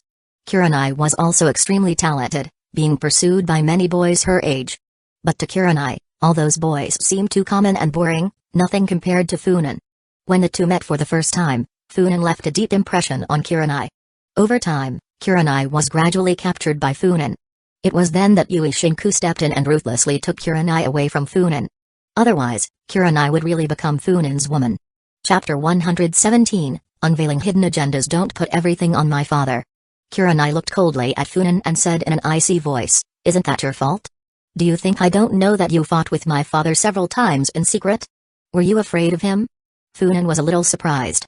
How do you know? Humphrey. Kurenai snorted arrogantly and didn't answer at all. In an accident, Kurenai discovered that Funan actually fought with her father in secret and was not at a disadvantage. She was stunned at the time. How old was Funan Uchiha at the time? 12 or 13 years old. After the shock came the excitement. Kurenai thought that if Funan had such strength at this time, in a year or two, her father would no longer be a match for him, and no one would be able to stop them from being together. But to her surprise, Funan retreated. He stopped looking for her. "Oh, don't blame me." Funan sighed and said, "You know well what the situation of the Uchiha clan was like back then. Even now it hasn't improved much. At that time, I was part of the new generation of the clan and had a lot of attention on me. I had no power, and we were in times of war. I was worried that if I died on the battlefield, wouldn't you become a widow?" Funan looked at Kurenai with a strange expression. In the original story, didn't she end up a widow? Bah! Who would be a widow? Kurenai blushed and glared at Funan angrily. "You say nice things, but tell me, what about Shiryu and the others? You have time to look for other women, but not for me?" "Oh my, look, you misunderstood me again," Funan said hurriedly. "Those women are all from the Uchiha clan, there is no risk of involving them. You are different." Kurenai was about to hit him. This beast, after finding so many women, actually explained it to him so seriously. "Then why did you find me today? What do you think? Of course it's for..." Bang, the sake cup was finally thrown away.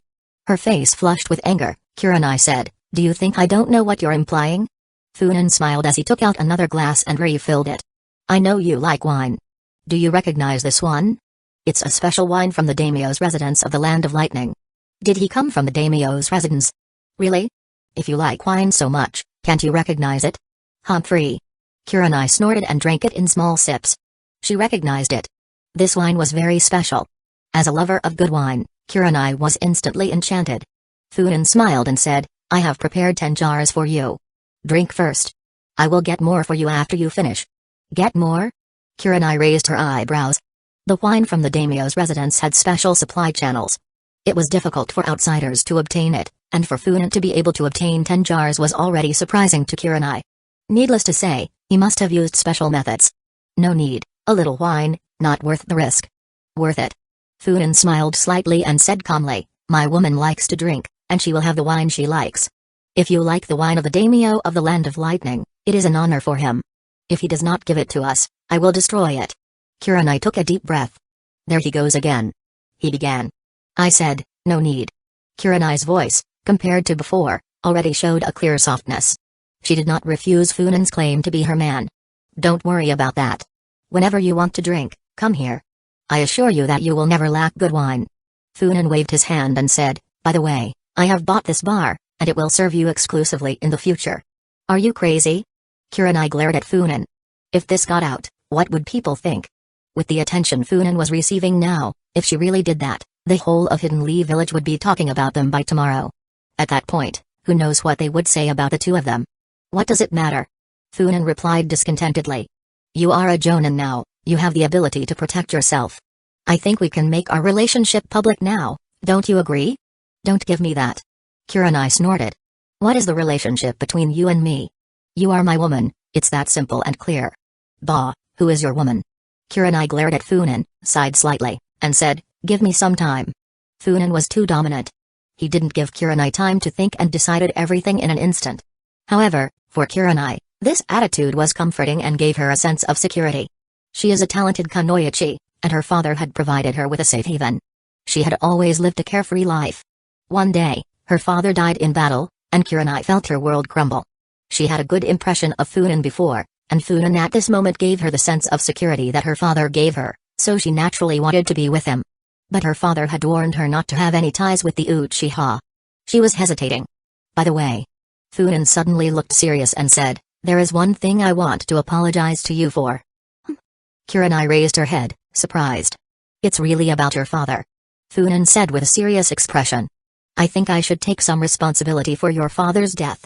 Kurenai's body immediately tensed. "What do you mean?"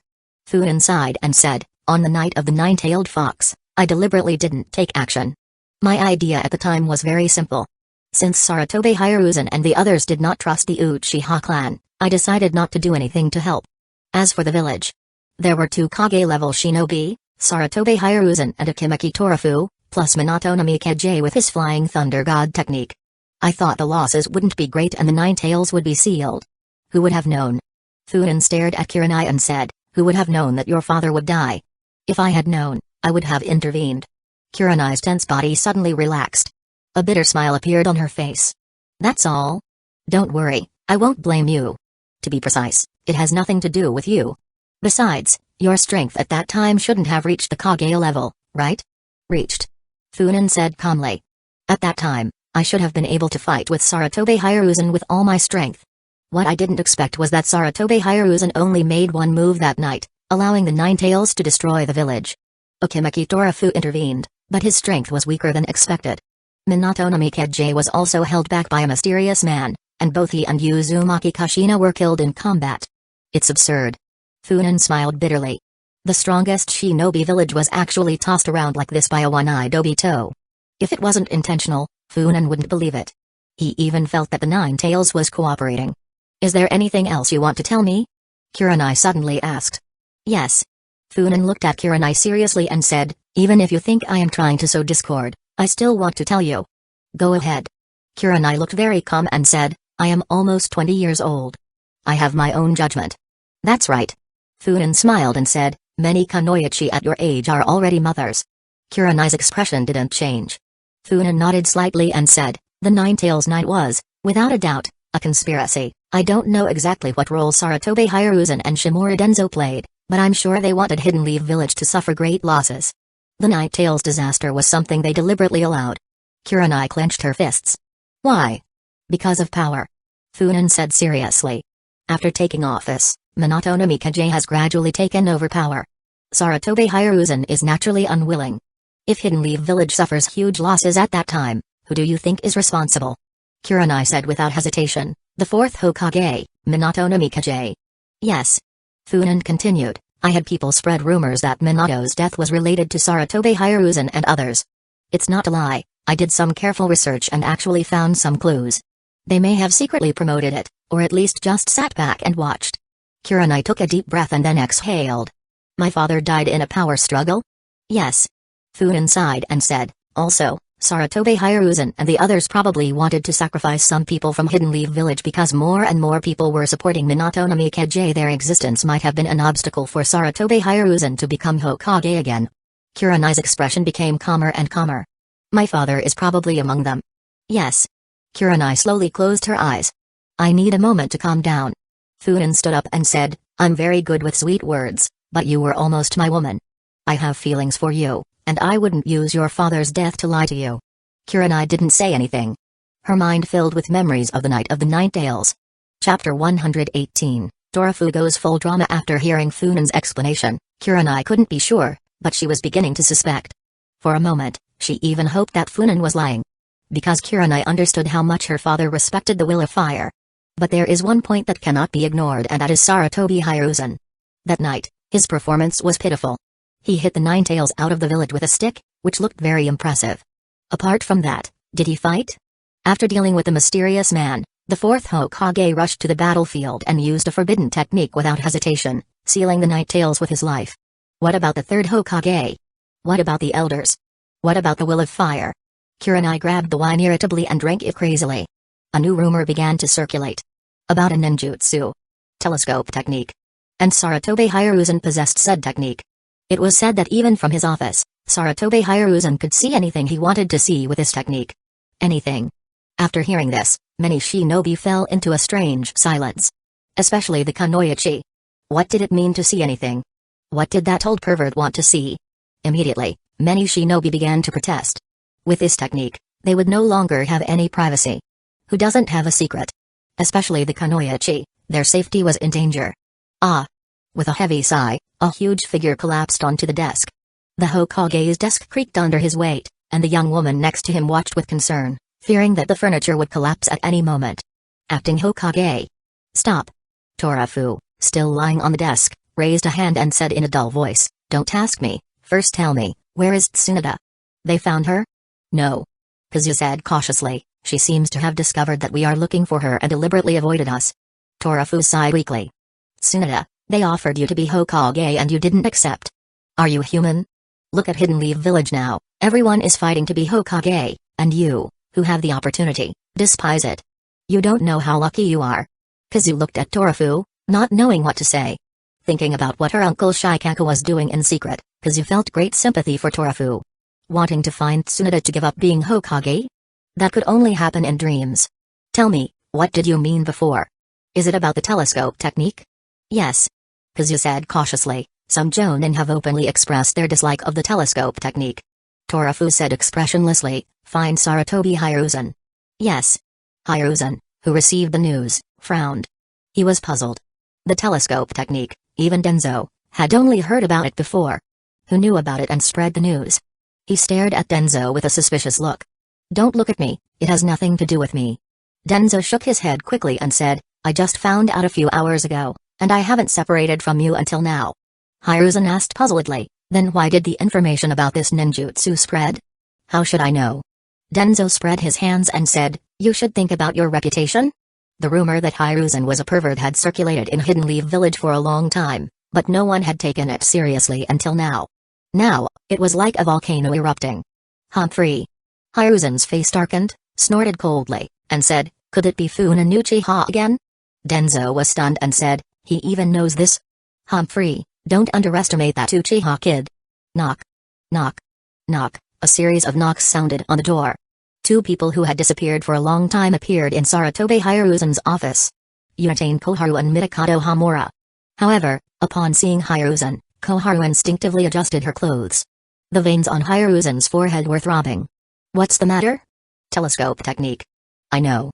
Hiruzen waved his hand and said impatiently, others don't know, but you don't know? How important is this technique to us? As long as we have this technique, we can monitor Uchiha at any time. A single sentence left Koharu and Hamura speechless. What do we do with Torafu? Let's go talk to him together. Hiruzen said coldly, this technique must not be sealed. The Hidden Leaf Village corrupt quartet gathered again and headed towards the Hokage's office. They advanced with a great presence. With a firm and determined step. The door to the Hokage's office opened. Hiruzen walked in first, Torafu. Ugh. The words stuck in his throat. Torafu raised his head slowly, looking at Hiruzen and the others. His fat face was covered with tears. Hiruzen. Torafu shouted, his voice full of grievances. Wah. The old fat man burst into tears. The Hidden Leaf Village corrupt quartet trembled in unison. Torafu stood up suddenly, took a step forward, and hugged Hiruzen in his arms. Torafu cried sadly, Hiruzen, I am very wronged. Why did I want to be acting Hokage? Why am I such a masochist? Woo. Wait, Torafu, don't do it. Hiruzen was struggling with all his might in Torafu's arms. However, the opponent was too strong. Everyone in the Akimaki clan was like mountains of meat. And Akimaki Torafu was one of the most prominent, a mountain of meat among mountains of meat. Hiruzen, in comparison, was small and thin. Torafu's arm was arguably thicker than Hiruzen's waist. The scene was too much for anyone. Even Denzo couldn't help but back away a little. At the same time, he felt dissatisfied. What image did they give? Torafu ignored Hiruzen and continued crying. The old fat man has been really wronged recently. He had agreed to be acting Hokage, thinking he could do something big. Besides, what is an acting Hokage? He wants to be a real Hokage. He has a lot of ambitions. But reality had dealt him a resounding blow. He had overestimated his ability to withstand pressure. The relationship between the Uchiha and the Sarutobi clans is really fucked up. The two sides are always ready to go to war. So, Akimaki Torafu's miserable days began. Every day, he tried to keep the peace between both parties, fearing that this bomb would explode. This feeling was sour. But these two clans were restless and from time to time it occurred to them to cause some trouble. Torafu felt like his head was going to explode. Wah. What injustice. Hiruzen, you have also been a Hokage, can you understand the pain in my heart? Hiruzen was so embarrassed that he almost went crazy. Hiruzen was very disdainful of Torafu. It's only been a few days, and you can't hold on. Look at me, it's been decades. The strongest Hokage in history is not just an empty title. However, seeing a fat old man weighing several hundred kilos, crying and sniffling, Hiruzen became scared. It's so disgusting. Okay, Torafu, stop. What do we do with the telescope technique? Tell me and I'll do what you say. Torafu raised his head, grabbed a piece of paper, and blew his nose loudly. What else can be done? If the use of the Byakugan can be prohibited within the village, so can your telescope technique. Within the village, its use is not permitted. Okay. Hiruzen agreed feebly. Hiruzen. Denzo growled. He doesn't care about the telescope technique, but he does care about Hiruzen's attitude of surrender. Hiruzen silently slowly raised his hand. He had a sticky liquid on his hand. Torafu's snot. Denzo shut up instantly and didn't dare to say anything. Hiruzen. Torafu looked like he was going to cry. That's enough. Hiruzen retorted, irritated. Torafu, I've already promised you, why don't you let me go? Do you really want to continue? Okay. Torafu was a little reluctant. After winning the first battle, he wanted to continue to pursue the victory and get more benefits. But seeing how things were, it seemed unlikely. Hiruzen, explain the telescope technique. Many people are interested in it. Okay. Hiruzen agreed readily. The telescope technique is not as powerful as they think. When they enter a room, I can no longer see them. I can only use it if there are no obstacles. Hiruzen spread his hands and said, so, you don't have to be so nervous. Torafu still shook his head and said, this technique must be sealed, just like the Byakugan, it cannot be used in the village. Do you understand? I understand. Okimeki Tofu muttered in his mind, do you really think I don't know anything? Fuck, there are so many open-air hot springs in Hidden Leaf Village. Damn, as your former companion, I know you too well. Thinking about how this old man had enjoyed life, Torafu felt even more unhappy. Oh yes, the outdoor hot springs. If the owners find out, will they ask for compensation? They must. Torafu's eyes shone with greed. The Hidden Leaf Village corrupt quartet left the Hokage's office, and when compared to their entrance, they had planned to fight hard but were defeated by the snot of a fat old man. Hiruzen said with emotion, in Hidden Leaf Village, I suddenly feel like a stranger. It's like we don't belong here anymore. We've gotten old, monkey. Yeah. Ugh. Hiruzen was about to nod, but suddenly his body froze, and he turned his head to look at the person who was speaking. Denzo and the others also turned their heads in unison. Funin Uchiha. He was there, with a wistful expression on his face. Chapter 119, of Clans, Cries, and Careless Comments. When Hiruzen saw the person who had spoken, he resisted the urge to punch him, gritted his teeth and said, Funin Uchiha. Monkey. Bang, Funin had barely started speaking when Hiruzen had already summoned Monkey King Inma, with a cold look. Goodbye. Funin threw down a word and turned to leave. Hiruzen gnashed his teeth and said, why is this hunting guy everywhere? Inma looked at him in confusion and said, is that Funin Uchiha? Why does he feel so unserious? Okay, stop talking. Hiruzen left with a grim expression. The telescope technique must not be given to you. In the Hokage's office, the situation had changed. Torafu, Kazuo and Shikaku face Funin together. Why? Funin was so angry that he almost jumped up and said, I have shed blood for Hidden Leaf Village. Torafu was furious. I will never give you that technique. I told you, this wretched ninjutsu must be sealed. Wretched? Are there any ninjutsus more wretched than yours in Oshikacho? What did you say? Torafu rolled up his sleeves and wanted to fight. Want to fight? Who's afraid of who? Funin sneered. Look at you, in Oshikacho, the Nara clan is playing with other people's bodies. The Yamanaka clan is messing with other people's minds. The Akimeki clan. Partial multi-size technique? Go to hell. I'm so jealous. Ahem, you're calling me filthy? Where's your conscience? The veins on Torafu's forehead throbbed. Shikaku was also speechless. Funin, I'm the Hokage. Acting. That's also the Hokage. You're unreasonable. Damn. Torafu laughed in anger. You, Funin Uchiha, did you really say that others are unreasonable? Is there anyone more unreasonable than you in the whole Hidden Leaf Village? Enough, do you have any other business? Torafu said with a headache. If not, I'll assign you a mission and you're out of here. I have something to do. Then you do it after completing my mission. Torafu roared. Funin looked at Torafu strangely. What's wrong? Why don't you? Funin gestured and said, why don't you cry? Why don't you wipe your nose? You're actually roaring so vigorously?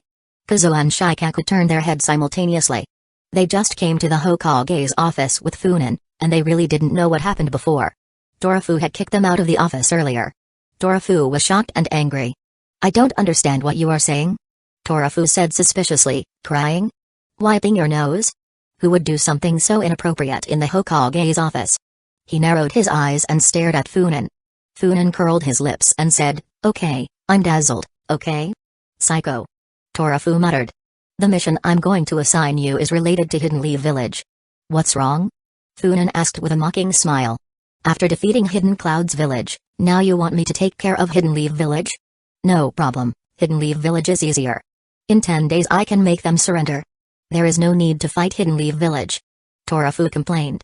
With how weak Hidden Leaf Village is, as long as the other villages don't cause us trouble, they wouldn't even dare to attack Hidden Leaf Village. But we need to establish our authority. Let them behave themselves and be good allies led by Hidden Leaf Village. Establish our authority? Funan asked. Yes. You want to trick me? Funan raised his eyebrows and said, I remember that Hidden Leaf Village just got a large sum of money from us. You want me to go now? Why don't you let Denzo go? Torafu said unhappily, if Denzo goes, can he come back? Funan spread his hands, isn't that better? Torafu rubbed his chin, really considering the idea. In the whole Hidden Leaf Village, except for Saratobi Hiruzan, probably no one wants Denzo to continue living. Torafu shook his head quickly.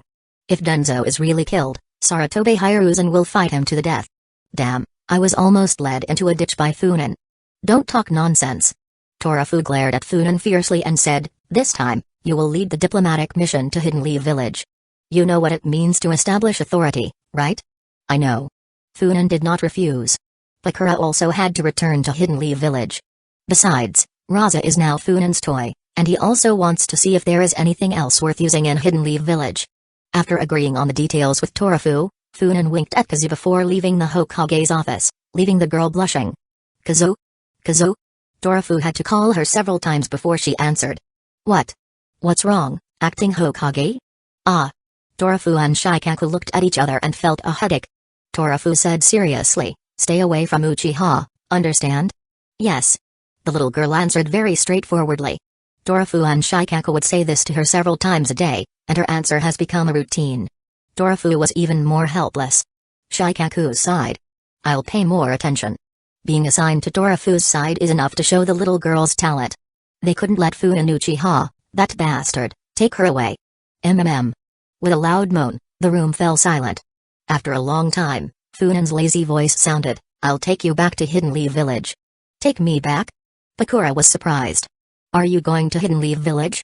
She already knew that she had to leave Hidden Leaf Village and return to Hidden Leaf Village, but she didn't expect Funan to accompany her. The look she gave Funan softened a little.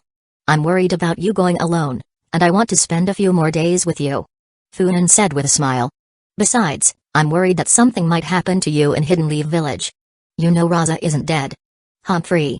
Bakura snorted, looking at Funan with disdain. What are you planning?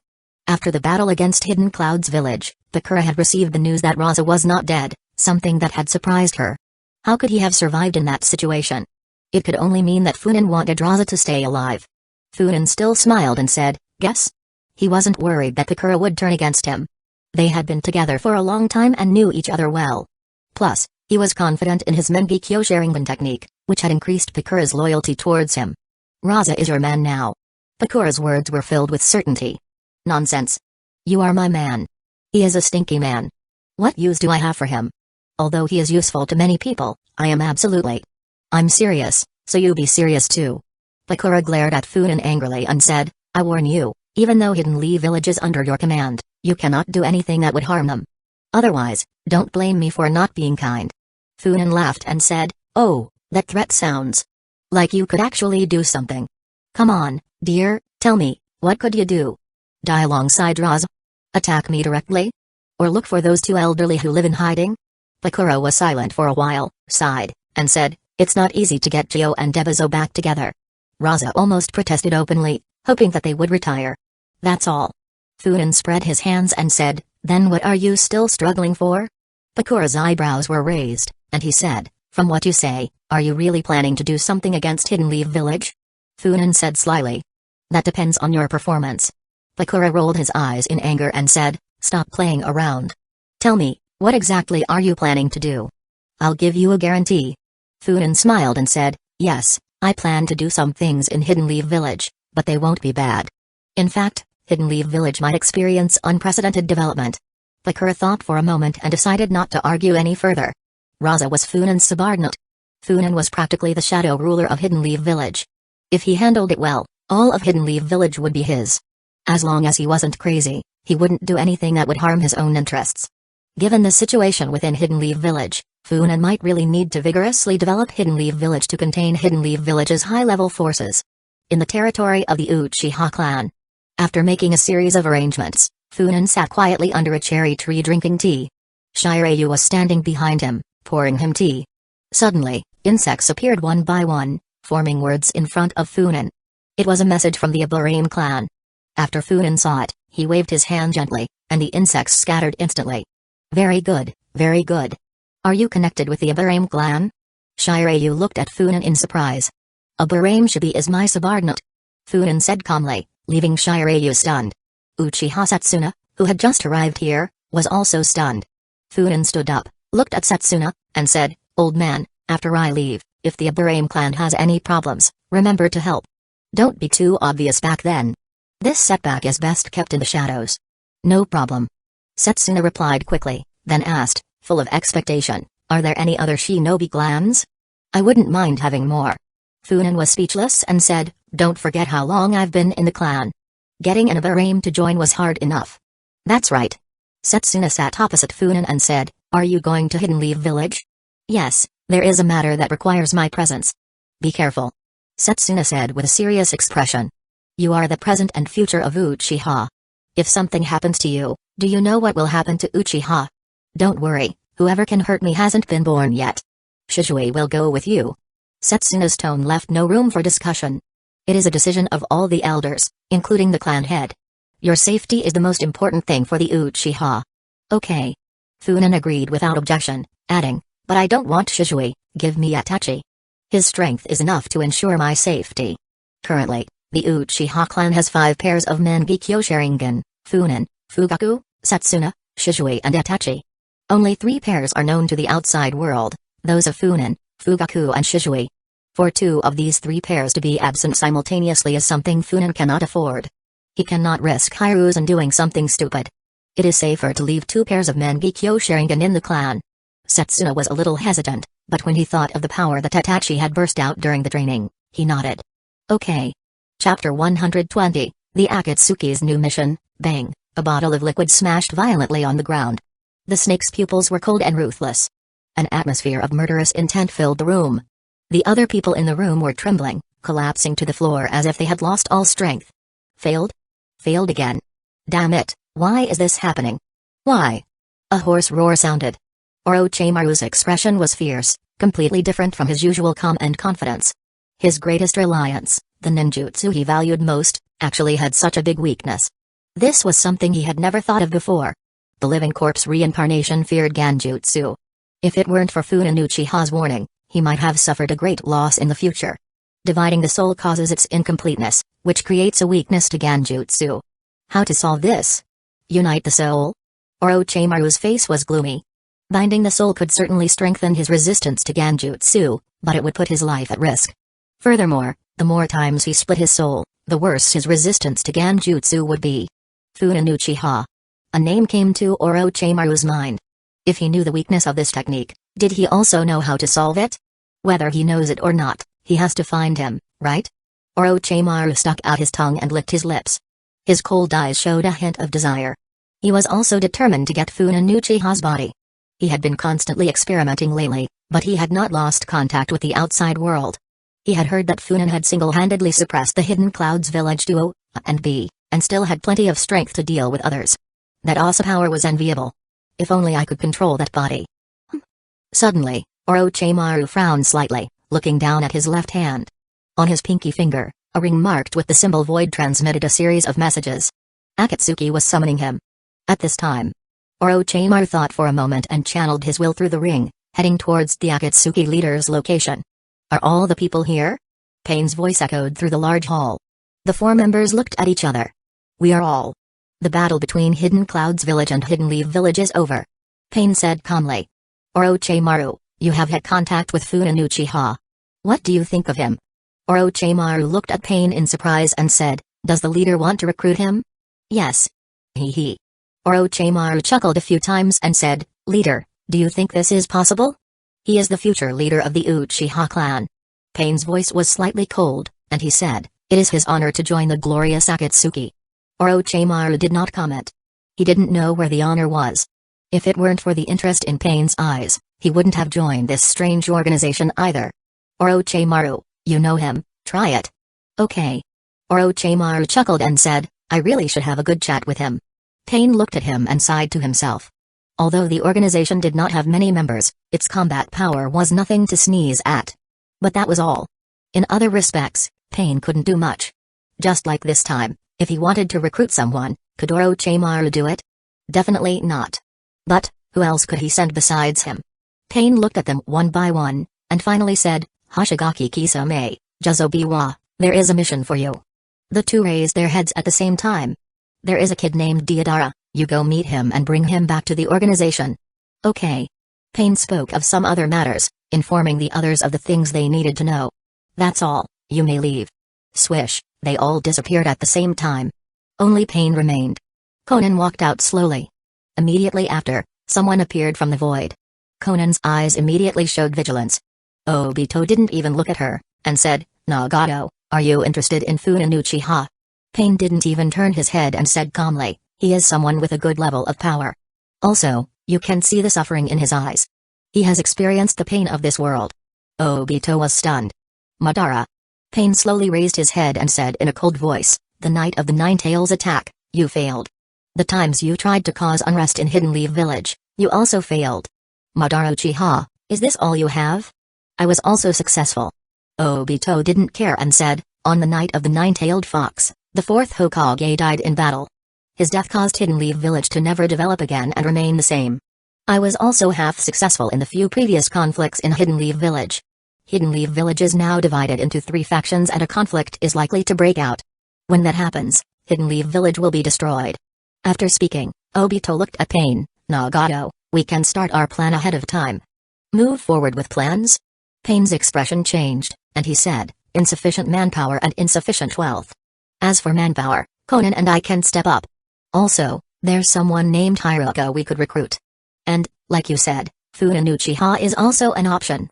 Obito thought for a while and said, as for wealth, Conan should have made a lot of money over the years.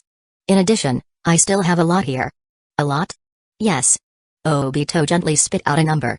Pain's pupils shrank. If so, I agree to move the plans forward. Obito sighed to himself. Wow.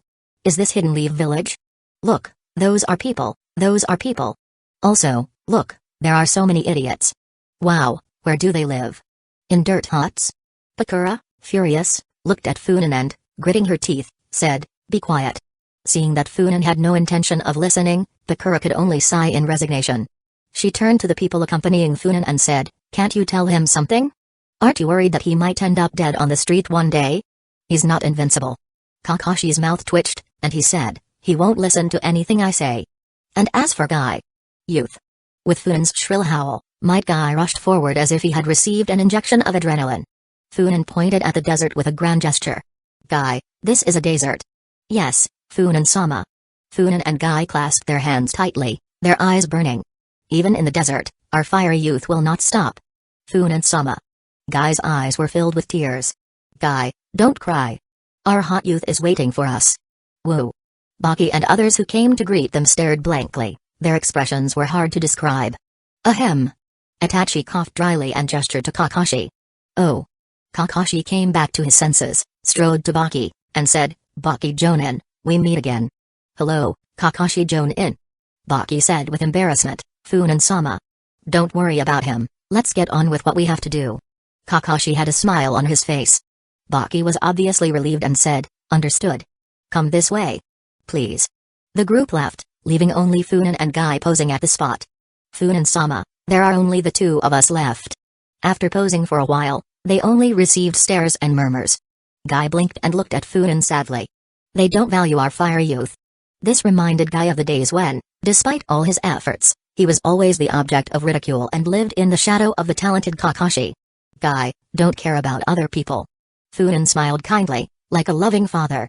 Even if no one else believes in us, we must persevere. One day, everyone will understand that our fiery youth, like the will of fire, will never go out. Funin-sama. Guy burst into tears and looked at Funin with great admiration. Of course, when the day comes when you can show your fiery youth, you will die, Guy. In Funin's heart, Might Guy is unique in the ninja world. He was the most special of all. A true man who, with his mortal body, compared himself to the gods. In the shinobi world, the most powerful had something special. The two protagonists were the reincarnations of the sons of the Sage of the Six Paths. Other powerful people had unique abilities or special bloodlines.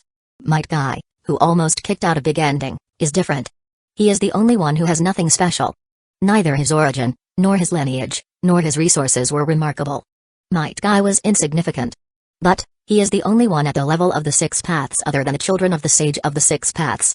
And how did he do it? With his will. He never gave up. Funan greatly respected someone like that. Guy.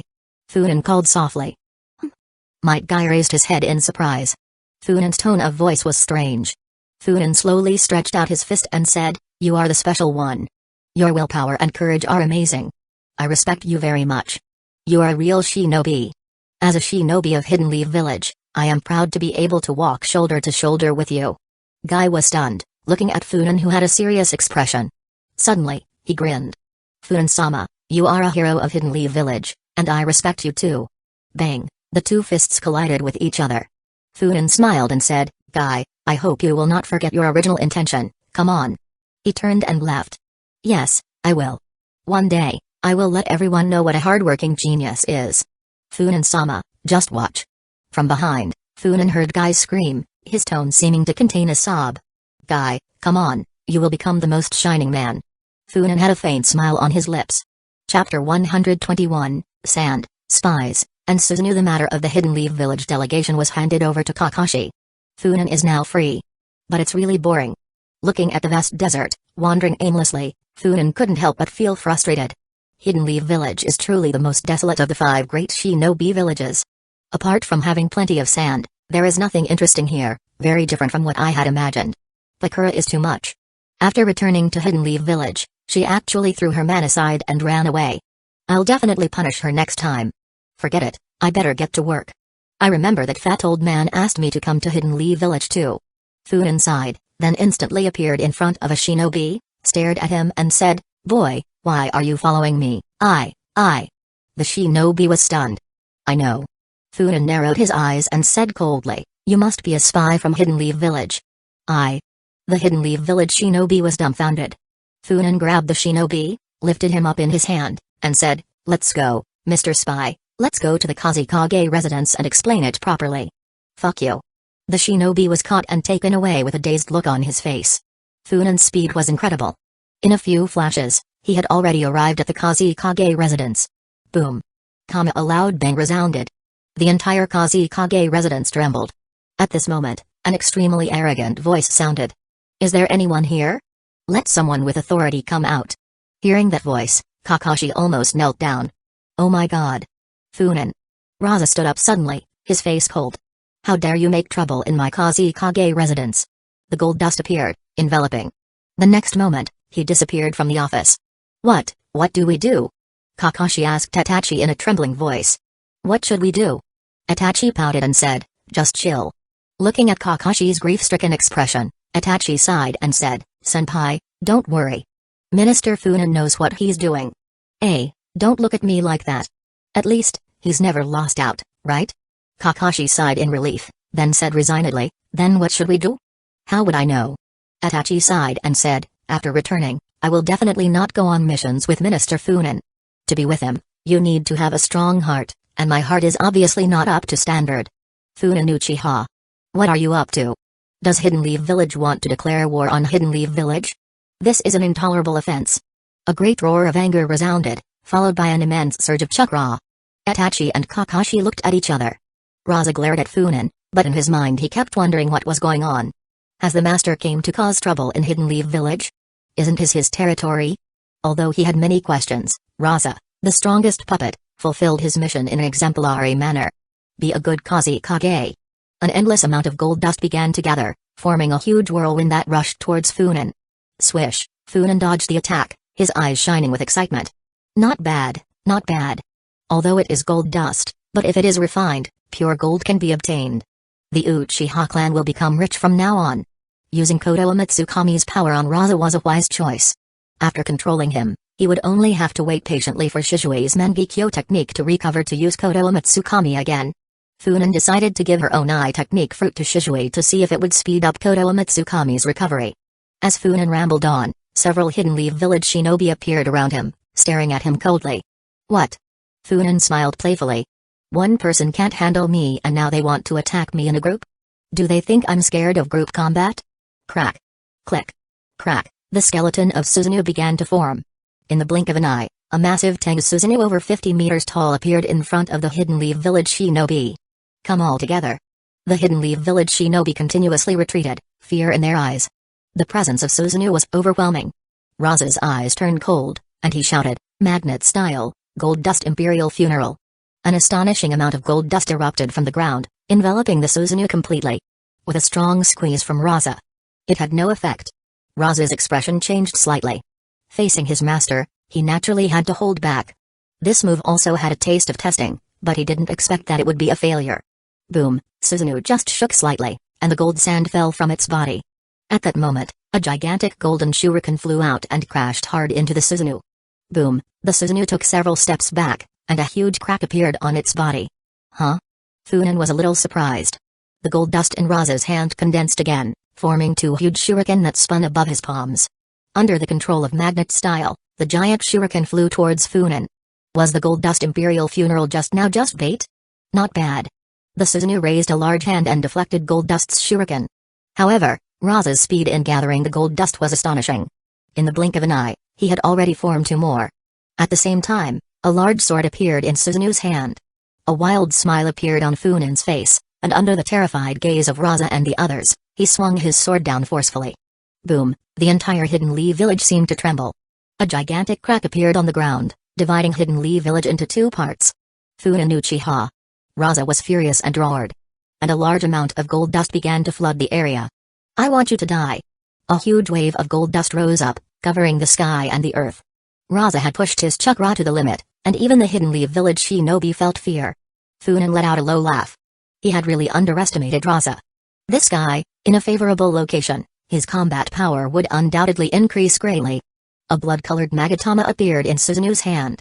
A destructive energy emanated from it. Stop! A female scream echoed. A huge column of fire appeared, standing between the two. Bakura looked at the two of them, shocked and angry, and said, Kusagakure, Hidden Leaf Village's emissary, what are you doing? Do you want our two villages to go to war? The two contenders quickly stopped. You should ask the Kusagakure about this. At that moment, many noticed that Funan was holding a person. A shinobi from Hidden Leaf Village. Many people frowned. However, some recognized him as a member of the Hidden Leaf Village Anbu. Bakura frowned and said, what's wrong with this person? Funan said angrily, I just wanted to hand it over to you guys, but you guys reacted so hostilely, I can't believe it. This is so hard for me. Hand this person over to us? Raza said coldly, Uchiha, this is a member of Anbu, he was on a mission. Did he offend you during the mission? Well, I was offended, but being so magnanimous, I didn't take it to heart. Funan said dissatisfiedly, I captured it and brought it to you as an act of goodwill. Goodwill? Yes, this man is a spy from Hidden Leaf Village. Isn't it a nice gesture to hand him over to you for interrogation? And you were so rude to me. Everyone was speechless. Kakashi and Itachi looked at Funan with admiration. You can come up with such a reason, you are really amazing. Bakura was also confused for a while, and asked after a long time, how do you know he is from Hidden Leaf Village? And Funan looked at Bakura as if she was a fool. I'm from Hidden Leaf Village, I'm here as a guest, right? Yes. The Hidden Leaf Village shinobi nodded, although they were wary of him. This person secretly followed me. It seems that he wants to pass on information to me. Who else can it be except Hidden Leaf Village's people? I immediately decided to catch him and send him to you for interrogation. The people present were silent again. All the Hidden Leaf Village shinobi turned their eyes towards Raza. At that moment, Raza was cursing madly in his mind. Finally, Raza sighed and said, I thank the Hidden Leaf Village emissary for his concern, but, look. He pointed to the area where they had been fighting. Raza had attempted damage control. Funan, however, had fought like a madman, wanting to destroy everything. We will pay. Please stay calm. Stay calm. A shrill cry sounded. It was Kakashi. He ran to them, begging for peace, because of the losses caused by our side, we will pay as much as we can. Funan's eyebrows jumped wildly, and he said, we are allies, and we also help them. Kakashi shouted, interrupting Funan's words, and said righteously, precisely because we are allies, we must show our support. After speaking, he stared at Funan. The intense gaze from his one eye made Funan unable to say anything else. Okay, let's pay, it's the Hokage's office that pays anyway. The spy incident ended there. Hidden Leaf Village and Hidden Leaf Village became friends again. Although everyone was smiling forcibly. Hidden Leaf Village paid, Hidden Leaf Village calculated the losses. After a brief communication, everyone dispersed. Only Raza, Bakura and Funan stayed. Kakashi was also driven away by Funan with an excuse. Raza first glared at Bakura fiercely, then came to Funan, knelt on one knee, and said, Master. Bakura watched silently. Although she was prepared in her heart, she still couldn't help but feel a little sad. Raza looked normal. Bakura confirmed that his chakra was stable, with no traces of Genjutsu. Chapter 122, Oops, Wrong White Fang. After seeing Raza greet him, while kneeling on one knee, Funan casually waved his hand and said, Get up. How is the control over Hidden Leaf Village going? In any village, there are always dissenting voices. Raza shook his head and said, Except Joe and Debezo, I can suppress everyone else. And those two shouldn't intervene. I'll try anyway.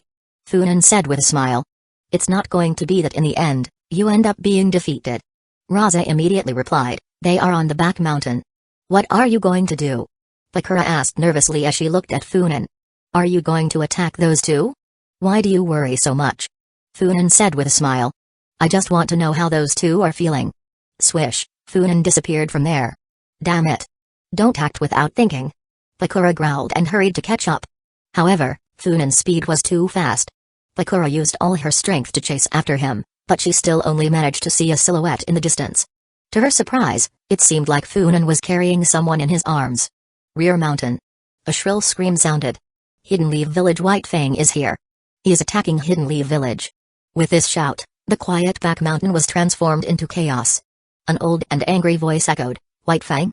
Sakamo Hatake. White Fang? Sakamo Hatake? Bakura had a lot of questions in her head.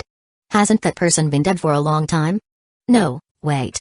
Bakura remembered that old Chio's son and daughter-in-law had died at the hands of Hidden Leaf Village's White Fang, and she hated him with all her soul. This bastard. Bakura gnashed her teeth in anger. Thinking of Kakashi's face, she had an even bigger headache. Kakashi, who was caught by Funan, had a blank expression. Just now he was thinking about how to handle the next problem Funan might cause. Suddenly, Funan appeared, grabbed him and ran away. God knows, he thought Funan had caused a huge disaster and that all of Hidden Leaf Village was going to kill him. So he was taking it with him to escape. What about Guy? That's his beloved relative and brother. Who knew that when he ran here, Funan yelled, White Fang is here. Fuck. Don't you know whether my dad is dead or not? You used this matter to provoke me a few days ago, so that now when I see Saratobe Hiruzen, I want to throw a kunai at him. The next moment, Funan threw Kakashi down and left instantly. Only a perplexed Kakashi and an old woman who had just appeared remained. White Fang. The old woman looked at Kakashi and smiled, raising both hands to throw a shower of kunai at him. Kakashi understood immediately. Dad's enemy. Hee, dear father, thank you for leaving me a lot of wealth.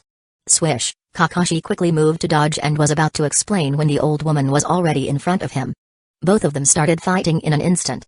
Funan nodded repeatedly, muttering, very energetic, very energetic. Despite her age, she fights with impressive vigor. Funan looked around. An old man with white hair and beard stood, staring at him. Ebizo. This old man also seemed very energetic. Stop. A column of fire rose up, placing itself between Kakashi and Chio. They both stopped immediately. Chio also regained her composure and found that the person she hit was not White Fang at all. Who are you? Chio stared at Kakashi coldly and said, You are not White Fang. White Fang will not be so weak. I am so sorry for being so weak. Kakashi was speechless. Granny. Bakura stepped forward and said, This is the envoy of Hidden Leaf Village, the son of Hidden Leaf Village White Fang, Kakashi Hatake. The son of White Fang. Chio was silent for a moment, then grinned and said, Welcome, Hidden Leaf Village envoy. This old lady has bad eyesight. No, wait. Chio was startled. Who was speaking just now? Instantly, several eyes gathered on Funan. Hello, how are you? Funan smiled and looked at Chio with sharp eyes and said, I am also an envoy of Hidden Leaf Village, and I am the leader of this delegation. Chio said slowly, You want to deliberately create that kind of misunderstanding, envoy of Hidden Leaf Village, what do you want to do? Kill someone with a borrowed knife? When did Hidden Leaf Village become so chaotic? How could it be? Funan laughed and said, Kakashi is now one of my most valuable subordinates. I value him very much. How could I kill him? If I really wanted to kill him, I would do it myself. Kakashi rolled his eyes. This was just a greeting. Funan spread his hands and said, Hidden Leaf Village and Hidden Leaf Village are allies. As allies, how can we not came to greet the two most respected people in Hidden Leaf Village? Really? Chio grinned, revealing her few teeth, and said, You are such a bad boy to greet in this way.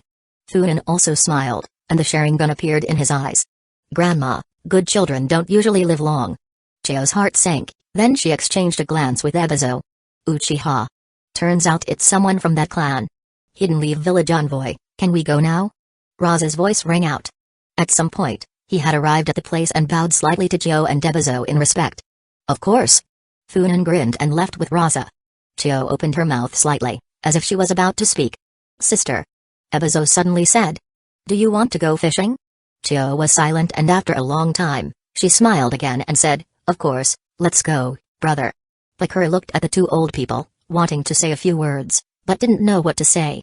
They both walked away determinedly, not once looking back at Bakura. Bakura sighed and said, Who said Hidden Leaf Village is in chaos? Are we in Hidden Leaf Village better off? In Hidden Leaf Village, the fat man, upon receiving Kakashi's bill, let out a cry of despair. Another huge expense. What the hell had he done to deserve this? Why was he being tortured like this? There is no doubt that Funan's move to establish his authority was done perfectly. But that was achieved with money. The fat man clutched his chest, feeling like he was short of breath from the pain. Forget it. The old fat man murmured. I can't expect much from that insolent Uchiha. Funan did not stay long in Hidden Leaf Village. The external situation did not give him time. On the third day after he came to Hidden Leaf Village, he received an urgent message from Hidden Leaf Village. There was trouble in Hidden Stones Village, and a large number of shinobi were concentrating there. Funan was stunned on the spot. What stimulated the old man Onoki? When Funan heard that Hidden Stones Village was gathering its shinobi, Funan's first thought was that they were going to attack Hidden Clouds Village. This is not surprising. Hidden Clouds Village had just fought with Hidden Leaf Village. Although both sides held back and the battle ended in a short time, Hidden Clouds Village still lost thousands of shinobi. It is absolutely understandable that Onoki did not want to miss this opportunity. As Funan and the delegation entered Hidden Leaf Village, the elder Setsuna approached to meet his grandson. Let's go. Setsuna looked at Funan and said, Hiruzen and the others are waiting for you. What are you waiting for me for? Are there any pretty girls? Funan curled his lips and said, You bachelors, don't understand my pain? I haven't been with my Shiryu and the others for a long time. Setsuna said coldly, I don't understand, do I need to understand? If you ask this, then you've asked the right person. Funan suddenly became energetic, stepped forward and hugged Setsuna's shoulders, saying, Let me give you a detailed introduction. By the way, you're not too old. If you learn my secret technique of picking up girls, you might be able to have a second spring. As they walked away chatting, Kakashi sighed helplessly. He will definitely not follow Funan on a mission next time. His heart couldn't take it. Guy slapped Kakashi on the shoulder.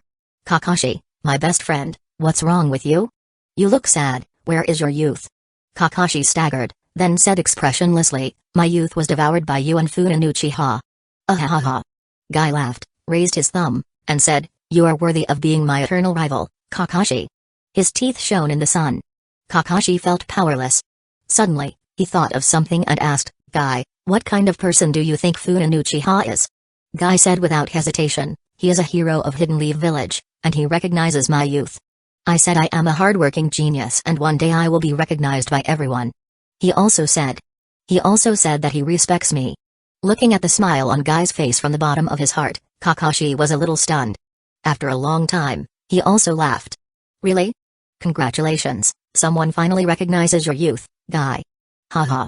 Guy laughed and said, To celebrate, today I will run 1,000 laps around Hidden Leaf Village on my hands. My Guy was full of fighting spirit.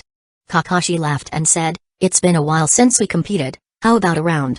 Of course, my eternal rival. Under the setting sun, the two walked side by side on the streets of Hidden Leaf Village. Chapter 123, Snakes on a Road. Funan and Setsuna were walking on the road. Just after turning a corner. Orochimaru, can I ask how you did it? Funan looked at Setsuna beside him curiously and said, You've really surprised me quite a bit. Setsuna's body stiffened, and then he grinned. His expression was cold and evil, definitely not Setsuna. Funan, you surprised me too, how did you notice? Orochimaru's signature hoarse voice rang out.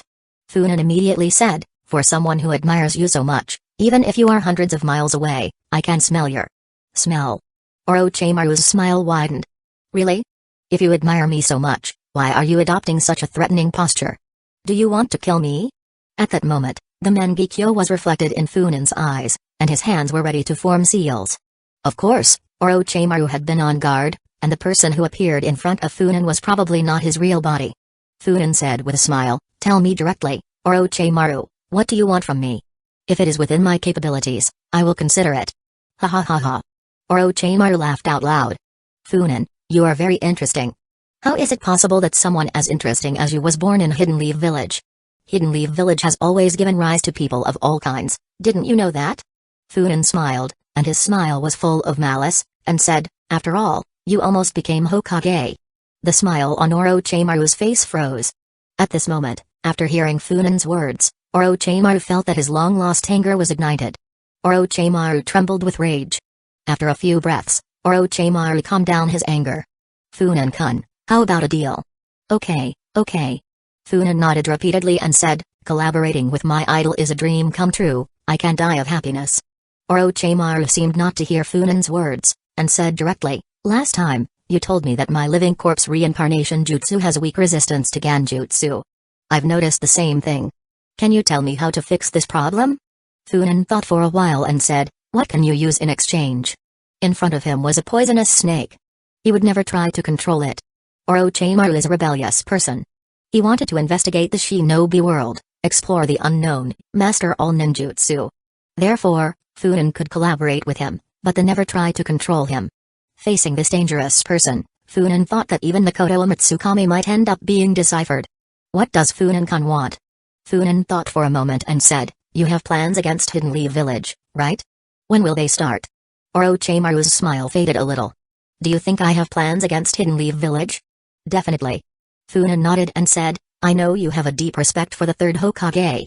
Seeing his old age, you surely want to give him a dignified end so that he does not lose his honor in his later years." Orochimaru's expression became more rigid. Funan's words irritated him deeply. Respect that old man? He wanted to kill him, and all of Hidden Leaf Village knew that. He didn't want to argue with Funan, so he said slowly, "What do you want me to do, Funan?" 1,000. Funan raised a finger and said, "How about 1,000 heads of Sarutobi clan members?" Orochimaru's eyes narrowed. "You have quite an appetite, Funan." Funan laughed and said, "I have killed nearly 2,000 people of Sarutobi clan. It's not a difficult task. This 1,000 is a discount for you." Orochimaru's eyes twitched. "Deal." Orochimaru's body began to sink into the ground slowly. "Funan, can you tell me how you found out it was me?" Funan smiled slightly and said, "I have the Mangekyo Sharingan. I can sense even the slightest change." "I see." Orochimaru's gaze grew even more fiery. As Orochimaru disappeared into the ground, the entire space around Funan seemed to crumble. It was as if glass had broken, revealing a completely different scene than before. Funan looked around and murmured, "So he brought me here? It seems this poisonous snake also has ideas of taking me on." Now Funan was at the edge of the village, about to enter an uninhabited wooded area. If Funan hadn't discovered Orochimaru, they would probably be fighting already. Funan curled his lips and turned back to Hidden Leaf Village. The village was already on alert. The fact that Funan was taken away by Setsuna has been discovered. The entire Uchiha clan was in an uproar. Setsuna is obviously in the Uchiha clan. When did he go to pick up Funan? And how did he take him with him? The atmosphere in the Uchiha clan became strange. They began to mobilize widely to search for Funan's whereabouts. Fortunately, at this time, Funan appeared. He walked into the Hokage residence with a swagger. The Uchiha who received the news retreated without even seeing him, returning to their business as if nothing had happened. Funan walked into the Hokage's office with a swagger, and said nonchalantly, "Hey, is everyone here?" The words caught in his throat. Torafu's eyes were dull, as if he was half dead, and his eye sockets were slightly sunken. The most worrying thing was that he seemed to have suddenly aged. Funan couldn't help but be stunned. "What happened to the acting Hokage?" Funan asked stupidly, then turned her head, looked at Denzo and Hiruzen and shouted, "What did you do to the Hokage? Damn it, I knew a long time ago that you were plotting against the Hokage, that's why I've always been very wary of you guys. But I've been away for a short time, and you two stinking men really defiled the Hokage, you really are beasts." Everyone in the Hokage's office was overwhelmed by Funen's words. Defiled. Hiruzen and Denzo stood rigid, their eyes wide, and their bodies trembled. Although they had already developed resistance to Funen, they were still so angry that they almost vomited blood. Funen Uchiha, you are so presumptuous. Hiruzen shouted angrily, you are the ones who are presumptuous. Funen pointed at Torafu and said, no matter how you look at it, the acting Hokage has been turned over, and has been tossed around countless times. He has no desire to live. Hiruzen's eyes were bloodshot, he rolled up his sleeves, ready to fight. Shikaku interrupted quickly and said, Funen, what nonsense are you talking about? The acting Hokage is just worried about your safety. My safety? Yes. Shikaku said helplessly, you are the head of the Hidden Leaf Village police force. You suddenly disappeared. How can the Hokage not be worried? Hiruzen snorted and, without knowing why, added, acting. Bang, Torafu slapped the table hard. The crash caused Hiruzen to nearly drop his pipe. Denzo also flinched, nearly undoing the seals on his arm. Torafu's eyes were full of bloodshot, and he gritted his teeth and said, do you think I like being acting? If you give me the position of official Hokage, I won't accept it. I don't even want to be the acting. Where is Tsunade? If she doesn't come back soon, I will declare her a missing ninja. Acting Hokage, calm down. Shikaku hurried forward to comfort him. This really can't be said casually. Tsunade's status, in many ways, is not inferior to that of the Hokage. She is not only the granddaughter of the first Hokage, granddaughter of the second Hokage, and disciple of the third Hokage, but also the princess of the Land of Fire. If the Hokage declares her a missing ninja, it would be a huge snub to the daimyo. Shikaku continued, Funen, tell us what happened. Why did you suddenly disappear?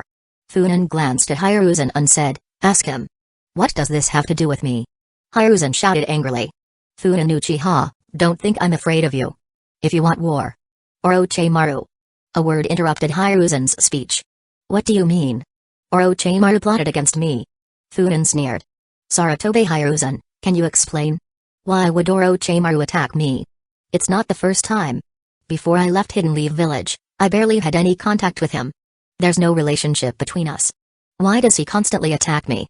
Is he taking revenge for you, his master? Or should I say, is he following his master's orders? You're talking nonsense. Hiruzen shouted angrily. I have nothing to do with Orochimaru for a long time. If he were to appear before me now, will you let him go? Oh, by the way, you are old now, and you can't beat him. You should beg him to let you go. You. Hiruzen was so angry that his whole body was shaking. He really couldn't bear it anymore and turned his head suddenly and looked at Denzo. Let's go to war with Uchiha. Who knew that Denzo actually shook his head firmly at him? Hiruzen was furious. At one time, Denzo was determined to fight Funen to the death, and now he was the one constantly advising him to stay calm. Is this how things are done? At that moment, a loud bang resounded. The Hokage's office desk shattered. Even Funen was startled. Shut up everyone. Torafu spoke those words slowly, one by one. Surprisingly, Funen and Hiruzen were quiet. Torafu said coldly, I believe Hiruzen has nothing to do with Orochimaru. Funen, don't say that anymore, understand? Wow. The fat old man was really imposing himself. Funen looked at the fat man with amusement and nodded slightly. Chapter 124, Torafu's headache. Torafu was very satisfied with Funen's answer and turned his gaze towards Hiruzen, saying, if you meet Orochimaru again, Hiruzen, you'll eliminate him, right? Hiruzen, after a brief silence, nodded and said, yes, you are right. This matter is closed. Torafu said coldly, the Hidden Leaf Village Police Department and the Anbu are to join forces to conduct a complete census of the entire village and find that poisonous snake. Understood? Understood. Understood. Funen and Hiruzen nodded one after another and looked at Torafu with a little strangeness. Hiruzen had a plan, and he didn't want to break relations with the Uchiha right now. Funen, on the other hand, was glad that the fat man had stood up. Orochimaru was waiting. If Hiruzen sent someone to kill him right now, wouldn't that be sending someone straight to their death? Funen didn't believe that anyone could get rid of Orochimaru so easily. In all of Hidden Leaf Village, how many were capable of taking on Orochimaru? When Orochimaru wiped out enough members of the Sarutobi clan, it would be easier for Funen to take on Hiruzen. Funen couldn't help but sigh faintly. He was really annoyed by looking at Hiruzen's face all day long, but there was nothing he could do. The only thing that made Funen happy was that Hiruzen didn't want to see him even more. Furthermore, his plan to constantly weaken the Hidden Leaf Village corrupt quartet clans was certainly working. The people of the four clans have been killed in batches, and Hiruzen could not say anything about it. Okay, now let's talk about Hidden Stones Village. Torafu thought for a moment and said, according to the information we got, it seems that something has happened to Anoki's apprentice. Apprentice? Deidara? Funan blurted it out without thinking. Huh? Hiruzen and Torafu were stunned. How do you know? Funan smiled coldly and was about to strike a pose when Torafu quickly interrupted him. Okay, you don't need to say it. Let's continue with the topic. Yes, something has happened to Anoki's apprentice. It seems that he was abducted by an organization. The old man Anoki is so angry. In Torafu's words, his gloating could not be hidden. Funan couldn't help but frown. If he remembered correctly, Deidara's age should be only a few years older than Naruto and Sasuke, about 3 or 4 years old. Because of Funan's intervention, the Third Shinobi World War ended early, causing Naruto and Sasuke to be born 1 year earlier, and now they are 4 years old. And Deidara? He would be 7 or 8 years old at most now. Is it worth it for Akatsuki to kidnap him? Funan shook his head again. Naruto and Sasuke had been born early, so it was very likely that Deidara had also been born earlier, and even more so before them. How old is Deidara? Funan asked. Torafu and Hiruzen were even more puzzled. It seems to be 12 years old. So long in advance? That explosive brat. Funan frowned suddenly. He had miscalculated. Originally, he planned to contact Deidara when he was older, but who knew that the other party would not play by the rules? He had been born before. Why were you born early? Funan sighed helplessly and said, what they mean by this? Hiruzen said lightly, with Anoki's temperament, if his disciple has been kidnapped, he will not sit idly by. We must prepare in advance. Everyone understood what he meant. If Anoki took large-scale actions, he might provoke Hidden Clouds Village, and the two sides might clash again. The battle between Hidden Clouds Village and Hidden Leaf Village just broke out. If the battle between Hidden Clouds Village and Hidden Stones Village breaks out again, it might trigger a chain reaction. The Great Shinobi War is not far away. Funan said sinisterly, exactly, with Anoki's bad temper, he should learn from our third Hokage. Look at how good our Hokage has a temper. You. Hiruzen almost spat out a mouthful of blood. He always finds a way to get me into everything. Funan. Torafu's words also became heavier. Did I say something wrong? Funan looked at the others and sneered. If I said something wrong, you just bear with it. What else do you want? If you don't accept it, you can hit me. Hiruzen glared at Funan fiercely and said to Torafu coldly, you talk to him, I don't want to see his face. Funan said slowly, monkey, let's be honest. This face of mine is much nicer than yours. Hiruzen took a deep breath and left without saying goodbye. Okay, Funan. Torafu rubbed his eyebrows and said, you did a good job with Hidden Sand Village, but you were a bit impulsive. The situation got out of hand. So then? So then nothing. Torafu waved his hand and said, next time, be more careful. This time, I will record your merits. Have you drunk too much? Funan said in surprise. What you say doesn't sound like you. Based on what he did in Hidden Sand Village, Torafu didn't vomit blood, which shows that he has a strong heart. How could he ask for credit for him? How much fake wine did he drink? Torafu tried hard to contain his anger. The reason he looked like that was because he heard that Funan had disappeared and the Uchiha clan was starting to be in an uproar. He was so scared that he almost peed on the spot. There was only one sentence in his mind, it's over, Hidden Leaf Village is going to be destroyed. Fortunately, Funan is back. There is one thing I need to ask for your opinion on. Torafu looked at Funan with a serious expression and a heavy tone. Funan joked, it doesn't look like a good thing. Indeed. Torafu admitted. It could be good or bad, depending on how you look at it. Tell me about it. Anoki has caused quite a stir, mobilizing over 3,000 shinobi. And those are the ones we know. We need to be prepared. I want to let you take charge of this matter. I'll go? Funan smiled playfully. He finally understood why Torafu said that this was a good thing and a bad thing. It all depends on how he sees it. He had been carrying out such high-intensity missions quite a lot recently. And now, they want him to take over Hidden Stones Village. What is he trying to do? Anyone else would have been rested after completing so many missions. Having too much prestige is sometimes not good. Now, the other party has made such a choice. Could it be that Hiruzen and Torafu want to give him the position of Hokage? No way. After considering all the possibilities, Funan came to a conclusion. The Mangekyo Sharingan. These guys, don't they want to make his Mangekyo lose its light? It makes a lot of sense. Who knows the Uchiha clan best? Saratobe Hiruzen's master, the strongest Mizukage, Senjudobi Rama. They must know the side effects of Mangekyo. Although he has made countless military achievements, is it possible for a blind man to become a Hokage? Maybe. But he would face enormous obstacles. And even more so if that Hokage were an Uchiha. These guys are too vicious. They actually want to make him blind. Funen is indignant. Torafu stood quietly aside, silently looking at Funen, and said, "How is it? Have you thought it through? Will you accept this mission?" "Yes, I will definitely accept it." Funen laughed and said, "You want to make me the Hokage, why shouldn't I agree? A shinobi who doesn't want to be the Hokage is not a good shinobi." Torafu's eyebrows jumped wildly. When Hiruzen proposed that Funen accept this mission, Torafu had doubts. But he didn't want Hiruzen and Funen to stay in the village either, one of them had to go. If he sent Hiruzen, an old man, he would be dead on the way, which would be a great sin for him. Now that Funen agreed so straightforwardly, he hesitated again. If Funen were to go blind, it would be easier to balance the relations between the Uchiha and Sarutobi clans. But what if something unexpected happens? Ugh, I'm really not suitable to be a Hokage. Torafu sighed and said, "Tsunade, little Tsunade, when will you come back? I miss you so much. Can you not be disgusting?" Funen rolled his eyes and said, "Although Tsunade is old, she is still your junior. If you want to have a second spring, you can't find Tsunade. Do you believe that Jiraiya will pee in your mouth in the middle of the night? Get out of here." Torafu was furious. "Okay, since you have accepted this mission, then choose some people and set off to the border." Torafu waved his hand unhappily and said, "Get out of my sight. Just looking at you gives me a headache." Funen smiled and said, "Acting Hokage, I have another question." "What question?" Torafu suddenly became serious. He had a bad feeling. "Acting Hokage, look, this time, the Uchiha clan sent 300 elites. Why don't Sarutobi Hiruzen and his clan send 1,000 or 2,000 shinobi as a show of respect?" "You're dreaming. Show of respect? I just want to ask you, what exactly are you implying?" Torafu was on the verge of losing his temper.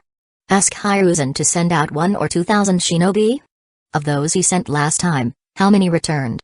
He even lost his own son, and now you ask him to send more people."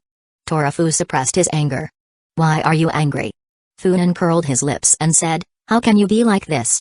I, Uchiha, have sent out hundreds of people. Shouldn't Sarutobi Hiruzen, as the third Hokage, take some action?" Chapter 125, Betrayal and Barriers. Torafu gasped and gritted his teeth and said, "The Inoshikacho clans will send enough people to help you. I will also recruit some people from other shinobi clans in the village to help you. I won't let you lack people. Is there a problem with that?" "Yes." Funen raised his hand and said, "I need a deputy." "Deputy? Who do you want?" "I was thinking about the talented Denzo." Bang, a chair was smashed hard at the position where Funen was. Funen used the teleportation jutsu to quickly leave. Torafu had a ferocious face and murmured, I'm not angry, haha, how can I be angry? Haha, I'm definitely not angry. Am I crazy to be angry with Funen Uchiha? Ha ha ha. Kazu looked at Torafu with horror. It's over. The acting Hokage is in trouble. The village, which had just calmed down, began to show a little uneasiness again. Hidden Stone's village's actions were unexpectedly large. Not only were they chasing Akatsuki members throughout the shinobi world, but they had also gathered a large number of shinobi at the border, making the neighboring villages feel uneasy. Funen didn't care at all about this. Even though Anoki is very eager for his disciple, how many people who can become Kage will act recklessly?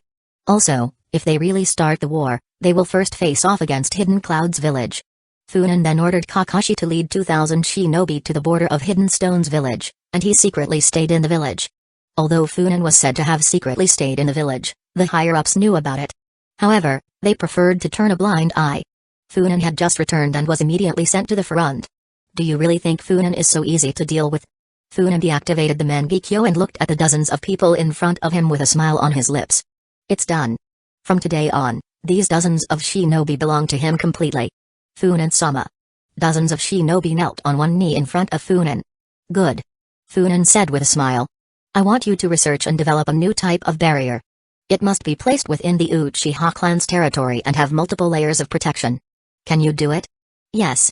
These shinobi were the members of the barrier team that Funen had previously requested from Hiruzen. Funen was so busy that he had very little time to use his Mangekyo jutsu on them. Fortunately, after adding up the scattered time, the Mangekyo jutsu finally managed to change their will and make them loyal to him.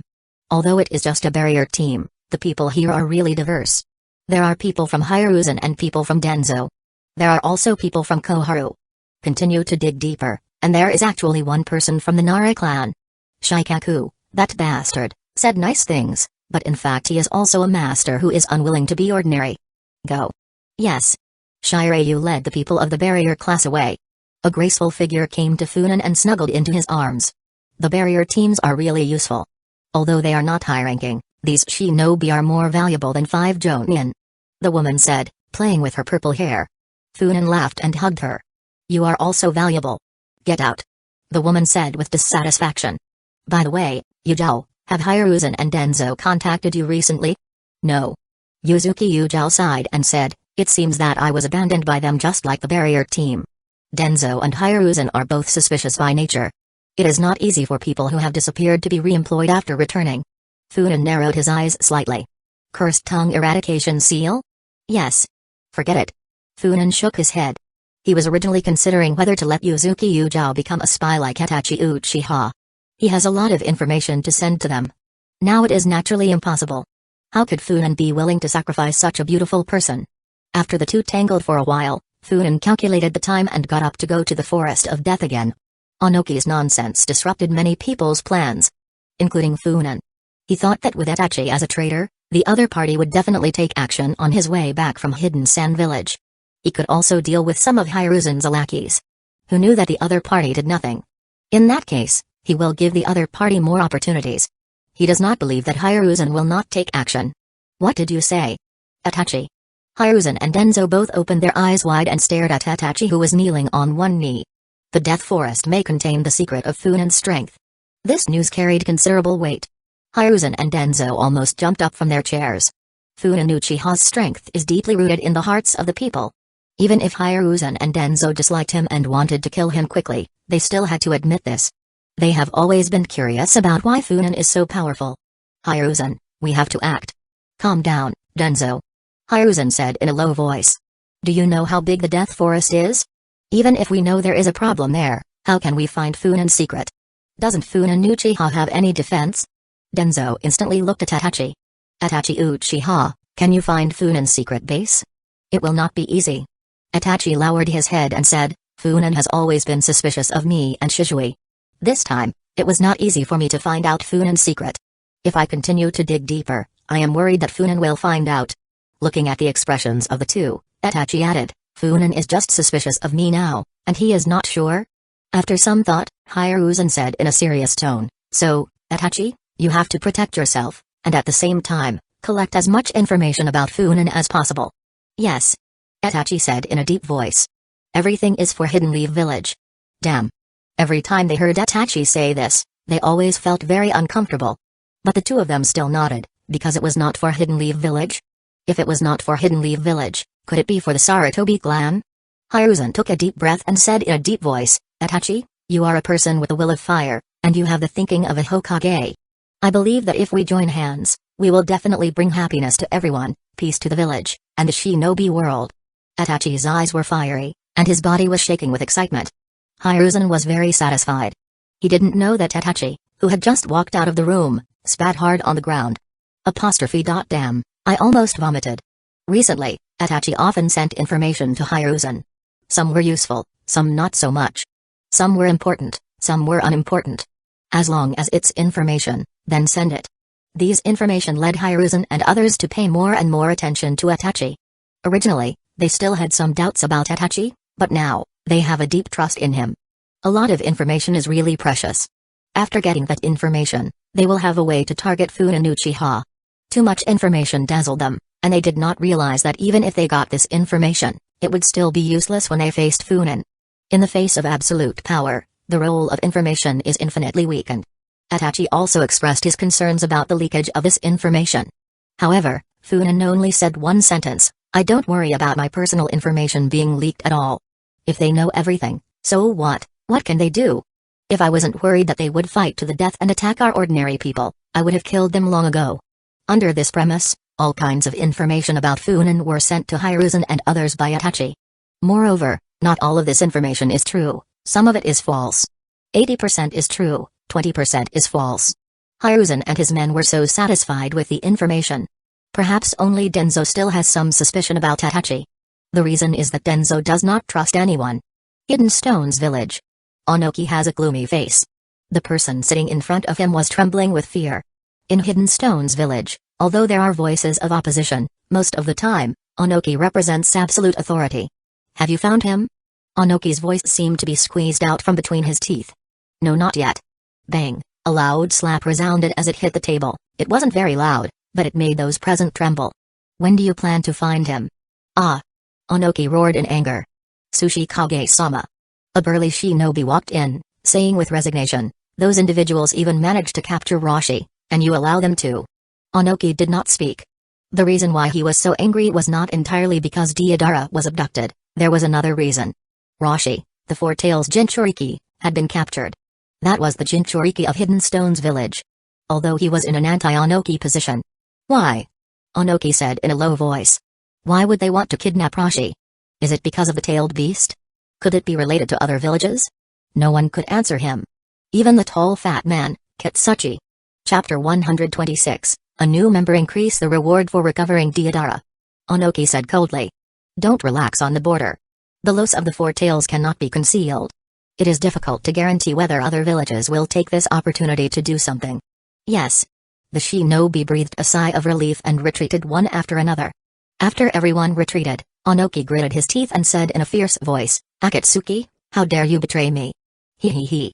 A laugh sounded, and then, Onoki's feet were grabbed by a pair of hands that came out from the ground and dragged down. Onoki just glanced at it and didn't bother to pay attention. After the arms struggled for a while, they still couldn't drag Onoki away. A little girl emerged from the ground angrily and stared at Onoki. Old man, you actually used the lightweight rock jutsu. Onoki said coldly, I'm pissed, brat, believe it or not, I'm going to beat you up. Who made you angry? The girl asked. Was it Deidara? I heard he doesn't like you anymore. All these years of training, for nothing. The little girl's words were full of gloating. The veins on Onoki's head were throbbing. He wanted to beat this unfilial granddaughter to death. However, Deidara ran away, and he didn't know what the result would be. The little girl in front of him was his last hope. Kurotsuchi. Onoki's granddaughter. She showed extraordinary talent from a very young age and was excellent in every aspect. Onoki included her as one of the candidates for the Sushi Kage from the beginning. But this disobedient girl always managed to get on his nerves. Cousin, I miss you so much. When Obito saw Funin, those were the first words he heard.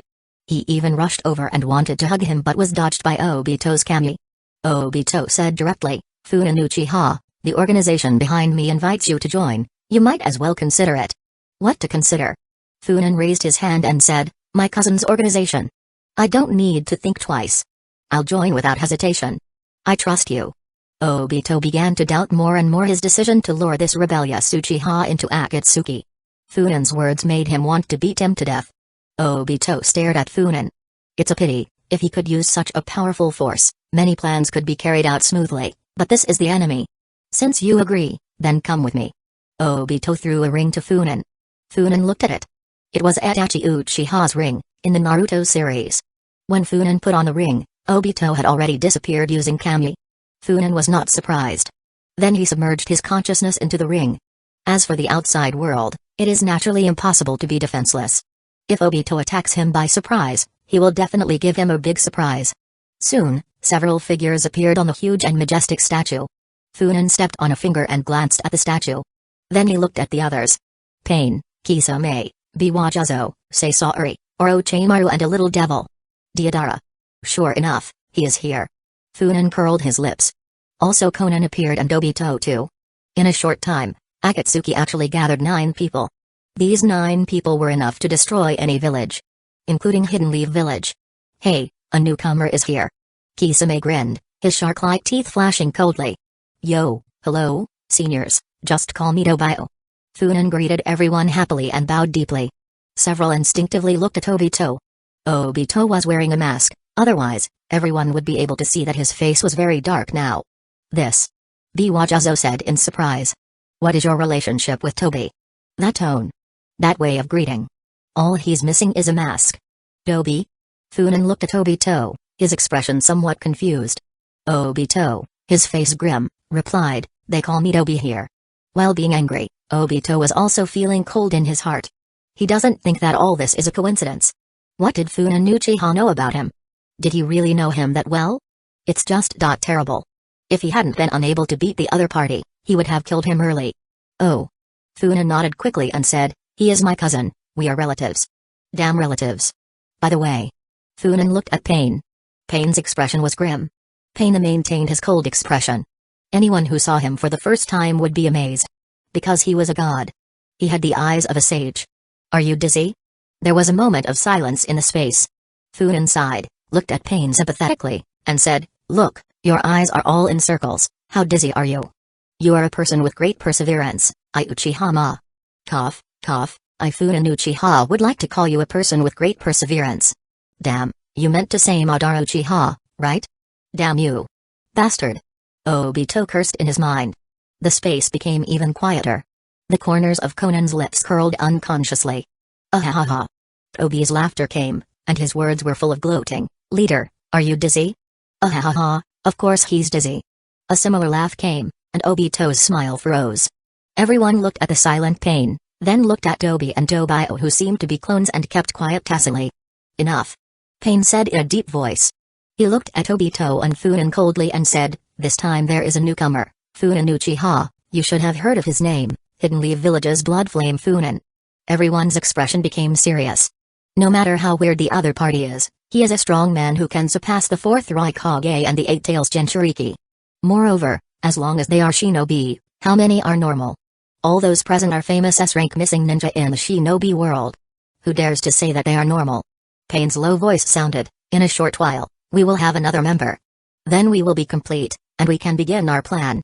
Plan? What plan? Funan said excitedly. Should we capture all the beauties in the entire shinobi world? I have a list here, absolutely accurate. With that, he pulled out a long list. The densely packed names on it make people dizzy.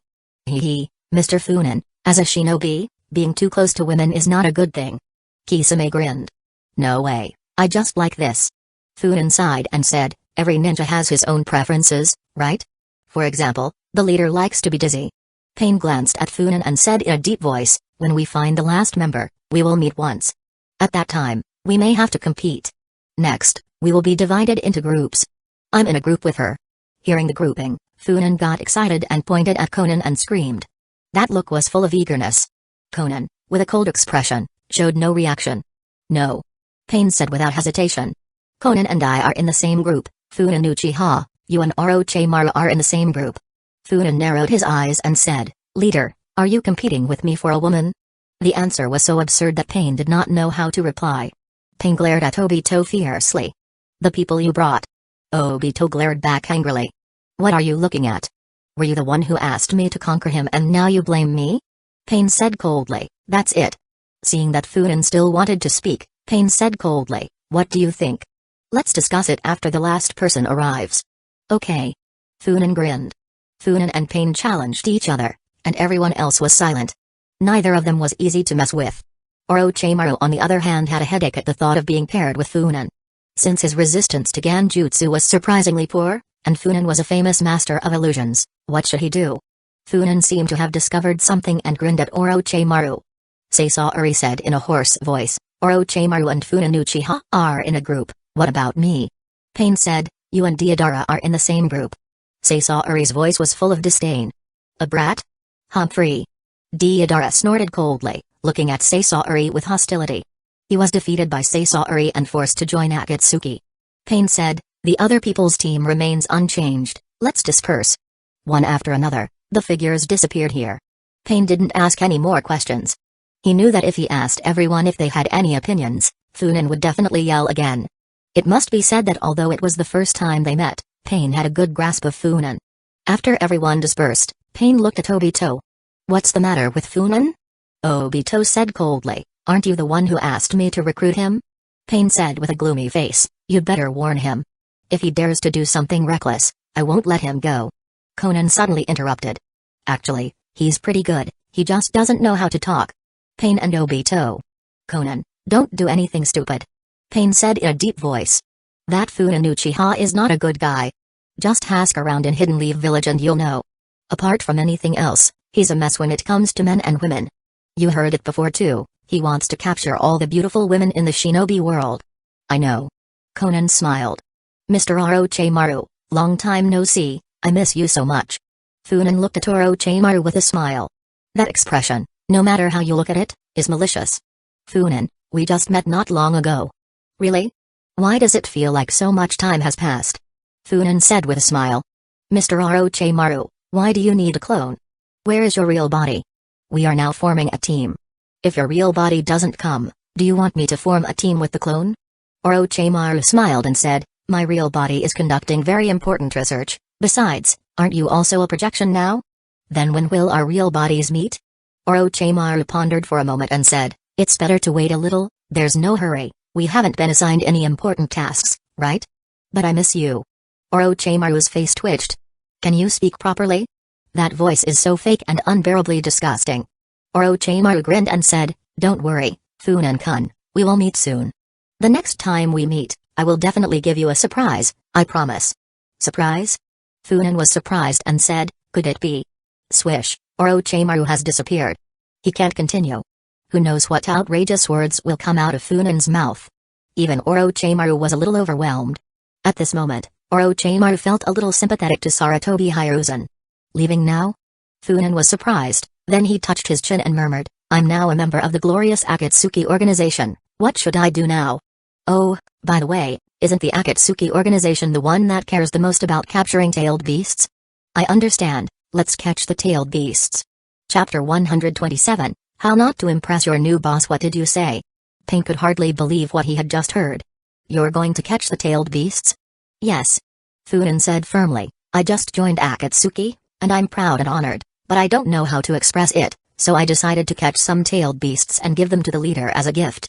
I, Funan Uchiha, am full of sincerity. Pain was silent. He looked at Funan strangely. Did this guy do it on purpose? Did Funan know something?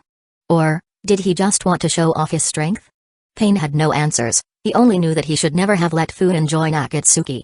Pain sighed in his mind but still maintained an indifferent expression. No. Why? Funan said dissatisfiedly, isn't one tailed beast enough as a gift? Then I'll catch a few more. We have our own plans. Attacking the tailed beasts of the 5 great villages now would only ruin those plans. I understand. Funan touched his chin and fell into thought. After a while, he raised his head and said, I don't know what our plans are and you guys won't tell me, so I won't do anything. But Orochimaru doesn't even want to see me, and I'm feeling really bored. Pain and Obito were speechless. What an arrogant person is Orochimaru. Now, the proud and cold Orochimaru avoided Funan. How hateful was this guy? Don't worry, we will find a new teammate for you as soon as possible. No, I prefer her. Funan pointed at the silent Conan and smiled. If it's her, I accept. Pain's face darkened and said, didn't I say? Okay. Conan interrupted, staring coldly at Funan. I'll be in the same team with him. Conan. Pain. Conan raised her hand and made a peculiar gesture secretly. Pain understood immediately and fell silent. It was a secret signal between them, indicating that Conan had a plan. I'm in the same group with you, but because of your special identity, I think you don't want to give up Uchiha and come here, right? Conan's voice was calm. Yes. Funan thought for a moment, pointed to the ring, and said, let's be WhatsApp friends.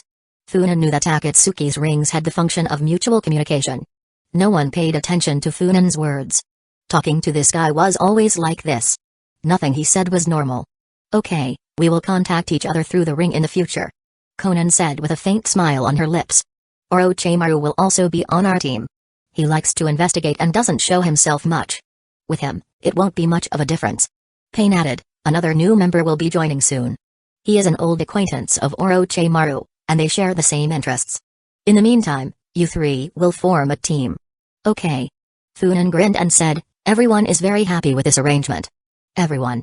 After Funan left, Obito also left. Pain then turned his unhappy eyes to Conan. Why? Maybe we can cooperate with him. Conan's voice was very calm. Cooperation? Yes. Conan looked at Pain and said, Nagato, do you really believe in that masked man? Believe him? Pain scoffed. A rat with bad intentions. Then we need more allies. Partners. Conan sighed. I also feel that the masked man has bad intentions towards us. For this, we need other forces to intervene. Pain said coldly with a gloomy face, it doesn't matter, he can't cause any trouble. In front of the power of God, he is just an insignificant ant. He didn't stop Conan from approaching Funan, but he repeatedly reminded her to be careful. Funan received a message. The Four-Tails Jinchuriki, Roshi, was captured by Akatsuki. It can't be. Funan shook his head instinctively. He had just communicated with Akatsuki. Would they hide something like that from him? Are there other forces involved? Funan was a little confused. There is none of this in the Naruto series. This should be a period of peace, under the rule of Sarutobi Hiruzen. As for Boruto. What is that? Funan said, I am a serious Uchiha, I don't read those messy things. Back on topic, what really happened to the Four-Tails? Was he really captured? And who captured him? Thinking about Roshi's personality, Funan wondered, didn't he escape on his own? The Eight-Tails Jinchuriki did something similar. Funan sat in his office, looking out the window. He opened his palm. A ball of yellow chakra spun in his palm. The power of the One Tail, Shukaku. This is the power of the tailed beast that Funan forcefully looted from the Jinchuriki when he went to Hidden Sand Village last time. Interestingly, after having forcefully extracted Shukaku's chakra, Gaara began to have a good opinion of Funan. Since becoming a Jinchuriki, Gaara had not had a single night of sleep. When Funan extracted Shukaku's power, he became weaker. Inside Gaara's body, Shukaku seemed to be half dead. Gaara slept comfortably for several days. From that moment on, Gaara looked at Funan differently. At Roz's suggestion, Gaara knelt down and called him master. I can't believe it, not only did I become Roz's teacher, but also Gaara's. Funan laughed. The fourth Kazekage was already in the pocket, and the fifth Kazekage would soon follow the same path. The next step. Collecting the power of the tailed beasts. He needs the power of Rinnegan. Funan opened the map in front of him. He already had the power of Shukaku. The Three Tails is in Hidden Mist Village, which is Obito's territory. Could I ask Obito for some of the tailed beast's chakra? Just say it's for research? I might try. The Four Tails. Old Roshi has now disappeared. No one knows if he ran away alone or was captured by someone. The Five Tails is in Hidden Stones Village. The Six Tails. Where was it? Hidden Mist Village? Has he run away? As far as Funan could remember, this guy was a missing ninja. Where would he be now? Had he already met that beautiful girl? Tsuchigamo Hotaru. Funan narrowed his eyes slightly and smiled strangely. If the other party really already met Hotaru, then there would be no need to worry about the Six Tails chakra. The Eight Tails is best forgotten for the moment. The Nine Tails chakra is difficult to obtain. Hidden Leaf Village defends against him like a thief. It is not so easy to approach. However, it is not necessarily impossible to obtain it. As long as the Nine Tails goes on a rampage again, he can gain some chakra when he tries to stop him. Moreover, there is also a part of the Nine Tails chakra in the Fire Temple. Considering all this, it seemed that the Seven Tails chakra was the easiest to obtain. Hidden Waterfall Village. Funan had considered that if the Uchiha couldn't stay in Hidden Leaf Village anymore, he would leave and take down the Hidden Waterfall Village. In addition, he also considered the Land of Demons and the Land of Iron. Now that he had the Land of Wind, he no longer needed to consider these options. Although the environment in the Land of Wind is not good, there is still no problem with survival. Raza and Akura were his, the Jinchuriki was his disciple, and if the Uchiha wanted to join, it wouldn't be too difficult. If the entire Uchiha clan were to unite, even Chio and Debizo would not be able to oppose them. If anyone objected, they could simply get rid of them. It's decided. Funan smiled slightly and murmured, Akatsuki is not collecting tailed beasts now because they are not ready yet. I am ready, so I will collect them first. I don't need the complete tailed beasts, just a part of their chakra. Before that. Beautiful Miss Conan, are you there? What do you need? I miss you. Hey, Ms. Conan, are you still there? If you have something to say, say it. Oh. Excuse me, is the Four Tails Jinchuriki in the hands of our organization? The Four Tails? Conan's voice changed slightly, and said, what happened to him? Her tone was full of urgency.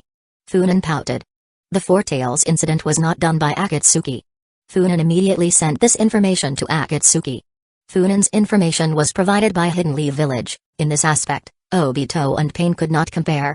At least now that Hidden Stones Village was hiding the news, Obito and Pain didn't know anything.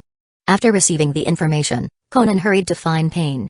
Funan left a message, I gave such important information, Ms. Conan, remember to reward me, otherwise, there will be no information next time. Okay. Faced with such important information, Conan couldn't maintain her composure. At that moment, she realized that in many important matters, Akatsuki was actually at a disadvantage compared to a large shinobi village like Hidden Village. Unless Zetsu specifically seeks information, it is impossible for them to obtain such important news in a short period of time. It seems that we need to strengthen our relationship with Funan. Conan muttered. Although Akatsuki had taken action after the Four Tails' disappearance, their actions were not as intense. The tailed beasts cannot be killed. Even if they are killed, they will be resurrected in a few years. For various reasons, Akatsuki's plan had to be moved forward, but in the Naruto series, it would take about 12 more years for them to begin to act. Now, even with changes, they wouldn't act immediately. Of course, in the Naruto series, Akatsuki started acting when Naruto was around 15 years old, probably also because of the need for the protagonist armor. Since after Naruto increased his power, they started to act. It feels like a bit of cooperation. Now, cooperate with me. Funan stood up and walked out. Boss, give me a big bowl of ramen. The blonde boy looked with shining eyes at the ramen of the person next to him, while ordering. Oh, little Naruto is here. He smiled and said, wait a minute. Today is the opening anniversary of our store, there are gifts. You happen to be the 100th bowl, I will give you a discount. Thanks, boss. You're the best. Naruto smiled and put his hands together. Boss, give me a big bowl of ramen. A voice sounded, and then a figure sat next to Naruto, looking at him with interest. Naruto tensed as he felt himself being watched, as if a snake was stalking him. But it was strange. The person in front of him showed no contempt or dislike, his gaze was clear. Naruto relaxed a little. Funan smiled and glanced into a dark corner. There, an Anbu member had left, evidently to inform Torafu. Come on in. Those guys have been so bored lately, a little excitement would do them good. He opened his mouth and was about to speak. Suddenly, an extremely sharp gaze looked at him. The momentum contained in it made Funan pause slightly. He turned his head and saw that it was Taki. He stood in front of Funan, with a serious expression, staring at him. It was him? Otsutsuki Taki. Chapter 128, A bolt too far this customer. Otsutsuki Taki said in a low tone. There is something you must understand. Please speak. Otsutsuki Taki said with a serious expression, today's ramen event, only the first 100 bowls have discounts. You, the 101st bowl, have no discount. Funan's expression suddenly condensed, and he said in a deep voice, why? Just because you're one position behind? As a ramen lover, you must give me a discount today, otherwise. Funan sat down on the chair and said indifferently, I won't leave today. Taki sneered and said, are you threatening me? For ramen, I'm threatening you today. Funan raised his head slightly, his expression proud. The two looked at each other coldly. Naruto swallowed carefully, a little scared. Suddenly. Ha ha ha. Funan, you haven't been here for a long time. Yeah, I've been a little busy recently, Taki, do you miss me? The two left and the atmosphere became extremely relaxed. Taki sneered. I miss you? What will I miss? That you come to bother me? My ramen has improved several times in the recent period, and you haven't come even once to try it. Do you still dare to call yourself a ramen lover? Stop talking nonsense and make me a big bowl of ramen. I've been so busy that I haven't even eaten on time. Wait a minute. Taki quickly got to work. Naruto looked at them with envy and muttered, you guys get along really well. Funan took one look at him and said, if he didn't charge me, we'd get along even better. Keep dreaming. Taki, busy, laughed coldly and said, you always eat at least 3 bowls every time you come, and you want it to be free. You're dreaming. The two have known each other for a long time. When Funan was Naruto's age, Funan often ate ramen here. Otsutsuki Taki's ramen was quite good, and Funan liked it very much. Also, Otsutsuki Taki's Akiraku ramen is known as one of the most mysterious places in the shinobi world. No matter how many crises the world goes through, Akiraku ramen always thrives. Many attribute the surname Otsutsuki to him, suspecting that he has some relation to them. Faced with such a legendary figure, how could Funan not be curious? What's more, such a person might become his enemy in the future, so it's good to know him earlier. So the scene from just now came up. Of course, this was just a joke on Funan's part. After years of interaction he knew that Taki was an ordinary person. Unless his strength was so great that... Swish, several shinobi wearing masks appeared at Akiraku ramen. Huh? Taki looked at the newcomers and cast a furtive glance at Funan. Seeing that he was calm, Taki sighed in relief and continued preparing the ramen. Funan-sama. A shinobi came to Funan and whispered, why are you here? Why? Funan sneered and said, do I have to inform you where I'm going? How about I accompany you to the Hidden Village police force and give you a daily report? No, that's not it. The shinobi was scared and almost collapsed. Just imagining that scene was scary enough. He was just a small Anbu. He hurriedly said, "Funan-sama, Hokage-sama invites you." "Wait." Funan responded with displeasure. "It's not good to keep the Hokage waiting, is it?" A rough voice sounded. Jiraiya strode into the ramen shop. Recently, he has been following Naruto and teaching him. When he heard that Funan appeared beside Naruto, he rushed over as soon as possible. Funan curled his lips and said, acting. "That's also the Hokage." Jiraiya said. "Go, meet the Hokage." "No, I want to eat noodles." Funan sneered. "Why?" "Jiraiya, do you still want to play hard with me? Believe it or not, I will beat the shit out of you." Cough. Cough. Jiraiya couldn't help coughing dryly. "Hey, Iro Sage, you're here to eat ramen too?" Naruto jumped up and greeted Jiraiya, a genuine smile on his face. Jiraiya looked at little Naruto with a smile. Funan glanced at Naruto and said, "Do you like him very much?" "No." Naruto pouted and said, "He's just a big pervert." "That's right." Funan sneered and said, "Some people seem good, but who knows, maybe they have a dark side, maybe they hide unspeakable secrets.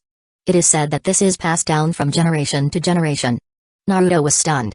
Jiraiya said helplessly, "Funan." Funan sneered and was too lazy to talk. The third Hokage had always forbidden others from approaching the Jinchuriki, not just the Uchiha, but anyone. As for Jiraiya, this bastard has been gone for so many years. Even if he trusts the third Hokage, Naruto is the son of his disciple, and he gave him the name. After so many years, shouldn't you come back to see him? When the Uchiha made a move, Hiruzen called out to him, and he ran back. Now that he saw Naruto's problems, he began to worry about him. Where was he before? It was only thanks to Azura's chakra that Naruto maintained his joy. Otherwise, who knows if his heart would be distorted. Anyway, Funan believes that if it were him, he would be the first to destroy Hidden Leaf Village. Looking at Funan's gloomy face, Jiraiya stopped talking and waved to the Anbu. The Anbu retreated and waited silently on the side. Admittedly, Azura's chakra was really powerful. Naruto, after a brief confusion, quickly returned to his cheerful state, shouting in front of Jiraiya. Clearly, he considered Jiraiya to be very close to him. Jiraiya wanted to interact with Naruto, but because Funan was next to him, he felt awkward. Seeing this, Funan sarcastically said, "Are you guilty?" "Damn it." Jiraiya was frustrated. "Couldn't you stop bothering me?" At this time, the ramen came. 3 bowls. 1 bowl for each of the 3 people. The 3 of them broke their chopsticks in unison and began to eat. The scene was really warm and welcoming. Naruto was touched. Not just because of Jiraiya, but also because he liked Funan. He didn't know why, but he felt that Funan had no bad intentions towards him. Funan was different. He wanted to get closer to him. "What do you think? What do you think?" Naruto looked at Funan excitedly and said, "Uncle Toki's ramen is amazing, isn't it?" Funan glanced at him and replied, "I used to eat his ramen before you were born." Haha. Toki laughed and said, "Naruto, Funan is right. When he was your age, he often came to my place to eat noodles. He would come every 2 or 3 days." Naruto asked curiously, "Then why haven't I seen him?" Toki said indifferently, "Some time before you were born, he suddenly stopped coming." "Why is that?" Naruto was still very curious and couldn't help but ask Funan subconsciously. Funan glanced at Jiraiya and said sarcastically, "Ask your master, how dare I come here to eat noodles?" "Huh?" Naruto looked at Jiraiya in confusion. "Okay, that's enough." Jiraiya said impatiently, "Hurry up and eat your ramen." He knew everything about Funan in Hidden Leaf Village. He knew that Funan loved Toki's ramen for a long time. But then the war broke out and Funan went to the front. Afterwards, Funan was caught in a storm of criticism and hardly left the Uchiha clan. He had no time to come here to eat ramen. How to say this to Naruto? Jiraiya felt that it was so embarrassing. "What attitude? You scared me." Naruto pouted in dissatisfaction. A bowl of ramen was quickly finished. The 3 of them ordered another bowl in unison. The 3rd bowl came next. Naruto stunned Funan. This kid can actually eat 5 bowls. Finally, Jiraiya paid the bill. Funan looked at him with disdain and said, "Don't think that a few bowls of ramen can buy me off." Bah. Jiraiya's mouth twitched. Funan looked at Toki again and said, "Didn't you say that only the 100th bowl was free? You liar, you actually gave discounts to other men." Toki's face fell. Funan looked at the Anbu next to him and said, "Didn't you want to fight with me just now? Why didn't you move? I've been waiting for you for so long, come on. Come and fight me." The Anbu. Jiraiya said with a headache, "Funan, Are you very angry today? Did you eat gunpowder or explosives? Humphrey. Funan snorted coldly, turned around proudly, and left here. As for the Hokage's office? Go to hell, who has time to see that old thing? In the Hokage's office, Torafu had just taken the medicine, drank a large glass of water, and then gasped for air. Hearing that Funan and the Jinchuriki were eating ramen together, he felt like his heart was going to burst. Kazu was very perceptive and quickly called a medical ninja. Luckily, it wasn't long before Jiraiya intervened between Naruto and Funan. As for Funan's cold face to the Anbu, what could Torafu say? He is definitely the most aggrieved Hokage in history. I quit. I definitely quit. If I continue like this, I won't survive.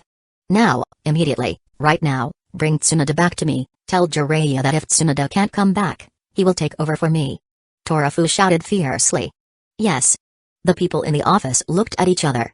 Knock. Knock. Knock. Hearing this sound, Torafu's scalp numbs. Indeed. Denzo and Hiruzen arrived together, standing like the two guardian beasts. Don't say anything. Torafu raised his hand and said, whatever you want to say, tell Funan Uchiha. If it doesn't work, just have a fight. I promise I won't care. Hiruzen paused. Denzo said angrily, Torafu, do you still look like a Hokage now? No. Torafu said bluntly. Replace me if you want. Which bastard is willing to be this Hokage? Denzo almost choked to death again. I want. I dream of being Hokage. Chapter 129, When Ramen Leads to War. In the end, the incident with Funan went nowhere. What could they do? They couldn't take action against Funan just because he went to eat ramen near the Jinchuriki. He had arrived long before the Jinchuriki to eat. Hiruzen and Denzo didn't dare to force Torafu too much. The old fat man's condition looks very wrong. They didn't want to force him to do anything reckless. However, the plan against Funan had to be advanced. Furthermore, it was clear that Funan should be the commander-in-chief against Hidden Stone's village this time, but he was still in Hidden Leaf village, which was already a problem. If something goes wrong on the front line, who will be responsible? Denzo and Hiruzen looked at each other and understood each other's plan. Be careful. Hiruzen said calmly. Don't let others catch you. Denzo was about to nod, but suddenly came to his senses and said coldly, why should I go? You are not Hokage now. You. Hiruzen said angrily, you still care about these? Don't forget who our enemy is? Why don't I care? Denzo said coldly, I don't forget who our enemy is, but I'll tell you 1,000 times if necessary, you are no longer Hokage. Hiruzen was so angry that his veins were throbbing. Then he left furiously. You won't do it?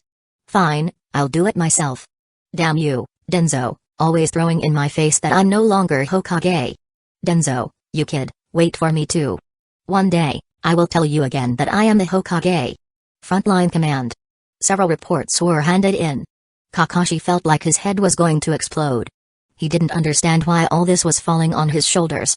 He was just an assistant. He was only supposed to help sort things out or handle some simple matters. But now, even the important decisions were falling on him.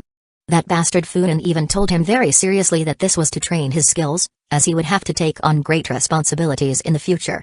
Kakashi just wanted to kill someone. And besides, Funan wasn't worried that something would go wrong. Kakashi. Guy walked into the headquarters with a serious face and said, it's confirmed, Hidden Stone's village will probably take action soon. This is simply. Kakashi was speechless and said, what does this have to do with Hidden Leaf village? Why would they want to attack us if we haven't done anything to them? Recent reports, along with some messages from hidden spies, indicated that Hidden Stone's village was preparing an offensive against Hidden Leaf village. Upon receiving this news, Kakashi cursed loudly. Have you notified Funan? I have notified him, but if he wants to come here, it will be a bit. Guy looked embarrassed. Ah. Kakashi was exasperated. Is that bastard happy now? He knew that if a war broke out, Hiruzen and the others would not miss the opportunity to attack Funan. As the commander-in-chief of the front line, he was not there when the war broke out. Based on this alone, Funan is doomed. Of course, with the power of Uchiha and Funan's identity, he will not die, but he will definitely pay a huge price. Huh? Kakashi was suddenly startled, and then his whole body was cold. If he could think of this, then couldn't Hiruzen and the others? Could it be that this war? Definitely not. How could Hiruzen and the others start a war just to face the Uchiha? How many people will die? Don't they, who came out of the Ninja World War, know this? Especially now, when Hidden Leaf Village had just had a major battle with Hidden Cloud's village, with significant losses. Significant losses? This may not be correct. Most of the shinobi who died were from the Saratobi clan, and were not listed in Hidden Leaf Village's official shinobi registry. They were extra personnel. So, on the surface, Hidden Leaf Village's shinobi suffered almost no losses. Kakashi shook his head vigorously and said, "Call all the Jonin to discuss this." Unsurprisingly, the Jonin expressed their fury towards Hidden Stones Village and declared that if Hidden Stones Village wanted war, they would not back down. At the same time, the Hidden Leaf Village Jonin also expressed their strong discontent that Funen was not present. At this, the shinobi of the Uchiha clan remained expressionless and did not comment. "Okay," Kakashi said in a deep voice, "even though Commander Funen is not here, we must remain calm. Besides, with Funen's abilities, I don't think he will make such a fatal mistake. Everyone, please work hard with me." The Jonin looked at each other and reluctantly agreed. "What shall we do with the others?" a Jonin asked helplessly. "If word gets out that Commander Funen is not here, the troops will be upset." Kakashi paused. "This is also his biggest headache." "Hide it," Kakashi said coldly. "When you really can't hide it, just tell the public that Commander Funen is on a mission. That's the only way." The Jonin were also resigned. What happened next left Kakashi frozen. Because the news that Funen was not at the front line and stayed in the village spread throughout the Hidden Leaf Village shinobi army in just one day. Morale plummeted. Doubts were constant. "Damn bastards." Kakashi almost cursed. This was the work of Hiruzen and his people. Only the former Hokage had the ability to spread a piece of news to the entire Hidden Leaf Village shinobi army in an instant. Kakashi was furious. He couldn't suppress it even if he wanted to. Damn it. For his own selfishness, he actually did such a thing. "Deputy Commander, what should we do now?" a Jonin hurriedly approached. "What should we do?" Kakashi sneered and said, "Ask them what it means to be a shinobi. If the commander is not there, will everyone run away? Besides, the commander is on a mission. Even if he is not there, the shinobi must fulfill their duty. This shinobi should know how to obey orders." "Yes." The Jonin responded and left quickly. "Kakashi, is this okay?" Guy smiled bitterly and said, "If Funen comes." Kakashi's attitude was undermining Funen's authority. "I don't care about him so much. When he stayed in the village, he should have thought that this day would come." Kakashi snorted and said, "Let them all go to hell, it would be better that way." He looked up and looked in the direction of Hidden Stones Village. Even if a war broke out, he was not afraid. The only thing he was worried about was Anoki. If Anoki appeared, who could stop him? If Anoki were to break loose, the damage to Hidden Leaf Village's shinobi would be devastating. She looked at Guy with a hesitant expression. But Guy grinned, raised his thumb, and said loudly, "Don't worry, if Anoki appears, I will stop him. This is the time to burn my youth." Kakashi nodded with a heavy heart. "Funen, can you make it on time?" "Hidden Stones Village." Anoki stared at the map with a gloomy face. A Jonin on the side said bitterly, "Sushi Kage-sama, do you really want to fight this battle?" Anoki said gloomily, "It's been proven that Rashi's disappearance is related to Hidden Leaf Village. Why shouldn't he fight? It's said that Funen isn't on the front lines right now. It's the perfect time to destroy Hidden Leaf Village's forces and besides." Anoki smiled sarcastically and said, "Isn't this what Hidden Leaf Village expects?" On the sand table, Hidden Leaf Village's shinobi were about to be surrounded by them. Kakashi, as the temporary commander-in-chief, still knew nothing. This was enough to explain too many problems. At least, this means that Hidden Leaf Village's intelligence was leaked very seriously. Anoki took a deep breath, visibly moved. Hidden Clouds Village and Hidden Leaf Village had just fought. If they could eliminate Hidden Leaf Village's shinobi, Hidden Leaf Village and Hidden Clouds Village's recovery period from the Third Great Shinobi War until now would be null. The overall strength of Hidden Stones Village will rise instantly. Because Anoki looked at another sand table. There was the front line with Hidden Clouds Village. There were also a large number of Hidden Stones Village shinobi heading to that location. Anoki decided to start a war on two fronts, and in one go, he would defeat the vanguard forces of Hidden Leaf Village and Hidden Clouds Village. By then, Hidden Stones Village will become the first shinobi village. The same day, Hidden Stones Village launched an offensive against Hidden Leaf Village and Hidden Clouds Village. They had received news that Funen Uchiha was heading to the battlefield. They had to start the war and win it before he arrived.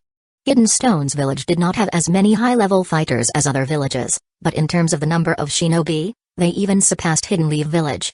They are especially good at combination ninjutsu. The Hidden Leaf Village shinobi, who had prepared in advance, quickly organized an effective defense. Although the Hidden Stones Village shinobi attacked with fury, Hidden Leaf Village stood firm. Fire style. Hundreds of shinobi from the Uchiha clan stood in the front row, forming seals with their hands and launching the same ninjutsu. Great Fireball Jutsu.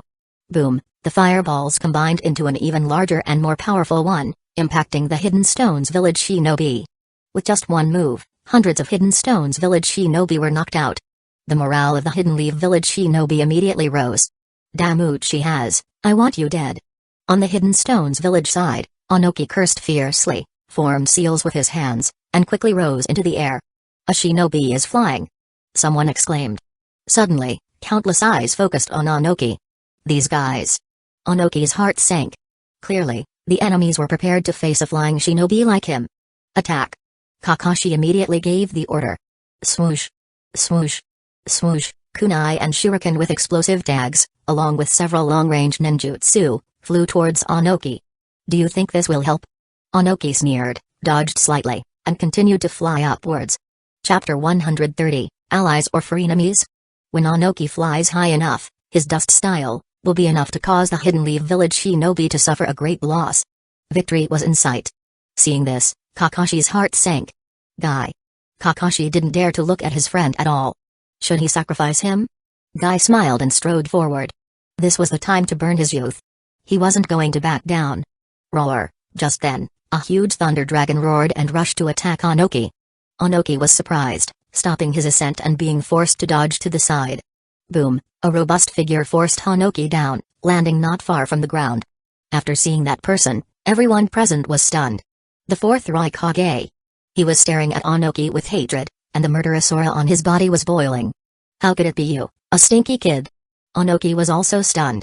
With the appearance of the fourth Raikage, a large number of Hidden Clouds Village shinobi also arrived. They did not rush into the attack blindly, but instead flanked the Hidden Stones Village shinobi's rear, cutting off their escape route. Hidden Clouds Village and Hidden Leaf Village began to join forces to kill the shinobi of Hidden Stones Village. This huge change shocked the top leaders of both sides. Onoki, you didn't expect this, did you? The Raikage grinned and said, this plan is specially prepared for you. This time, let's see what you can do. You. Onoki was cold all over and said, you joined forces with Hidden Leaf Village? The Raikage sneered and said, the price Funin Uchiha offered was fair. We could fight you bastards and make a profit. Why wouldn't I cooperate with him? Onoki, give me back my father's life. With the fourth Raikage's roar, a gigantic thunderclap resounded again. Ha ha ha. The Raikage laughed wildly and said, Onoki, are you very excited? Are you very happy? Don't be surprised. This sentence was asked by Funin Uchiha. Onoki was so excited that he was shaking all over. Raikage, are you crazy? Onoki made a final effort. You've allied yourself with Funin Uchiha. He just killed over 3,000 of your people. Have you forgotten already? Don't give me that. The Raikage sneered. One day I will settle with Funin Uchiha, but our war is over. Now it's your turn, Onoki.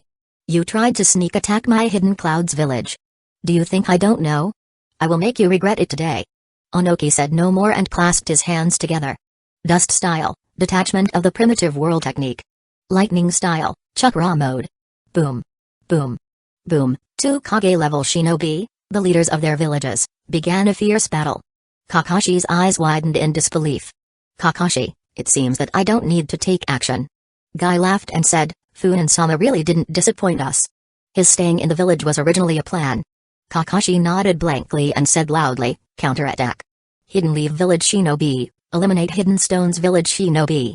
At the same time, he ordered the sensory shinobi to transmit the message, warning the captains and Jonin to be careful of Hidden Clouds Village. Although they cooperated, it was not impossible that they would be betrayed at any moment. Deputy Commander Kakashi. An Uchiha shinobi came to Kakashi and said, the secret letter from Funin-sama. Kakashi opened it quickly. After reading it, Kakashi smiled bitterly. However, Funin also reminded him to be careful of the Raikage attacking Hidden Leaf Village. For this reason, Funin also made a layer of insurance, and once the Raikage took action, he would activate that layer of insurance. Even the Raikage would be in trouble.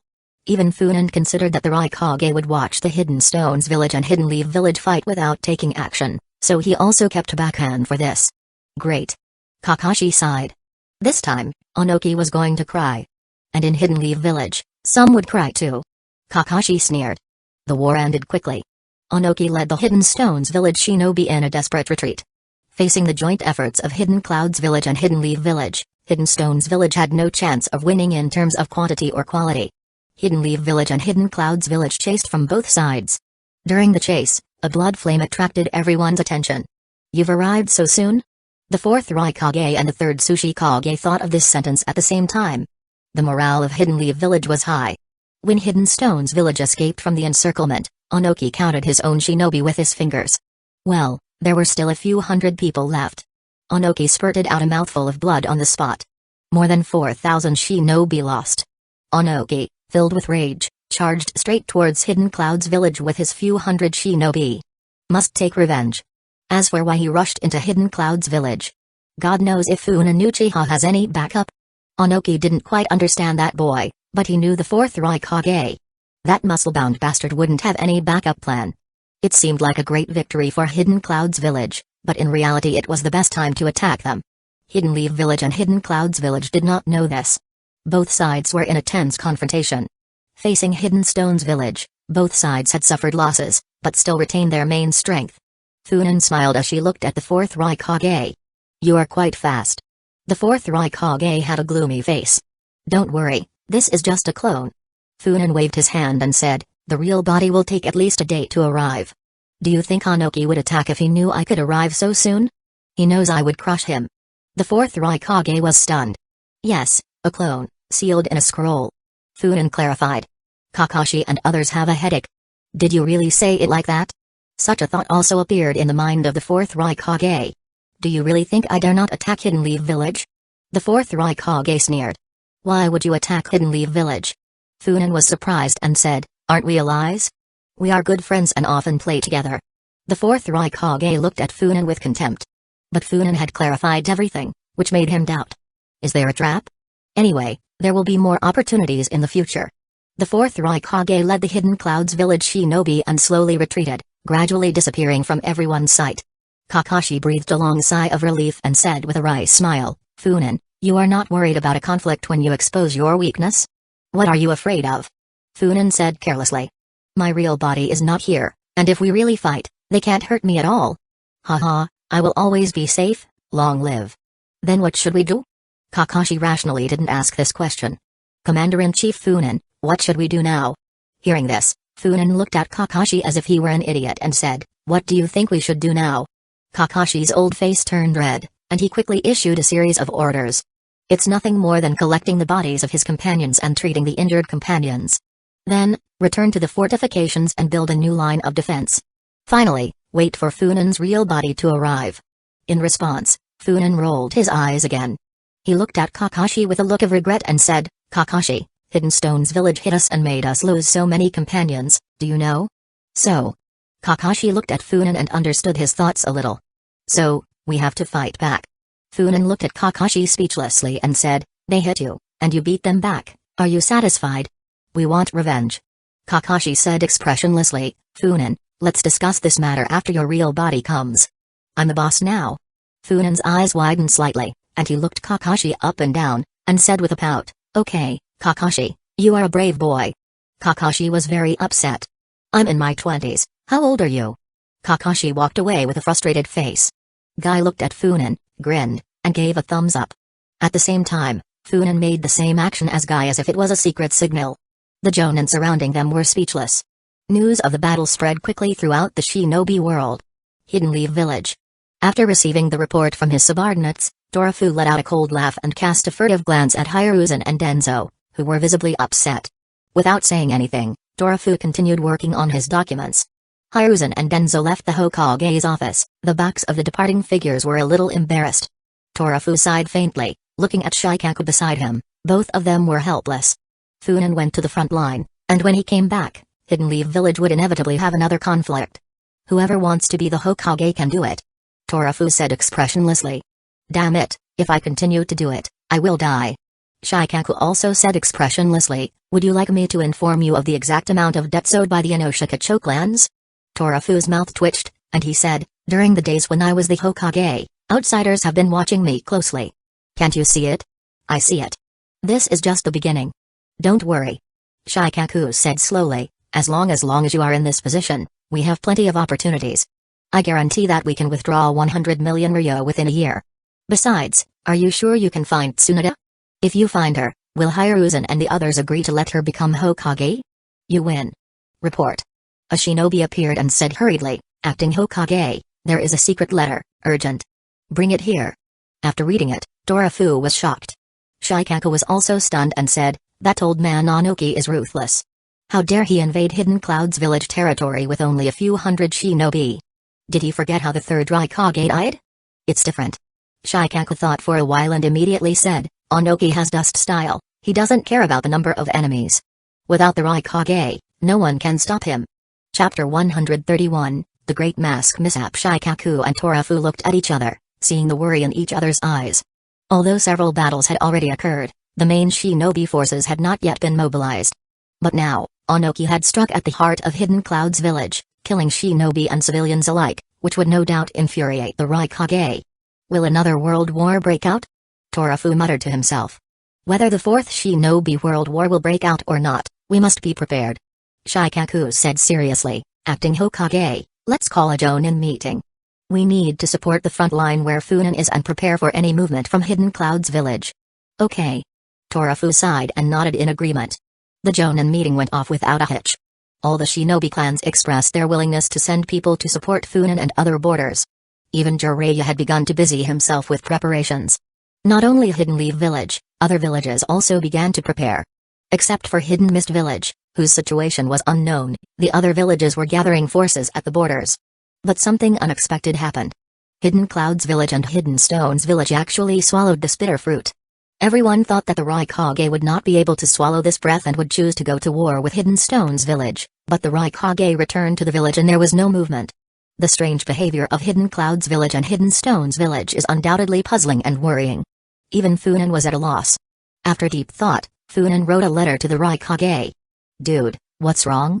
Are you hurt? Onoki blew your ass, and you didn't say anything? Beat him up. In response, the fourth Raikage answered him with a single sentence. Get lost. Too rude. Funin muttered in dissatisfaction. Kakashi didn't even have the energy to complain. You wrote a letter like that, but they didn't go to war with Hidden Leaf Village directly, which was already quite sophisticated. You actually want them to treat you well? Is there any news from Shikaku? Funin asked. Yes. Shikaku has a guess. Speak. He thinks that the reason why Hidden Cloud's village and Hidden Stone's village didn't go to war is probably because of Hidden Leaf Village. Hidden Leaf Village? Funin was startled and asked, why does he say that? Hidden Sand Village is the weakest among the 5 major villages, and Hidden Mist Village is hiding again. Although we don't have much information, we know how cruel the Blood Mist is, and their internal losses must be severe. Hidden Leaf Village, Hidden Cloud's village and Hidden Stone's village were already strong and have recovered over the past 3 years. So, Hidden Leaf Village has fought with Hidden Cloud's village and Hidden Stone's village successively. Kakashi said seriously, Hidden Cloud's village lost more than 3,000 shinobi, and Hidden Stone's village lost nearly 5,000 this time. What about Hidden Leaf Village? Funin already understood, and still hummed, we also lost more than 2,000 shinobi. Kakashi smiled bitterly and said, it can't be said like that, the shinobi we lost were mostly outside the official records. So, at first glance, Hidden Leaf Village not only has not lost strength, but has increased it. Fuck, that grandson of Hiruzen. Funin cursed angrily. They added 7,000 shinobi to Hidden Leaf Village out of nowhere. The shinobi at headquarters felt uneasy. They were astonished that the 4 clans of the Hidden Leaf Village corrupt quartet had nearly 7,000 ninjas. But what could they say? What would they dare to say? Apart from the Uchiha, who else could complain? The shinobi world once again returned to a strange calm.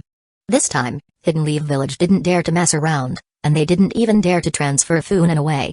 Because the front line Hidden Cloud's village and Hidden Stone's village were gathering a large number of shinobi. The war was imminent and could break out at any time. But when war did not break out, Funin felt very bored. Ah, so boring. Funin raised his head. Kakashi was processing various documents. Guy was howling while exercising. The Uchiha were patrolling. The Aburame clan, the Inuzuka clan. Other shinobi also had their own tasks. What should I do? Funin frowned and thought. Sure enough, I still have to find something to do for Hiruzen and the others. While thinking this, Funin noticed that his ring was emitting a chakra fluctuation. He focused his mind on the ring. The 10 tails large body was there, but this time, there was a person on each of its fingers. The 10th member that Pain was waiting for had arrived? Indeed, there was a man with white hair. Funan narrowed his eyes. Hey, we have a new member, haha, I'm a veteran now. Hey, newcomer, call me Toby. No, call me Tobio. As expected, Funan received several looks of disgust and a furious glare from Obito. Funan curled his lips and said, what's wrong? It was just a slip of the tongue, I can't make a mistake when introducing myself? Humphrey. Obito snorted coldly. He was about to use Toby's character to liven up the atmosphere but was instantly frustrated. Kisame and others looked at Funan with strange eyes, and then looked at Toby. Hey, aren't you two the same person? Of course not. Funan immediately said, look at my sincere eyes. Am I a liar? By the way, my mask is different from his. Everyone looked on curiously as Funan took out a mask and put it on. An awkward silence followed. Is there any point in putting on a mask at this point? Don't they already know what it looks like? Except Obito, who looked like he had been struck by lightning. It was a silver metallic mask, with 3 tomoe-shaped holes in the eyes and forehead. The entire mask had a design reminiscent of the Rinnegan, with concentric waves. Damn it. It was the mask that Obito had planned to use in the future. Where had Funan gotten it from? Obito's single eye nearly popped out of his mask. An overwhelming bloodlust emanated from Obito. The others looked at him in surprise. Toby, what are you doing? Pain's calm and low voice sounded. His eyes were also full of confusion. Nothing. Obito quickly calmed down, his voice calm again. However, his eyes were still fixed on Funan. That guy had to die. Otherwise, Obito feared that one day he would begin to doubt his own identity. Was he really Madara Uchiha? Was he really Obito Uchiha? Could Funan Uchiha be a part of him? He didn't have to wait any longer. Damn, he was already starting to doubt himself. Let me introduce you to this new member, Haruko. Pain pointed to a white-haired man and said, I'm sure many of you know him. Funan had been watching everyone since he arrived. Among them, Orochimaru initially seemed impatient, but upon seeing Haruko, his eyes widened in astonishment. Haruko, however, was calm and greeted Orochimaru with a smile. Orochimaru-kun, long time no see. Orochimaru grinned and said, indeed, it's been a long time. He had noticed it. Haruko was different from before. Interesting. Orochimaru smiled meaningfully. Akatsuki, that's great. He had always thought that joining this organization was pointless, but now he realized that it was a treasure. The Rinnegan, the Mangekyo Sharingan, Sasori's life puppet technique, and now Haruko. This is where he belongs. Haruko, Haruko. Funan called him several times. I am Funan, the Funan Uchiha who beat you up. I was 12 years old that year, and I beat you so hard that you almost fell to your knees and begged for mercy. Do you still remember me? After hearing Funan's words, Haruko's breathing stagnated, and then he smiled. Funan-kun, how could I forget you? I still remember you clearly. Really? Haha. Funan scratched his head, as if he didn't hear the coldness in Haruko's words and smiled honestly. Everyone. Enough. Pain's voice echoed. The 10 members of the organization are gathered. He paused, feeling some frustration. Originally, there were some people who were also Akatsuki's recruitment target, but they were intercepted halfway and are now missing. Pain glanced at Funan. It was him. Now, Conan had to appear ahead of time. And Madara Uchiha had to show himself too. We will meet in 3 days. Pain said in a serious tone. To get to know each other better. Suddenly, the atmosphere changed. Haha, sounds good. Kisame smiled, showing his sharp teeth. Then, everyone focused their attention on Funan. They are all missing ninja, except him. Funan hesitated for a moment and said, if we time it right, there won't be any problem. Hey, hey, hey. Deidara chuckled. Aren't you afraid that the Hokage will find out that you've become a renegade? When did I become a renegade? Funan smiled slightly and said, we just have a cooperative relationship, right? Exactly. Pain replied calmly. The last information you provided was valuable, Funan. I hope you have more. It's just the information about the Four Tails Jinchuriki, it's nothing, I have more valuable information here. Funan laughed. For example? For example, the love-hate relationship between Saratobe Hiruzen and Shimura Denzo. Why did Jiraiya disappear for several years during the Shinobi World War? During the 2 years that Jiraiya desperately pursued Orochimaru, what happened between them? The grudges and hatreds between the 3 disciples of Minato no Mikaze. Enough. A loud shout rang out. This was a sound of several overlapping voices, so that the people present could not tell who was shouting. Pain said coldly, don't say these nonsense, you know what I want. Okay, okay. Funan curled his lips and said, I also hope to get what I want from Akatsuki. What do you want? I heard that you guys are paid to do things? Yes. Pain said, do you need to rely on our power? Not now, but one day I will need the powerful force of Akatsuki. Funan smiled. These people in Akatsuki are absolutely powerful. If all 10 of them joined together, they could destroy any village, including Hidden Leaf Village. Such a large force should not be wasted. Chapter 132, Denzo's Schemes and Shattered Dreams. In 3 days, I will report punctually. I hope everyone will welcome me. We will meet for a friendly competition. Funan chuckled and disappeared. HMPH. A cold exclamation broke the silence, bringing with it a great pressure. Pain, with a cold gaze, swept the place with his gaze. The pressure was suffocating. Everyone, disperse. After a moment of cross glances, everyone began to disperse.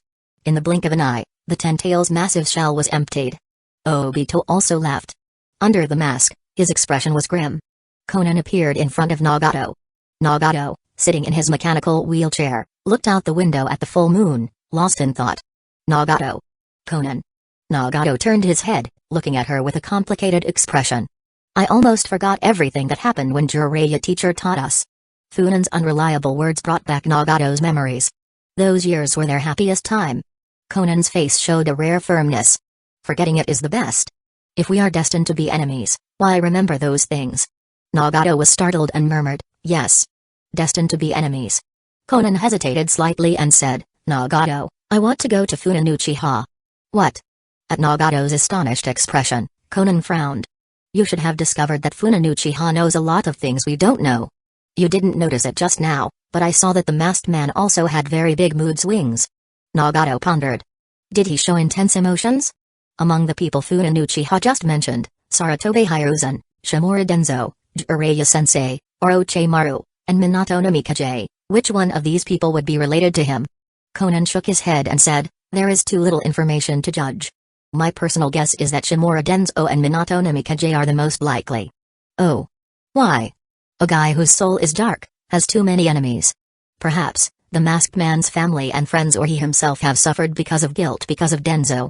As for Minato Namikaze, don't you find it strange that it appears on that list? Yeah, it's a little strange. Nagato looked at Conan and said slowly, I don't agree with you to find Funan, he is too dangerous, in my opinion, he is more dangerous than the masked man.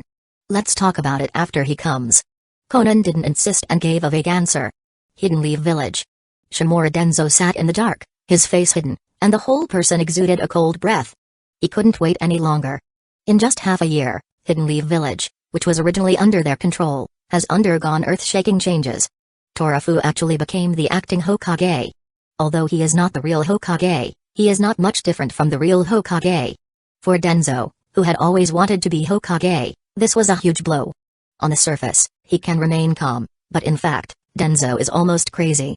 Thinking back on what happened in the past 6 months, the power of the third Hokage faction is constantly declining, and their reputation is also shattered. The Will of Fire was derided as something worthless. Torafu is constantly gaining power. The power of Uchiha is constantly increasing. Hiruzen seemed to be getting older and older. If this continued, in less than 2 years, they would be completely eliminated. Denzo will never allow this to happen. The village must not fall into the hands of Uchiha. Funan Uchiha, he must die. Hey, Denzo, have you considered what I told you last time? A voice sounded. Denzo's eyes turned cold. He had heard this voice 4 years ago. After that encounter, Minato Namikaze was dead. Of course, he was pleased with Minato's death. If Minato hadn't died, he would never have had a chance to be Hokage. This does not mean that he has a good impression of the masked man. What are you doing here? Madara Uchiha. Denzo stared at the masked man coldly. Don't tell me you didn't see the secret letter I gave you a few days ago? Obito stared at Denzo with his one eye. Denzo also stared at Obito with his one eye. I saw her. I will not collaborate with you. I am a shinobi of Hidden Leaf Village, and you are a missing ninja, one who caused the death of the Hokage. Haha. One-eyed Obito laughed out loud and said, Denzo, you are still so hypocritical. 4 years ago, when Minato died, you were like this. Now, you are the same as always. One-eyed Denzo said coldly, you killed Minato, Hidden Leaf Village will settle accounts with you sooner or later. Alright. Obito stared at Denzo with his right eye and said, I want to kill Funan Uchiha. Denzo looked at him with his left eye for a long moment before asking, "How do you plan to do it?" "That's what I wanted to hear." Obito smiled. Both quickly closed the deal. Obito looked at Funan's information and hesitated. Is this information true? Funan has used the power of the Mangekyo many times, why didn't he go blind? Let's join together. Obito stared at Denzo and said coldly, if you and I join forces, it will be more certain to kill Funan Uchiha. What? Denzo said sarcastically, Madara Uchiha can't kill a descendant of his own clan? The two one-eyed men began to look at each other again. Humphrey. The two snorted at the same time. How to cooperate? You need. The two began to whisper again. Amidst the sandstorm, golden flashes began to disperse. Raza made seals with both hands, and chakra continued to emerge, and a large amount of gold dust was drawn out from the yellow sand. Looking at the wisps of gold, Pikazu's green eyes moistened. No matter how many times he sees it, that golden glow always moves him. Raza, you will always be my good brother. I only regret that I didn't know you a few years earlier. When enough gold dust was accumulated, a large number of hidden sand village shinobi moved forward for the second phase of processing. The main one in charge of this phase was Pikura, with her scorch style. Raza had no expression on his face, but the dark circles under his eyes were even darker than his son's. He now repeats two things every day. Restore chakra and use magnetic style. Thanks to him, Hidden Sand Village has obtained a large amount of gold. With that huge gold production, they could not only support all of the current shinobi in the village, but they could even expand. It is said that even the daimyo was alarmed. Raza's hard work had made the village elders look at him with new eyes. Pikura was also exhausted, walking with difficulty lately. Of course, Elder Kakazu made them respect him even more. He was a shinobi who could make more money. In just 2 months, the results were already visible. Hidden Sand Village was changing. With Raza and Pikura solving internal problems and obtaining large amounts of money, the village began to grow stronger rapidly. Under Funan's suggestion, Hidden Sand Village began to clash with Hidden Leaf Village on some missions.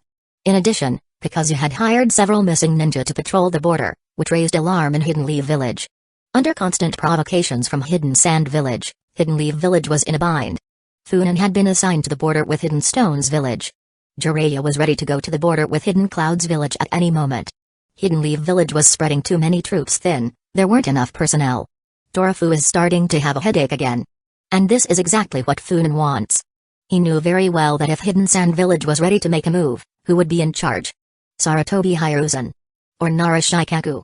Bang, after receiving a letter from Funan, Torafu slammed the table. The table shattered. What happened again? Shikaku was helpless. Look. Torafu handed the letter to Shikaku. After reading it, Shikaku was stunned and said, did Denzo collaborate with missing ninja to assassinate Funan? Did he attack him at this moment? Is he crazy? I knew it. Torafu said with a gloomy face, Denzo has been too quiet during this period. As soon as he was quiet, I knew he was holding back his fart. Ahem. Shikaku coughed dryly and said embarrassedly, this is just Funan's statement. We don't have conclusive evidence. Even he didn't have much confidence in saying those words. Who doesn't know who Denzo is? Moreover, Funan's letter is too detailed. It is so detailed that it is impossible to doubt. Evidence? Do you need that thing? Torafu said angrily, go, call Denzo to me. Yes. When Denzo received the summons, he was a little dazed. When he walked into the Hokage's office with a cane, he was scolded by Torafu. He was stunned on the spot. After listening for a long time, he finally understood what the fat man meant. Denzo felt wronged. What? Are you still not convinced?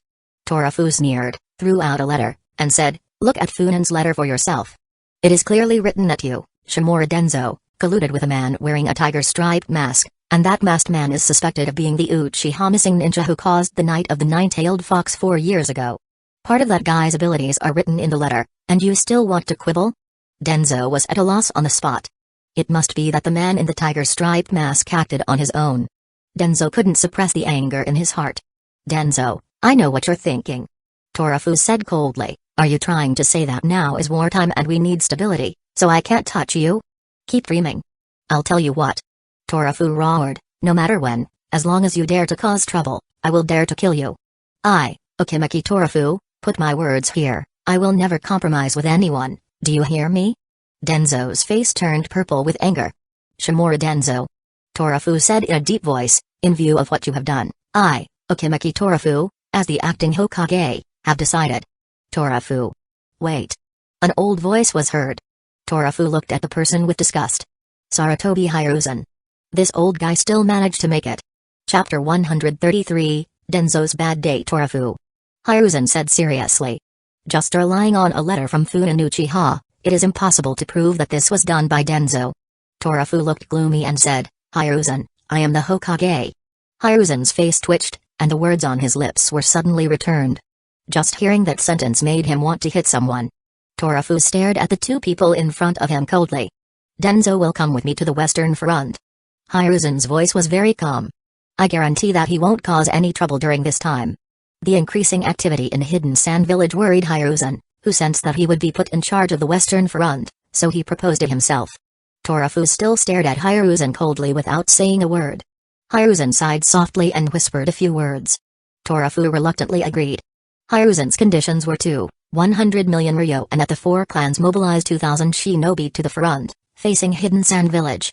With 2,000 more shinobi available, Torafu finally calmed down his anger. However, when he remembered the debt of hundreds of millions that Inoshikacho owed Funan, his satisfaction disappeared. Hiruzen walked ahead expressionlessly. Denzo followed him step by step like an intimidated young wife. The two soon arrived at Saratobi Hiruzen's residence. I said, don't mess around, and you agreed, Denzo. Hiruzen looked at Denzo calmly and said, besides, you also advised me not to mess around. Denzo was suffocated. Hiruzen, it wasn't me. Okay, do you need to say this in front of me? Hiruzen said angrily, remember this, we paid a huge price this time, take it as a lesson, don't attack Funan Uchiha casually, unless you are absolutely sure? No, even if you are absolutely sure, you have to communicate with me, understand? Thinking of Denzo's repeated failures and blind self-confidence, Hiruzen seemed to have lost his soul and collapsed in his seat.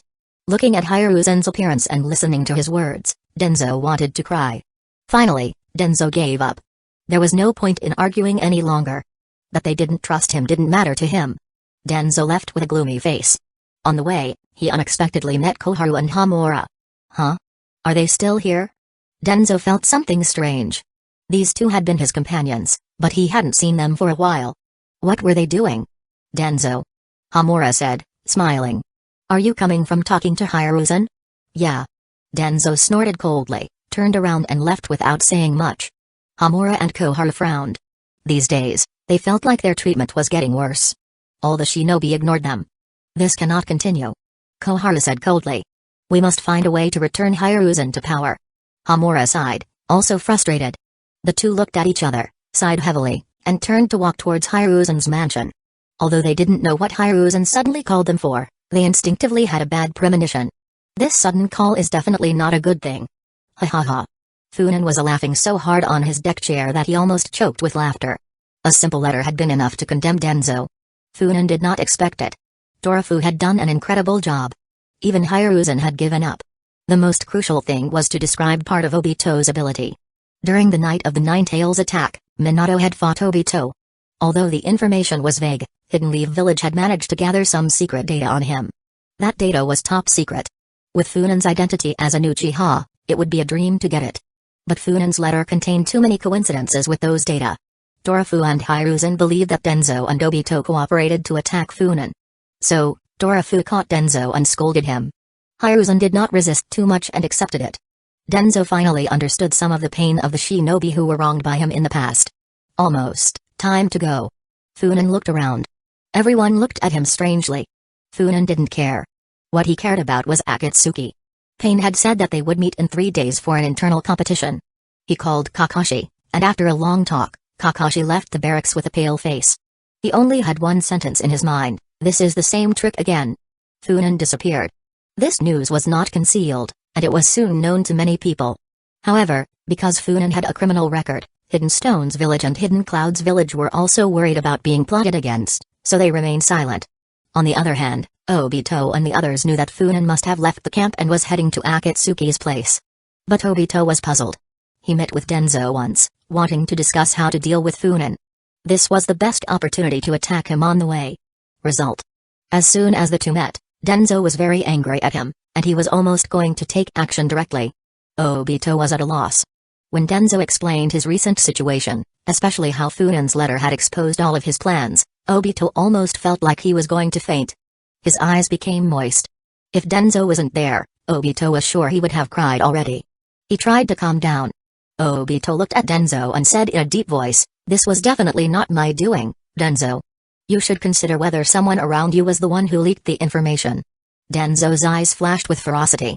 "Are you trying to blame my people?" "What?" Obito's eyes glowed even more fiercely. "Are you forcing me to admit something I didn't do? Do you think you can do that, Shimura Denzo?" When Obito became more aggressive, Denzo softened. He realized that Obito was really angry. Denzo's voice became calmer. "The people around me will not betray me. I always act alone, there are no problems on my side either," Obito said coldly. "If neither you nor I have any problems, then Funen guessed all this." With those words, Denzo and Obito fell into a strange silence. The two of them stared at each other with wide eyes. Denzo swallowed his saliva and said in a dry voice, "Madara Uchiha, let me ask you, does Funen Uchiha know your ability?" "I should know, I've fought him several times already."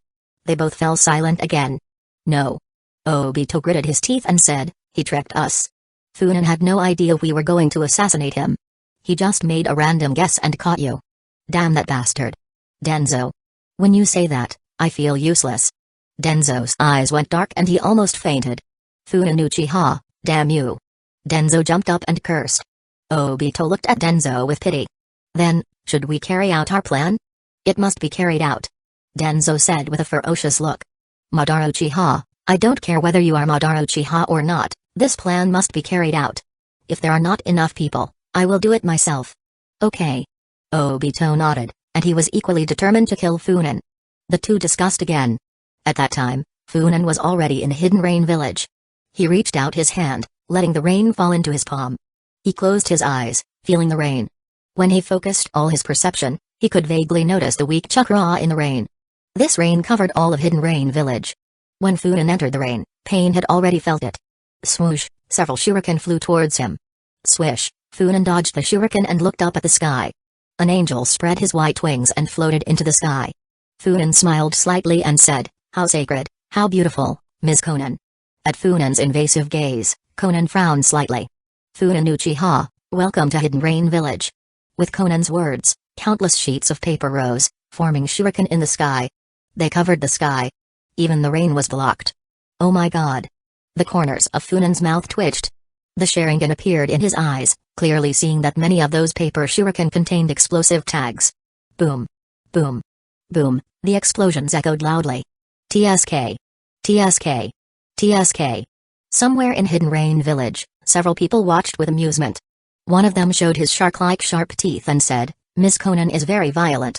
Funen Uchiha will not be killed, right?" Pain glanced at him and said, "It's impossible. Look, something's happening. In the heavy rain. Fire style, great fireball technique." The fire rose into the sky, burning all the paper shuriken. Funen looked at Conan with a smile. "Ms. Conan, shall we continue fighting?" "No need." Conan said calmly. "This was just an entrance test. Let's go." Funen laughed as she followed Conan. "Conan, you don't know this, but if it's someone else, I'll definitely beat the shit out of them. Damn it, daring to test me like that. I feel so upset now. Poor my next opponent." Conan frowned, noticing that Funen wasn't joking. According to her information, this guy was very spiteful. Originally, Funen's opponent was supposed to be Pain. Because Nagato believed that he should lower Funen's arrogance a little and make him understand that a god is always a god. But now, was it a hasty decision? If Funen Uchiha went crazy, who knows if he would take down Pain? Even though Conan trusted Pain, what if something went wrong? Maybe. Switch opponents. The faces of the Akatsuki members flashed through Conan's mind. Finally, he stopped at two people.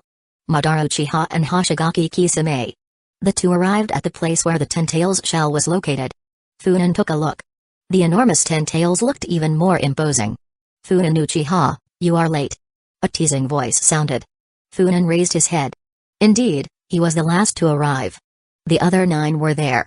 All 10 members of Akatsuki were present. Funen smiled slightly and instantly moved to the free finger. "No, you all came too early." Pain's deep voice echoed, "Since everyone is here, let's start." The atmosphere changed immediately. A man with a large sword stepped forward. "Who dares to confront me, Biwajazo?" Funen looked at him with interest. It was a surprise that he came out first. Perhaps, Biwajazo himself also felt his awkward position in Akatsuki, so he simply stood up first. To be honest, Biwajuzo's strength is not bad. Anyone who can become a member of the Seven Ninja Swordsmen is a well-known figure wherever he is placed. Unfortunately, all the people present are monsters. There is not a single normal person among them. Among them, even Biwajuzo would feel aggrieved. Let me try. After a long silence, a soft voice was heard. A white-haired man walked out. Funan laughed and shouted, Hiroko, don't you want to take revenge on me anymore? Hiroko looked at Funan coldly and smiled. Funan-kun, don't worry, there will be a day when the account between us will be settled. Funan sighed helplessly and said, that phrase sounds familiar to me, I've heard it too many times. In the end, I'm the one who always bears the brunt. You always break your promises and end up kneeling before me, about to call me father. The veins on Hiroko's forehead pulsed with rage. If it weren't for the fact that his chimera technique wasn't complete yet, he would have already finished off Funan Uchiha. But now he had to hold back. Because he only needed one final step. Enough. Pain said coldly. Let Biwajuzo and Hiroko get started. Juzo and Hiroko walked to the open area and stared at each other. Water style. Juzo was the first to attack. Water Dragon Bullet Technique. A majestic water dragon appeared, roaring as it charged towards Hiroko. Hiroko didn't move, watching the technique. A strange smile appeared on his lips. He quickly formed seals with both hands. Dark style, Inhaling Maw. The huge water dragon was absorbed into Hiroko's hand. Absorption ninjutsu? Deidara said in surprise, there is such a ninjutsu? Funan shrugged. Look, this is just the beginning. I think Hiroko will give us many surprises. Right, Orochimaru? Ever since Funan appeared, Orochimaru had been keeping an eye on him. He feared Ganjutsu, and Funan was one of the best at using Ganjutsu. They were natural enemies. Hearing Funan, Orochimaru smiled. Why do you say that? Although I knew Hiroko before, I don't know anything about him now. Funan laughed softly and said, because you guys are the same, you crazy people. Hiroko made seals again. Magnet style. Numerous kunai floated in front of Hiroko. Explode. Swoosh, in an instant, Juzo was buried by the kunai. Funan was startled. This is not right. Chapter 134, Deidara's Delusions, the Second Kind. Everyone was surprised at that moment. Orochimaru smiled enthusiastically as he looked at Hiroko. Haha. Hiroko couldn't help but laugh. Funan, seeing this, made a face and commented, is he laughing so happily? Does he think he's already won? After he finished speaking, the area was gradually shrouded in fog. Hiroko turned his head towards the kunai-covered area. A figure briefly appeared before disappearing from Hiroko's sight, hidden by the thick fog. Silent killing. Suddenly, Hiroko's pupils dilated. Puff, the Kubikaribicho fell, cutting Hiroko in two. Bang, Hiroko turned into smoke and dissipated. Biwajuzo remained calm and swung the beheading sword again, slashing to the side. There Hiroko appeared. You! Hiroko's expression changed and he hurriedly backed away. Biwajuzo, with a serious face, followed closely behind, slashing continuously. Not bad. Funan looked at the violent Biwajuzo and smiled slightly. Under Juzo's furious attack, Hiroko could only dodge continuously. He occasionally used magnet style to control some kunai and attack Juzo. But all the kunai were destroyed by the Kubikaribicho. Juzo seemed inhuman in his ferocity. During this process, the Kubikaribicho began to show cracks. Crack. Click. Crack. Seimata, who was on Kisame's back, began to tremble. Haha, do you feel it? Are you excited? Kisame grinned and said, don't worry, you will be able to cut people soon. His eyes fell on the other members of Akatsuki. It was the eyes of a hunter observing his prey. But the prey also had bloodthirsty gazes.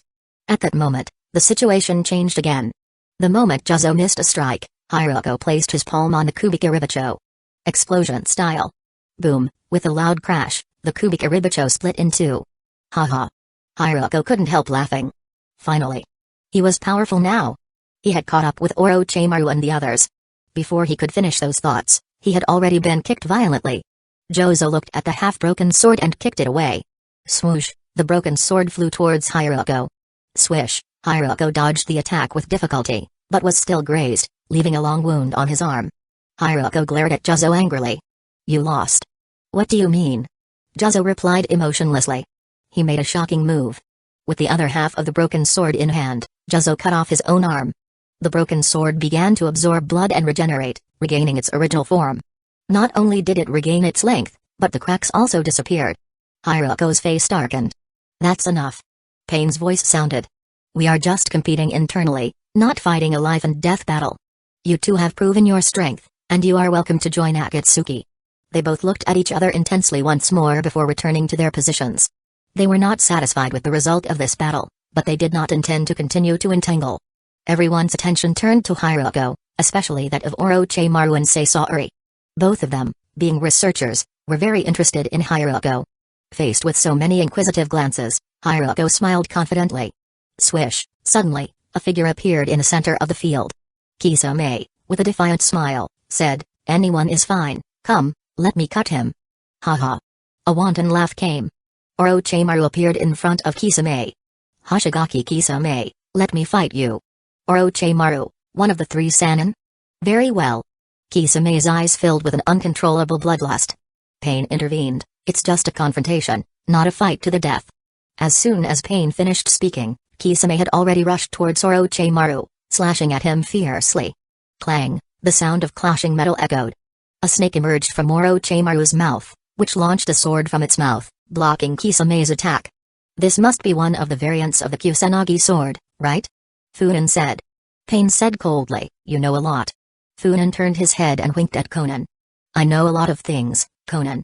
I'll tell you about them in secret later." Everyone was too lazy to pay attention to him.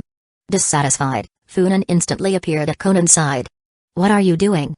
Conan gave him a cold look. "Come on, Conan, have some fruit." Funan smiled as she pulled out a scroll, from which she took out a small table, 2 stools, various fruits, and snacks. Conan and the others were stunned. Pain was very upset and glared at Obito fiercely. "Look at the people you brought." Obito's mouth twitched. "Why are you looking at me? Didn't you ask this person to come here? Now you blame me? Also, why are you glaring at me? Damn, you want to rebel? Have you forgotten who is the leader?" Conan looked at Funan coldly. "Return to your position." "No, I'll stay here with you." Funan smiled as he peeled a banana. "Come on, Conan, have a bite." "Ah." Conan, frowning, said, "Funan Uchiha, I'll say it again, go back to your position." "What?" Funan's eyes narrowed dangerously, and he said, "Ms. Conan, won't you listen to me? And if I do not do it? Then don't blame me for being rude." Funan responded firmly. "I think Pain would be a good opponent for me. I don't mind a death match." "Conan, you don't want Pain to get hurt, do you?" Conan remained silent. She had all the records of Funan's recent battles, and they were impressive. Although she trusted Nagato, she didn't want him to face someone as strong as Funan, to avoid any risk to his health. Thinking of this, she reached out and took the banana Funan offered her, taking a small bite. Funan smiled slightly and said strangely, "Conan, did you eat my banana?" Conan looked at him strangely, "What's wrong? Can't eat it? Or did you do something with it?" Funan smiled and said, No, eat it with peace of mind. If there is a chance, I will treat you to a different banana." Inexplicable. Seeing the interaction between the two, everyone else was left speechless. Especially Pain, who hadn't heard the conversation, but saw that Conan seemed to accept Funan. Deidara raised his thumb and said, "Funan, please allow me to call you Big Brother in the future." "Okay." Funan said casually. "I will accept you as my younger brother in the future." Hee, accepting me as a younger brother can't just rely on words, but also have enough strength. Deidara looked at Funan, a spark of defiance in his eyes. Funan glanced at him and said, "In a moment I will be your opponent, and I will show you what it means to be powerful, brat." After a fierce battle, the confrontation between Orochimaru and Kisame reached a stalemate. They both looked at each other with no intention of continuing the fight. "That's enough." Pain stepped forward to end the battle. Compared to the battle between Hiroko and Juzo, in this battle, Kisame and Orochimaru undoubtedly hid more abilities. Pain didn't care. He possessed absolute power. No matter how much the Akatsuki members hid their abilities, they would be no match for him. Swish, Funan appeared on the field, looked at Deidara and said with a smile, "Little brother, can you fight? Do you want your brother to teach you?" HMPH. Deidara made a seal with his hands, and a huge white bird lifted him up and carried him in front of Funan. Deidara licked his lips, and the mouth on his hand extended its tongue, also licking. "I've always wanted to taste the power of an Uchiha." Funan smiled as she looked at Deidara. "Boy, you know, for that action just now, you should find Orochimaru and call him Uncle Snake and he will teach you well."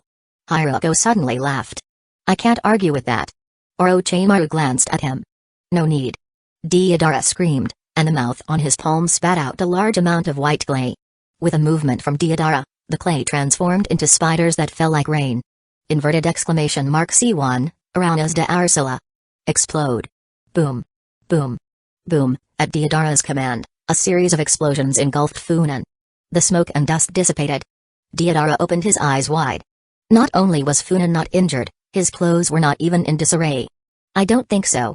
Other than those barbarians from Hidden Clouds village, who else could have such a strong body? Deodara made seals with both hands. A small bird formed and flew towards Funan. At the same time, on the ground, some pieces of white clay began to move. These small pieces of clay joined together, forming a white centipede more than a meter long. At this time the little bird was already close to Funan. Earth style. Funan simply made a seal. A wall of earth rose up, blocking the bird. Now! Deodara shouted. Beneath Funan, the centipede emerged from the ground, coiling around him. Ha, I won. Deodara laughed and said, an Uchiha, ha, Uchiha is nothing much. The feared Funan Uchiha is nothing more than this. Okay, the fight is over. Pain's voice sounded. Deodara looked at Funan, smiling. It seems that, Funan, it is still early for you to be my older brother. After the words fell, the atmosphere around them became a little strange. Deodara looked around in surprise. What's wrong? Saisari's deep voice broke the silence. Kid, open your eyes and look carefully. What? Deodara's eyes widened all of a sudden. The centipede was wrapped around his body. Deodara looked at Funan, scared. At the place where Funan was, there was no trace of him anymore. Funan was sitting next to Conan, chatting and occasionally giving her a piece of fruit. Although Conan seemed reluctant, she did not reject him. When did you move? Ganjutsu? Deodara began to break out in a cold sweat.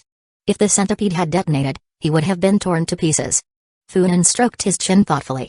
When did I move? That's a very profound question. Humphrey. As Deodara's partner, Saisari couldn't stand it anymore. From the beginning, Funan Uchiha didn't move. He was always there. It was you who fell into his Ganjutsu and you thought he was challenging you. From the beginning. Deodara's face sank. Pain's calm voice sounded. Deodara, if you think it's unfair, the fight just now doesn't count. You were not announced as opponents in the first place. You can choose another opponent and fight again. Deodara glared at Pain angrily and snorted, returning to his spot. Chapter 135, The brief confrontation between Funan and Pain. So far, the fights in Akatsuki had been intense. The match between Kisame and Orochimaru ended in a draw, as did the fight between Juzo and Hiruko.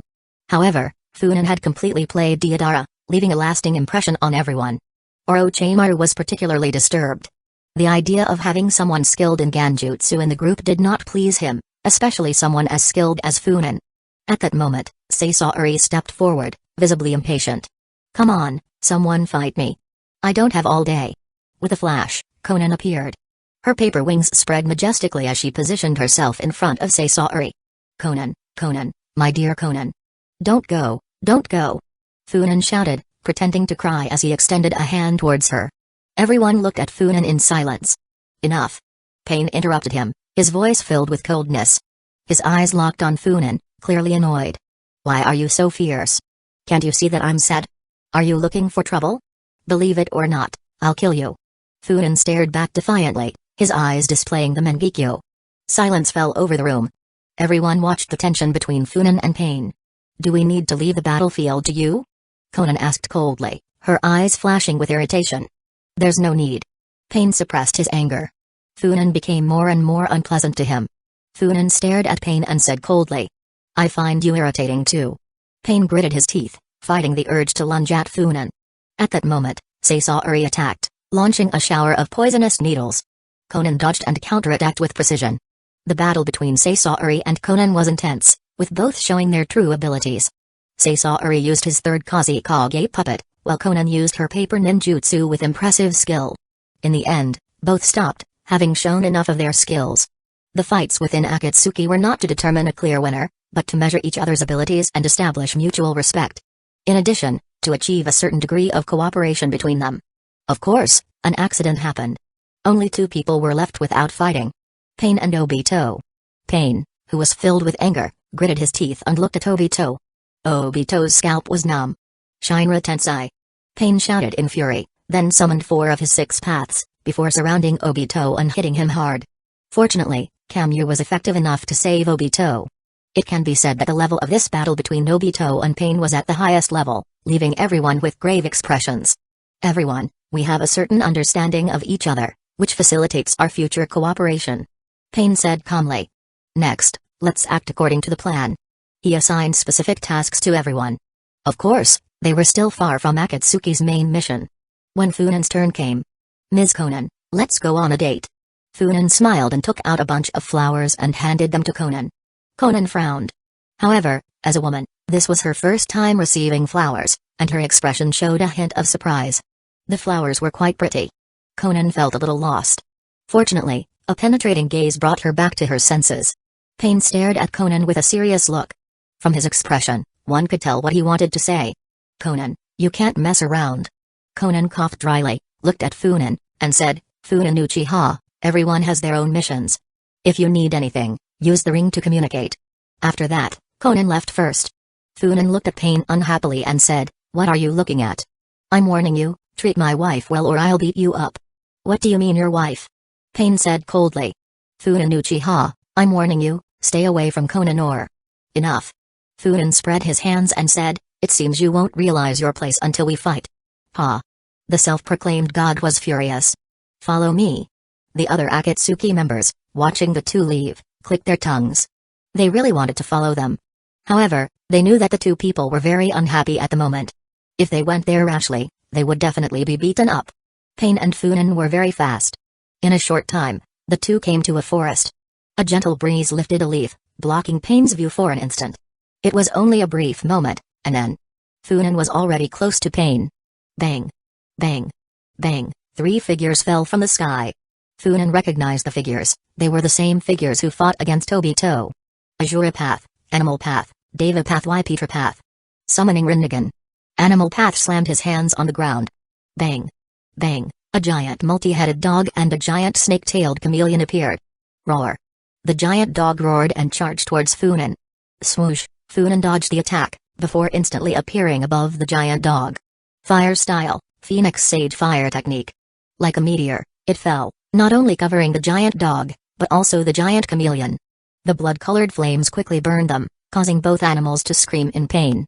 At the same time Azure Path approached Funen, and separated his hand, revealing a group of missiles. Funen did his best to dodge the attack, but instantly Pain and Petra Path appeared in front of him. Petra Path stretched out his hand to grab Funen. But he reacted instantly, and before Petra Path could react, Funen smashed his head with a punch. Funen smiled at Pain and said, there are 3, no, 5 more left. Huh? Pain frowned instantly. Few knew this. How did Funen know? Obito, who was secretly watching the battle through White Zetsu, was also surprised. Funen knew too much. Shadow clone technique. 3 clones appeared and 2 of them ran towards the Azure Path and the Petra Path, and the last one ran towards Pain. Pain coldly watched the Funen clone heading towards him and extended his hand. Bansho Tenin. Swoosh, the clone flew uncontrollably towards Pain. Shinra Tensei. Boom, an immense force was unleashed, directly impacting the clone's body. But the next moment Pain's expression suddenly changed. In front of him, a blood-red skeleton began to emerge from Funen's body.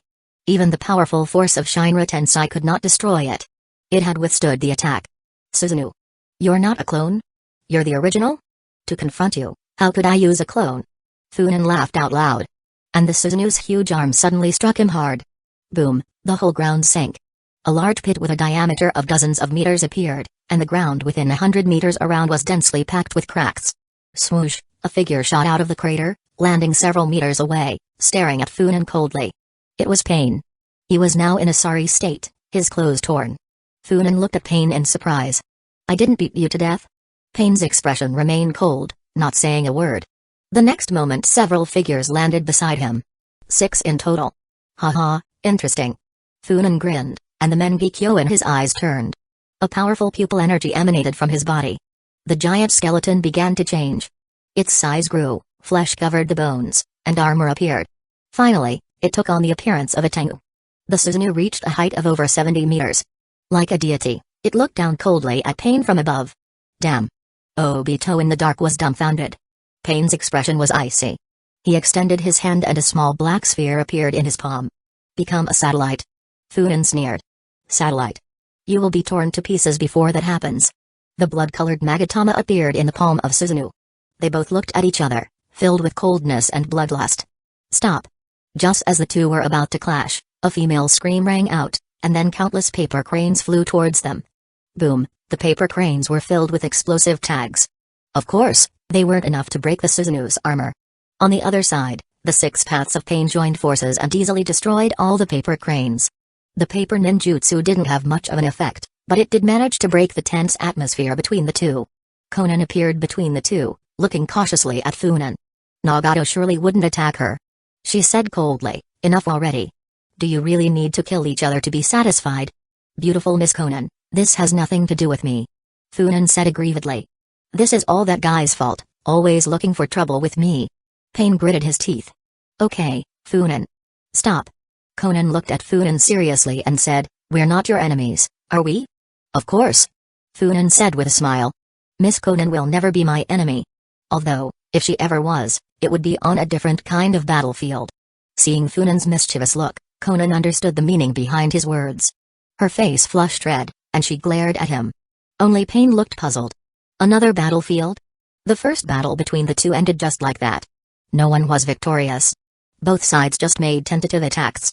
Chapter 136, Pain's Fury, Funan's Flirt. Conan, get out of the way. Pain was still furious. It is true that Funan's strength was unexpected, but he was a god, no one could face him. However, Conan stood firmly in front of Pain and said in a low voice, Nagato, you have lost your composure. Nagato, Funan is not our enemy. After saying this, Conan was stunned. How could she say such a thing? Why is Funan Uchiha not an enemy? The most dangerous person in the entire Akatsuki should be Funan Uchiha, right? What is particularly frightening is that she actually thought that Funan was not an enemy. Simply. Conan turned her head to look at Funan, a hint of fear in her eyes. But Funan just smiled at her. Nagato, you can't continue to fight him. Conan said in a firm voice. Funan Uchiha is still hiding his true power. If you continue to fight, there's no point. Or do you really want to eliminate him right now? Pain had a gloomy face and said nothing. Then he stormed off. It wasn't that he hadn't noticed the furtive glances watching them. Probably, those spying thought that neither Pain nor Funan had detected them. Conan sighed faintly as he looked at Pain's back. She turned her head to look at Funan, but what she saw was a bunch of flowers. Ms. Conan, let's go on a date. Here we go again. Conan's mouth twitched, and she sighed. Funan, what do you really want? I want to fuck you.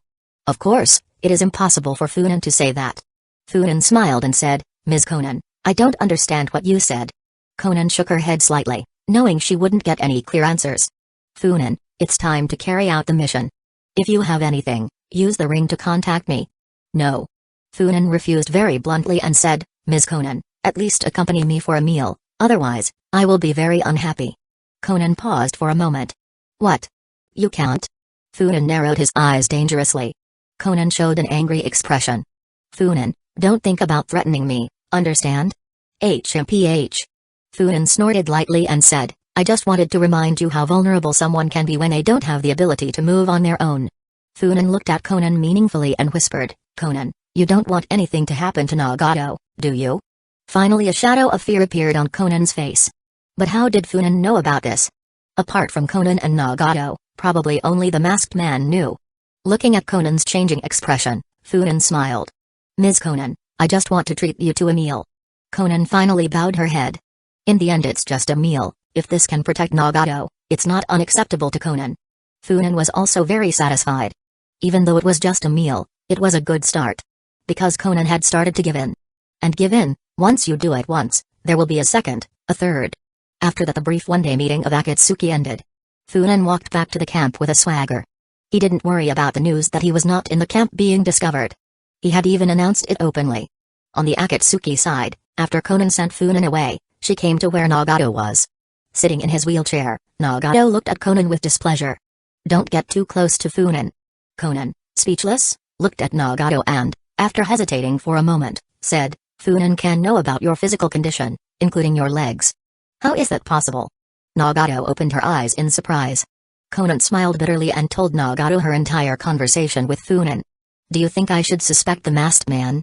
Nagato had a gloomy face. Talk to Funan more. Nagato suddenly said. Try to get information from him. I know. Conan nodded heavily. At the Hidden Leaf village camp, a raised platform suddenly rose. At this moment, Funan, wearing a bathrobe, sunglasses, holding a microphone, pointed at the shinobi below and shouted, "Oh yes. I am Funan Uchiha, and I am here to ignite the fire of youth in each of you. Oh yes. The power of youth never gives up." A group of Hidden Leaf Village shinobi shouted, throwing streamers into the air, creating a festive atmosphere. They stared at Funan with fanatical expressions. At that time, they were just a group of excited fans. Kakashi watched in shock, his expression one of despair. Wait a minute. The man with a white band on his head, holding a big flag in his hand, shaking it constantly, and yelling non-stop, could it be Might Guy? Kakashi was on the verge of tears. At this moment, Funan has begun to sing loudly. Kakashi began to tremble and then shouted, "Are you crazy? This is a battlefield." Wrong. A loud shout rang in his ears, startling Kakashi. Kakashi's anger suddenly surged. After being worried for a while, Funan just came back and made all these troubles. Turning around to scream, Kakashi found himself face to face with the source of the voice. Killer Bee. Kakashi was on the verge of collapse. Yo, listen to my rap, dude, listen to this. You'll never understand our spirit, that's a fact, bro. Killer Bee began rapping, looking at Funan on stage with tears in his eyes. Yo, listen carefully to what I'm telling you here. We're the same kind of people, yeah. With a weird gesture, Killer Bee actually rushed directly to the platform and stood side by side with Funan. You've arrived. Funan stopped singing and looked at Killer Bee. I am here. Killer Bee's expression was serious. The shinobi of Hidden Leaf Village were dumbfounded. In secret, the spies of Hidden Cloud's village were also dumbfounded. The news was transmitted frantically. At that moment, Funan and Killer Bee bumped fists and started singing together. Everyone was stunned. Watching the two on stage. The concert ended quickly. If they didn't, who knows if Hidden Cloud's village would go crazy. According to the information they had, the fourth Raikage was already gathering troops. In order not to affect relations and avoid war, Kakashi crashed the concert and informed Funan. In the end, Killer Bee was sent back. Funan had no intention of doing anything to him from beginning to end. On the border, Kakashi sent Killer Bee back to the fourth Raikage. The fourth Raikage first expressed his gratitude to Kakashi with a few words of emotion, and then caught Killer Bee and beat him up. The dull sound of the blows made Kakashi start to sweat. A concert that seemed harmless was having an ever-growing impact. First, Hidden Leaf Village attacked Funan. Even if Torafu wanted to calm down, Funan had made a big fuss this time. Hiruzen and Denzo were not going to let this good opportunity pass them by. They directly pressured Torafu to take action against Funan. Just at that moment, Hidden Sand Village showed activity. They had paid a high price, hiring numerous missing ninja and gathering them in one place. Now, they had mobilized 3,000 shinobi and were heading towards the border. Hidden Leaf Village suddenly became nervous. Torafu gave the direct order for Hiruzen and Denzo to set out immediately. After Hiruzen and the others left, Torafu looked at Shikaku. What should we do? They will definitely not give up. Shikaku shook his head and said, we have to take some action against Funan, otherwise, Hiruzen and the others won't give up, they'll just keep making more noise. What puts Torafu in a difficult situation is that Funan is not someone who suffers losses. If it was Hiruzen, Torafu could have made him bleed and made him pay the ultimate price. But with Funan, that will be quite difficult. Torafu moved back and forth, undecided. This cowardly behavior makes Shikaku feel very strange. Unconsciously, Torafu, the grumpy old man, has changed now. I will communicate with Funan. Torafu made up his mind and said, in truth, this matter has caused quite a stir, Uchiha must pay a price. By the way, what's up with Tsunade? Torafu looked at Shikaku and said, although you convinced me to continue as interim Hokage, Tsunade also needs to be found. She has already been found. Shikaku said calmly. But she just doesn't want to go back. That's to be expected, let the Anbu follow her. Yes. Hidden Cloud's village. After being hit, Killer Bee caused no more trouble. Tell me, why did Funan Uchiha do this? The Raikage sat at the table, picked up the wine glass, took a sip, and asked Killer Bee. We are comrades. People with the same ideals, big brother, you don't understand. Killer Bee said without hesitation. Bang, the wine glass broke in the Raikage's hand. Killer Bee immediately shrank back, his previous pride instantly fading away. HMPH. The Raikage snorted coldly and returned to his thoughts. Why waste such a good opportunity to kill the 8 Dales? Is this a bigger plot? What could it be? In addition, this concert also alarmed Hidden Stone's village. Onoki frowned for several days. What are Hidden Leaf Village and Hidden Cloud's village up to? Hidden Leaf Village headquarters. Haha. Funan hugged Kurenai and gave her 2 kisses, smiling. Did you see this secret letter? Onoki is worried and is reorganizing his defense. Kurenai leaned lazily in Funan's arms and said, if he knew that you were just playing, would he be angry to death? Unfortunately, he will never know. Funan laughed even happier. Akatsuki's target is the tailed beasts. But why would Funan kill the 8 tails? After killing the tailed beast, the other party can still be resurrected. It's better to let Killer B, the perfect Jinchuriki, live and cause some trouble for the Akatsuki. As for the concert, it was just Funan killing time. Perhaps the only real surprise was Killer B. In fact, he dared to accept the invitation and came to the Hidden Leaf Village camp. The next step is... Funan set his sights on the border between Hidden Sand Village and Hidden Leaf Village. Saratobe Hiruzan, Shimura Denzo, you two should be able to handle it, right? A malicious smile appeared on Funan's face. Because Funan has been slowly influencing Kurenai with her Mangekyo technique, her relationship with Funan has now become closer, so when she saw that smile she blushed and couldn't help but cling closer to him.